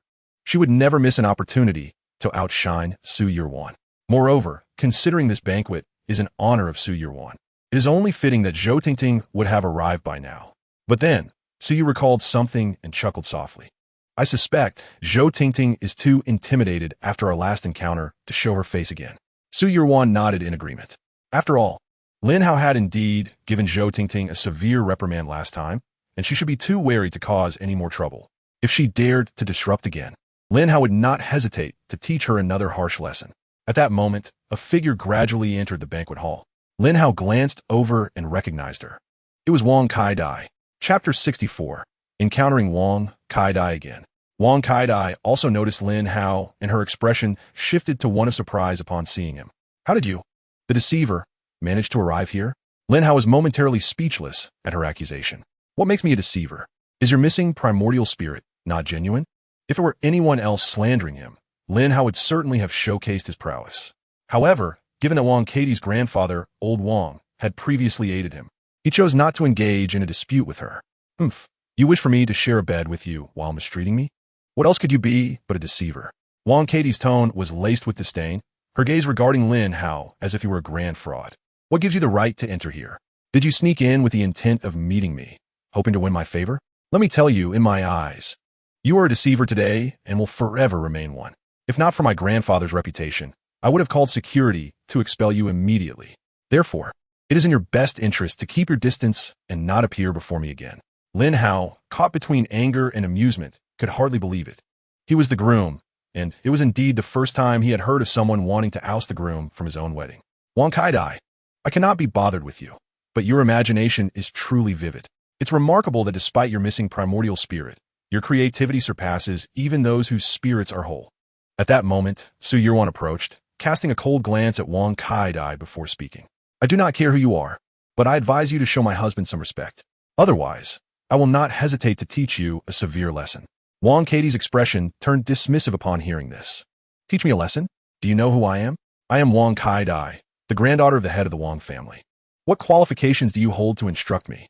Upon hearing this, Su Yuan moved to confront her, having decimated an entire Liu family of dozens. How could you be daunted by a mere girl from the Wang family? However, Lin Hao, due to the impending wedding, chose to avoid further conflict with Wang Kai-dai and instinctively shielded Su Yuan behind him. "All right, my dear, let's not engage with this madwoman." Having spoken, Lin Hao took Su Yuru away, and Wang Kai-dai, witnessing this, let out a disdainful huff. After being led away by Lin Hao, Su Yuru curiously inquired, "Darling, is she your friend? She belittles you so, we should retaliate. Letting her off this easily seems too lenient." Lin Hao chuckled softly and reassured her, "We're not friends. We have only met once. Her prejudices against me are quite pronounced. She perceives me as nothing more than a fraud. We are on the verge of marriage. So let us not complicate matters. If you still feel angry after the wedding, I shall accompany you to teach her a lesson." Upon hearing this, Su Yuru relented. "Very well, "Dear husband, considering our imminent nuptials, I shall let her go this time." At that moment, however, Wang Kaidai rushed over. Her teeth clenched in fury as she glared at Lin Hao and Su Yuru. "Oh, how delightful! So you have a wife. You with a wife. Dare to flirt with other women? How shameless!" With that, she turned to Su Yuru and declared, "Sister, I must inform you. Your husband is pursuing other women and attempted to deceive me to gain my favor. I advise you to open your eyes and see the true nature of such a man. He does not deserve to have a wife." Upon hearing Wang Katie's slander against Lin Hao, Su Yuru's earlier inclination to forgive her resurfaced. "Wang Kaidai, is that so? Your prejudice against my husband is your affair, but voicing it is entirely inappropriate. My husband is no fraud. He is extraordinary and surpasses everyone. I do not wish to hear any further disparagement of him. So you would do well to silence yourself."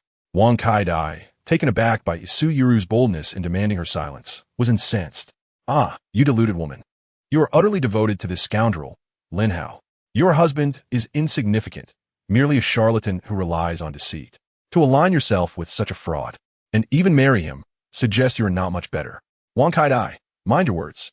As Wang Kaidai continued her tirade against Su Yuru, Lin Hao's previously impassive demeanor darkened ominously. "You may insult me, and I might overlook it for the sake of Elder Wang, but if you slander my wife, I cannot tolerate it. Now, apologize to her at once." Wang Katie's expression turned scornful. "Apologize to you? For what? You a mere fraud. Have no right to demand such a thing." At the utterance of the word fraud once more from Wang Katie's lips, Su Yuru could no longer contain herself and stepped forward to deliver a sharp slap across her face. Wang Kaidai stumbled back. Disbelief etched across her features as she exclaimed, "You dare strike me?" Su Yuru brushed off her palms and coldly retorted, "This is the consequence of your disrespect towards my husband. Consider this a mere lesson. Should there be a next time, it will not be so simple." As Wang Kaidai regained her composure, she swiftly approached, attempting to strike Su Yurwan. However, there was no need for Lin Hao to intervene, for Su Yurwan effortlessly subdued Wang Kaidai, forcing her to her knees. Wang Kaidai struggled to break free, but Su Yurwan's strength far surpassed her own, rendering her powerless. "Let go! Let go! You wretched woman, do you know who I am? I am the sole heiress of the Wang family. I am Wang Kaidai. How dare you?" Su Yurwan merely scoffed, unperturbed by the threats. At that moment, a maid passed by with a tray of champagne. Seizing the opportunity, Su Yurwan snatched the champagne and poured it over Wang Kaidai, drenching her completely. Standing tall, Su Yurwan looked down at her and coldly stated, "This is the consequence of insulting my husband. Do you comprehend?" Feeling the icy chill of the champagne soaking her, Wang Kaidai, unaccustomed to such treatment, was thrown into disarray. "You are finished. How dare you treat me this way? Yes, you. The Wang family will not let this go unpunished." Meanwhile, Lin Hao watched the scene unfold, applauding Su Yurwan's audacity. Chapter 65. Will you dare again? At this point, Wang Kaidai continued her tirade. "You all will pay for this. I will make you suffer for daring to offend me." Without hesitation, Su Yurwan slapped her forcefully. The sound echoed, leaving Wang Kaidai clutching her face, while Su Yurwan, with a chilling gaze, asked, "Tell me, will you dare to offend my husband again?" "Umph. What good is hitting me?" "I will." Another slap interrupted her words, causing Wang Kaidai to bow her head in submission. "I will ask you once more. Will you dare to offend my husband?" Though her bravado diminished, Wang Kaidai, gritting her teeth, spat defiantly, Go ahead, keep hitting me. You might as well kill me. If not, I will certainly tell my grandfather about this when I return."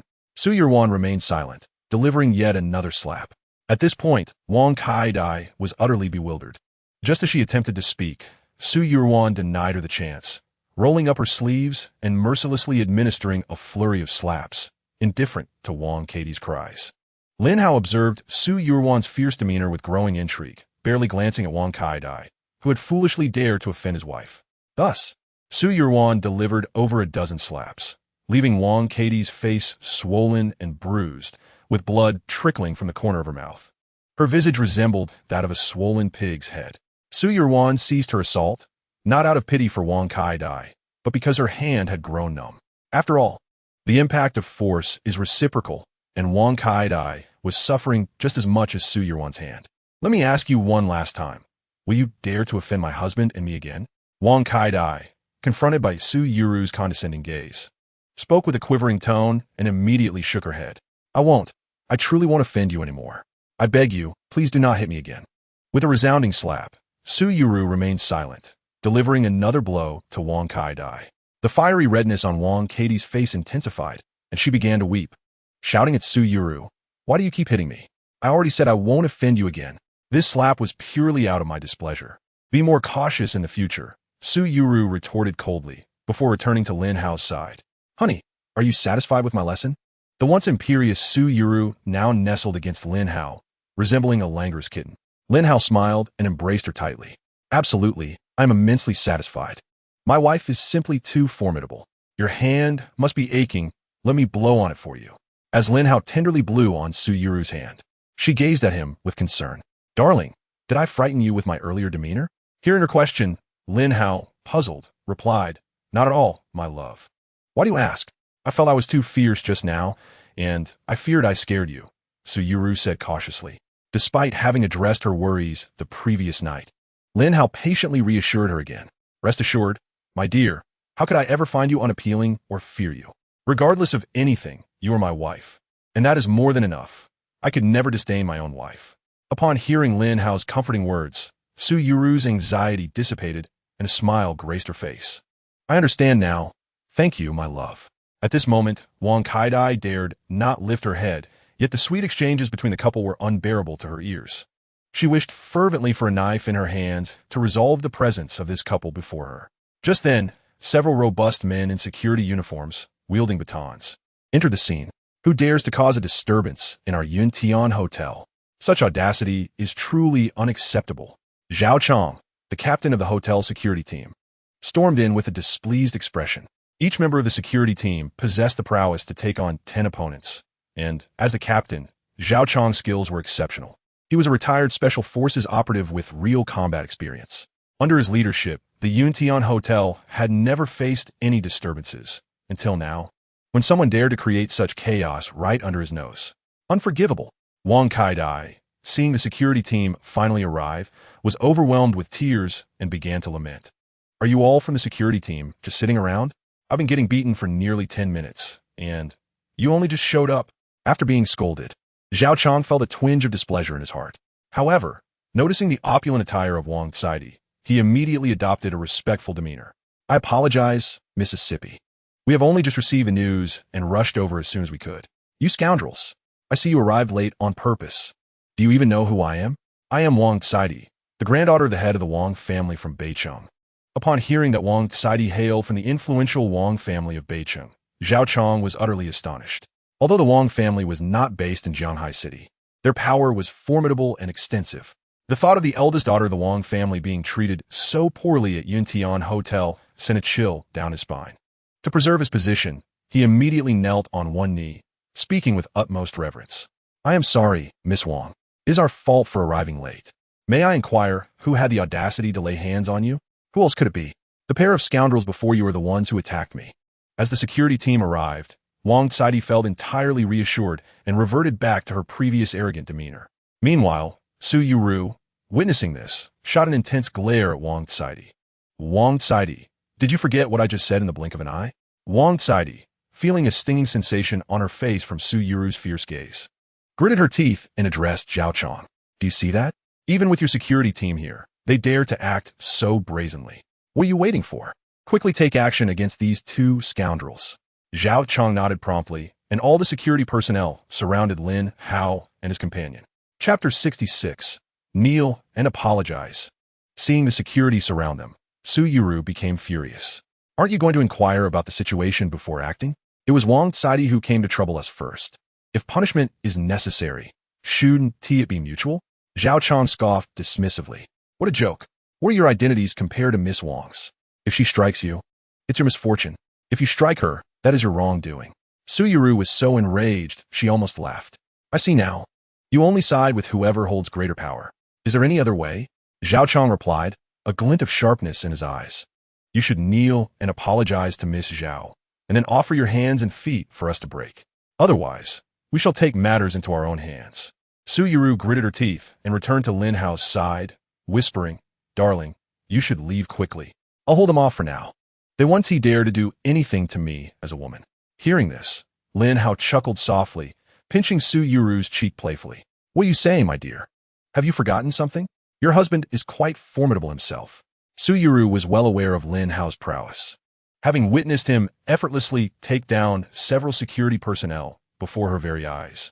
However, the security personnel before them were all veterans from Yun Tian, each possessing formidable skills, many of whom had blood on their hands. Such a caliber of security was beyond Lin Hao's capacity to contend with. At that moment, Wang Kaidai seemed to have overheard their whispers and laughed heartily. Huh. Suyuro, do you truly believe that just because you are a woman, we would refrain from taking action against you? Let me tell you, you have struck me 30 times, and I intend to return the favor in full. Why are you all still standing there? Go and deal with them both. Yes. Zhao Wu and the other security guards immediately responded, charging towards Lin Hao and his companion. Upon witnessing this, Su Yurua's expression shifted to one of panic as she urged Lin Hao, "Dear, don't just stand there. Run." Yet, Lin Hao firmly positioned Suo behind him and spoke in an intimate tone that only they could hear. "My love, close your eyes for 10 seconds. After that, I shall present you with a surprise."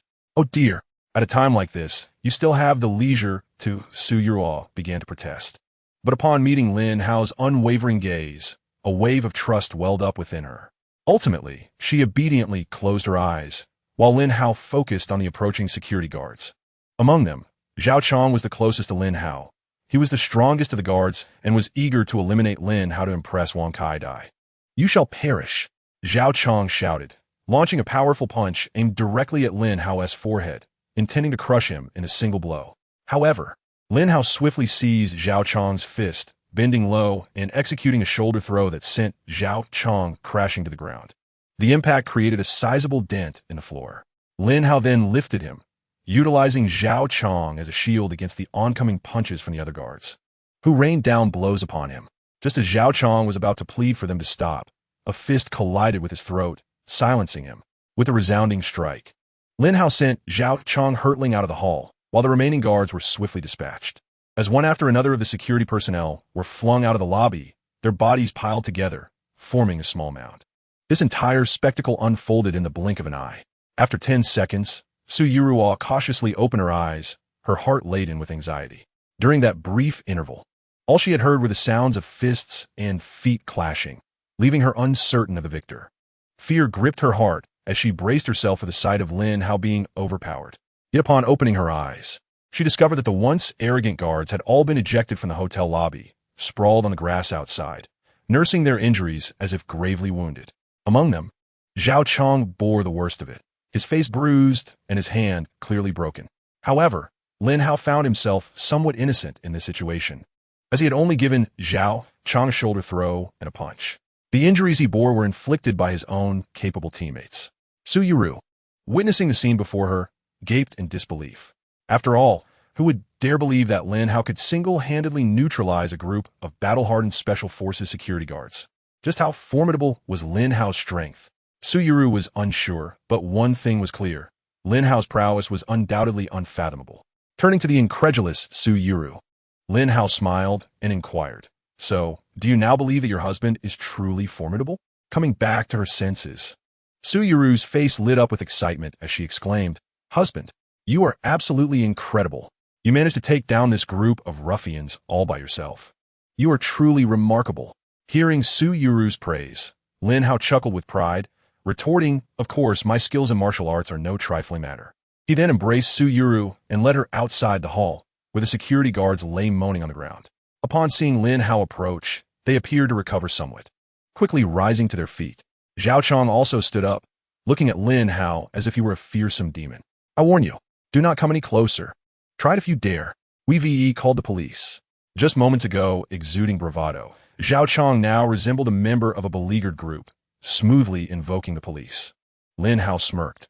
It was Zhao Chong who had initiated the confrontation, and should there be any arrests, it would undoubtedly be Zhao Chong and his cohorts who would face the consequences. Lin Hao's actions had been purely in self-defense. "I have no desire to engage in idle chatter with you. Kneel down and apologize to me and my wife," Lin Hao commanded, imposing no excessive punishment upon them. Since Zhao Chong had previously ordered Lin Hao to kneel, it was only fitting that Lin Hao reciprocate.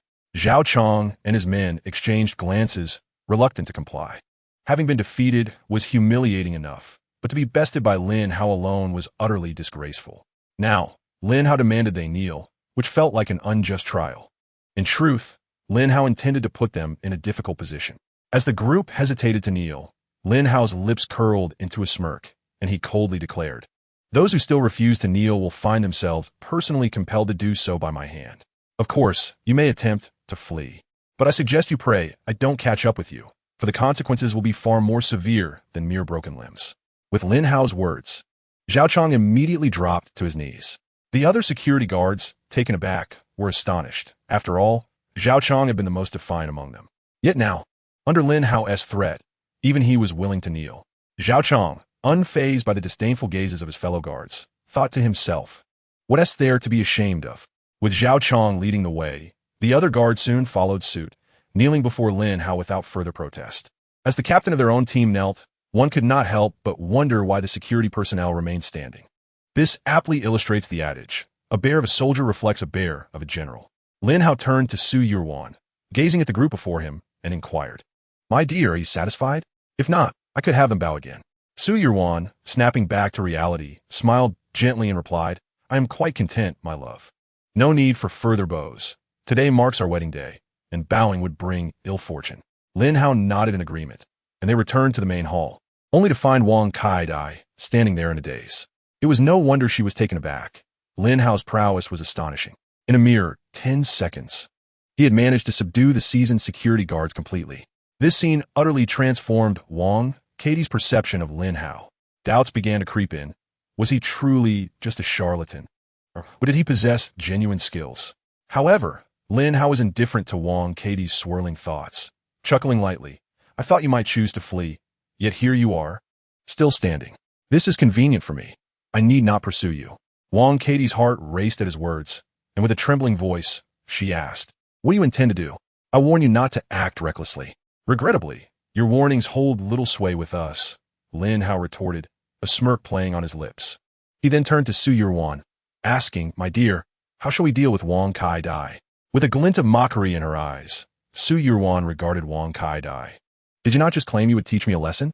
You mentioned returning the 30 slaps you received. I stand here. If you wish to repay me, feel free." Wang Katie's lips twisted in apprehension, for Lin Hao stood beside her, and should she act against Su Yurwan, she might find herself on the receiving end of a far worse fate. "I was merely speaking casually. There is no need to take it so seriously," she stammered, her confidence waning. "Is that so?" Alas, the speaker may be careless, but the listener is attentive. Su Yurwan's tone grew chilling. Wang Kai-dai sensed the shift and quaked in fear. "What more do you desire? You've already struck me. Do you intend to continue?" The mere thought sent a shiver through Wang Kai-dai, for she had yet to recover from the 30 slaps Su Yurwan had previously delivered. "Let's not dwell on that. I find it too unsightly for my hands," Su Yurwan dismissed, pointing toward the kneeling security guards. "Since they are already on their knees, perhaps you should join them." Wang Katie's expression shifted dramatically, yet she recognized her lack of authority to refuse. With resignation, she approached the group of security personnel and knelt beside them. Watching this unfold, Su Yurwan felt a sense of satisfaction and turned to Lin Hao with a smile. "My love, are you pleased with my actions?" "My dear, you are quite wicked," Lin Hao teased. Yet I find it utterly delightful," he added with a mischievous grin as he embraced Su Yurwan. "Come, let us ascend the stairs together, leaving these fools behind." As the figures of the two individuals vanished around the corner of the staircase, Wang Kai-dai, poised to rise with indignation, was abruptly struck in the knee by a silver needle that seemed to have come from nowhere. Immediately, Lin Hao's voice echoed, "Do not rush to get up. Remain kneeling for a while." Wang Katie's expression shifted dramatically as she attempted to stand, only to find herself utterly unable to rise, regardless of her efforts. Resigned, she glared at Lin Hao and scolded, "Lin Hao, you shameless scoundrel." Meanwhile, Zhao Chong and the others, having escaped the needle's grasp, endeavored to stand up after Lin Hao's departure. Witnessing this, Wang Kai-dai became frantic and snapped, "Who permitted you to stand? Do you not see that I am still kneeling? All of you, remain obediently on your knees. If I spot anyone attempting to leave, rest assured, I shall not let it go unpunished." The security guards, upon hearing her command, reluctantly resumed their kneeling position. Though Lin Hao had departed, they were keenly aware of Wang Katie's formidable temperament. Thus, they remained in that position for some time until a man with a crew cut entered, flanked by 2 bodyguards. Upon observing the sight of a dozen individuals kneeling in the hotel lobby, Tanwen furrowed his brow and inquired, "What on earth is going on? Why is everyone kneeling?" Although puzzled, Tanwen chose not to delve further into the matter and casually glanced before preparing to step inside. At that moment, Wang Kaidai caught sight of Tanwen and immediately cried out, "Tanwen, it's me." Hearing someone call his name, Tanwen turned to see Wang Katie's face, swollen and bruised. He momentarily struggled to recognize her. "Who are you? Why do you look like a swollen pig? Do I know you?" Wang Kaidai, growing frantic, cried out, "Tanwen, I am your fiancé, Wang Kaidai. Do you not recognize me?" Upon hearing her claim, Tanwen scrutinized her closely, and as realization dawned, his pupils widened in recognition. "Kaidai, what has happened to you? Who did this? Get up quickly." Tanwen rushed forward, attempting to help her rise, but Wang Kaidai, immobilized by the needle's effects, remained on the ground. Tanwen, upon witnessing her plight, erupted in fury. "Who the hell has the audacity to treat my fiancé, in such a manner? I shall ensure that this scoundrel pays dearly for their actions." At this moment, within the grand banquet hall of the Yuntian Hotel, numerous guests had gathered, all prominent figures from Jianhai City, invited by Su Zhaoye. Though attending a wedding, their conversations dripped with sarcasm. "I never thought that the Su family's ugly daughter would find someone to marry. I'm truly curious about how much the Su family offered to secure such a commitment. Who knows? Whoever dares to marry that ugly girl from the Su family likely received a handsome sum in return. That is undoubtedly true, without financial incentive. Who would be willing to marry such a frightful woman? Marrying her would be akin to taking home a sow. Indeed, if it were me, I would refuse to marry such a terrifying woman unless the compensation was substantial, lest I be terrified awake in the dead of night." The Su family certainly enjoys a certain prestige, having arranged for a banquet hall of municipal caliber. It is likely that Yuntian granted this privilege due to the Su family's acquisition of the demolition rights for the factory in the eastern part of the city. Otherwise, how could the Su family, with their limited capabilities, possibly obtain such a venue? It seems they are sacrificing dignity for the sake of appearances. The whispers of onlookers reached Su Shihao's ears, yet he paid them no mind. Instead, he swiftly approached a woman in the corner of the hall and bowed respectfully. "My lady, the grand gift you arranged for Lin Hao has been prepared. Do you have any further instructions?" The woman, with a countenance as cold as frost, exuded an alluring charm that drew others near, yet instilled a sense of trepidation. This stark contrast stirred something within Su Shihao, prompting an urge to leap forward. However, he quickly suppressed such thoughts, well aware of the woman's formidable capabilities. Should he act recklessly, he would likely find himself swiftly dispatched. Just as he managed to quell his thoughts, the woman seemed to sense his intentions and delivered a sharp kick to his groin. The impact sent Su Shihao sprawling to the ground, clutching himself and gasping in pain. "My lady, I said nothing," he murmured, still reeling from the blow. Casting a cold glance at him, the enchanting woman replied, "Your gaze disgusts me. Should you dare to look at me with such intent again, the consequences will be far more severe than a mere kick." Hearing her words, Su Shihao felt a chill run through him, instantly quelling any lingering desires. At that moment, Zhou Min arrived, dressed impeccably, exuding a dignified grace rather than her usual flamboyant charm. Yet, even in her modest attire, her allure could not be entirely concealed. "My lady, I have arrived," Zhou Min said with utmost respect. The enchanting woman nodded, slightly before inquiring, "Have you experienced Lin Hao's palm technique? What was it like when it manifested?" Upon hearing the question, Zhou Min gasped, recalling the torment Lin Hao had inflicted upon her. "His palm technique is terrifying once it takes effect. It feels as though ants are gnawing at my bones. If the sensation is mild, it can even be somewhat pleasant, but if it intensifies, it becomes unbearable." "Heart-devouring palm," the enchanting woman murmured, and Zhou Min, upon hearing those words, eagerly nodded in affirmation. "Indeed, that is the name. My lady, do you have a way to relieve me of it?" The woman contemplated for a moment, then furrowed her brow. "Lin Hao's technique is quite peculiar. Even I may not be able to unravel it. Nevertheless, I shall attempt to assist you." With that, the woman placed her palm on Zhou Min's chest, causing her to shudder and her face to flush with warmth. "Silence, my lord. If you wish to unravel this formidable technique, you must remain quiet." The alluring woman spoke coldly. Upon hearing this, Zhou Min fell silent, allowing the enchanting woman to apply her utmost effort in pressing down on him. Su Shihao, observing this scene, felt a surge of envy. However, recalling the woman's earlier words, he felt a chill in his lower body and promptly rose. clasping his hands in a gesture of respect. "My lord, if there are no pressing matters, I shall take my leave. Should you require my assistance, please call for me." Su Shihao found it increasingly difficult to avert his gaze from the captivating sight before him. Both the alluring woman and Zhou Min were breathtakingly beautiful. The only one capable of resisting such temptation would be a sage of Lu Xiaohui's caliber. The alluring woman, with her eyes closed, remained silent. Seeing this, Su Shihao could only limp away, engrossed in his thoughts. Soon, after his departure, the alluring woman retracted her hand and frowned.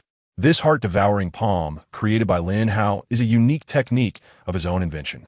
Even I cannot assist you in breaking it. Upon hearing that even the alluring woman was powerless, Zhou Min's face turned pale with fear. "What? If even you cannot help, what am I to do? I cannot bear to be tormented by that wretched Lin Hao any longer." Previously, Zhou Min had offended Lin Hao due to matters concerning Lu Qingsheng, and although she later aided Lin Hao in rescuing Su Yuan, who could say whether Lin Hao would hold a grudge against her for it? If he continued to torment her, Zhou Min would rather leap from a building to end her suffering. Seeing Zhou Min in such a state of panic, the alluring woman rolled her eyes and replied tersely, "What is there to fear? I have already sent a grand gift to Lin Hao and his so-called wife. Once that woman named Su Yuan succumbs to the poison I delivered, Lin Hao will surely come running to me for assistance. At that point, it'll be a mere trifle for me to have him help you dispel the energy within you." Hearing this, Zhou Min finally felt a sense of relief. Her curiosity piqued. "My lord, may I ask, do you have a grudge against Lin Hao? Why this animosity towards him?" The alluring woman shot her a cold glance in response. "What I choose to do is of no concern to you. Mind your own business." Realizing the woman was unwilling to divulge more, Zhou Min offered an awkward smile and refrained from further inquiries. Meanwhile, the alluring woman, with frost in her eyes, murmured softly to herself, "No man that I cannot possess shall belong to anyone else. Damn it, that woman is ruthless. She nearly incapacitated me with a single kick." Su Shihao grimaced as he exited the backstage area, only to collide with Su Xiaoye, standing with his hands clasped behind his back. Su Xiaoye regarded his son with a furrowed brow and inquired, "Why do you look so pained? What troubles you?" Upon hearing his father's question, Su Shihao forced a sheepish smile and deflected, "Oh, nothing, father. I'm merely wandering about, assessing what might be lacking for the wedding so I can make timely additions. After all, I am Su Yuan's uncle. It is only fitting that I invest some thought into my niece's wedding." In response to this, Su Xiaoye let out a derisive snort. Chapter 69. I will not be unable to deal with you. Upon hearing Su Shihao's words, Su Xiaoye's disdainful laugh echoed in the air. "Su Shihao, can you truly treat Su Yuan well? Let us be honest. It would be a testament to your conscience if you didn't conspire to harm her. It is evident that Su Shihao is concealing something, yet Su Xiaoye, indifferent, coolly remarked, Su Shihao, do not presume that I am unaware of your intentions. Today marks a momentous occasion for our Su family. Should you dare to engage in any underhanded schemes, do not blame me for taking action against you." Upon hearing Su Xiaoye's threat, Su Shihao's expression stiffened, and he forced a smile, nodding in immediate agreement. "Rest assured, father, I understand the boundaries and will not act recklessly." "That is more like it," Su Shihao muttered coldly. "Given that today is a joyful day for Xiao Ruan, why not directly bestow shares of the Su group upon her and her partner as a dowry?"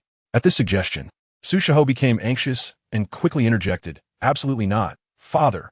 Did Su Yuan not express her disinterest in our family's shares? And Lin Hao shares her sentiment. If we were to rashly gift them shares, it might provoke their displeasure, resulting in a significant loss for us." Listening to Su Shihao's frantic tone, Su Xiaoye scoffed and retorted mockingly, "Whether Xiao Ruan is interested or not is one matter, but your eagerness is unmistakable." Su Shihao's face flushed with embarrassment. Yet he did not refute it.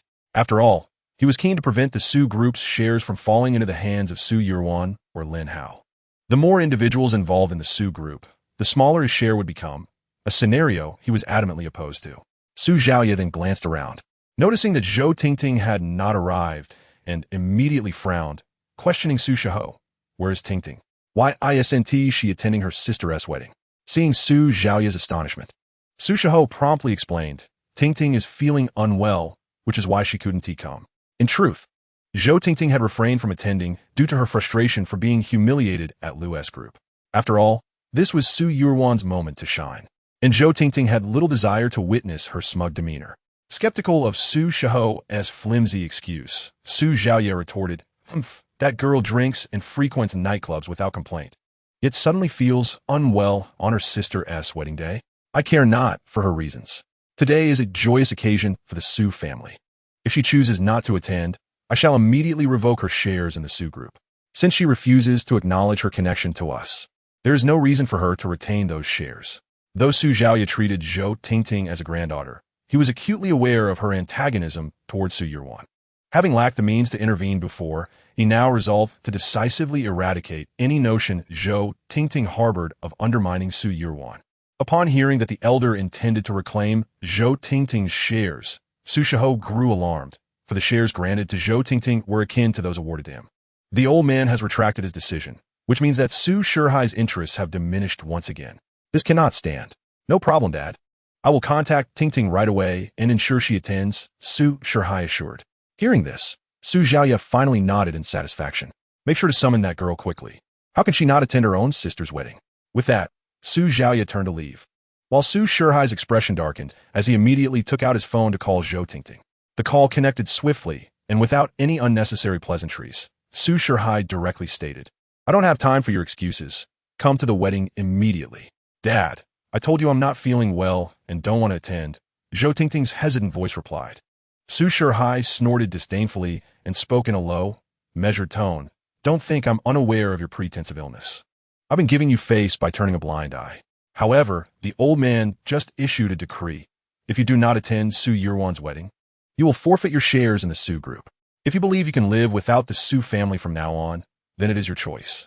After a moment of hesitation, Zhou Tingting finally responded, Fine, I'll head over now. Be quick about it. We can't afford to upset the old man. Su Shihai concluded before hanging up, a smirk of triumph playing on his lips. While he may not be able to contend with Su Yuan, Lin Hao, or Su Xiaoya, managing Zhou Tingting was a simple task. After all, she was his nominal daughter. Who else would she listen to if not him? Feeling smug, Su Shihai planned to go elsewhere. However, as he walked, a strikingly dressed woman bumped into him, spilling champagne all over his suit. Watch where you're going. Su Shihai began to scold, but upon seeing the woman's attractive appearance, he instantly adopted a gentlemanly demeanor. Are you all right, miss? The beautiful woman shook her head and, with a worried expression, looked at the champagne-stained suit. I'm so sorry, sir, for spilling champagne on you. Seeing her sincere apologies, Su Shihai smiled and, in a gentlemanly fashion, replied, It's a minor issue, dear lady. No need to keep apologizing. You seem quite familiar. May I ask who you are? Everything's fine. Just take care of it yourself, the elegant woman interrupted, waving her hand dismissively before turning to leave. Observing her retreat, Su Shihai's gentlemanly smile faltered, and he muttered under his breath, Is this woman out of her mind? I said it was fine, and she just walks away. Frustrated, he cursed softly and decided to leave. Once Su Shihai had turned away, the striking woman turned back, a cold smile gracing her lips. Oof. Just wait for your due payment. You'll regret this. This stunning woman was Wei Xinlian. She had disguised herself and successfully infiltrated the wedding venue. Suddenly, Wei Xinlian glanced around and murmured, Where is that fellow Lin Hao? Why is he still nowhere to be seen? Meanwhile, Lin Hao and Su Yuan had entered the banquet hall together. At that moment, Su Yuan seemed to have spotted someone, her expression shifting noticeably. Chapter 70. Marrying Zhou Tingting. You are this one.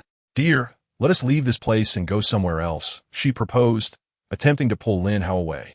Lin Hao looked puzzled. What's wrong? My love? What happened? Yet, Su Yuan remained silent, persistently trying to lead him away. At that moment, a portly man in the banquet hall, flanked by 2 bodyguards, appeared to sense something and immediately turned around. Upon seeing Su Yuan, his brow arched, and he spoke mockingly. Oh, I was wondering who it was. Our bride, Su Yuan. What is the matter, Su Yuan? Are you so afraid of me that you wish to avoid my presence?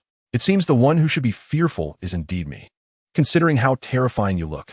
Hearing the derisive words of the overweight man, Lin Hao instinctively frowned and inquired of Su Yuan, Dear, who is this fat pig? Realizing there was no escape, Su Yuan reluctantly released Lin Hao's hand and, with a lack of confidence, replied, This fat pig. No. This man is Qin Shou from the Qin family. Their influence is substantial, ranking among the foremost in the entire Zhanghai city. Upon hearing Su Yuan's explanation, Lin Hao nodded in understanding. Meanwhile, Qin Shou, visibly displeased, frowned and remarked, Su Yuan, are you so timid that you cannot introduce my identity to your fiancé? There is nothing to fear. After all, your fiancé has accepted your appearance, so he should also accept your background. Without time to address Qin Shou's taunts, Lin Hao curiously turned to Su Yurwan and asked, "Dear, what exactly is this fat pig's identity? Why do you seem so evasive towards him? What is he?" Seeing Lin Hao's inquiry, Su Yurwan stammered, lacking the assertiveness she had displayed earlier when dealing with Wang Kaidai, reverting to her previously meek demeanor. Noticing her struggle to articulate her thoughts, Qin Shou interjected with a mocking tone. All right, can't you speak up, you ugly creature? Let me assist you. Though I must admit, I find this identity rather embarrassing. Listen closely, Popper. I am Su Yurwan's former fiancé, the one she was betrothed to before her disfigurement. Back when this ugly creature had not yet been marred, I considered her acceptable enough to marry. Who could have predicted such a turn of events? Naturally, I cannot possibly marry this ugly creature after that. Just the thought of having once been betrothed to her makes me feel repulsed. I truly cannot believe you would choose to marry this ugly creature. What a monumental decision that must have been for you. With that, Qin Shou appraised Lin Hao from head to toe, noticing his plain attire, which contrasted sharply with the designer brands he himself wore. It appeared that Qin Shou began to understand something, and a smirk of derision spread across his face. I now understand why you dared to marry this hideous creature. It seems you are merely a desperate soul, willing to compromise for wealth. Tell me, do you not realize that by marrying Su Yurwan, the Su family will offer you no advantages? Could it be that you were deceived by that scoundrel Su Shihao into this union? With that, Qin Shou burst into laughter, his words dripping with disdain for both Lin Hao and Su Yurwan. Lin Hao chose to ignore Qin Shou's mockery for the time being, instead gazing softly at the seemingly frightened Su Yurwan, gently asking, "My dear wife, is this not a trivial matter? Why do you hesitate to speak to me?" Upon hearing Lin Hao's gentle tone, which was far from the sternness she had anticipated, she gathered her courage and whispered, "I simply fear that once you learn of my past engagement, you will overthink it. I am afraid that upon discovering it, you might no longer want me." "Fool!" Lin Hao chuckled lightly, pulling Su Yurwan into his embrace. "Do you think so little of me? When have I ever been that kind of person? What does your previous engagement matter? At least now, you are mine, are you not?" Yet, Su Yurwan seemed poised to say more. "There are no buts. This is more than sufficient." Lin Hao silenced her with a kiss. Witnessing this, Qin Shou could not help but click his tongue in disbelief. "Buddy, you are truly desperate. I see you are not lacking in looks. Why not seek out a wealthy woman to support you instead of settling for such an unattractive girl? Or perhaps you have a peculiar taste, drawn to the grotesque?" His words dripped with scorn. "Choosing such a creature as your fiancé, unlike me, who has chosen Zhou Tingting." Upon hearing that Qin Shou had chosen Zhou Tingting as his fiancé, Lin Hao was momentarily taken aback, a bemused smile creeping onto his face as he sought clarification. "Are you serious? You have chosen Zhou Tingting as your fiancé?" Seeing Lin Hao's astonished expression, Qin Shou misinterpreted it as envy and scoffed. "Who is joking here? Are you envious now? You wed an unattractive woman, while I have secured a stunning beauty, one you cannot possibly envy." Observing Qin Shou's smug demeanor, Lin Hao exchanged glances with Su Yurwan, both unable to suppress a chuckle, their eyes now tinged with a hint of pity. Lin Hao, initially intent on teaching Qin Shou a lesson for his insolence, found himself reconsidering upon learning of Qin Shou's choice of Zhou Tingting as a fiancé. After all, it required immense courage to take such a notorious socialite as a partner. Without delving into past grievances, Lin Hao recalled his encounter with Zhou Tingting at the hotel. Even as sworn enemies, she had still attempted to engage him. It was clear that the weight of Qin Shou's impending betrayal would likely eclipse the cosmos. Lin Hao, feeling a tinge of sympathy for such a foolish individual, could only offer him a thumbs up. "You lucky fool, you've managed to secure Zhou Tingting." Upon witnessing Lin Hao giving him a thumbs up, Qin Shou initially believed that Lin Hao was envious of him. He let out a self-satisfied snort and proclaimed, "Of course. Who do you think I am? The ladies you cannot marry, I certainly can. Unlike you, who ended up with an eyesore." "Indeed, you did marry quite the lady," Lin Hao remarked with a significant emphasis on the word lady. Go ahead and envy me, you wretched pauper," Qin Shou retorted, his smug expression betraying his lack of awareness regarding the underlying meaning in Lin Hao's words. Lin Hao, upon hearing this, furrowed his brows and questioned Qin Shou with a hint of confusion. "Are you genuinely foolish or merely pretending? Haven't you been intimate with Zhou Tingting?" "Of course not. What does that have to do with you, you miserable wretch? Why are you asking so many questions?" Qin Shou scoffed, crossing his arms defiantly. Tingting said she wants to save her most precious first time for our wedding night. As for you, you can spend your life with your eyesore. Lin Hao did not seem overly concerned. Zhou Tingting's first time was likely just a euphemism for today's latest experience. Meanwhile, upon hearing Qin Shou insult Lin Hao again, Su Yuru's eyes turned cold as she quietly addressed Lin Hao. Dear, I wish to teach this fellow a lesson. Feel free to do so. I will handle the rest. Lin Hao assured her, prompting Su Yuru to approach Qin Shou with a measured pace. As Su Yuru neared him, Qin Shou smirked, mocking her. Eyesore, what do you want? Are you here to apologize and make amends? That's impossible. Just look at yourself, a complete eyesore. I feel nauseated just seeing you. If you want to reconcile, perhaps consider plastic surgery. Standing before Qin Shou, Su Yuru casually picked up a wine glass from a nearby table, shook it slightly, and inquired, Qin Shou, it seems your mouth has always been quite vulgar. Has anyone ever taught you a lesson? Qin Shou responded with a dismissive scoff, sorry. I have never been taught a lesson. What are you going to do about it? Indeed, if you do not kneel and apologize to my husband, I will teach you a lesson. At this, Qin Shou erupted into laughter, finding the notion absurd. You want me to apologize to that wretched pauper? You must be dreaming. Even if you held a knife to my throat, I would never apologize to him. Su Yuru nodded. Very well, you said it yourself. With that, she raised the wine glass and brought it crashing down upon Qin Shou's head. The glass shattered, wine splattering everywhere, as the surrounding guests gasped in shock, covering their mouths in disbelief. Qin Shou felt as though struck by lightning, his body weakening as he began to collapse. However, Su Yuru swiftly brandished a shard of glass, pressing it against Qin Shou's neck. As the two bodyguards beside him were about to rush forward to obstruct Su Yuruan, they were halted by her thunderous declaration, who dares to approach? Today, I will ensure this scoundrel meets his demise. Upon hearing her words, the bodyguards obediently ceased their advance. After all, Su Yuruan's demeanor was far from playful. Should she truly be provoked, Qin Shou's life would be at stake. Initially dazed, Qin Shou regained his senses the moment Su Yuruan pressed the shard of glass against his neck. Su Yuruan, you mad woman, what do you intend to do? Have you forgotten my status? At this moment, Qin Shou was utterly astounded.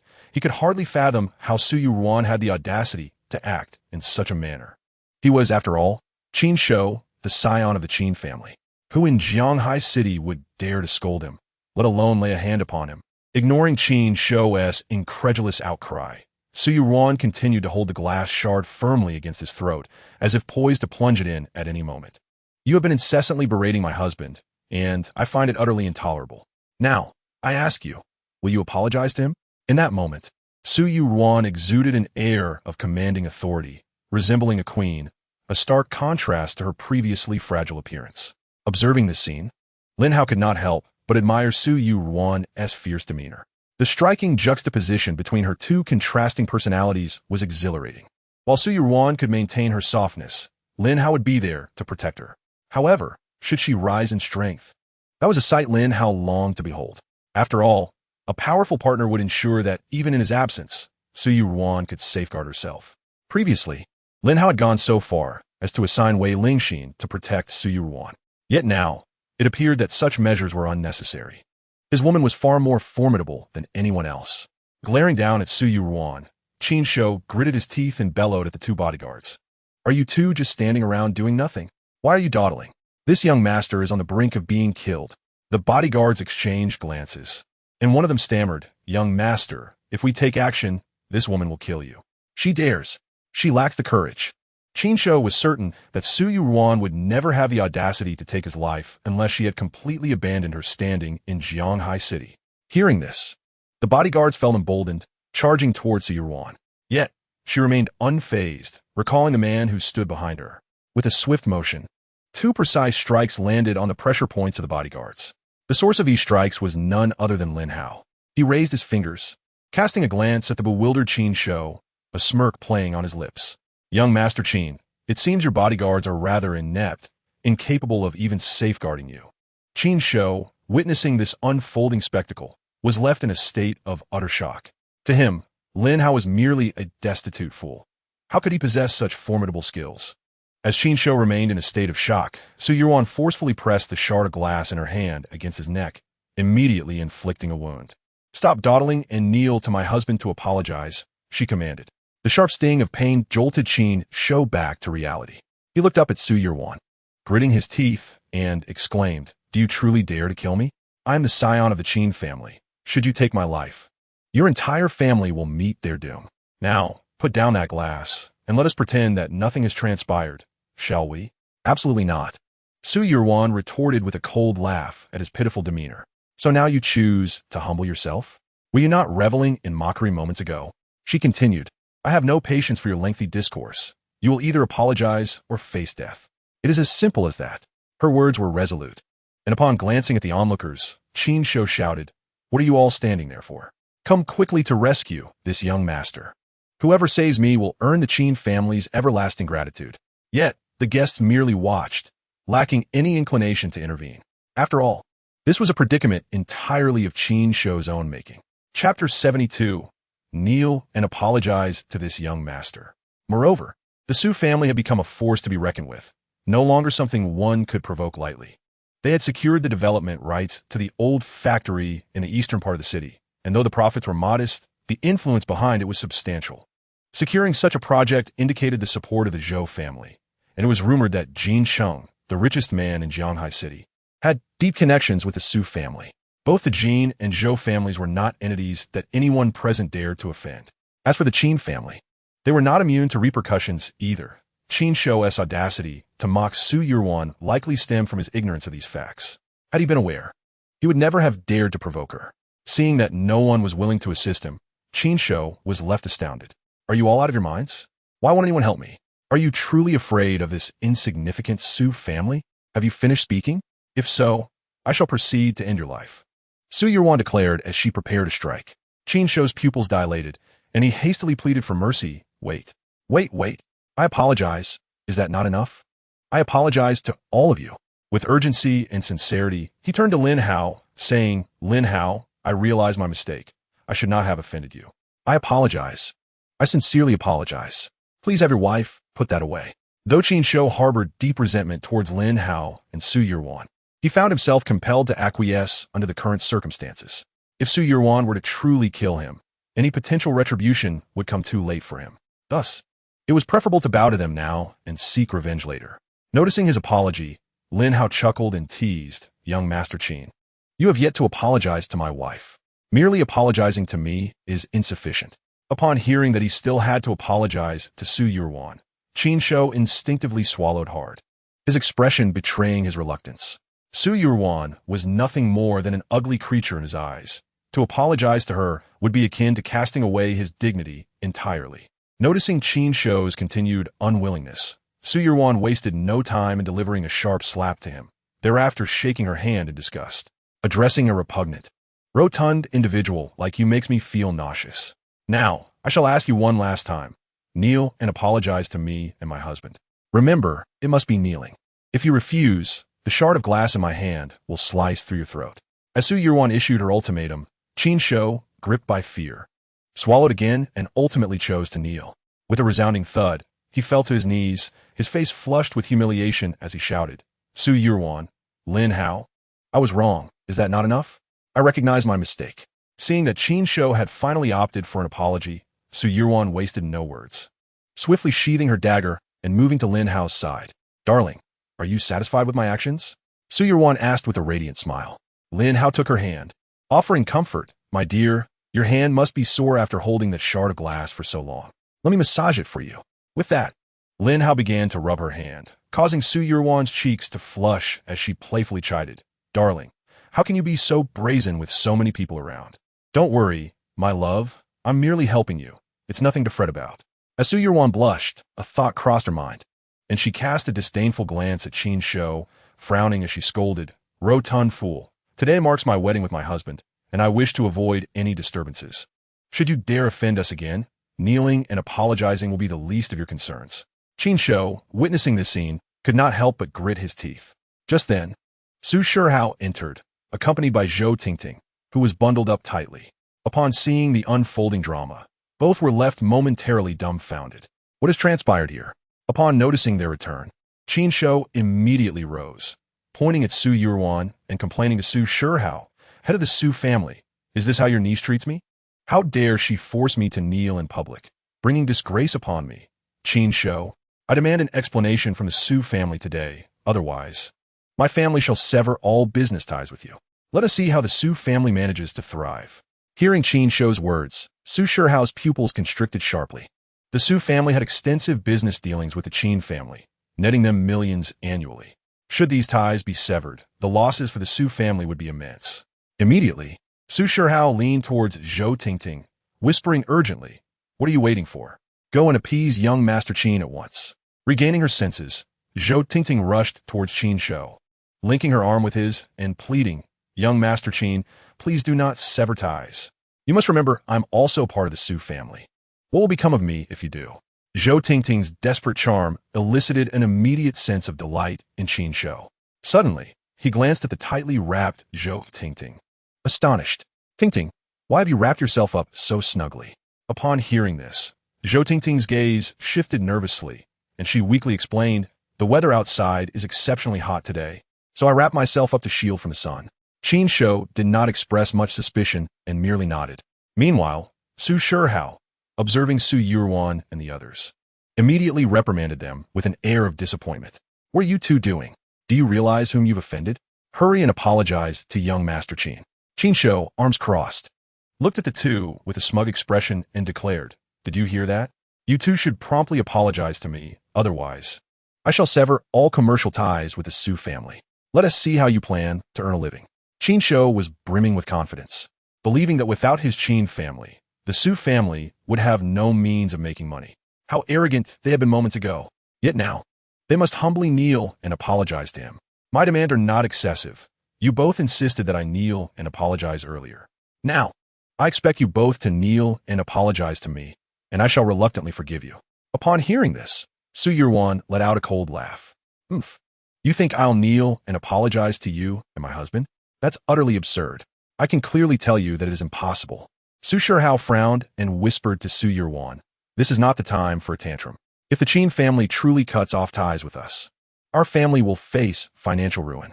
Chapter 73, The Wedding Begins.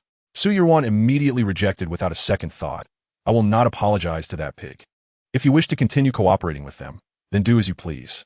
Su Shihao, now frantic, was about to respond when Su Zhaoye approached slowly, his tone heavy as he inquired, "Who dares to think of bringing ruin upon our Su family?" Everyone turned in unison to see Su Zhaoye approaching. Su Shihao quickly stepped forward to report, stating, "Father, these two dared to offend young Master Qin, and when I told them to apologize, they refused. My granddaughter will not apologize. No one can compel her," Su Zhaoye coldly remarked, showing no intention of forcing Su Yuan to beg for forgiveness. He approached to support her. Su Shihao, frowning, exclaimed, "Father, have you lost your mind? Our collaboration with the Qin family brings in at least several million each year. If we sever ties, we lose that income." To his surprise, without hesitation, Su Zhaoye slapped Su Shihao across the face. The sudden blow sent Su Shihao staggering, and he looked at Su Zhaoye in disbelief. "Dad, why did you hit me? What did I do wrong?" Meanwhile, Zhou Tingting, witnessing the scene, also became anxious and questioned Su Zhaoye in a tone of utter confusion. "Indeed, grandfather, my father may have been a bit too impassioned, but his intentions were solely for the benefit of our Su family. It is utterly excessive for you to strike at my father without discerning right from wrong." Upon witnessing the bewildered expressions of the two, Su Zhaoye sneered before speaking. "Am I unable to discern right from wrong? Am I losing my faculties? I am very much aware. Do not think for a moment that I am oblivious. In the collaborative projects with the Qin family, you have illicitly garnered at least 20 million in profits annually, all of which has enriched only you, Su Shihai. Are you concerned that the Su family will face decline should our partnership with the Qin family falter? You are merely worried about losing your own 20 million. Listening to Su Zhaoye's furious rebuke, Su Shihai turned pale with fright. "Father, how did you know?" "I have always known, though in the past my frail health rendered me powerless regarding these matters. However, from this moment forth, I shall never again indulge you." At this moment, Su Shihai covered his face, rendered speechless, clearly struck by the truth of Su Zhaoye's words. Yet, the most perplexing aspect for him was how Su Zhaoye could possibly be aware of these matters. Meanwhile, upon hearing of her father's exposure, Zhou Tingting also turned ashen, too frightened to utter a word. Having finished chastising Su Shihai, Su Zhaoye turned his gaze towards Su Yuan, his expression softening. "Yuan, as long as grandfather is here. You shall never again suffer indignities. Today is a day of great joy for you and Shanghai. No one is permitted to bully you. Rest assured, grandfather is here. Upon hearing her grandfather's words, Su Yuan felt a stir of emotion. Initially, she had planned to send someone to destroy the Su family, but with her grandfather awakening, she reconsidered. Should the Su family remain under Su Shihai's control, she would have undoubtedly acted without hesitation. However, if the power were to shift to Su Zhaoye, her perspective would change, for with her grandfather present, the Su family would eternally be her home. This was also the reason why Lin Hao had yet to eliminate the Su Shihai family. After all, the old man was still alive. Otherwise, Su Shihai and his accomplices would have long since been buried 6 feet under. Qin Shou glared coldly at Su Zhaoye and then spoke in a chilling tone. Old fool, I can assure you that your Su family receives at least several tens of millions from our Qin family each year. Offending me will bring you no advantage. If you do not compel this pair of scoundrels to apologize today, I will sever our ties upon my return. Listening to Qin Shou's blatant threat, Su Zhaoye remained unfazed. And so what? Indeed, our Su family receives several tens of millions from your Qin family annually, but should we choose to collaborate with another family, we could acquire even more. The profit sharing from our partnership has always favored the Qin family, with you taking 80% while we settle for a meager 20%. Do you truly believe the Su family is so easily bullied? If a change is to be made, let it be a complete overhaul. Our Su family can easily find a better partner and earn even more. In the past, our cooperation with the Qin family was sought for stability. Yet the Qin family has taken advantage of this, continually squeezing our profits over the years.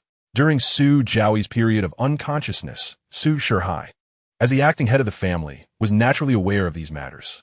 However, he chose to turn a blind eye, for within these compressed interests lay several million that had found their way into his own pockets. Now that the Qin family sought to sever business ties, Su Zhaoye could not have wished for anything more. At least the Su family would stand to gain even more in the future. Observing that Su Shihai remained unfazed by his threats, Qin Shou's expression changed, and he gritted his teeth, continuing, Su Zhaoye, the development rights for the old factory in the eastern part of the city that you just acquired, all the materials come from our Qin family as the supplier. If you truly choose to break ties with us, then you may source your materials from other suppliers for that old factory. Very well. My old body is still quite resilient. Running around a bit isn't a bad thing. Seeing Su Zhaoye's unwavering stance, Qin Shou said no more, merely snorted coldly before turning to leave. Fine. In that case, the Su family should be prepared. The Qin family will not let you off lightly. Soon, Qin Shou departed from the wedding venue, and Su Zhaoye turned to Su Yuan and Lin Hao, saying, the wedding is about to commence. You both should go backstage to change. Lin Hao and Su Yuan exchanged glances and nodded in agreement. Shortly thereafter, the wedding began. Lin Hao, clad in a black suit, stood on stage, while Su Yuan, adorned with a veil, was supported by Su Zhaoye as she walked slowly down the aisle. The officiant commenced the ceremony, and Lin Hao took Su Yuan's hand, their eyes brimming with affection. My dear wife, you look stunning, Lin Hao remarked gently. Su Yuan couldn't help but chuckle, responding, husband, my veil is still on. How do you know I look good? Regardless, my wife is the most beautiful in the world, Lin Hao declared with conviction. Just then, the officiant concluded a series of formalities and announced loudly, groom, you may kiss the bride. Upon hearing this, the guests below erupted into hushed laughter. Ha ha! When Su Yuan unveils her face, who knows what she will look like? We are in for a treat. Indeed, Su Yuan's appearance is notoriously startling in Jianghai City. I can't imagine what it will be like when she reveals herself. I am prepared to be shocked. If it weren't to honor old Master Su, I wouldn't dare to witness this frightful sight. Meanwhile, Zhou Tingting observed Su Yuan slowly unveiling her face on stage and scoffed coldly. Humph. This ugly creature finally dares to show her face. No matter how much she tries to hide it, she cannot escape the reality of her disfigurement. I am curious to see how many will be frightened away once her face is revealed. Su Shihai remained composed, awaiting Su Yuan's moment of embarrassment. On stage, Lin Hao, noticing Su Yuan's slow movements, grasped her hand and softly said, Wife, let me assist you. Having spoken, Lin Hao abruptly lifted the veil from Su Yuan's face, revealing a visage so astonishingly beautiful that it could be likened to a celestial fairy. This was the first occasion on which Su Yuan fully presented her face to the world after her disfigurement, and a hint of discomfort was evident upon her features. Yet, it was precisely this trace of unease that infused her beauty with an air of melancholy, rendering her allure even more extraordinary. As the onlookers beheld the breathtaking beauty of Su Yurwan, they were left utterly speechless, their expressions frozen in disbelief. After a prolonged silence, one guest swallowed hard, incredulously exclaiming, "Wasn't it said that Su Yurwan was disfigured? How could she possibly appear in this manner? Are we being jested with? No one could be this beautiful. How many beauties can rival her across the nation? She is nothing short of a masterpiece, her beauty utterly unfathomable. It cannot be. I have seen Su Yurwan in her disfigured state," another remarked, coming to a realization. She must have intentionally dressed in such a manner. This is undoubtedly the old masteress scheme to dissolve the engagement with Qin Shou, thereby terminating the business ties between the families. The crowd nodded in agreement. For Su Xiaoya had been in a coma for 3 years, and Su Yurwan had disguised her appearance for just as long. It was likely that Su Xiaoya, concerned for his granddaughter's welfare amidst fears of Qin Shou's bullying, had orchestrated this plan before his unconsciousness, ensuring that upon his recovery, he could assume control of the situation. In doing so, not only had Su Yurwan evaded marriage to Qin Shou, but she had also put an end to the dealings with the Qin family. As for Zhou Tingting's impending union with Qin Shou, she had evidently become a sacrificial pawn in this intricate game. The spectators, now convinced of Su Xiaoya's cunning, marveled at his meticulous strategy, which had been in play for 3 years, culminating in today's dramatic revelation. Many inwardly cursed Su Xiaoya as a crafty old fox. Meanwhile, upon witnessing Su Yurwan's extraordinary beauty, Zhou Tingting was utterly shattered. It is impossible. How could this once hideous creature now possess such beauty? This must be a deception. She must have undergone surgery. It is inconceivable for her to transform in this way. Zhou Tingting lamented, her composure collapsing. She had anticipated that revealing Su Yurwan's ghastly visage would provide her with some solace. However, the celestial beauty before her shattered any hope of comfort. Enough. Silence. Su Shihai's expression mirrored his discomfort, yet he retained his composure, unlike Zhou Tingting. He recognized that this entire scheme was orchestrated by the old man, intended to shift the engagement from the supposed bride destined for Qin Shou to Su Yurwan, thus sparing his beloved granddaughter from distress. Su Yurwan had maintained her disguise for 3 long years, showcasing remarkable resolve, while the old master had orchestrated everything in secrecy. It appeared that the depths of his cunning were far greater than he had anticipated. Su Shihai could not bring himself to believe that Su Yurwan had undergone plastic surgery, for the scars on her face were far beyond what mere surgery could rectify. Even if it were possible to heal them, there would surely remain some trace. Thus, he preferred to hold the belief that for the past 3 years, Su Yurwan had been deliberately disfiguring herself, enduring it as per Su Xiaoya's instructions. The intention behind this was to ensure that the sacrificial lamb of this union was swapped from Su Yurwan to Zhou Tingting. Upon hearing this, Zhou Tingting felt her world shatter further. The alliance between the Su and Qin families was born out of mutual benefit. Otherwise, how could she possibly have consented to marry that pig, Qin Shou? Now, she discovered that had Su Yurwan not been pretending to be unattractive, it should have been her, Su Yurwan, who was destined to marry that pig. Zhou Tingting was instantly overwhelmed by despair. Originally, she would not have had to become the victim of this commercial marriage. That role should have belonged to Su Yurwan. Yet, it was she who ultimately bore the brunt of it all. At that moment, the gazes directed at Lin Hao were no longer filled with mockery, sympathy, or pity, but rather brimming with jealousy. After all, Lin Hao had succeeded in marrying an ethereal beauty of unparalleled magnificence, a fact that left everyone green with envy. How fortunate Lin Hao was to have secured such a stunning partner. Who could argue otherwise? If I could marry a beauty, even a fraction as exquisite as Su Yurwan, I would wake up laughing from my dreams. You still need to dream to awaken with a smile? My grin would never fade. Merely being able to wed a woman possessing even a tenth of Su Yurwan's beauty would be a monumental stroke of good fortune.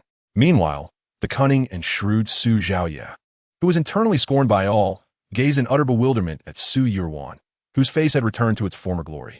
He was completely unaware of her restoration and had never anticipated such a grand scheme unfolding over the past 3 years. How could Su Xiaoya possibly possess such foresight? Yurwan, what has happened to your face? He inquired, perplexed. Seeing the confusion on Su Xiaoya's face, Su Yurwan let out a soft laugh and then quietly explained, "Grandfather, it was Lin Hao who helped me restore my face. It was only just a couple of days ago that it fully returned to normal, which is why I decided to make my appearance today as a surprise for you." Upon hearing this, Su Xiaoya finally understood and nodded appreciatively. his eyes shining with immense gratification. Wonderful. Your recovery is indeed a momentous occasion for me. Xiao Hao, I must thank you for assisting Yurwan in restoring her visage.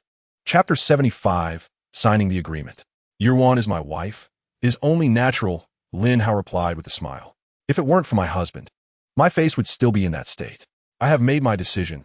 I am determined to have no one but him for the rest of my life. Su Yurwan responded, her cheeks flushed. Su Jiaye nodded, his face radiating with satisfaction, and sighed deeply, saying, I have always been concerned about your facial issues. Even if Lin Hao does not mind, I constantly sought ways to restore your beauty so that you would not be the subject of gossip. Now, it is a relief to see that your face has finally healed, and I no longer need to worry about you being maligned by others. Initially, the plan was to sign the share transfer agreement at a later date. However, in this moment of joy, Su Ji had decided to proceed with the signing immediately. He produced the share transfer agreement and handed it to Su Yurwan and the others. Su Yurwan was momentarily taken aback, quickly followed by a wave of emotion. Did she care about the monetary value it represented? Certainly not. Being the heir of the Black King Hall, she was not lacking in wealth. What truly mattered to her was the recognition from her grandfather. Now that Su Jiaye acknowledged her, it was the finest gift she could receive. Accepting the share transfer agreement, Su Yurwan merely glanced at it before passing it to Lin Hao. Darling, these shares are yours. I have no need for them. Su Jiaye showed no objection. As Su Yurwan and Lin Hao were already family, and it mattered little to whom the shares were given. However, Lin Hao chuckled at her words. As the Lord of the Dragon King Hall, he hardly needed such shares. Yurwan, this is a heartfelt gesture from grandfather. Why would you give it to me? I do not require it. With that, Lin Hao returned the share transfer agreement to Su Yurwan, who replied with a soft hum and explained, Dear, I understand. But we are family now. Why should we concern ourselves with these matters? You should sign it. Su Jiaye nodded in agreement and elaborated, Lin Hao, you and Yurwan are already family. There is no need to distinguish between you and me. Just sign it. Yet, Lin Hao shrugged nonchalantly. Grandfather, I am fully aware we are family. But it would be best for Yurwan to keep the shares. Upon hearing this, Su Yurwan ceased to resist, taking the share transfer agreement once more and preparing to sign it. Meanwhile, Zhou Tingting, witnessing the scene, was seething with fury. Damn Lin Hao and Su Yurwan. Those shares rightfully belong to us. Why should they be in their hands? With that, she attempted to approach them indignantly, but Su Shihao swiftly restrained her. Come back. You fool. Do you wish to incur the old man's ire? He is already quite displeased with us. If you continue to cause trouble, there will soon be no place for us in the Su family. Reluctantly, Zhou Tingting halted her advance, biting her lip as she muttered, Father, the shares of the Su family are about to be handed to those two outsiders. What shall we do? Do you really want to see the family you built with your own hands fall into the hands of these outsiders? Hearing this, Su Shihao's expression darkened. The current state of the Su family was largely due to his efforts. Yet now a significant portion of the Su group shares was set to be given to Su Yurwan and Lin Hao. How could this be justified? With a cold gaze, Su Shihao discreetly retrieved 2 glasses of wine from a nearby table and handed one to Zhou Tingting. Go, toast them. Zhou Tingting's face was filled with reluctance upon being asked to toast Lin Hao and the others. Dad, are you joking? How could I possibly toast them? Fool! Do you think this is just any ordinary toast? Su Shihao retorted, his irritation palpable. Upon hearing this, Zhou Tingting was momentarily taken aback. Meeting Su Shihao's gaze, she quickly discerned the underlying message. Complying obediently, she accepted the 2 glasses of wine and made her way towards Su Yurwan and her companion. Soon, Zhou Tingting stood before them, forcing a smile that barely masked her discomfort before addressing Su Yurwan. Sister, I wish you a joyous wedding. Today is your momentous day, so let us set aside the unhappy memories of the past. I am aware of your disdain for me. Yet, as your younger sister, I truly acknowledge my past errors. Allow this glass of wine to serve as my apology. Let us drink and forget the grievances between us. Zhou Tingting's words flowed sweetly. Yet Lin Hao and his companions remained unconvinced. Could this venomous woman truly repent and dissolve their animosity with a mere smile? It was implausible. Lin Hao chuckled softly and stepped forward to take the glass of wine Zhou Tingting had intended for Su Yurwan. Your sister is unwell. I shall drink this on her behalf. Lin Hao had no faith in Zhou Tingting's supposed change of heart. Her sudden gesture of offering wine was undoubtedly suspect. Thus, rather than allowing Su Yurwan to drink, he preferred to consume it himself. Indeed, upon witnessing Lin Hao seize the wine glass, Zhou Tingting's smile faltered. This wine was meant for Su Yuan, intended to poison her. What was to be made of Lin Hao consuming it instead? Suppressing her urge to curse, Zhou Tingting forced a smile and said, "Brother-in-law, this wine is a toast for my sister. What does it mean for you to drink it?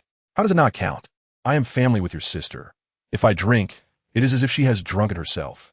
Or is there something wrong with this wine?" A flicker of murderous intent flashed in Lin Hao's eyes, instantly intimidating Zhou Tingting. What could possibly be wrong? Lin Hao, do not presume that your status as my brother-in-law grants you the right to slander me.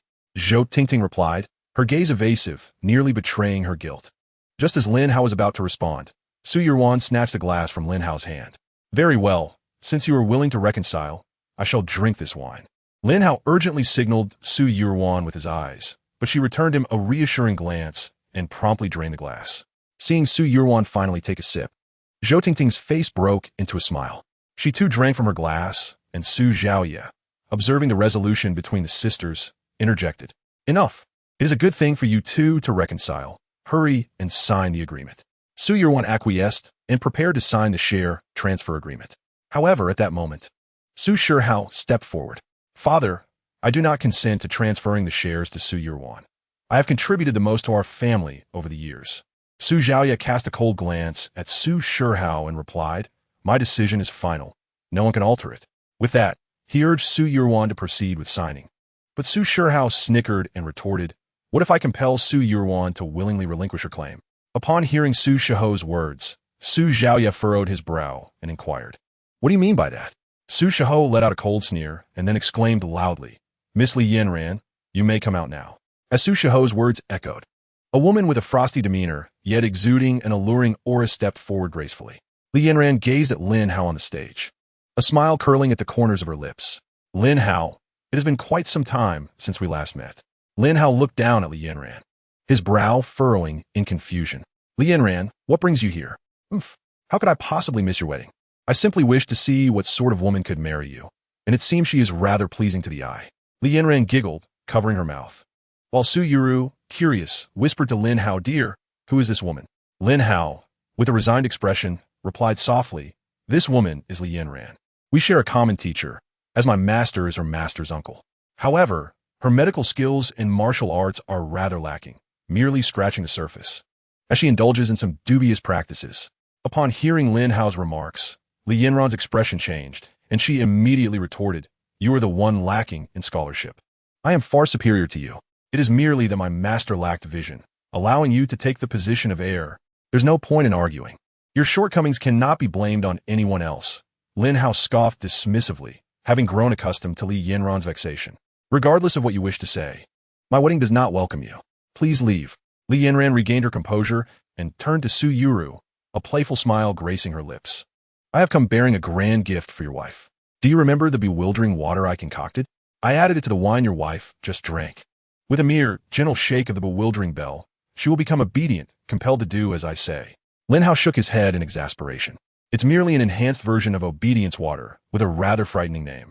One would think it holds great power." Lin Hao had previously been subjected to Li Yanran's bewildering water, and it proved utterly ineffective for him.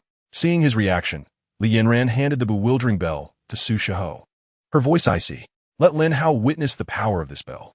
"Yes, sir," Su Shihao said respectfully as he accepted the bell, then smirked and declared, "Lin Hao, it would be wise for you to kneel and apologize immediately and obediently hand over the share transfer agreement. Otherwise, I shall make Su Yuru strip in public. You surely wouldn't want your wife exposed to others, would you?" The guests below, upon hearing Su Shihao's intention to have Su Yuru disrobe publicly, couldn't help but feel a rush of blood. After all, Su Yuru possessed an exquisite figure, and paired with her stunning beauty, the sight of her undressing would undoubtedly leave many men breathless. However, Lin Hao remained unfazed and retorted directly, "If you truly possess such power, then let my wife strip. You cannot truly believe that I would be intimidated by a mere charm bell, can you? One does not shed tears until faced with the coffin." Observing Lin Hao's utter lack of awareness, Su Shihao decided to refrain from further words and simply rang the charm bell. A melodious chime gradually resonated. While Su Shihao commanded loudly, "Su Yuan, immediately remove all your garments." Instantly, everyone present widened their eyes, fearful of missing even a fleeting moment. Yet Su Yurwan, under the gaze of all, unabashedly retorted, Su Shurho, are you out of your mind?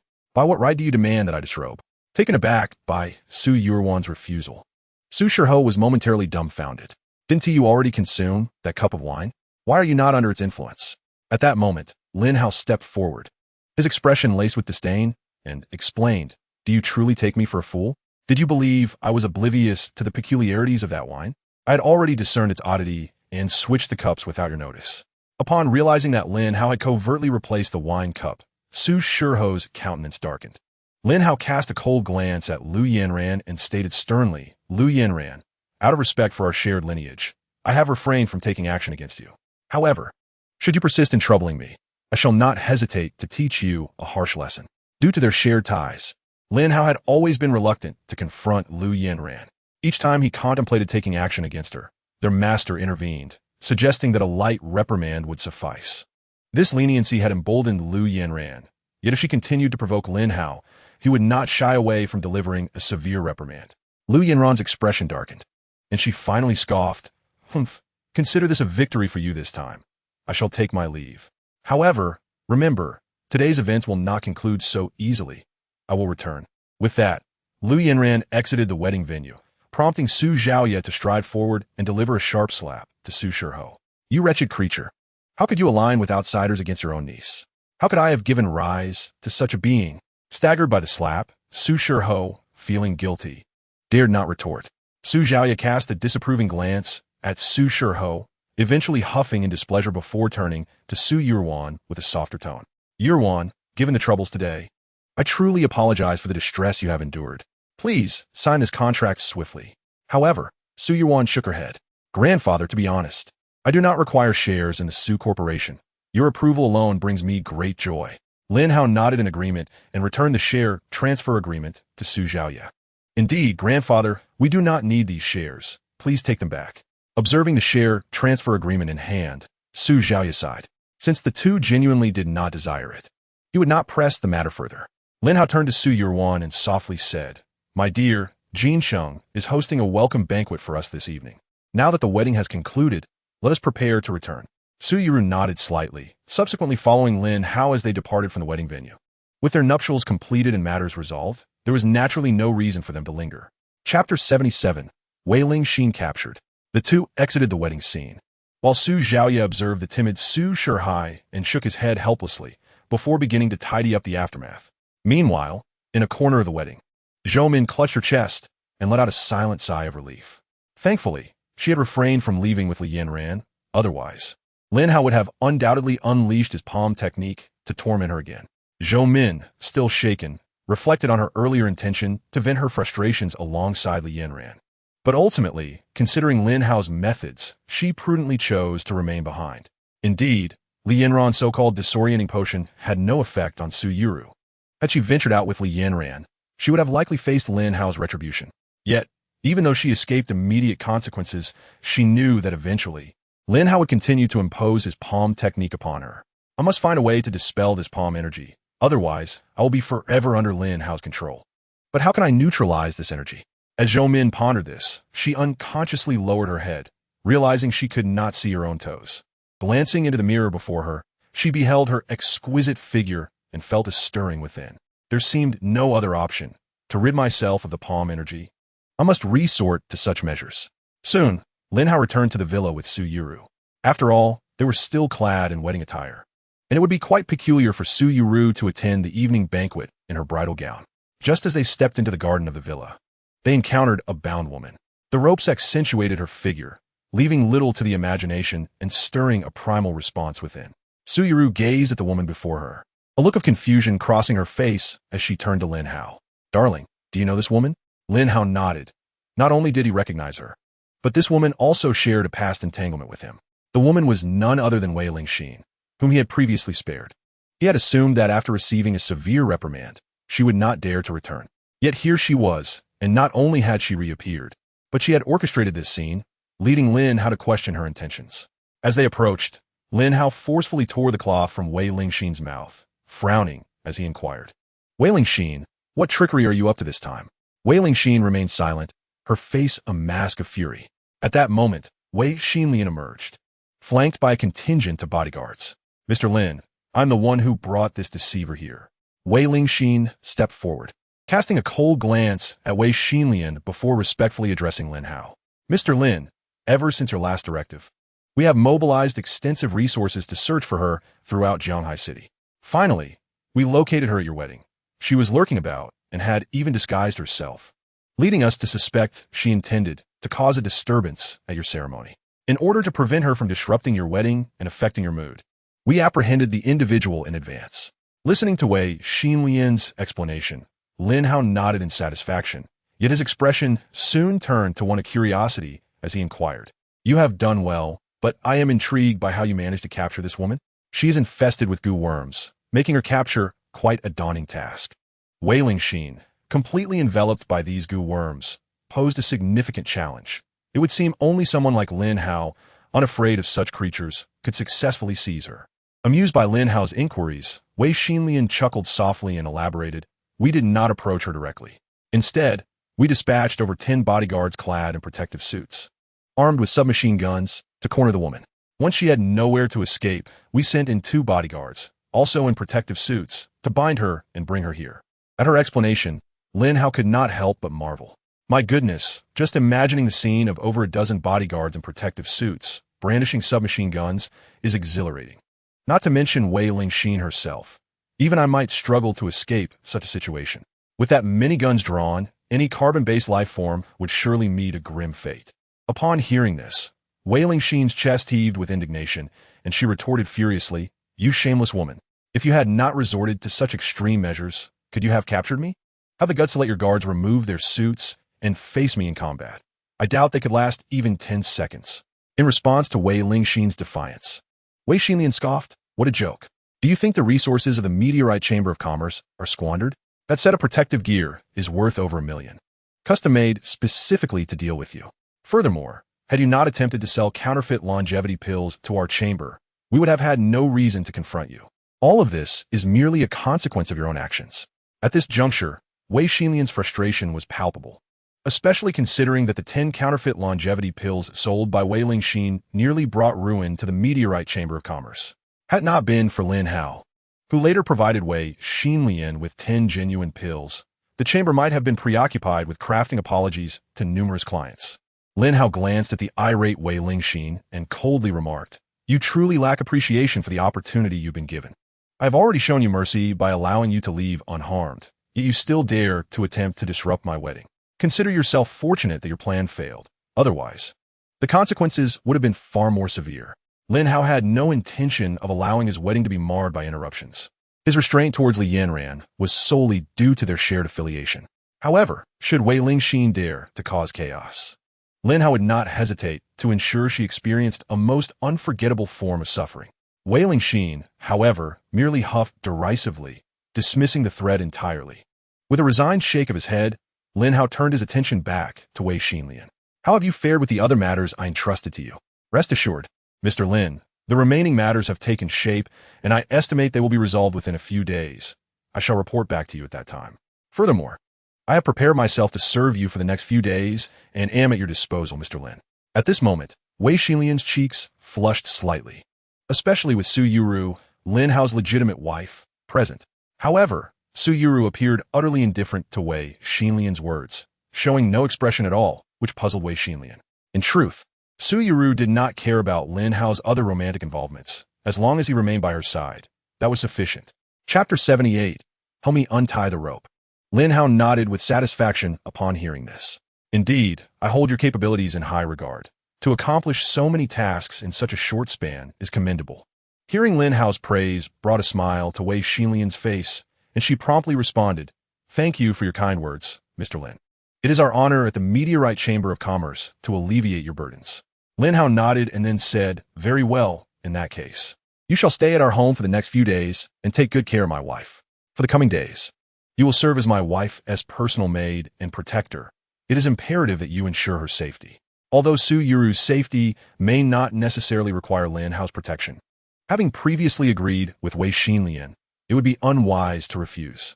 As Wei Xinlian prepared to agree to serve Lin Hao diligently over the next few days, she was taken aback by his words. You want me to protect Miss Su? Wei Xinlian asked, slightly perplexed. Are you implying that your previous request was for me to stay by Miss Su's side and ensure her safety? Lin Hao nodded, as if it were the most obvious thing in the world. Indeed, what else could it be? This was precisely what I initially asked you to do. Realizing her misunderstanding, Wei Xinlian's face flushed. She had spent the last couple of days online learning various techniques to assist Lin Hao, only to discover that his request was simply for her to act as a bodyguard. In that moment, she felt a mix of relief and disappointment. So, Mr. Lin does not desire me in that way. Lin Hao, oblivious to the convoluted thoughts swirling in Wei Xinlian's mind, turned to Su Yuru and asked, My dear, I have assigned her to protect you. Do you have any objections? Su Yuru chuckled softly, covering her mouth, and shook her head. Of course, I have no objections. Since it is your decision, dear husband, I shall leave it in your capable hands. Simultaneously, Su Yuru felt a tinge of disappointment. She had hoped that the involvement of 3 individuals would unlock a myriad of new possibilities, only to learn that Lin Hao merely desired Wei Xinlian to serve as a bodyguard. Moreover, she found herself curious as to why Wei Xinlian, the daughter of the president of the Meteorite Chamber of Commerce, would willingly accept such a role under Lin Hao. Perhaps Wei Xinlian or the Meteorite Chamber of Commerce owed my husband a favor, which compelled her to agree to protect me for a few days. Su Yuan quietly pondered, believing this to be the most plausible scenario. After all, Wei Xinlian, merely by virtue of her status as the second daughter of the president of the Meteorite Chamber of Commerce, already eclipsed the majority of individuals in Jinghaishi. How could she possibly acquiesce to Lin Hao? Noticing that Wei Xinlian was still lost in her embarrassment, Lin Hao furrowed his brow in confusion and inquired, What is wrong? Are you unwilling? Finally, Wei Xinlian snapped back to reality, shaking her head and promptly explaining, I am willing. It is an honor to serve as Miss Su's bodyguard. Naturally, I accept. That's more like it. My wife and I are set to attend a welcome banquet organized for us in Jinsheng shortly. Please escort my wife inside to rest for a moment. As for Wei Lingxin, leave her to me. I wish to interrogate her thoroughly. At this point, Lin Hao cast a cold glance at Wei Lingxin, who merely scoffed dismissively. Wei Xinlian nodded without protest, while Su Yuan regarded Lin Hao with a peculiar gaze before softly admonishing, Darling, take care of your health. We must attend the banquet this evening. Don't exhaust yourself to the point of being unable to walk. After gently reminding Lin Hao, Su Yuan returned to the villa, with Wei Xinlian quickly following, clearly embracing her role as a protector. Reflecting on Su Yuan's words, Lin Hao couldn't help but shake his head and chuckle. This girl, where does her mind wander off to? He then turned his attention to the grounded Wei Lingxin, seizing her and transporting her to an unused room. The room was rather austere, containing only a table, a bed, and a wardrobe, clearly serving as a guest chamber. Lin Hao set Wei Lingxin down on the floor, drew the curtains, and finally sat on the bed. Now tell me, why do you persist in troubling me? Who has instructed you? And how much did they pay you? Initially, Lin Hao suspected that Wei Lingxin was sent by Lu Guang to assassinate him, which indeed was the case. However, with the Lu family obliterated, it was illogical for Wei Lingxin to continue targeting him, especially at his wedding, an obvious attempt to create chaos. Fortunately, Wei Xinlian had apprehended her beforehand. Otherwise, the consequences could have been dire. To resolve this matter definitively, Lin Hao needed to extract information from Wei Lingxin. Yet, when confronted with his questions, she merely huffed and turned away. Observing her defiant demeanor, Lin Hao maintained his patience and reiterated, I shall ask you once more. Will you speak? I shall not speak. What can you do? If you dare, kill me. Wei Lingxin retorted defiantly, seemingly convinced that Lin Hao would not take such extreme measures. Indeed, Lin Hao had no intention of killing her, given their brief entanglement. However, refraining from violence did not imply that he was powerless against her. Looking at the unyielding Wei Lingxin, a faint smile graced Lin Hao's lips. Wei Lingxin, do you believe that if I refrain from killing you, I will be rendered powerless? I possess a unique set of palm techniques capable of inflicting immeasurable pain, akin to a heart-wrenching agony. If you persist in your silence, I shall not hesitate to let you experience the torment of my techniques. As Lin Hao approached Wei Lingxin, her expression darkened upon hearing his ominous description. Should Lin Hao truly unleash his techniques upon her, it would be a fate worse than death. With Lin Hao drawing near, Wei Lingxin hastily interjected, Wait, what? Have you decided to speak? If you assist me in untying these ropes, I shall divulge what you wish to know. Upon hearing this, Lin Hao did not utter another word and stepped forward to release her bindings. Would Wei Lingxin go back on her word?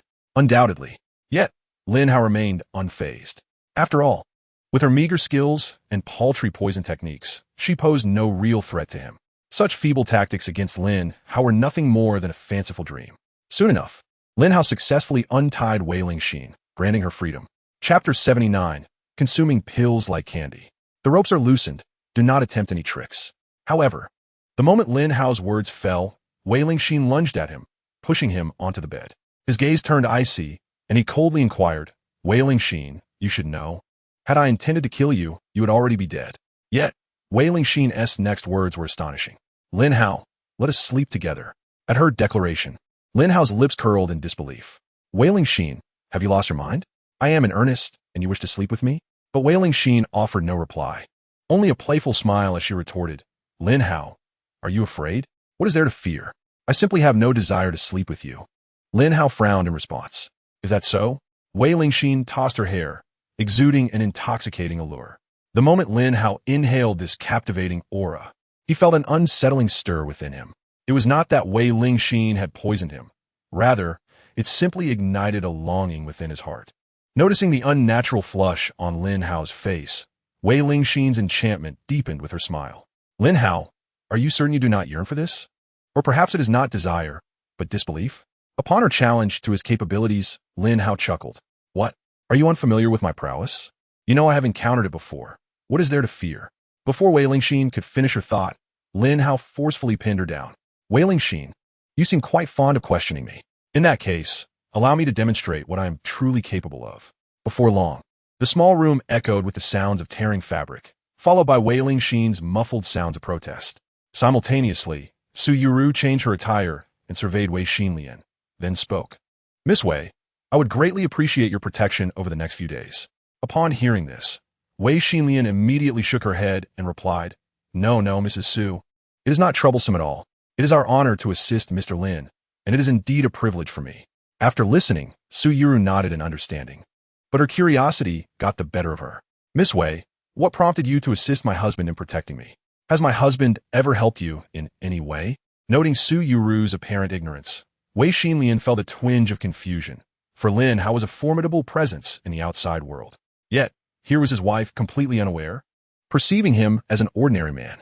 However, Lin Hao's silence was surely for a reason, and Wei Lingxin could not divulge more. Thus, she explained, Mr. Lin indeed rendered significant assistance to our meteorite chamber of commerce, so it is only right that I protect you. Miss Su, you need not feel any psychological burden. Su Yuru nodded in understanding, and at that moment, an embarrassing sound reached their ears, causing both women to blush deeply. After a moment of awkwardness, Su Yuru cleared her throat and said, Xinlian, since you will be staying here for the next few days, please choose a room for yourself. The villa is spacious, with many vacant rooms for you to pick from. Hearing this, Wei Xinlian quickly waved her hands. No, Mrs. Su, you are far too gracious. As the wife of Lin Hao, Su Yuru instinctively made Wei Xinlian feel the need to be more reserved, lest she offend Su Yuru and, by extension, Lin Hao. Noticing Wei Xinlian's unease, Su Yuru took her hand and comforted her. It's perfectly fine. Just think of me as your sister. You can call me Yuru. In that case, you may call me Xinlian, she replied. Su Yuru nodded and suddenly recalled something, her eyes lighting up as she took Wei Xinlian to another location. Oh, my husband has concocted numerous elixirs for me, and they are quite sweet. I cannot possibly consume them all by myself, so why not help me share some? As she spoke, Su Yuru led Wei Xinlian into Lin Hao's alchemy room. She pushed open the door, revealing shelves brimming with jars and bottles filled with the elixirs Lin Hao had crafted. The moment they entered, a delightful fragrance enveloped them. Wei Xinlian gazed at the shelves, her mind momentarily adrift. Is this heaven? She wondered, staring at the elixirs, utterly astonished, for each of those precious concoctions could fetch an exorbitant price. Bone-strengthening pills, chi cultivation pills, longevity pills, radiance pills, dragon tiger pills. Each one seemed like a dream to her, as they would command prices in the millions in the outside world. Yet here, within this room, countless potions lay in abundance. It could be said that the value of the elixirs contained within this single room could rival that of a nation. Shaking herself back to reality, Wei Xinlian looked at Su Yuru in shock and instinctively asked, Yuru, do you consume these as if they were candy? Indeed, came the reply. Su Yuru nodded naturally. All the while, selecting elixirs. My husband said I could eat these freely, treating them as mere candies, as they are beneficial for the body. Each time he concocts, he produces a vast quantity, far more than I can consume. Since he will be staying here for the next couple of days, could you let me share some? Upon hearing that Lin Hao consistently produces a plethora of elixirs, Wei Xinlian couldn't help but be astonished. Can one truly doubt Lin Hao's alchemical prowess? The 10 longevity elixirs he produced last time were ample proof of his skills, and the numerous so-called candy elixirs he concocts must undoubtedly be of great value. Yet, these potions capable of stirring up storms in the outside world. Suyiru treats as mere sweets. Wei Xinlian felt as though she had been struck with 1,000 blows. Just then, Suyiru seemed to have found something, her eyes sparkling with excitement. This is my favorite elixir, the sweetest and most delicious. As she spoke, she took it down and opened it, releasing a rich herbal fragrance. Wei Xinlian observed closely and realized that the elixir in Suyiru's hand was the celestial frost crystal elixir, renowned for its skin-whitening properties, adored by the affluent. In the outside world, each one starts at a minimum of 50 million. Yet, after opening it, Suyiru first consumed one herself, then took another and placed it into Wei Lingxin's mouth. Xinlian, you must try this. It's incredibly delicious. Before Wei Xinlian could utter a word, a pill was promptly inserted into her mouth. Instantly, the elixir transformed into a liquid flowing through her body, nourishing her being. At that moment, Wei Lingxin felt a remarkable improvement in her overall health, especially her skin, which became even fairer and smoother. After consuming the celestial frost crystal elixir, her beauty ascended to an entirely new level. Observing her transformation, Wei Xinlian was filled with delight, only to realize she had just consumed an elixir worth 50 million. Seeing Wei Xinlian in a state of shock, Suyiru, clutching a bottle filled with elixirs, curiously inquired, Xinlian, why are you in a daze? Is it not to your liking? No. Wei Xinlian hurriedly waved her hands, her cheeks flushing as she explained. It's just that these elixirs are far too precious. It feels like such a waste for you to give them to me. Suyiru frowned slightly upon hearing this. No matter how precious they are merely elixirs. What waste could there be? My husband has said to eat freely. You should indulge without worry. It would be a true waste if I were to consume them all alone. With that, Suyiru seized another celestial frost crystal elixir and placed it into Wei Xinlian's mouth once more. Wei Xinlian didn't even have time to refuse before the elixir transformed into a nourishing liquid, flowing through her limbs. How is it? Is it delicious? Isn't it sweet? Suyiru asked with curiosity. Wei Xinlian savored the taste, licking her lips before nodding in agreement. It's delicious, truly sweet. Isn't it? Suyiru laughed, her eyes curving into crescent moons. In this room, you may indulge in any elixirs you desire. Choose whichever catches your fancy, as I cannot possibly consume them all alone. Upon hearing Su Yurwan's words, Wei Xinlian instinctively swallowed hard and sought clarification. Yurwan, am I truly allowed to indulge freely? Of course, select any you wish. Su Yurwan affirmed with a nod, as if it were the most natural thing in the world. Wei Xinlian gazed upon the room filled with priceless elixirs, her breath quickening. Initially, she thought that safeguarding Su Yurwan would be a rather mundane task.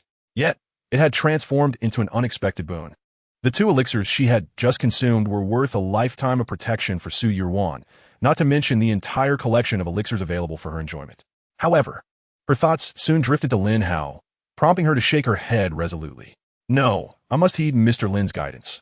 I cannot take his possessions without permission. You truly are something, Xinlian. Here, I'll give you this entire jar. Just tell my husband it was my gift, and he will certainly agree, Su Yurwan declared, handing a jar filled with Tian Shuangyu Jiedan to Wei Xinlian before turning to leave. With a jar of Tian Shuangyu Jiedan in her hands, Wei Xinlian felt a whirlwind of emotions. Was Su Yurwan truly giving her such a valuable treasure worth billions, as if it were merely a simple piece of candy?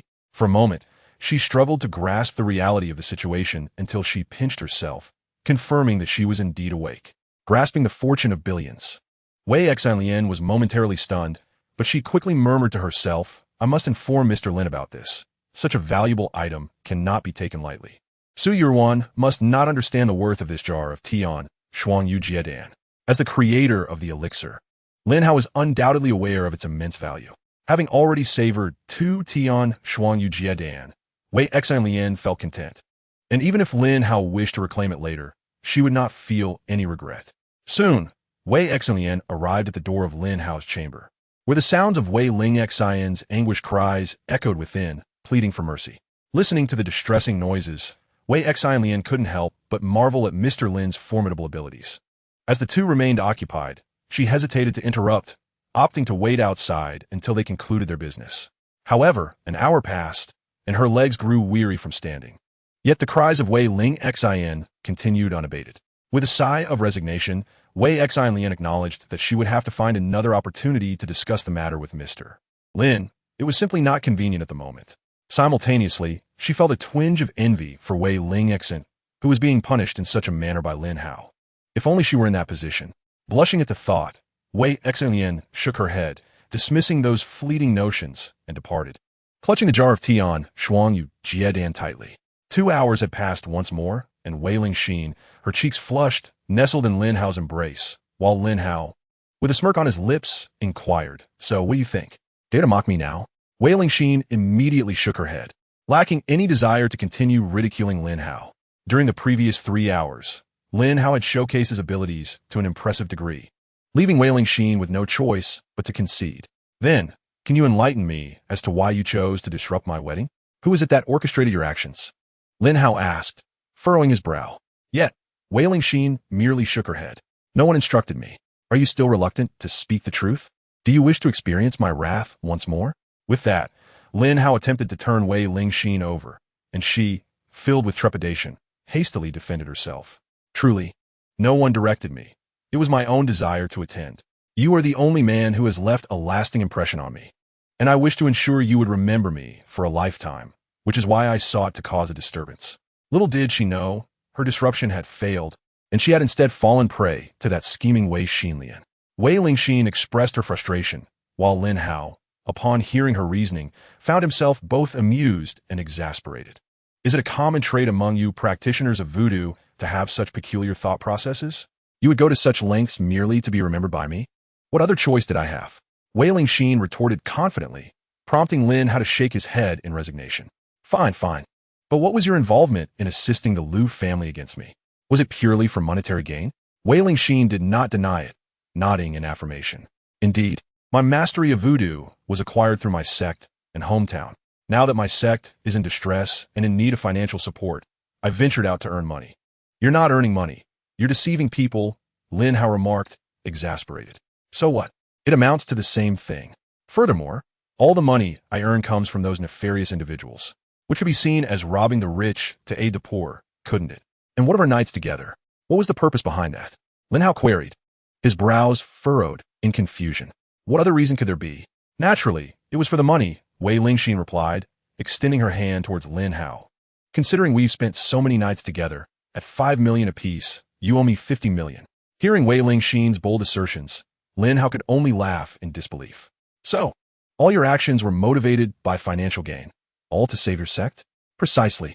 Otherwise, why would I exhaust myself traveling from far-off Miaojiang? It is indeed all for the sake of money." Lin Hao shook his head in resignation. Initially, he had thought that Wei Ling Xin's relentless pursuit of him stemmed from her connection to the mastermind behind the destruction of the Lin family. However, it now appeared that Wei Ling Xin had no ties to that event at all. It was merely Lin Hao's overactive imagination. Thus, Lin Hao's leads had completely severed, and it seemed impossible to extract any truths regarding the annihilation of the Lin family from Wei Ling Xin. It seems that the woman here is no longer a viable option. The only remaining course of action is to extract clues from the woman Lu Qingxing. Of course, I also have my informant stationed near the Lin family and the old factory, and perhaps they might uncover some leads. For now, I can only keep a close watch on these 2 locations. As for Wei Ling Xin, seeing Lin Hao's persistent silence, she mistakenly assumed he was shirking his financial obligations and became agitated. "Hey, do you have no shame?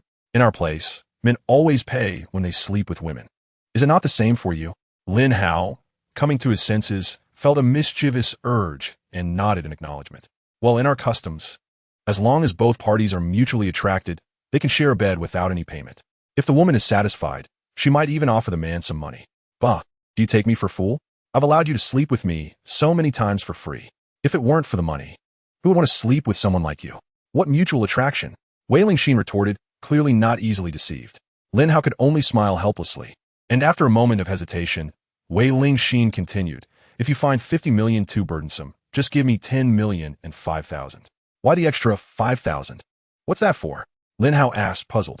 Wei Lingxin explained matter-of-factly, I've been short on cash since I arrived from Yaojiang. And I've been hitchhiking all the way here. If I'm asking for money, I might as well ask for a bit more. The 10 million is for the medical expenses of my hometown and sect, and the extra 5,000 is for a plane ticket back. I've never flown before.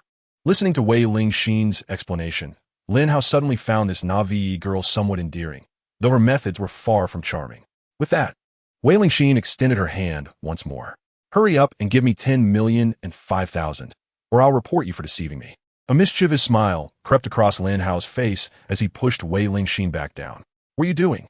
Wei Lingxin exclaimed in a flurry. What else? If you want money, then you must be treated well. Let us continue. Before long, the room was again filled with unrelenting cries. After another 2 hours, just then, the drowsy Su Yuru came to the door, having just awakened, and knocked. Honey, are you done? We need to attend the welcome dinner Mr. Jean is hosting for us. Upon hearing Su Yuru's words, Lin Hao immediately concluded his activities and dressed himself. Meanwhile, Wei Lingxin lay on the bed, breathing heavily as she gazed at Lin Hao, her eyes betraying a hint of unusual affection. At the same time, hearing Su Yuru's voice outside, she felt her cheeks flush. Hey, you already have a wife. This can't be mutual attraction, can it? So you still have to pay me, Wei Lingxin remarked with a hint of dissatisfaction. Lin Hao could only smile in resignation. Wei Lingxin, you fail to comprehend that a man's affections do not simply vanish upon marriage. Thus, this matter remains in question. I care not for your opinions. In any case, should you refuse to provide me with money, I shall incessantly pester you. If you possess the capability, then you may as well end my life. Having donned her attire, Wei Lingxin opened the floor-to-ceiling window and stepped onto the balcony. Just before leaping off, she turned back to Lin Hao and declared, Remember, you owe me 10 million and 15,000. You have just taken advantage of me twice. When I return home, I demand first-class travel. With that, Wei Lingxin leapt from the balcony. Lin Hao, witnessing this, contemplated calling out to her, but quickly reasoned that it was merely the first floor. What harm could possibly befall her? Simultaneously, he found himself bemused by her words. He had merely compensated 5,000 for a single encounter. How she arrived at the figure of 10 million was beyond him. Dismissing such thoughts, he opened the door and greeted Su Yurwan with a smile. All right, my dear wife. I am ready. Su Yurwan nodded knowingly, her cheeks flushing as she caught a whiff of the scent lingering in the room. My husband, you must have had quite the ordeal with that thieving woman, she whispered, her face aglow. In truth, she was acutely aware of what had transpired between them. Did she confess? What did she say? Though she understood the nature of their activities, Su Yurwan remained unfazed. After all, Lin Hao was her husband, the formidable lord of the Black King's Hall. It would be rather lonely if she were his sole companion. The more women he had, the better it would be for her, as they could help alleviate some of the burdens. Su Yurwan had experienced Lin Hao's prowess firsthand. He was not someone easily thwarted. She confessed, Our affair was merely a misunderstanding. There is nothing to worry about, my dear. Why you seem so dazed? Lin Hao asked, waving his hand in front of her when he noticed her lost in thought. At that moment, Su Yurwan was contemplating how to bring Mo Yao, that insolent woman, to Lin Hao's bed. After all, Mo Yao had offended them both on numerous occasions. And Su Yurwan was not one to appear weak in front of outsiders. With a single command from Lin Hao, she would swiftly capture Mo Yao. Filled with curiosity, Su Yurwan gazed at Lin Hao and inquired, My husband, do you desire Mo Yao? If so, I can bring her to you. Chapter 82. Attending the Banquet. Upon hearing Su Yurwan's words, Lin Hao couldn't help but chuckle. Dear wife, let's postpone this discussion. I am not one to indulge so frivolously. After hearing Lin Hao's response, Su Yurwan nodded, already devising a plan to ensnare Mo Yao. Since her husband had not outright refused, it was clear he had tacitly agreed. As a dutiful wife, she understood this implication and knew what actions to take. Noticing that Su Yurwan had once again fallen into a reverie, Lin Hao wrapped his arms around her waist and spoke softly. All right, my dear wife. Let's not dwell on trivial matters. Soon we shall attend the banquet that Jin Sheng has graciously organized for us. At the event, I have a surprise in store for you. Lin Hao had resolved that he would reveal his identity as the Lord of the Dragon King Hall during the banquet, ensuring that Su Yuru would realize her husband was far from an ordinary individual. Upon hearing this, Su Yuru snapped back to attention. smiling as she wrapped her arms around Lin Hao's waist. "That sounds wonderful, darling. I shall eagerly await your surprise." Just then, Wei Xinlian entered the room. Upon witnessing the couple's tender exchange, her cheeks flushed, and she promptly explained, "Ahem, esteemed guests, Mr. Jean has personally come to welcome you both and is currently waiting just outside. If you are ready, we should set off." Upon learning that Jin Sheng had arrived, Lin Hao nodded in acknowledgement, while Su Yuru urged, "Husband, please change into something more suitable before we go out. We wouldn't want to keep Mr. Jean waiting." In Su Yuru's mind, Jin Sheng's reverence towards Lin Hao stemmed from the assistance he had once provided. Yet, she understood that even the deepest gratitude could fade over time. Hence, to preserve this goodwill, Su Yuru was keen to ensure they did not overly neglect Jin Sheng. Hearing Su Yuru's words, Lin Hao couldn't help but smile wryly. "It seems even now, she still believes I am merely an ordinary man." However, he reassured himself that once he disclosed his true identity at the banquet, everything would become clear. "Very well, my dear, wait for me a moment while I change." He gently kissed Su Yuru before turning to leave. Once Lin Hao had departed, Su Yuru's demeanor shifted dramatically. The sweet, gentle woman was replaced by an icy, unapproachable figure. Observing this sudden transformation, Wei Xinlian felt puzzled. In her recollection, Su Yuru was simply Lin Hao's wife, and the status of the Su family's eldest daughter seemed insignificant. Yet now, the aura emanating from Su Yuru resembled that of a person of high stature, intimidating enough to deter anyone from approaching. Such an aura was something Wei Xinlian had only encountered in individuals of her father's caliber. It seems Miss Su's identity is far from simple. I must treat her with the utmost respect, Wei Xinlian mused inwardly. Initially, her deference to Su Yuru was solely due to her marriage to Lin Hao. However, with this newfound aura, Wei Xinlian completely retracted her earlier dismissiveness, recognizing that both Su Yuru and Lin Hao were anything but ordinary. Before long, Lin Hao had changed into suitable attire and descended the stairs. He addressed Wei Xinlian, saying, "Xinlian, you should accompany us as well. You are tasked with protecting my wife, and it would be an excellent opportunity for you to broaden your horizons." Wei Xinlian nodded respectfully in response. "Then I shall defer to your wishes. Thank you for your kindness, esteemed sir." Naturally, she was grateful to Lin Hao, as her curiosity about the banquet hosted by Jin Sheng, the wealthiest individual in Jianghai City, was piqued. Soon, the trio departed from the villa, and upon seeing Lin Hao emerge, Jin Sheng, who had been respectfully standing at the entrance, let out a sigh of relief. "Mr. Lin, you have arrived. The guests at the banquet are likely to arrive shortly as well. Everything has been prepared, awaiting your esteemed presence." Lin Hao nodded in acknowledgement, while Wei Xinlian found no surprise in Jin Sheng's reverence. After all, Lin Hao was a figure whom the entire meteor commerce held in high regard, making Jin Sheng's deference a matter of honor.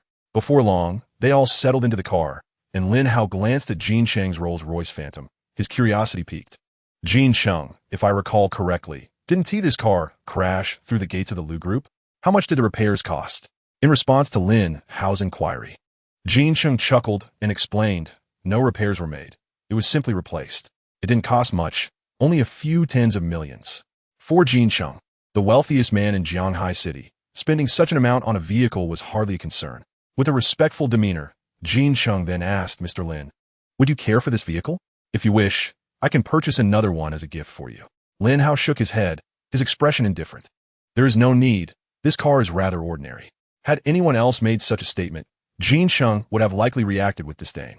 However, given that it was Lin Hao who spoke, he had no retort. On the other hand, Wei Xinlian fell into deep contemplation upon hearing Lin Hao's words. His assertion of the car being ordinary suggested he did not desire it. Rather, he simply found it unremarkable. It appeared that the emotional intelligence of Jianghai City's richest man was rather lacking, as he failed to grasp this nuance. It seemed the opportunity to curry favor with Mr. Lin had now fallen to her. She must select a vehicle befitting his status, a luxury car worthy of him. Wei Xinlian began to devise a plan to present Lin Hao with a grand automobile. The expense would be justified, provided she could flatter him. For securing a partnership with Lin Hao could yield an additional revenue of billions for meteor commerce each year through the sale of his elixirs. Moreover, even if a partnership was unattainable, mere camaraderie with Lin Hao would suffice. After all, those two Tian Shuangyu Jie pills were enough to compel Wei Xinlian to work on his behalf. Meanwhile, outside the Jin estate, Su Shihao stood at the entrance with Zhou Tingting. "Could you please remove the mask from your face? You were invited to make an appearance today." and wearing a mask is hardly appropriate, Su Shihao remarked, visibly annoyed at Zhou Tingting's masked visage. Zhou Tingting, avoiding his gaze, explained, I have a cold. I'm afraid of infecting others. With a resigned shake of his head, Su Shihao continued, let me tell you, I went to great lengths to secure this entry ticket, solely to allow you to present yourself before that esteemed individual. What if that person takes a liking to you, but with you hiding behind a mask? How can they even see you? Was all my effort in vain? Chapter 83. Do you dare stop me? Zhou Tingting, upon hearing this, deliberately cleared her throat twice, and then, with a troubled expression, said, Father, I have caught a cold. If I were to infect that esteemed individual, it might provoke their ire. However, Su Shihao paid no heed to her concerns. I couldn't care less about your trivial ailments. I have but one expectation of you. Unleash your charm and entice the distinguished personage. A cold can be cured, but opportunities to engage with such high-profile individuals are rare, perhaps occurring only once in a lifetime. If you can serve that esteemed individual well, our Su family shall soar to great heights. Do you understand? Think it over. Zhou Tingting, feeling dejected, responded with a resigned, all right, I understand. As their conversation unfolded, a Rolls-Royce Phantom gracefully entered the estate, immediately capturing the attention of both Su Shihao and Zhou Tingting. They gazed enviously at the vehicle, which was worth several tens of millions. Although the Su family could afford it, they felt a pang of regret. After all, one must possess a fortune of billions to purchase such luxury. However, when Zhou Tingting turned her gaze to the occupants of the car, she was momentarily stunned. Inside sat Su Yiruo and Lin Hao, but as the vehicle fully entered the estate, her view was obstructed. Su Shihao, withdrawing his envious gaze, noticed Zhou Tingting still fixated on the car, and promptly remarked, Enough of that. Instead of ogling the car, you should be contemplating how to seduce that young master. Once you have him in your grasp, we can easily acquire a Rolls-Royce Phantom. Upon regaining her focus, Zhou Tingting immediately said to Su Shihao, Father, the individuals in that car seem to be Lin Hao and Su Yiruo, that shameless couple. What nonsense is this?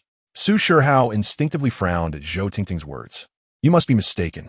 Those two are destitute. They couldn't possibly have $100, let alone receive an invitation to this young master soiree. Surely you must be mistaken. Is that so? Perhaps I am mistaken, Zhou Tingting replied, shaking her head, equally doubtful that Su Yiruo and Lin Hao could attend this prestigious event. After all, this banquet was specifically arranged for the enigmatic young master. And what status did Lin Hao and his companion hold to gain entry? Hearing Zhou Tingting mutter to herself, Su Shihao grew increasingly convinced that she had indeed misidentified them. All right, you must have misseen. You despise that couple so much that you perceive everyone as them. A person of such stature, seated in a Rolls-Royce, cannot possibly be those two. They couldn't even afford a spare part, let alone a vehicle. Listening to Su Shihao's derision, Zhou Tingting nodded in agreement. Indeed, that ugly creature has merely regained their appearance.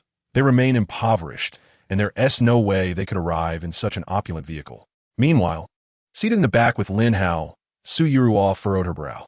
Observing her demeanor, Lin Hao, filled with curiosity, immediately inquired, What is it, my dear? Have you discovered something? Su Yiruo shook her head and then, with a furrowed brow, whispered an explanation. Husband, I believe I just saw Su Shihao and Zhou Tingting standing at the entrance of the estate. However, they were too far away for me to ascertain whether I truly saw them. Upon hearing this, Lin Hao immediately turned his gaze to Jin Cheng, who was seated in the passenger seat, and inquired, Jin Cheng, have you sent invitation letters to Su Shihao and his daughter? Jin Cheng promptly shook his head. Certainly not. Those two individuals from the Su family, being the pinnacle of power in Shanghai City, are in no position to attend this banquet. Moreover, I am well aware that you two harbor enmity towards them, making an invitation utterly impossible. Jin Cheng had devoted himself wholeheartedly to the preparations for this banquet, even setting aside his other work, all in pursuit of organizing an event that would satisfy Lin Hao. With such dedication, he would never commit such a grave error. Upon hearing Jin Cheng's explanation, Lin Hao nodded slightly and then turned to Su Yiruo, speaking softly. Did you hear that, my dear? Rest assured, that father and daughter duo were not invited and have absolutely no qualifications to attend this banquet. Su Yiruo nodded in understanding, feeling a wave of relief wash over her. Well then, I must have misjudged. Meanwhile, outside the estate, as the time approached for the banquet's commencement, Su Shihao turned to Zhou Tingting and remarked, The time is drawing near. That distinguished individual may soon arrive. Let us enter and familiarize ourselves, for it is possible that this notable figure will be present." Zhou Tingting immediately nodded in agreement, and the two retrieved their invitation letters, instantly attracting the attention of passers-by.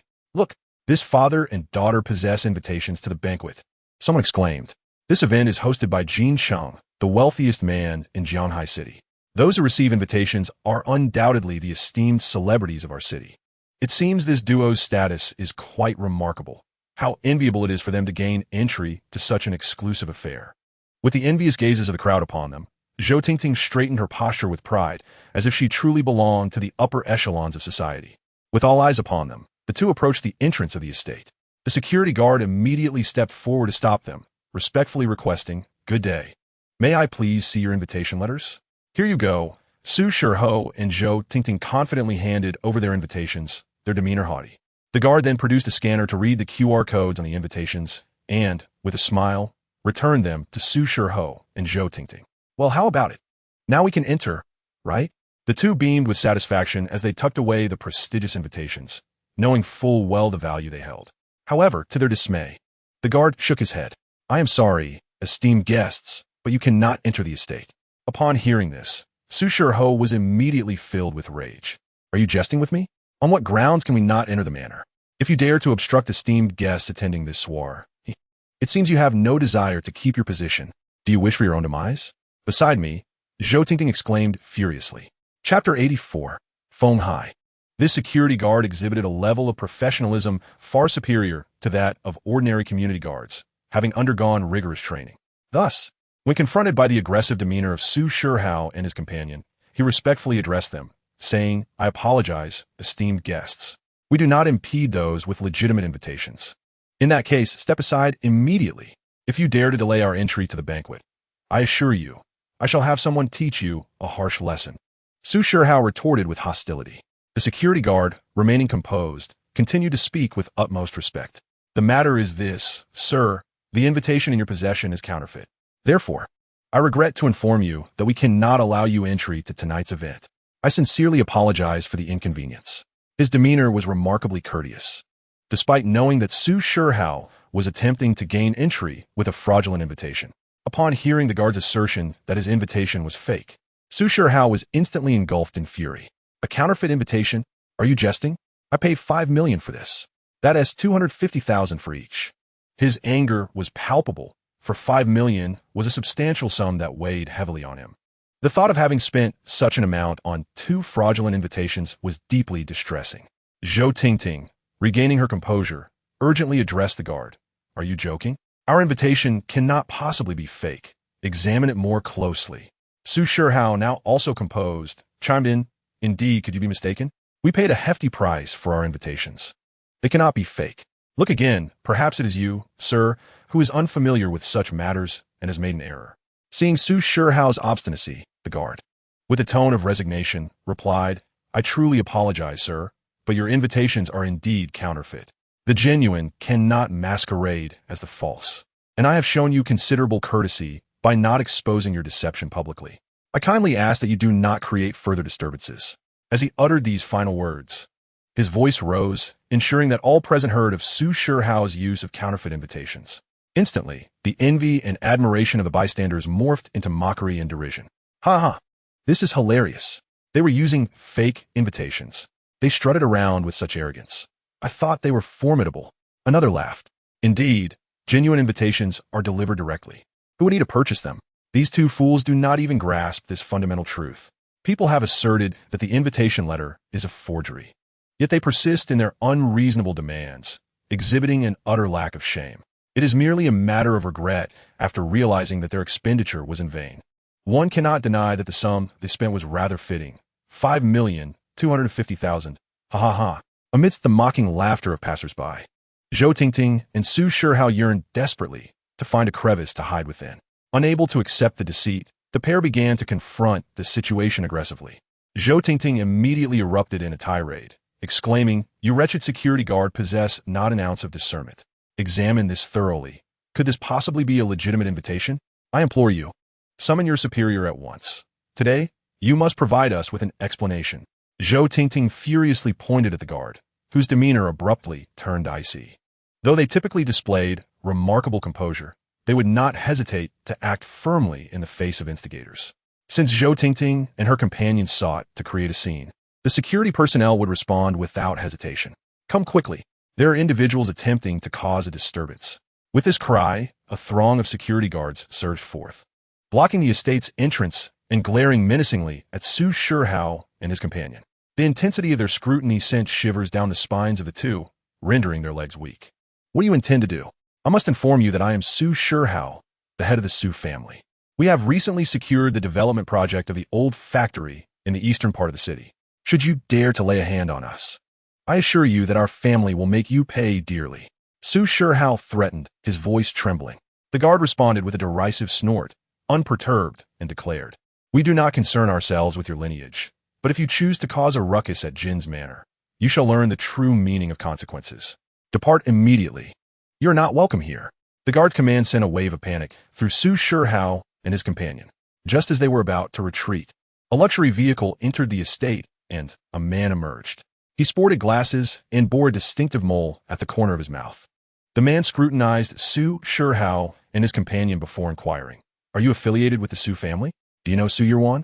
His speech carried a hint of a foreign accent, lending it an odd quality. Zhou Tingting was on the verge of uttering an insult, but Su Shihao swiftly intervened, covering her mouth. With a forced smile, he said, "Indeed, I am Su Yurwan's uncle, and this is my daughter, her cousin.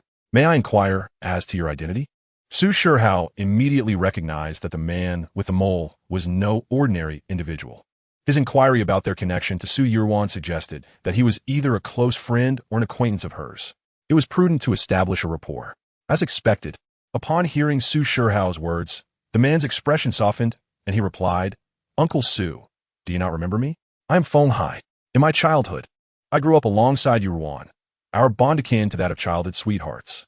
Upon hearing that the man before him, bearing a facial mole, is indeed Feng Hai, Su Shihao was momentarily taken aback, only to be engulfed in delight. "Feng Hai, my dear boy, weren't you studying medicine in the land of the South Koreans? I heard you excelled, earning the title of a skilled physician. What brings you back to Jianghai City after all these years? I scarcely recognized you." Listening to Su Shihao's words, Feng Hai smiled and explained, "I returned just a couple of days ago. My journey to South Korea to study medicine was primarily to restore Yu Ruan's visage." Chapter 85, An Unexpected Encounter with Zhou Lingfei. As fate would have it, I've just completed my studies and am here to attend Mr. Jin's soiree. But I've heard that Yu Ruan's face has already been restored. What splendid news. At Feng Hai's words, Su Shihao chuckled awkwardly. With Yu Ruan's face restored and your medical prowess flourishing, it truly is a cause for celebration. Wouldn't you agree? Feng Hai nodded in agreement, and then feigned a casual demeanor as he remarked, "Every time I see you, I am reminded of the days spent playing with Yurwan in our youth. Back then, while playing house, she promised she'd marry me when we grew up.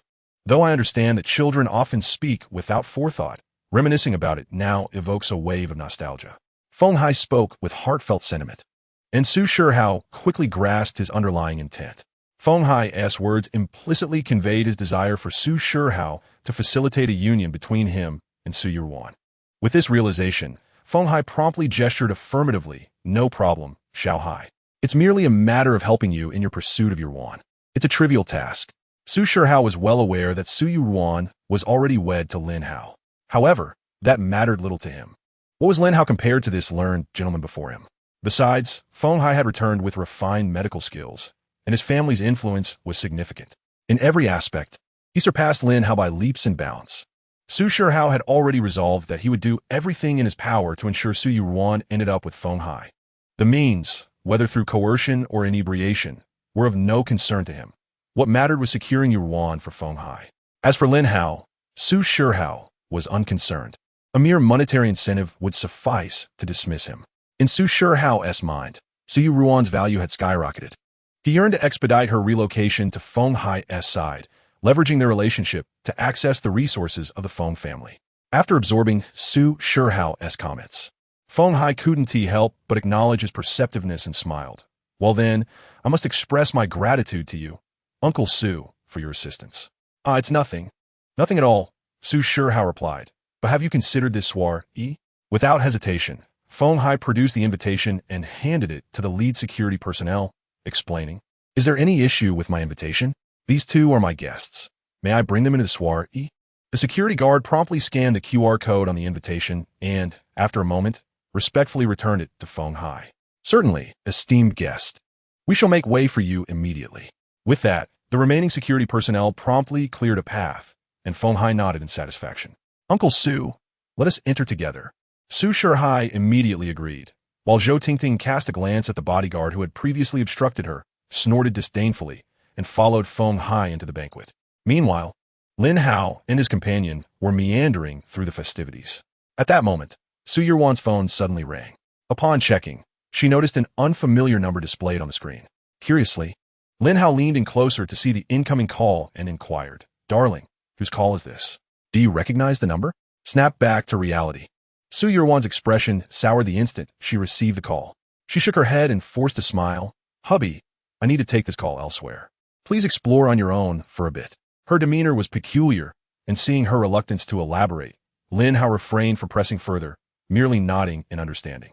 Once he nodded, Su Yirwan turned and hurried away, her expression fraught with urgency.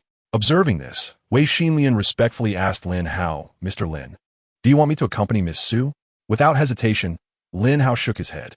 "No, it's unnecessary. If my wife chooses not to share, it must be something she prefers to keep private. Everyone has their secrets. It's perfectly normal. If she doesn't wish to disclose, I shall not pry."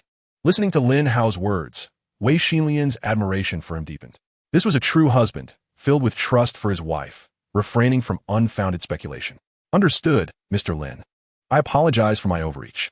Stepping aside, Wei Xinlian returned to her own space. With solitude restored, Su Yu, disinterested and lingering, turned to Wei Xinlian and said, "You may explore on your own. I will step into the garden for some fresh air." Wei Xinlian, slightly puzzled, asked, "Mr. Lin, do you truly not require my company?" "No need. Your duty is to protect my wife, not me. Go ahead and enjoy yourself. I shall take my leave." With a wave of his hand, Lin Hao departed, leaving Wei Xinlian to nod resignedly. Venturing into the garden, Lin Hao found the sky darkening, and the area was devoid of people, which suited him perfectly. He began to wander leisurely. However, as he approached a patch of bushes, he was suddenly met with an inappropriate sound emanating from within. Lin Hao couldn't help but smirk at the absurdity. Though it was nighttime, this was still someone else's estate, and conducting such activities outdoors seemed rather ill-mannered. Not one to indulge in voyeurism, he instinctively began to turn away. But just then, a woman's voice halted him in his tracks. "Young Master Zhou, am I impressive?" Upon hearing the name of young Master Zhou, Lin Hao immediately halted his steps. He had heard from Zhou Min that Zhou Lingfei was notoriously lecherous. It seemed that only Zhou Lingfei could sneak into the Jin family estate and engage in such clandestine activities hidden among the bushes. Lin Hao swiftly relocated to a vantage point and, indeed, spotted Zhou Lingfei in the underbrush with a woman. Though the garden was deserted, should anyone happen upon them, their secret could easily be unveiled. Observing Zhou Lingfei's presence, Lin Hao couldn't help but smile, whispering to himself, "What a twist of fate to encounter you here." Lin Hao had initially intended to devise a plan to deal with Zhou Lingfei after attending the banquet. However, fate had brought Zhou Lingfei right before his eyes. Seizing this splendid opportunity, Lin Hao resolved to confront Zhou Lingfei and extract the truth regarding the mastermind behind the annihilation of the Lin family. With that thought, he began to stealthily approach Zhou Lingfei. Yet, just as he was about to strike, a woman's voice rang out sweetly, "Young Master Zhou, how's my technique? You ought to say something." Upon hearing the voice, Lin Hao's expression turned peculiar. It sounded eerily familiar, reminiscent of Gu Qingxue. The woman hailed as the fairest in Jianghai City. The fame of Gu Qingxue was so pronounced that even Lin Hao had heard of her. Zhou Lingfei's voice soon followed. "Haha, Qingxue, your skills have truly improved." Realizing that it indeed was Gu Qingxue, Lin Hao's lips twitched. It was previously rumored that Gu Qingxue was an exceptionally aloof and proud woman. Who would have imagined that under Zhou Lingfei's influence, she had become so docile? One could only wonder how her ardent admirers would react upon witnessing her, whom they could scarcely aspire to touch, now so compliant. Hearing Zhou Lingfei's remarks, Gu Qingxue expressed her displeasure, playfully retorting, "Then tell me, who is more formidable, me or Lu Qingsheng? Speak the truth, no lies." Zhou Lingfei, unperturbed, replied, "Qingxue, you're mistaken. I've never shared a bed with Lu Qingsheng. How could I possibly know who is superior? As their conversation unfolded, Lin Hao decided against immediate action, opting instead to observe and glean more information from their exchange.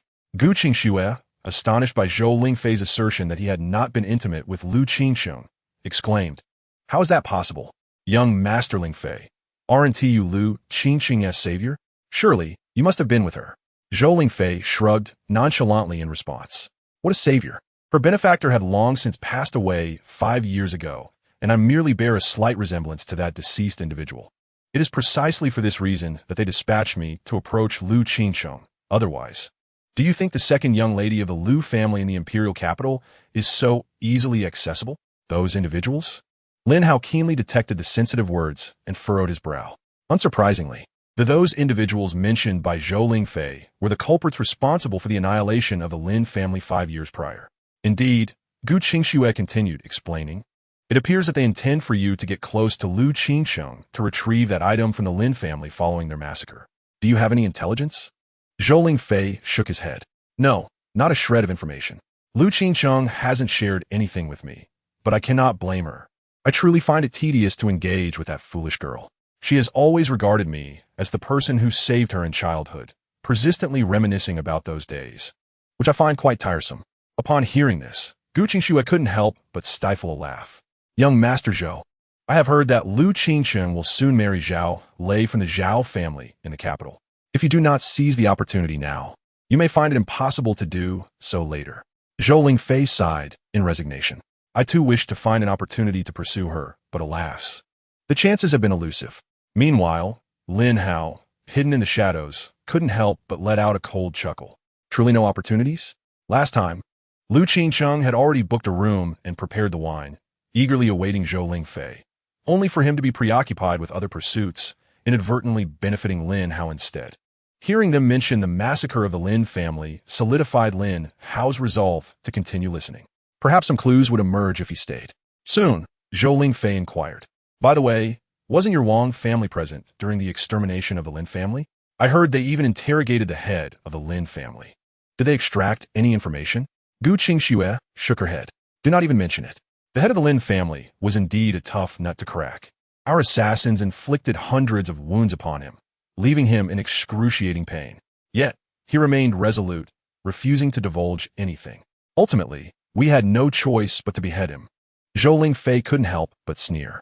The head of the Lin family is indeed a hard case, enduring hundreds of torturous cuts without uttering a word. Quite impressive. Unfortunately, this stubbornness led him to his demise, unable to recognize the severity of his situation. If you ask me, merely beheading him was insufficient. His body should have been fed to the dogs to further emphasize his defiance. Gu Qingxue chuckled, covering her mouth. Haha, young Master Zhou. I never imagined you to be so imaginative. I ought to have sent you along back then. Lin Hao, seething with rage, felt as though his eyes might burst. He yearned to leap forward and slay both individuals.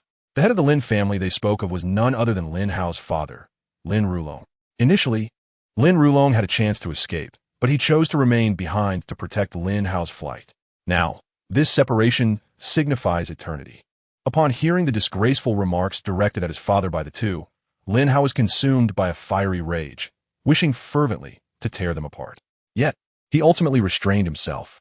Lin Hao understood that while slaughtering the two might provide momentary satisfaction, it would also alert the true mastermind, making it impossible to capture them. Both Gu Qingxue and Zhou Lingfei were merely pawns. The true orchestrator had yet to reveal themselves.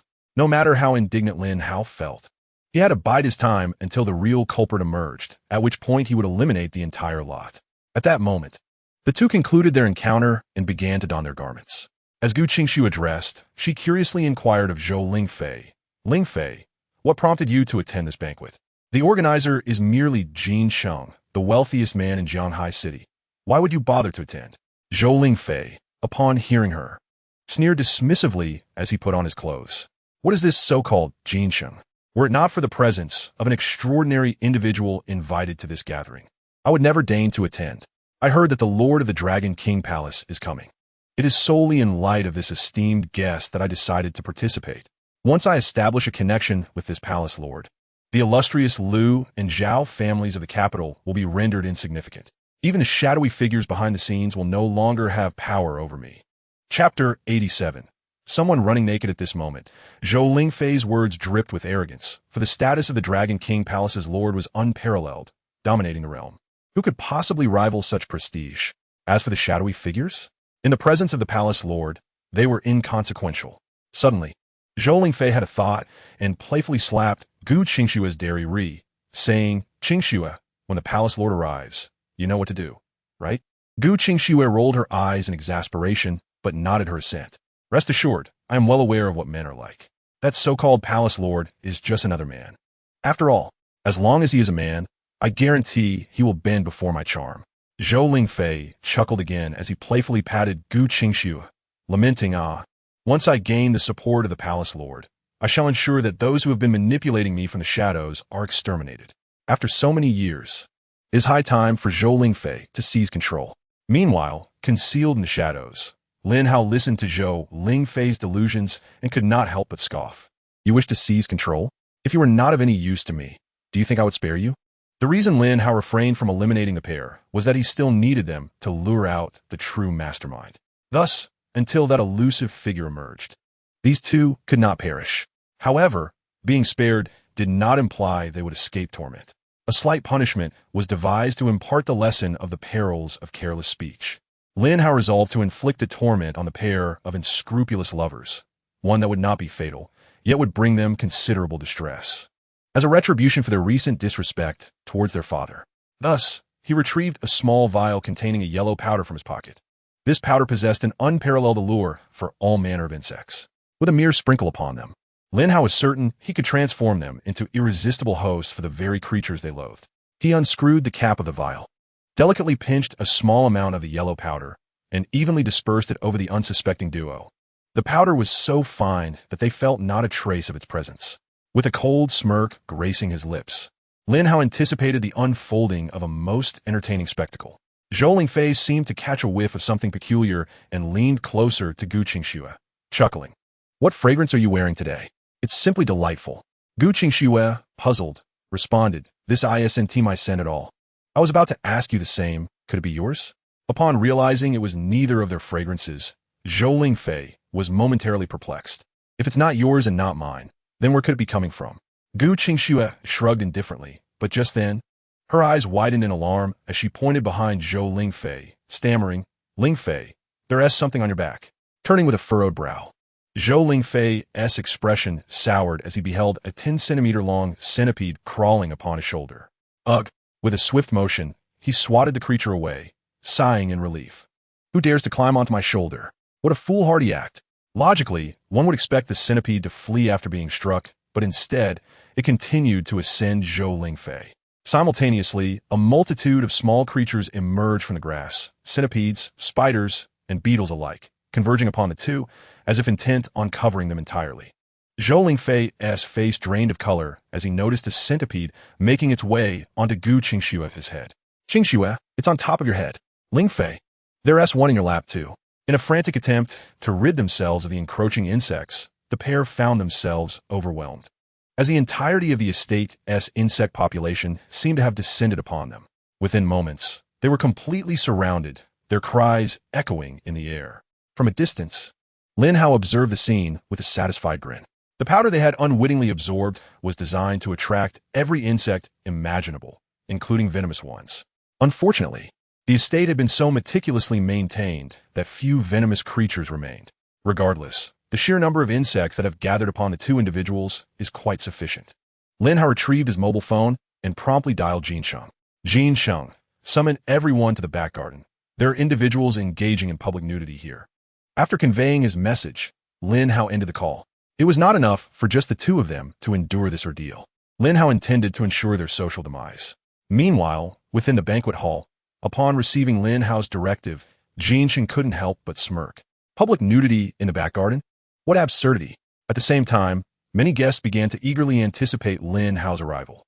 After all, the Lord of the Dragon King Hall was someone many would never have the chance to meet in their lifetime, and now that opportunity was finally at hand, eliciting great excitement. Soon, one of the guests inquired of Jin Sheng, "Chairman Jin, when can we expect the Lord of the Dragon King Hall to arrive? We are all quite anxious." Another chimed in, "Indeed, Chairman Jean, please ask the Lord about his arrival. We are eagerly awaiting his presence." Jean Chung, though somewhat exasperated, felt compelled to comply with Lin Hao's request. "Esteemed guests, the Lord has informed me that something is occurring in the back garden, and we must go and see it immediately. This is a command from the Lord, so please follow me." With that, Jean Chung led the curious crowd towards the back garden. After all, this was a directive from the Lord of the Dragon King Hall. Even if something peculiar was unfolding, they were obliged to investigate. In truth, there was indeed public nudity occurring in the back garden, but Jean Chung dared not divulge this fact, opting instead to refer to it as an incident. To outright state that there were individuals engaging in public nudity would be far too bizarre. Meanwhile, in the back garden, Zhou Lingfei suddenly had a thought and turned to Gu Qingxue. "Qingxue, we must remove all our clothing. Once we do, these insects will leave us be. I suspect they are attracted to our garments." However, Gu Qingxue remained silent, merely shouting for help. Zhou Lingfei, seeing this, became irate and bellowed, "Be quiet. Do you want to attract everyone over here? What will be left of our dignity?" Upon hearing this, Gu Qingxue finally grasped the situation and obediently fell silent. Trembling with fear as she asked Zhou Lingfei, "Young Master Zhou, what should we do? Must we truly disrobe?" Zhou Lingfei sighed in resignation and nodded. "Indeed, that is the only recourse we have at present. Besides, there is no one else in the back garden. We might as well proceed. We can find clothing later." Gu Qingxue, hearing this, could only acquiesce with a nod. The two then slowly began to remove their garments, yet a few insects still crawled upon their feet. Gu Qingxue, in a state of distress, exclaimed, "I am utterly terrified. What shall we do about these insects, Lingfei?" At this moment, Zhou Lingfei's expression was one of acute anxiety. For aside from their undergarments, they had shed all of their clothing. Surely, they could not also remove their intimate attire. Just then, a spark of inspiration flickered in Zhou Lingfei's eyes. "I just remembered, I have a lighter in my pants. It can drive away this swarm of insects." Upon hearing this, Gu Qingxue wasted no time. She immediately crouched down and retrieved the lighter from Zhou Lingfei's clothing, igniting it without hesitation. However, the flames quickly spread to Zhou Lingfei's leg hair, igniting it and subsequently catching fire to his underwear. In an instant, the fierce blaze set Zhou Lingfei ablaze, causing him to leap around in a panic as he attempted to extinguish the flames, while simultaneously hurling curses at Gu Qingxue. "You wretched fool! How could you set my underwear on fire?" Gu Qingxue turned pale with fear, hastily setting down the lighter and shaking her head. "I didn't mean to. Young Master Zhou, it was an accident." Amidst the fierce flames, Zhou Lingfei paid no heed to the insects on the ground. He dashed out of the thicket, desperately seeking a place to extinguish the fire. Gu Qingxue, seeing this, immediately felt a surge of panic. She rushed out after him, calling out, "Young Master Zhou, don't leave me behind." Together, they burst from the underbrush, while a multitude of guests, led by Jean Chung, emerged to witness this absurd spectacle. As they beheld the chaotic scene, the crowd couldn't help but smirk. They soon recognized the two individuals involved. "Wait a minute, isn't that Zhou Lingfei, the young master of the Zhou family? And beside him, isn't that Gu Qingxue, the most beautiful woman in Jianghai City? What are they doing together?" One remarked, "Isn't it more pressing to wonder why they're running around naked? Are they engaging in some sort of performance art? If that's the case, they've certainly gone to extremes. Look, Zhou Lingfei's underwear is on fire." As the crowd discussed the bizarre sight before them, they began to pull out their phones, eager to capture the moment. After all, it was a rare occurrence to see the esteemed young master Zhou Lingfei and the stunning Gu Qingxue engaged in such an outrageous act of nudity. This scene, if missed, would likely never be witnessed again, thus it warranted careful documentation. Gu Qingxue, noticing that everyone was filming her, was immediately engulfed by panic. She attempted to cover herself, but with only 2 hands and so many areas to shield, she was at a loss. Ultimately, she resorted to hiding her face. "You mustn't film. I'm not Gu Qingxue. I'm not who you think I am." In that moment, driven by a desire to protect her reputation, Gu Qingxue uttered whatever came to mind, even the most nonsensical of statements. Meanwhile, Zhou Lingfei had managed to remove his flaming underwear. Observing that all the guests were filming him, he raised one hand to shield himself while using the other to cover below, shouting, "Try filming one more time. Do you believe I want to hold you accountable for this later? Put your phones down, all of you." Among the attendees at the banquet today, many held power that was not inferior to that of Zhou Lingfei. Upon hearing Zhou Lingfei's threat, They couldn't help but chuckle and tease him. Young Master Zhou, don't hide your face. What's the point of covering it now? Let's show. You needn't conceal anything below either. It's hardly worth the effort. Even if you don't cover it, we can hardly see it, remarked another. Who says we can't see? My phone has a magnification feature that allows me to see young Master Zhou's little secret quite clearly. Laughter erupted among the crowd, and seeing the chaos unfold, Zhou Lingfei gritted his teeth and cursed, "You scoundrels, just wait." He then hastily left the garden, covering himself, without even attending the banquet. Gu Qingxue, witnessing this, attempted to leave as well, but stumbled over a stone and fell to the ground. In a moment of desperation, she feigned unconsciousness, hoping someone would come to her aid and whisk her away. Regrettably, her hopes were in vain, as no one came to her rescue. Instead, they were all busy capturing the moment on their phones. Gu Qingxue had experienced the spotlight before, yet she had never felt such humiliation. At that moment, her face burned as if scorched by a fever, as she inwardly cursed why no one had come to help her. After waiting in vain, she finally abandoned her charade, covered her face, and fled from the Jin Manor. The onlookers burst into laughter, reveling in the spectacle. We owe our gratitude to the master for allowing us to witness this. I've been displeased with Zhou Lingfei for so long. Finally, we have captured his disgrace. One remarked, "Tomorrow, I'll contact the newspaper and share these photos of Zhou Lingfei's embarrassing moment. It will surely create a sensation." They continued, looking around for the Dragon King's presence, but finding none. Reluctantly, they returned to the banquet hall. In truth, after Gu Qingxue had left, Lin Hao had re-entered the banquet hall. While it was gratifying to see Zhou Lingfei and Gu Qingxue humiliated, it was far from sufficient. The vendetta against his family could not be avenged with such trivial retribution. Lin Hao sought the downfall of both the Zhou and Gu families. But the time was not yet ripe. Just then, Su Yuru finally made her appearance. "Yuru, do you not remember me?" Lin Hao asked, noticing the slight anger and weariness etched on her face. He stepped forward, embracing her warmly, and smiled. "What troubles you, my dear? You seem rather downcast." With a sigh of resignation, Su Yuru responded, "Darling, many in my company have betrayed me. Just thinking about it drains my spirit." Upon hearing the words, Lin Hao suddenly recalled that the so-called betrayal from Su Yuruan's small company was merely a matter of job hopping. He chuckled wryly and comforted Su Yuruan, saying, "It's all right. My dear wife, they're just employees. If they wish to switch jobs, so be it. We need not concern ourselves with them. At worst, we can simply recruit more talent.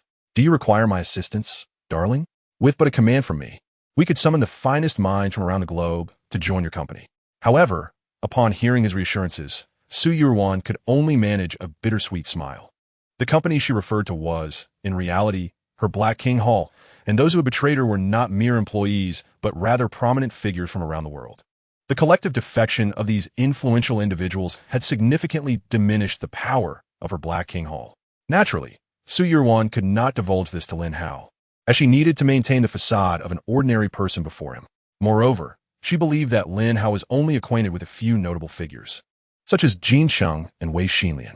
While this level of influence might be effective in Jianghai City, it paled in comparison to larger venues. Shaking her head, she offered a faint smile. "No need, my husband. I shall handle this matter on my own. You need not worry."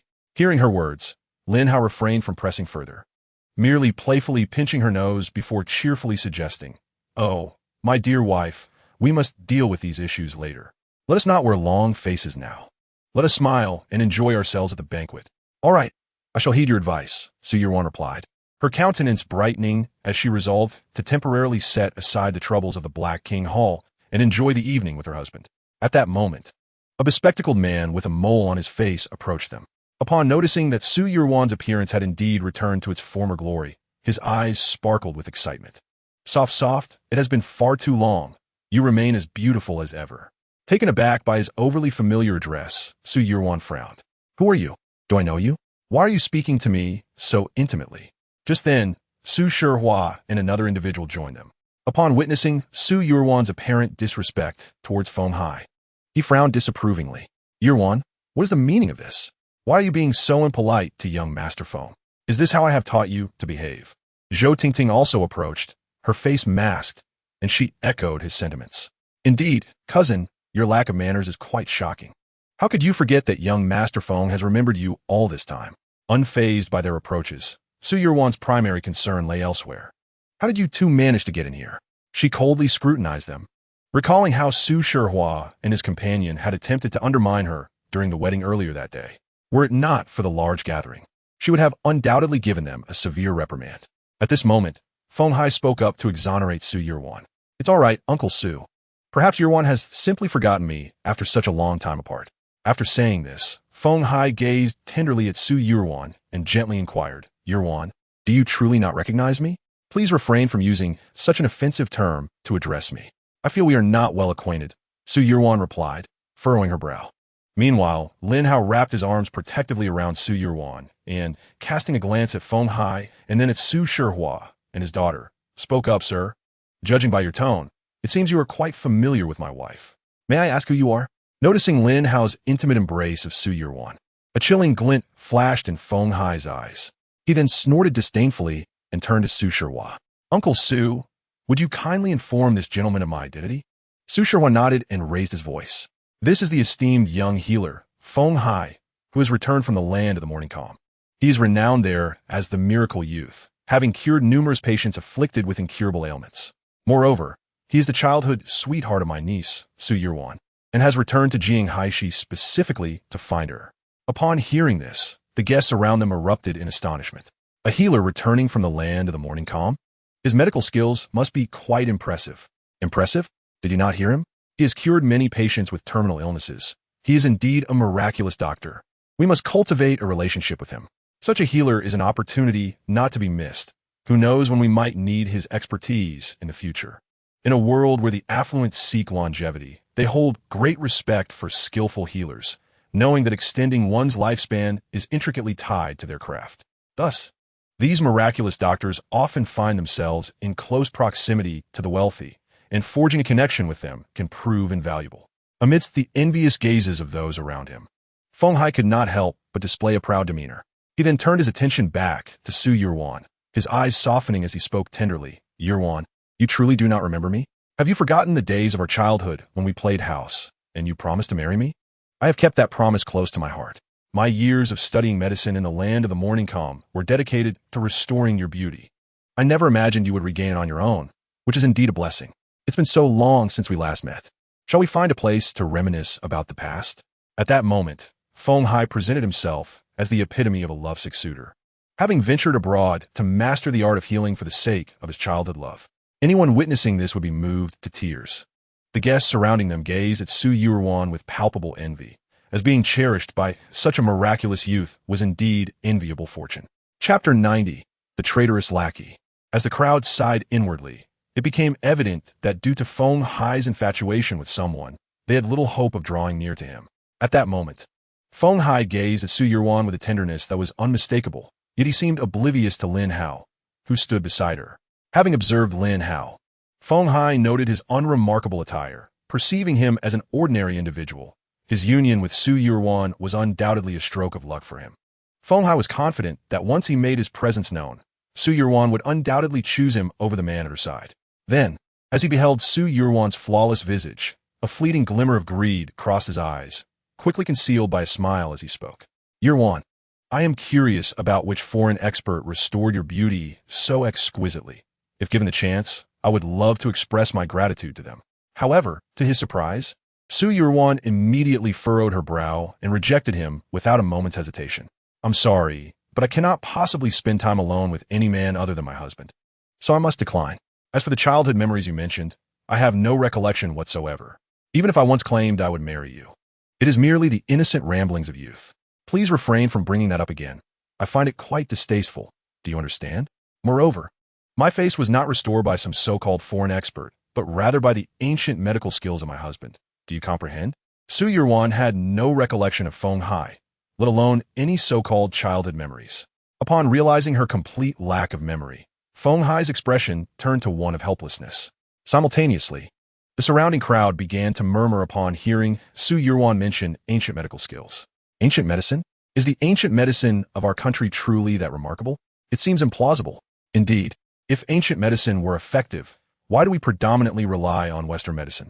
Surely, some aspects might be useful, but much of it seems like mere charlatanry. Feng Hai scoffed disdainfully at Su Yirwan's reference to ancient medicine. "Yirwan, our nation does not possess any genuine ancient medicine. Everything originated from the neighboring country. To put it bluntly, we merely adopted their practices and repackaged them as our own traditional medicine, an uncomfortable truth many refuse to acknowledge. The onlookers nodded in agreement with Feng Hai's remarks. Indeed, I share that sentiment. Our medical practices seem to have been borrowed from the neighboring country. Precisely. Yet people are reluctant to admit it. I see no shame in acknowledging it. Borrowing is borrowing. Truly, after spending so many years in the neighboring country, this esteemed physician clearly possesses insight into medical practices. It seems our traditional medicine has room for improvement. Everyone, be silent, Su Yurwan exclaimed in frustration, her voice rising above the murmurs. Silence, all of you. Whether you believe it or not is your own affair. In any case, my visage has been restored by my husband's ancient medical practices. Upon hearing this, Feng Hai could not help but shake his head. Ruan, forgive my candor. But even if such ancient medical techniques truly exist, your husband's appearance renders it impossible. Look at him, impoverished, clad in garments of the most mundane quality. What sort of ancient medical knowledge could he possibly possess? After surveying Lin Hao with disdain, he continued, You need not feign anymore, Yurwan. Your face was never disfigured. You merely concealed it, likely to avoid the old factory in the east of the city. Am I correct? Now that your appearance has returned to normal, there is no need to perpetuate this ruse about being healed by ancient methods. At that moment, Su Shihai interjected, Indeed. How could this girl's face possibly be healed? I suspect the old gentleman instructed her to hide her face before losing consciousness, intending to prevent her from marrying young Master Qin and aligning with the old factory in the east. Su Yurwan, cease your charade. Your husband is utterly devoid of medical prowess. You may deceive others, but do not think to fool us. Su Yurwan, I understand you wish to defend Lin Hao, but given the circumstances, why persist in supporting this destitute fellow? Young Master Feng stand before us. Why not relinquish this man? Is not young Master Feng far superior to the impoverished Lin Hao? At that moment, Zhou Tingting stepped forward, grasping Su Yurwan and whispering, Cousin, open your eyes. What merits does Lin Hao possess? He may be capable in combat, but he lacks wealth and influence. Look at young Master Feng. His family is prosperous. He possesses exceptional medical skills, and moreover, he is fond of you. You have already lost young Master Qin. Do not let young Master Feng slip away as well. Our family relies on you. At that instant, Su Shihai and his daughter yearned to drag Su Yurwan to Feng Hai's side, hoping to secure benefits for themselves. Were it not for the public setting, their actions might have been even more brazen. You two are courting disaster. Su Yurwan erupted in fury, ready to retaliate. Fortunately, Lin Hao intervened, grasping her arm. My dear, allow me to handle this matter. It is of no concern. He then turned his icy gaze upon Feng Hai. Feng Hai, do you assert that our Chinese medical practices are mere imitations from the land of the Koreans? Feng Hai nodded, as if it were the most natural thing in the world. Of course, imitation is imitation. I learned of this while in Korea, and I see no shame in admitting it. He spoke with such self-assurance it was infuriating. Lin Hao was both amused and enraged, exclaiming, You are utterly preposterous. It is evident that it is the nation of the peninsula that has pilfered the rich heritage of Chinese medicine, yet they feel no shame in this act of thievery. Now, they audaciously distort the truth, claiming that we, the Chinese, have appropriated their knowledge. Feng Hai, you despicable sycophant, after spending 2 years in that country, you've forgotten your very name. You are truly lower than a beast. Lin Hao seethed with fury, his hatred for such treacherous turncoats unwavering. In the beginning, Lin Hao held a favorable impression of this traitor, considering him merely a childhood friend of Su Yurwan.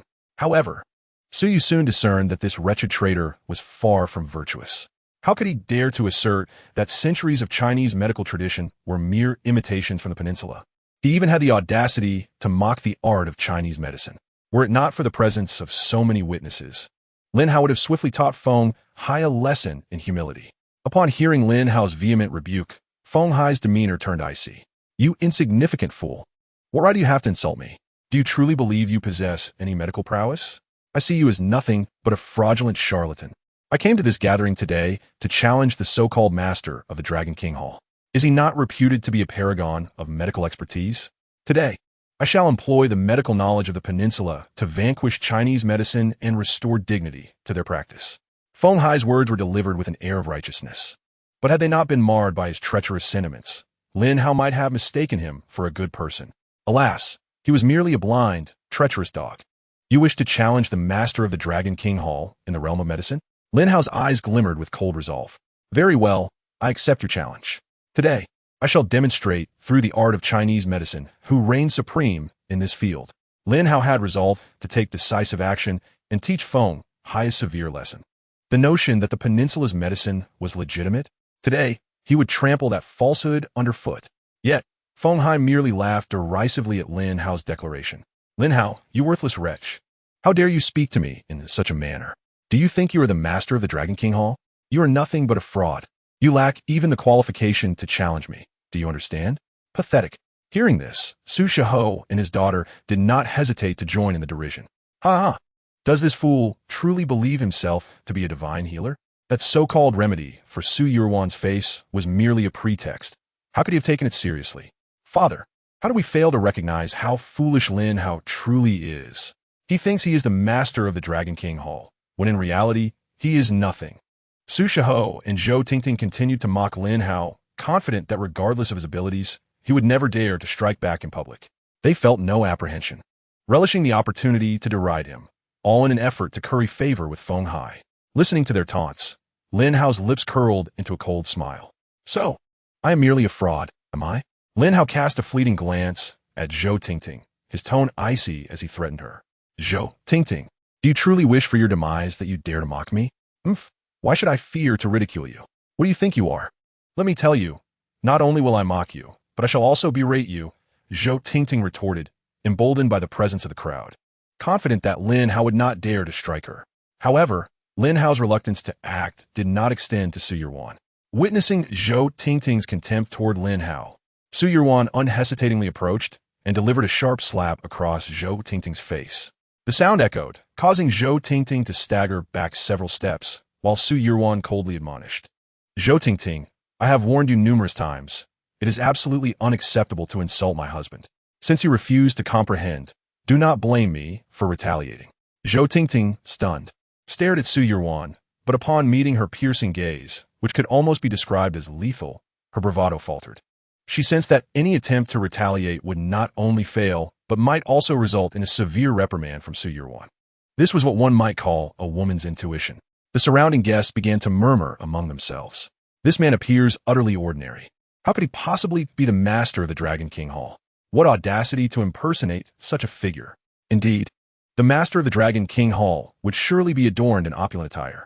This man seems so commonplace. He cannot possibly hold such a title. It is preposterous. Did you not hear young Master Feng's earlier words? This fellow is merely a charlatan.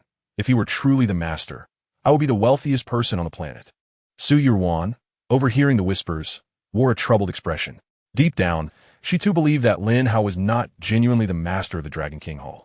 After all, his current demeanor suggested he was merely an adept physician with skills in alchemy, nothing more. How could the illustrious master of the Dragon King Hall be reduced to such simplicity? Thus, it seemed entirely reasonable that Lin Hao had only intervened to defend the dignity of traditional Chinese medicine. Nevertheless, regardless of her internal doubts, Su Yuan felt compelled to stand by Lin Hao's side, not for any other reason, but because he was her husband. For that reason alone, even if he were to commit a grievous mistake, she would undoubtedly protect him. Su Yuan had always been unwavering in her loyalty, fiercely defending those close to her. Observing the unfolding scene, Feng Hai leaned in to soothe Su Yuan gently. Softy, do not be upset. In truth, what Tingting said holds some merit. This Lin Hao is merely a fraud. I understand he is your husband, and you wish to protect him, but we cannot support him blindly. Lin Hao is indeed a swindler, an irrefutable fact.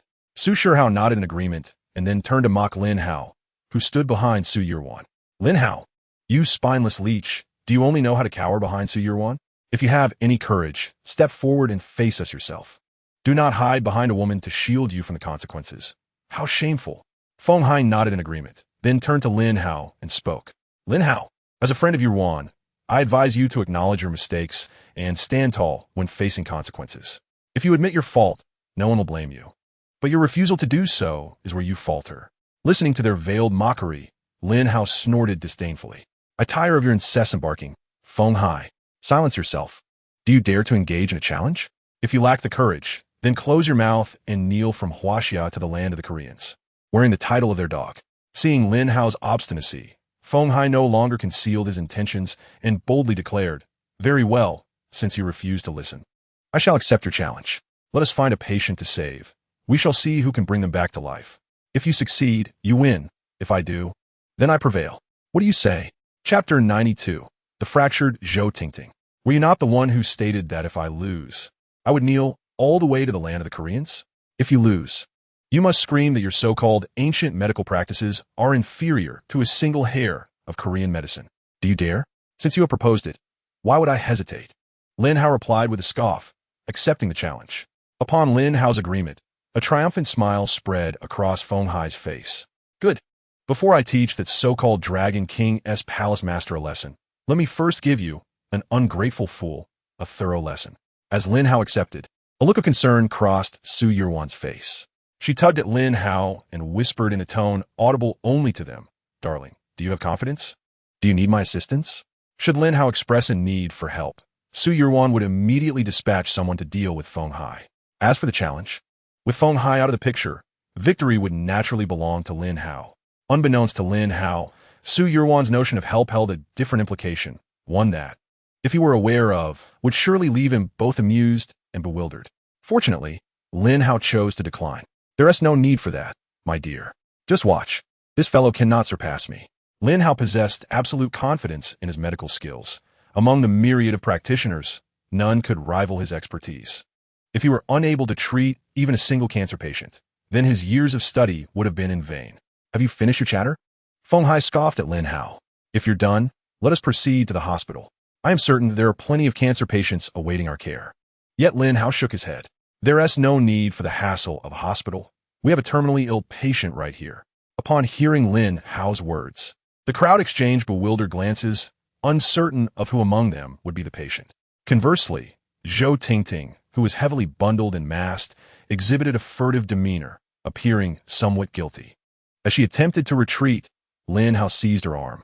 "Zhou Tingting, do not be in such a rush to leave. You shall serve as the subject of our contest."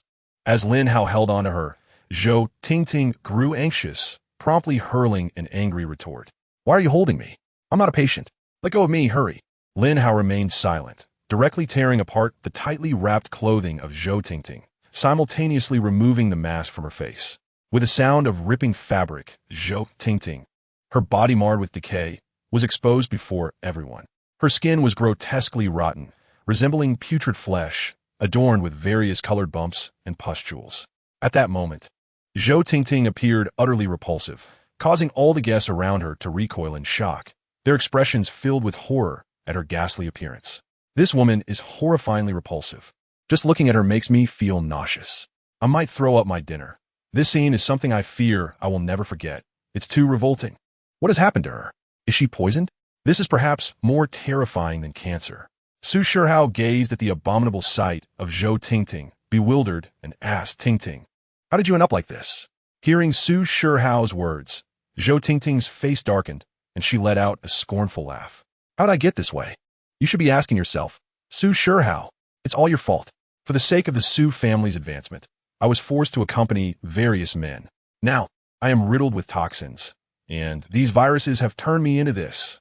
I hate you. I despise you for making me this way. I would rather live as an ordinary person than endure this life as a wealthy heiress. It's unbearable." With that, Zhou Tingting felt overwhelmed and began to weep uncontrollably. After her accusations, all the guests cast disdainful glances towards Su Shihao.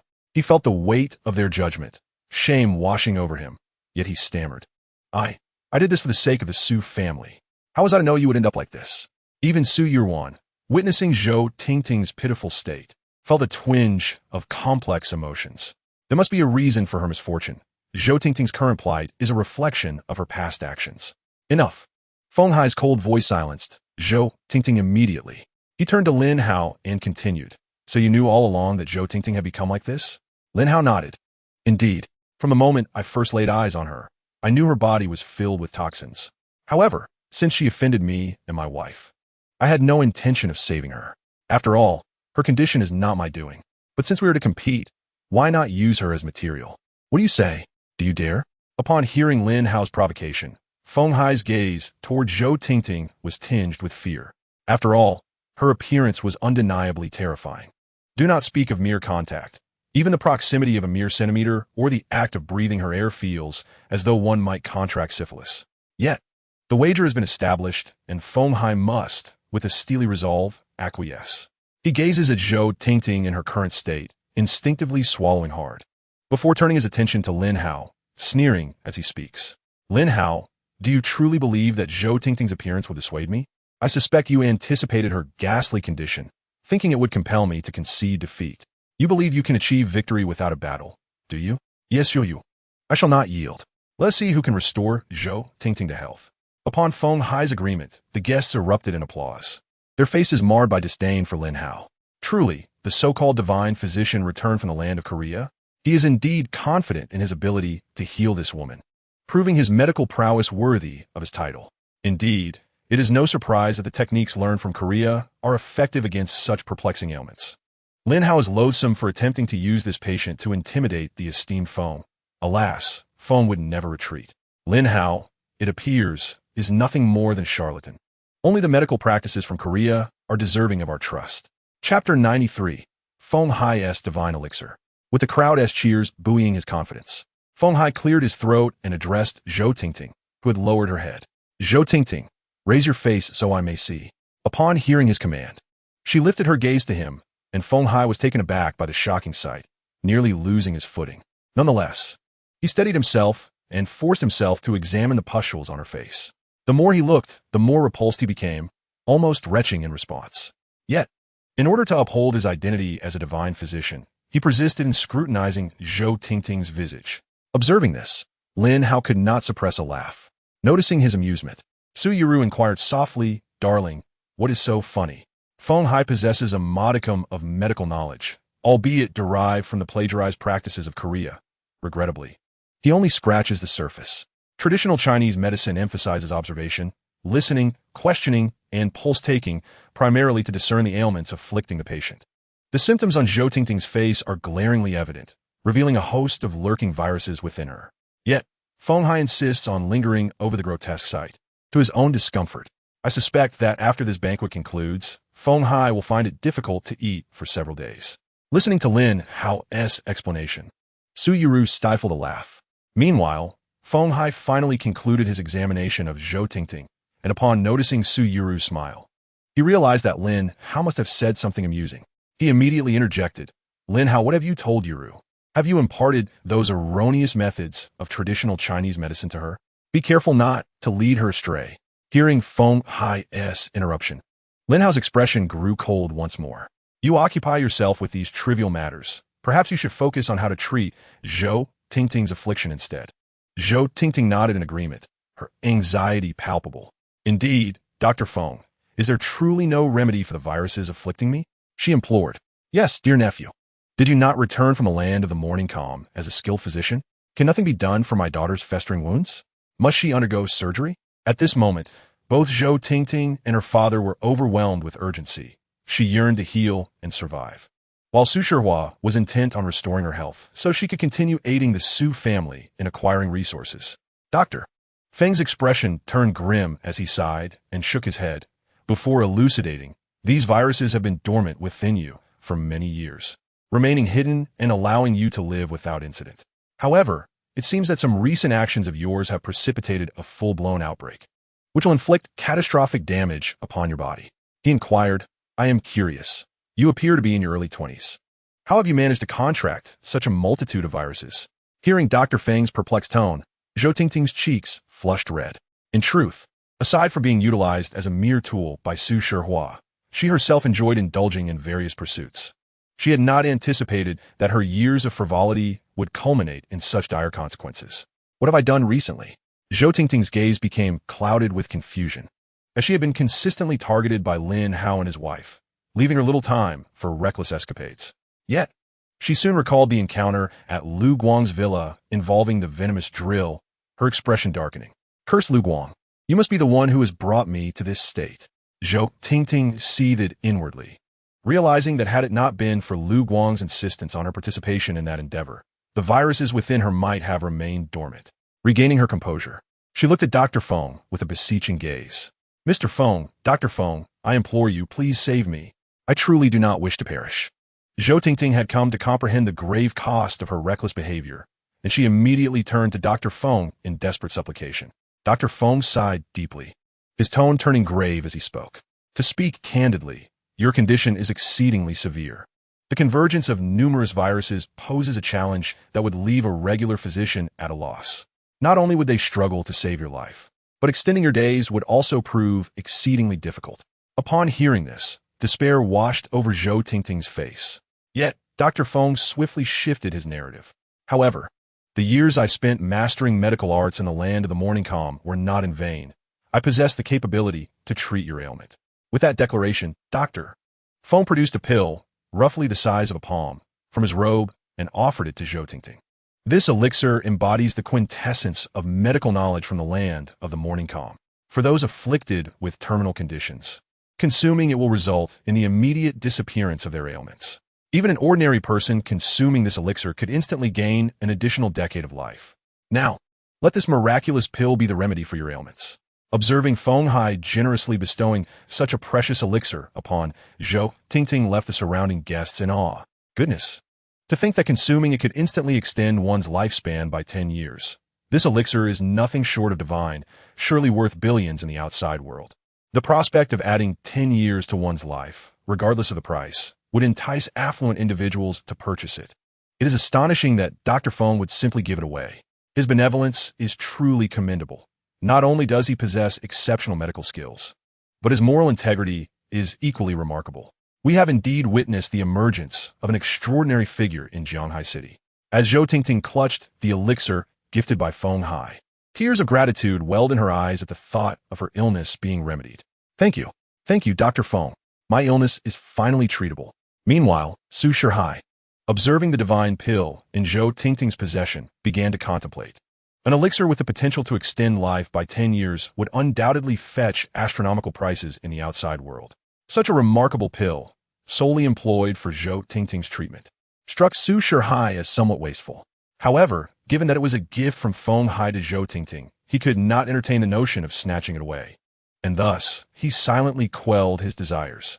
Bathed in the admiration of all present, Feng Hai wore a look of satisfaction. After clearing his throat, he addressed Zhou Tingting once more. It is merely a pill, after all. Its purpose has always been to save lives. Its value is of little consequence.